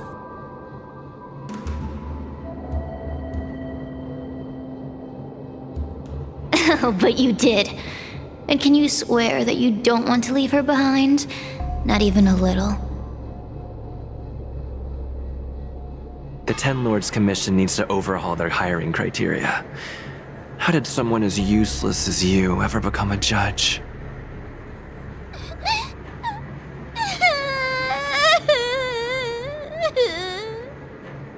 Hey, cut it out!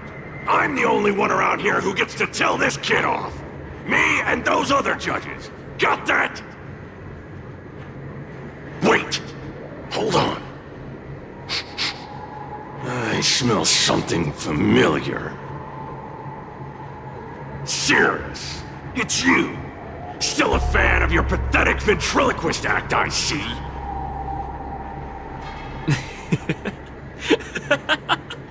Oh, this is funny. This is just too funny. I thought you'd already escaped the furnace's destiny of torture. Who would have thought that a piece of Ignomar the Great, the fragment with the most fight in it, would become a guard dog sealed inside a crybaby? Oh, forgive me. Did I say guard dog? No, that won't do. You're just a guard dog's tail, right? Just a tail, a tail, a tail. Laugh while you can, coward. I'm gonna swallow you whole the second you leave that boy's body. Terrifying. The joke's on you. You couldn't leave that judge's body if you tried. You can't eat her, let alone escape from her. Mr. Tail. You're pathetic. Darn it! Think of something, you wimp! Mr. Trailblazer, take this talisman and stick it to your body. It'll temporarily suppress the Heliobus's influence.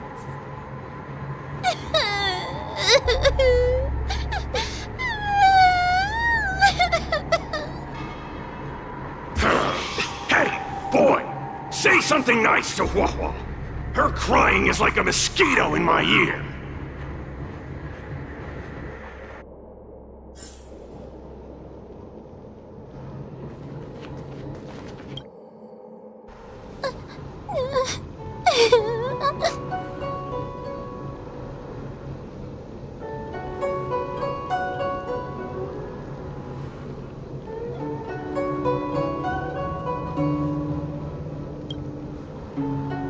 It's not your fault. It was that bad Heliobus making us fight.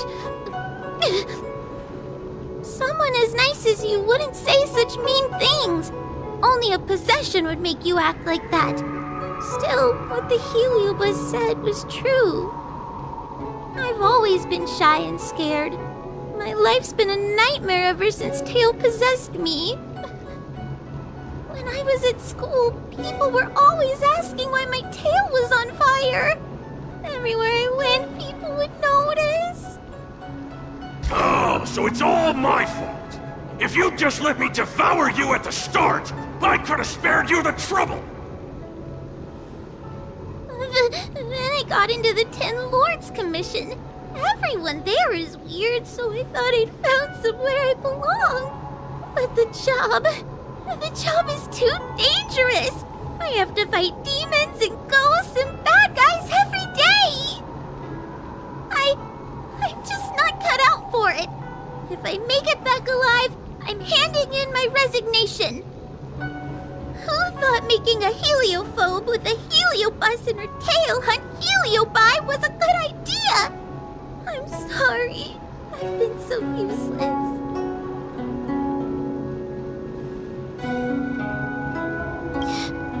Really?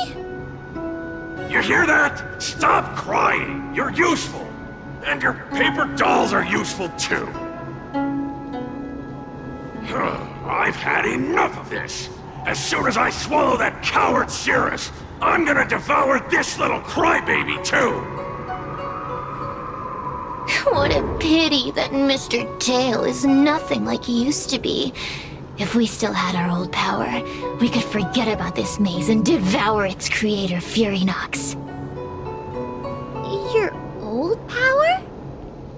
Well, Mr. Tail, seems she knows nothing about your past.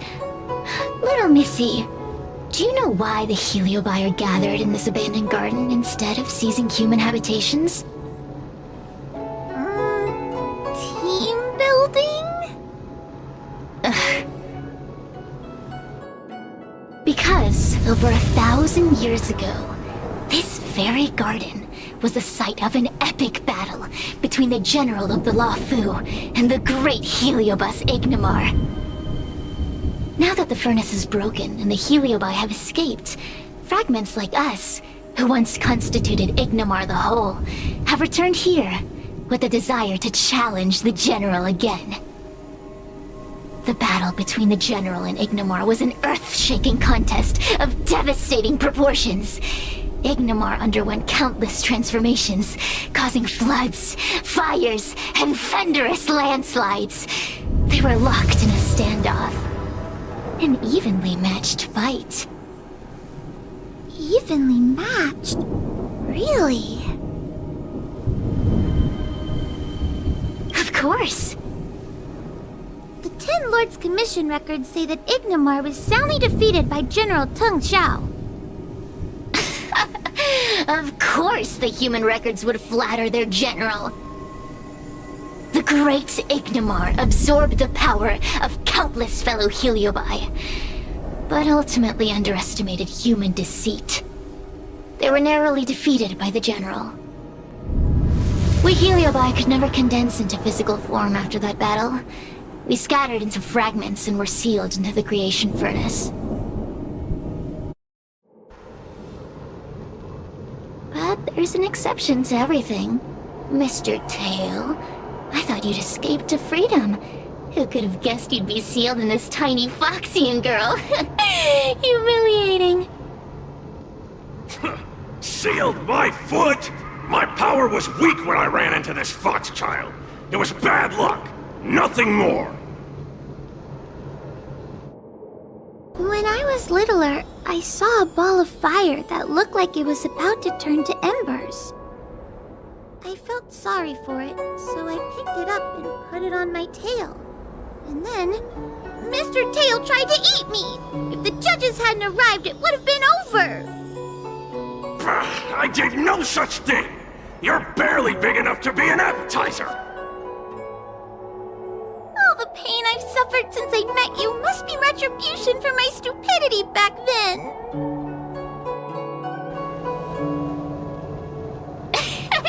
Hilarious! It's a pity Mr. Tail didn't devour you. He might have recovered his power and turned the Xianzhou upside down, just like Ignimar did. Why? Does there have to be a reason? The official answer is that the Xianzhou is sealing Heliobi in a cage and forcing them to supply energy to the ship. In reality, however, we just want to fight the general and see what the Xianzhou is truly made of. We Heliobi were carefree life forms, but were tainted with the illness of humanity once we came into contact with it. It's humanity's fault for having such intense emotions and desires. Now we can never return to the purity of our past. I want to be free again. I want to return to the cosmos. Mr. Tail, you don't want to regroup with the fragments? You don't want to be here, Tail, forever? Why don't you return with me to the great beyond? Don't get ahead of yourself, Cirrus. That's impossible. Mr. Tail will seal the judges of the 10 Lords Commission. He can't escape, and neither can you.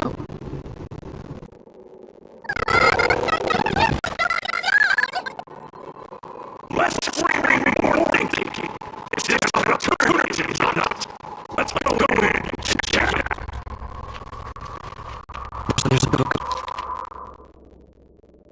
I feel much safer with you here. Still feel like I'm gonna faint, though. Maybe Arbiter can protect us. Great. The more the better. Great. The more the better. Looks good.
The door will not open without the proper courtesies.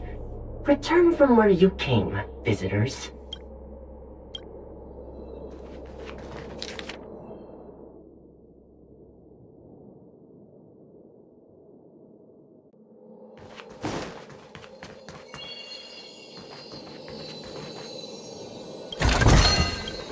Great.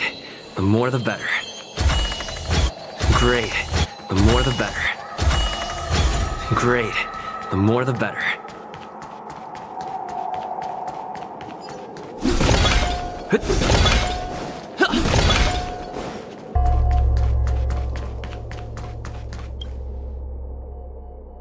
The door will not open.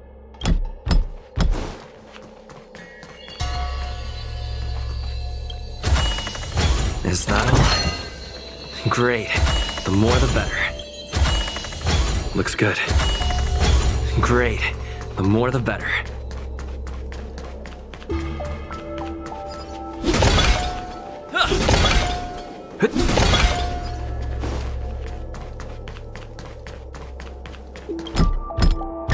The door will not open without the proper courtesy.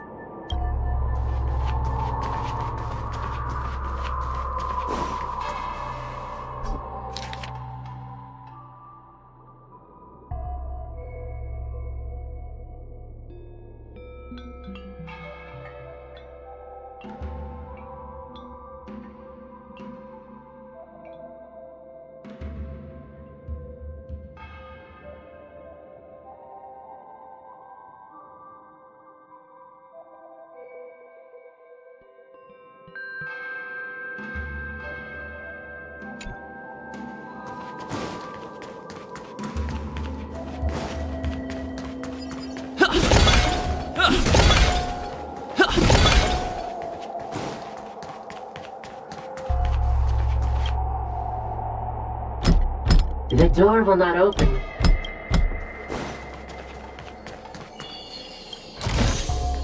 Great. The more the better.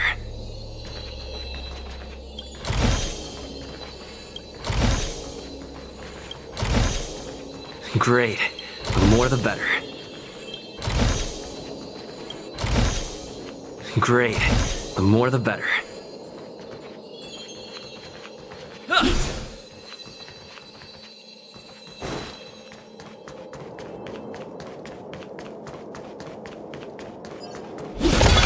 The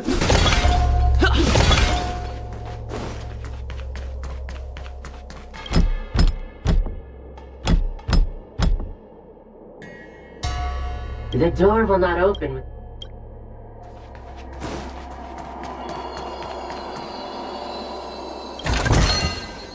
Great. The more the better.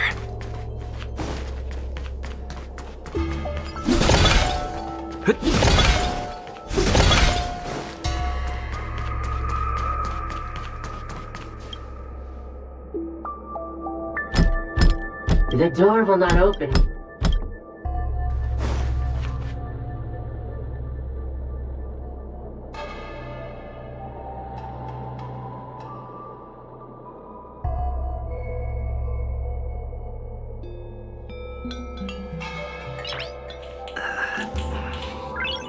Nice.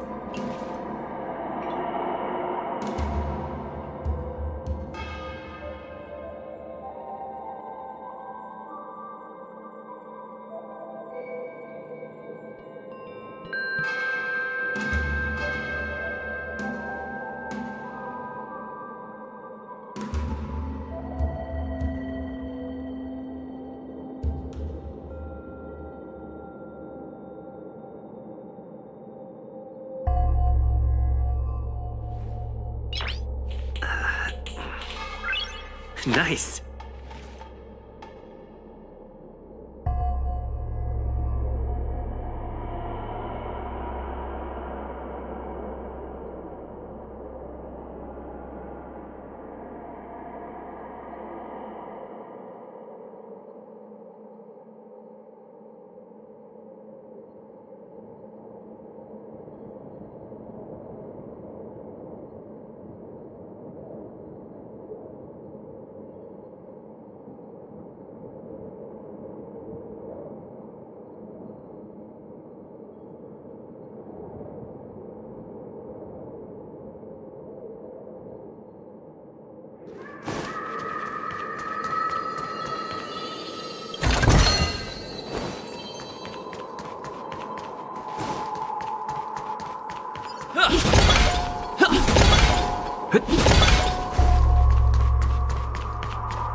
The courtesies have been performed. Enter, O honored guests. Look! There's a mirror behind the door! Didn't I see a similar mirror when I was dragged in? That sound. Huahua, this way. What's going on? There's a voice in the mirror? That voice sounds familiar.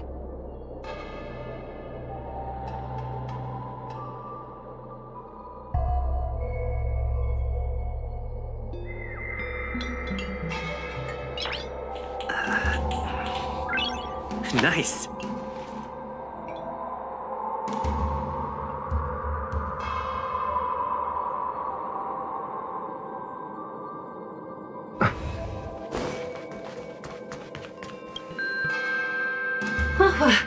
Are you in the mirror? I finally found you.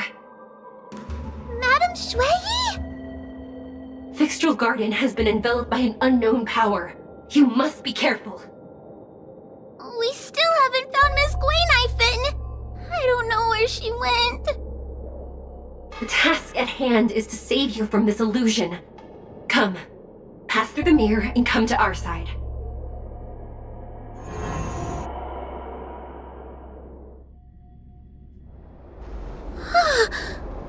Are we up a Fixtral Garden? So many bronze mirrors. Could it be that...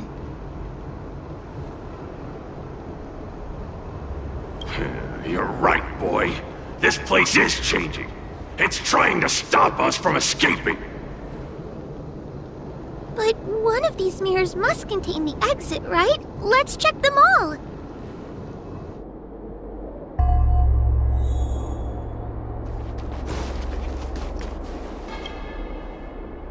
Wahwa, sweetie. Let's go and look at the next... But... this isn't the right place.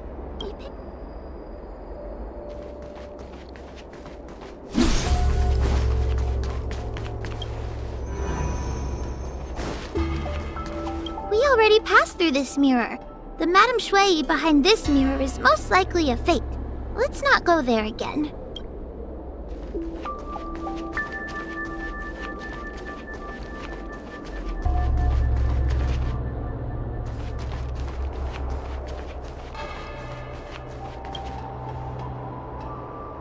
This is the exit, you useless brat! Come here! Madame Shui can be a bit of a meanie, but she'd never talk to me like that. That doesn't sound like her. Come to think of it, it kinda sounds like Tail. Constructive criticism! Let's go look at the other mirrors. But... this isn't the right place. We picked the wrong bronze mirror.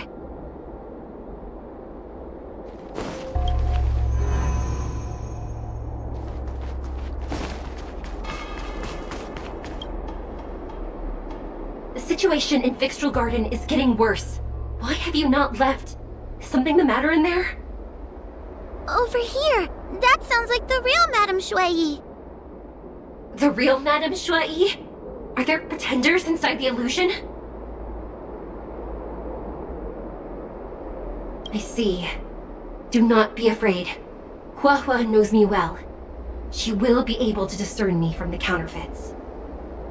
But what if I can't tell the difference? You must trust yourself.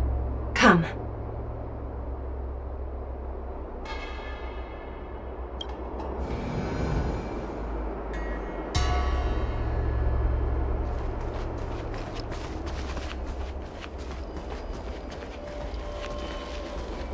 Hurry, Huahua. Pass through the mirror and come to me. Wait, I want to ask a few questions to see if you're the real person. We are both judges of the Ten Lords Commission. Evidently, we are colleagues. The heliobus that trapped us here wouldn't know that Madame Shui and Madame Hanya are twin sisters.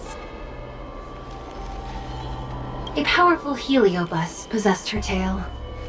It is a power that I dream of having for myself. Never knew you were so popular, Mr. Tail.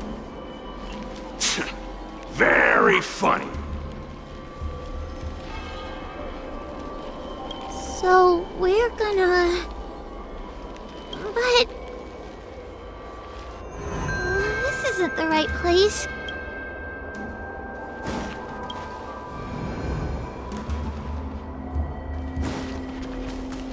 Hurry, Huahua. Pass through the mirror and come to me. Wait, I want to ask a few questions. By decree of the Ten Lords, Spiritfarer Huahua is skilled and diligent, capable and worthy of officialdom. She is hereby promoted to the position of judge. I still remember the decree for her promotion. That's her! This has to be Madame Shui behind the mirror. Hanya is my younger sister, but this alone cannot prove who I am. Ask me something else. So, we're gonna... Mirrors again! What a surprise!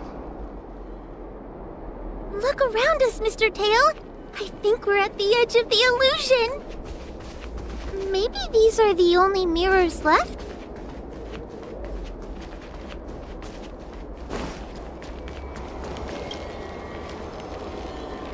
Hurry, Huahua. This should be the last mirror. I need to ask you some questions about myself first. She will be expelled after tonight's operation. She is not fit for her job at the Ten Lords Commission. Really? So I don't even need to write a resignation letter? Stupid girl! This is obviously a trick! An insignificant demon. I can't wait to devour it myself. Aha! Not even trying to hide your true colors. So, we're gonna...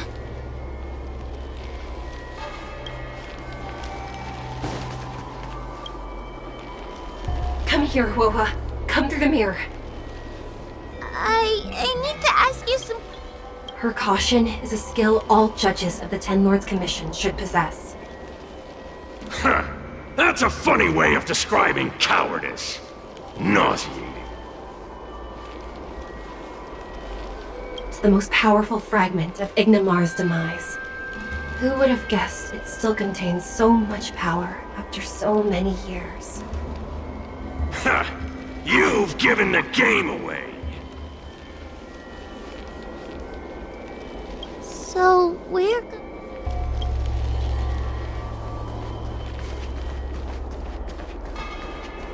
Come here, Huohua. Come through the mirror. I need to... As a judge responsible for capturing criminals, her cowardice is a dereliction of duty. I will reprimand her severely once you leave the illusion. Huh? That doesn't sound like Madame Shui. Right?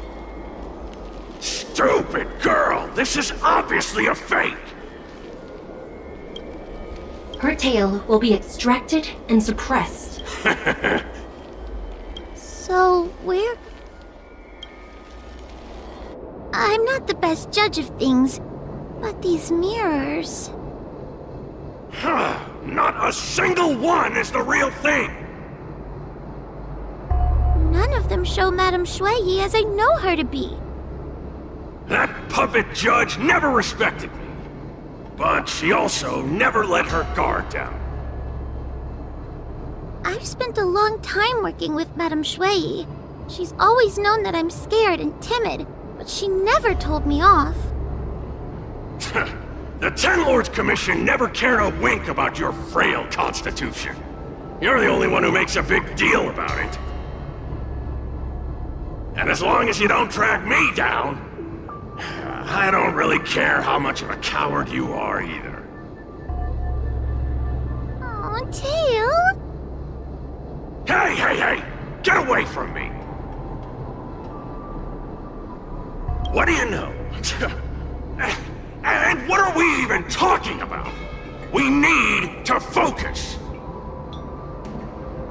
The illusion wants to keep us in, but it can't possibly keep expanding its borders forever. I think there's gotta be a fourth mirror somewhere.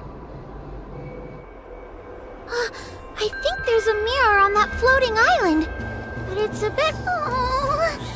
could I crawl my way there? Quit stalling and get on with it! I didn't think you'd be able to. All these years and you finally started to grow up a bit. Hurry, Huohua. This should be the last mirror. I don't want to go back the way we came, but I need to ask some questions about myself to make sure. Everyone is different. A judge is not a soldier, and they need more than just courage. It is the decree of the Ten Lords for Huohua to be elevated to a judge. There must be some meaning in it. Just what do those old fogies see in this coward? Let's go! This is the right mirror!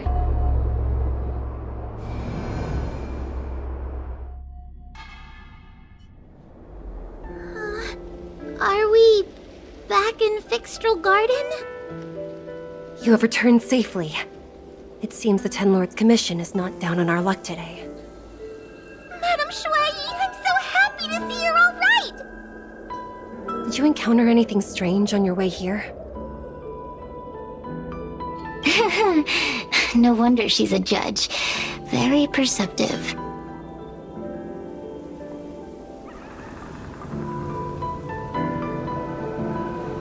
I understand. This isn't the time to deal with Cirrus. Fixtral Garden has been dragged into a powerful illusion by an even mightier Heliobus, and the Spiritfarers who went to suppress it have lost contact with me. Huohua, If both Hanya and I are unable to suppress that demon, then you will have to defeat it. I won't be able to do it. I'm not as powerful as you two. I always run and hide before a battle. Do not underestimate yourself. A Heliobus cannot possess a body that is already possessed by another Heliobus. Such is your absolute advantage as a judge. Correct. However, Luofu has had many more years of training and is more experienced in fighting Heliobi than you. That is why the Ten Lords Commission is not down on our luck today. We're lucky that you have all returned at this opportune time. You hear that, scaredy cat? You're the ace of the Ten Lords Commission! The Heliobi are aggressive beings, but they cannot shake their desire for a flesh and blood body. And yet, during the 38 years you have worked for the Ten Lords, you have been constantly able to suppress the monster within your tail and maintain your personality. You are already a fitting judge. Be confident. On that point, none of the other judges can surpass you. Suppress the monster? Oh, but I don't think I've ever had to suppress Tail. I guess we're more like friends? Friends? Bah! I don't make friends with food. Mr. Tail, puny fragments like us were deprived of Ignimar's power long ago. If a little girl can subdue us, then perhaps it's time for some humility. Shut your trap! Though Fury Nox is powerful, we have a chance of suppressing them if we can break them into multiple fragments. You have a sound plan, Your Honor. And since the stage is set, allow me to offer my assistance. Let's find somewhere more open first. Like Swallow Song Pavilion, over there. Let's go.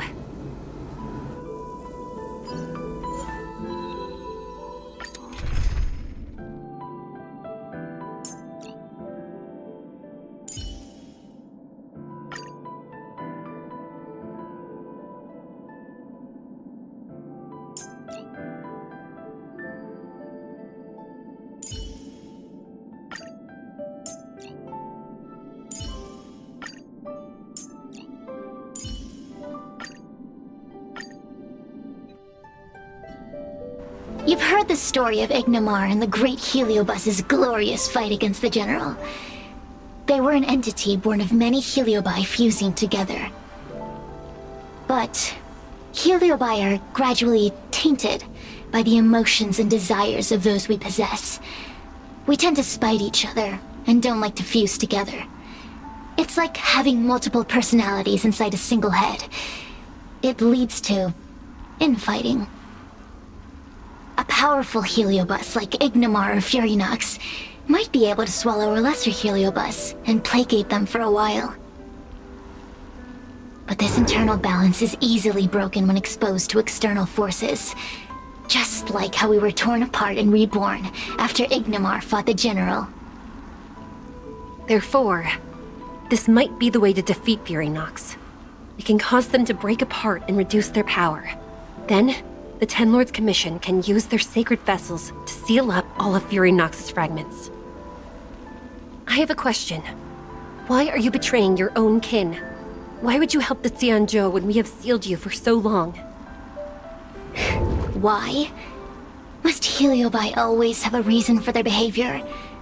Perhaps I don't want Fury Nox to devour me. Perhaps I dislike idiots who use force and nothing else. Perhaps I wish to fight the General myself. Or maybe I just want to do a favor for the Ten Lords Commission that will ensure I can leave here in one piece.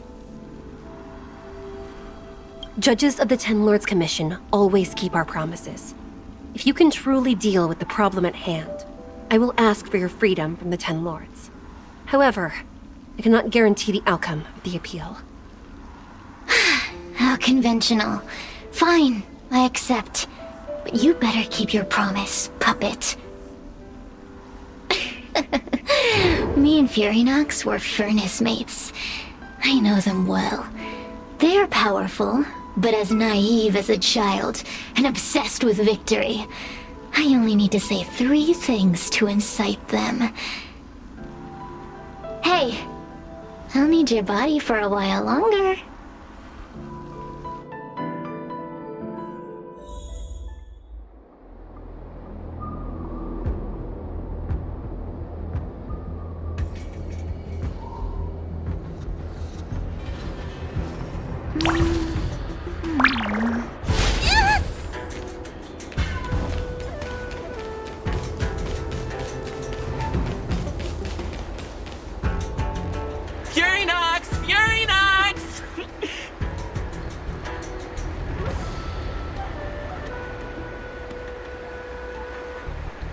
Before you duel the General, why don't you fight me?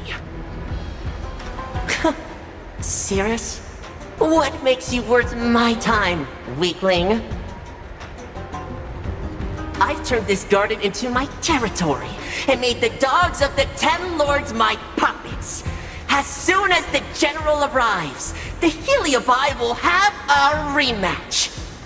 Why should I fight my own at this crucial moment? That group of amateurs you put together? Ha! They're nothing compared to me. I have already obtained the most wonderful pawn for myself. A piece that once expelled Phantilia. Phantilia? Phantilia! I remember! What a wonderful host! I want it. Then send the Spiritfarers under your control to find me. If you can defeat this nameless I'm possessing, then you can swallow me up and let my strength aid you in your fight against the General. What do you say? Deal. My pawns and I will show you no mercy! See? Easy peasy. Does that mean all the Spiritfarers out there have fallen?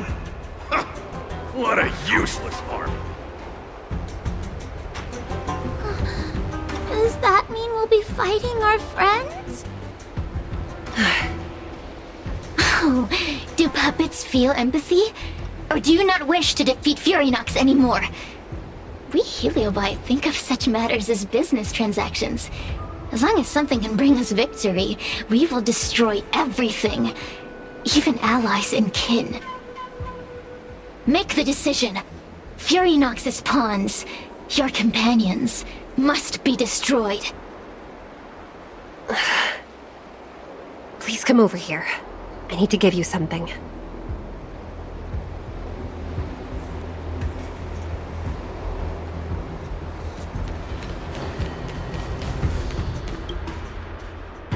You two, take this before we fight Furynox. This is the Lonambra Cord, a sacred vessel made by the Artisanship Commission. The 10 Lords Commission has made some changes to it to better suppress the Heliobi. After you fight the puppets controlled by Furynox, make sure you seal their Heliobi fragments in here. Also,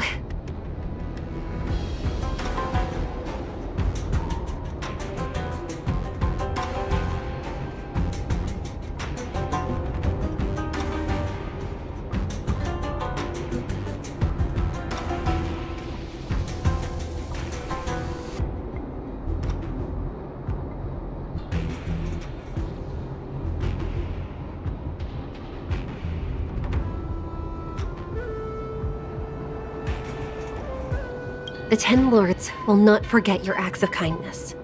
Thank you. Mr. Tail, we're gonna fight some really dangerous enemies now. Please, lend me your strength too. Ho-ho! Sounds like someone finally learned to talk tough.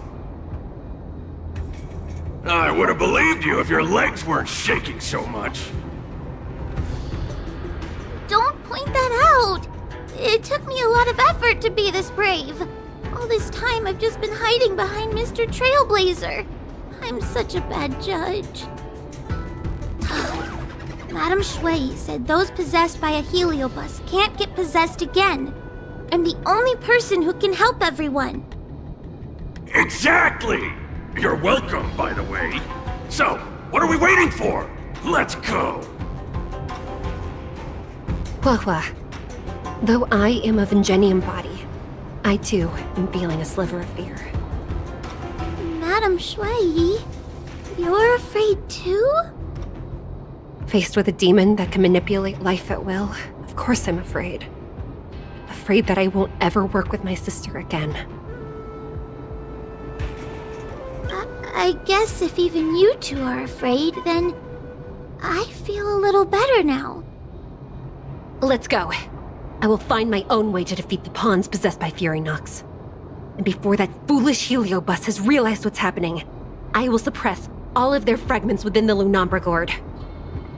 So we'll need to activate the evil binding matrix, right? Once my task is done, I will meet you at the Verdantia Terrace and activate the evil binding matrix at its matrix core. Okay.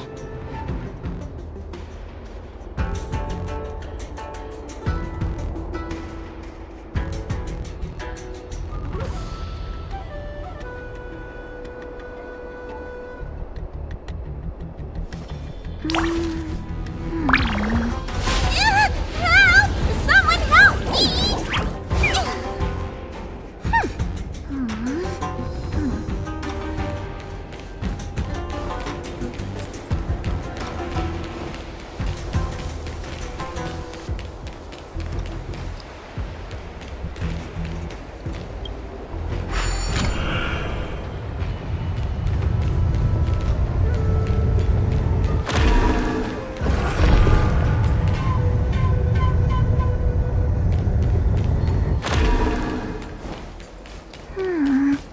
If Fury Nox is so powerful, why would they allow themselves to break apart so easily? Those are possessed. Help me, Mr. Tails! What happened to Talking Tom?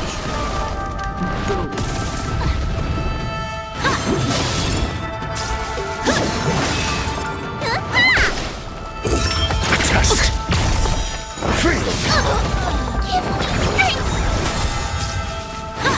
Didn't hurt. Answer me. Knowledge, the measure of truth and falsehood. Get there!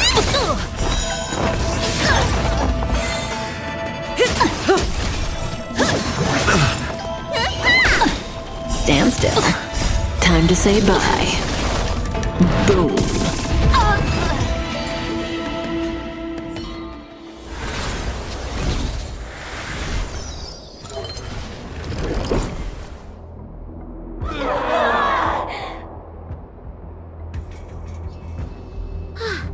Fragments of Fury Nox have been sealed in the gourd. Thank the Arbiter.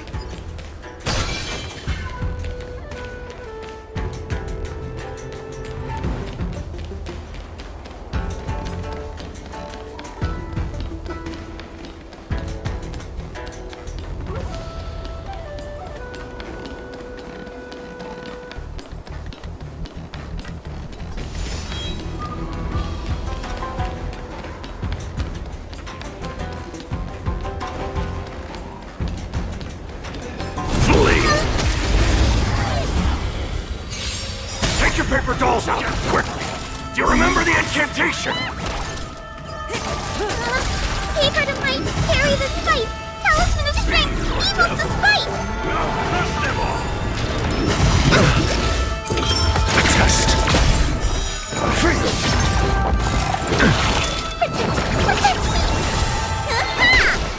Stand still.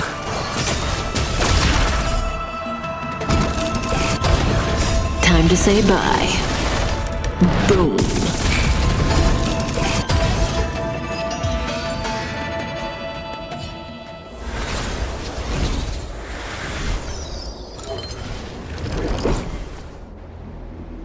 Let us go! Let us go! There are plenty of Heliobi in the gourd now. Let's go and meet up with Madame Shui.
many spiritfarers lying on the floor.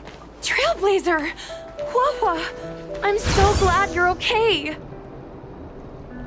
I have defeated all the spiritfarers controlled by Fury Nox. It was quite troublesome taking them down without doing any harm. How goes your task? We're doing well. We've sealed most of Fury Nox's fragments. Now, we shall seal the fragments absorbed by the Lunombra Cord into the evil binding matrix. Once Fury Nox's power has been stripped, it will no longer be able to influence reality in Fixtral Garden. This gourd is so pretty! Is this what they call a sacred vessel on the Xianzhou? Miss Guinaifen, please be careful. You might feel dizzy if you get too close to the Matrix. It's okay, it's okay. This is my first time seeing the Ten Lords Commission's exercising tools up close. Hua Hua! Get her away from here!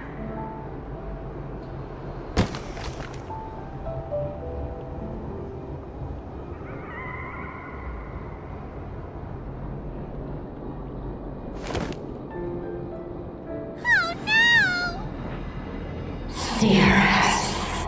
It's Cirrus. You won. You won. Don't leave us. Help us. Take us to restore Ignimar's glory together.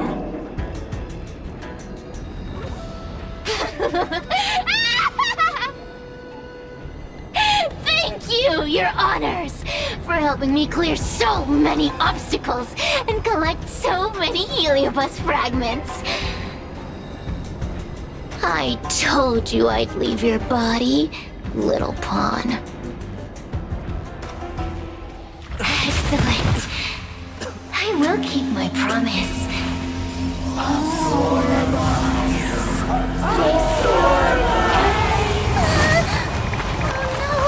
They're stealing the power of other Heliobus! With this strength, I will be undefeatable!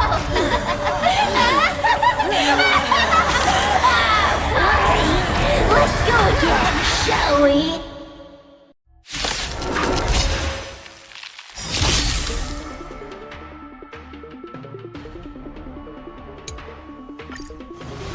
You monster! Didn't hurt. I can't do this! Forward!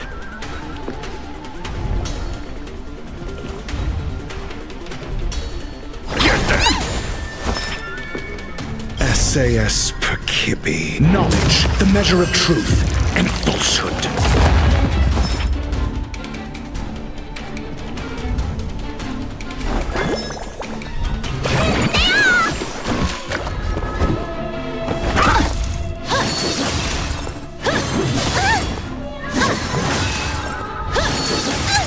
Time to suffer! You bully!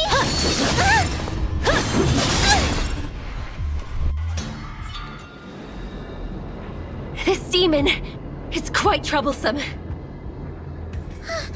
everyone okay? They've consumed too many Heliobi.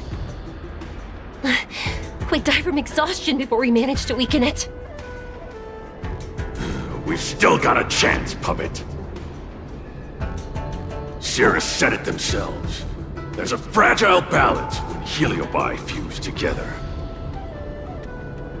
You know what to do, don't you, Wawa?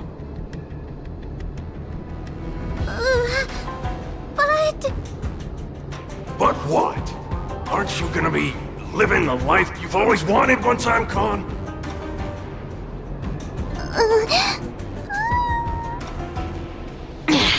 These pawns are no fun. Why don't you join in too, huh?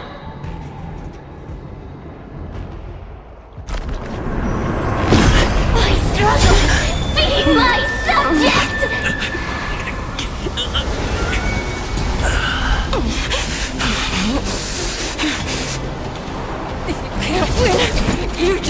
Cheat!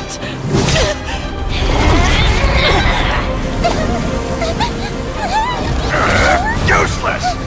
Get yourself together! This won't die! We can't beat them! Not so fast! You got me, haven't you?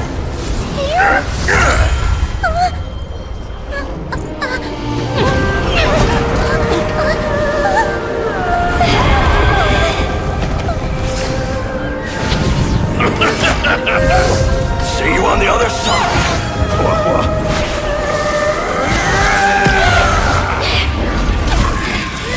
You wretch! What are you doing? Get out! Get out!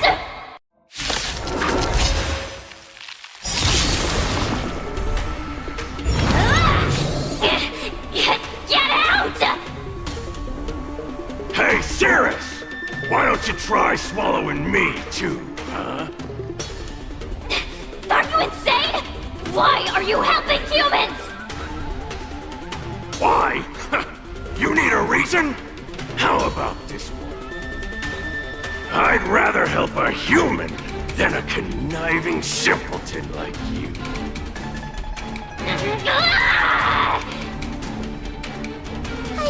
I won't let Mr. Tail sacrifice himself in vain! Talisman! I command!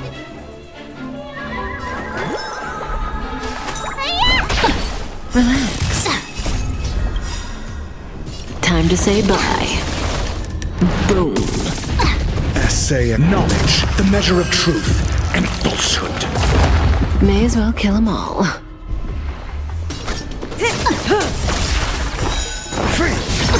I'm asking questions. Answer me. 0 points.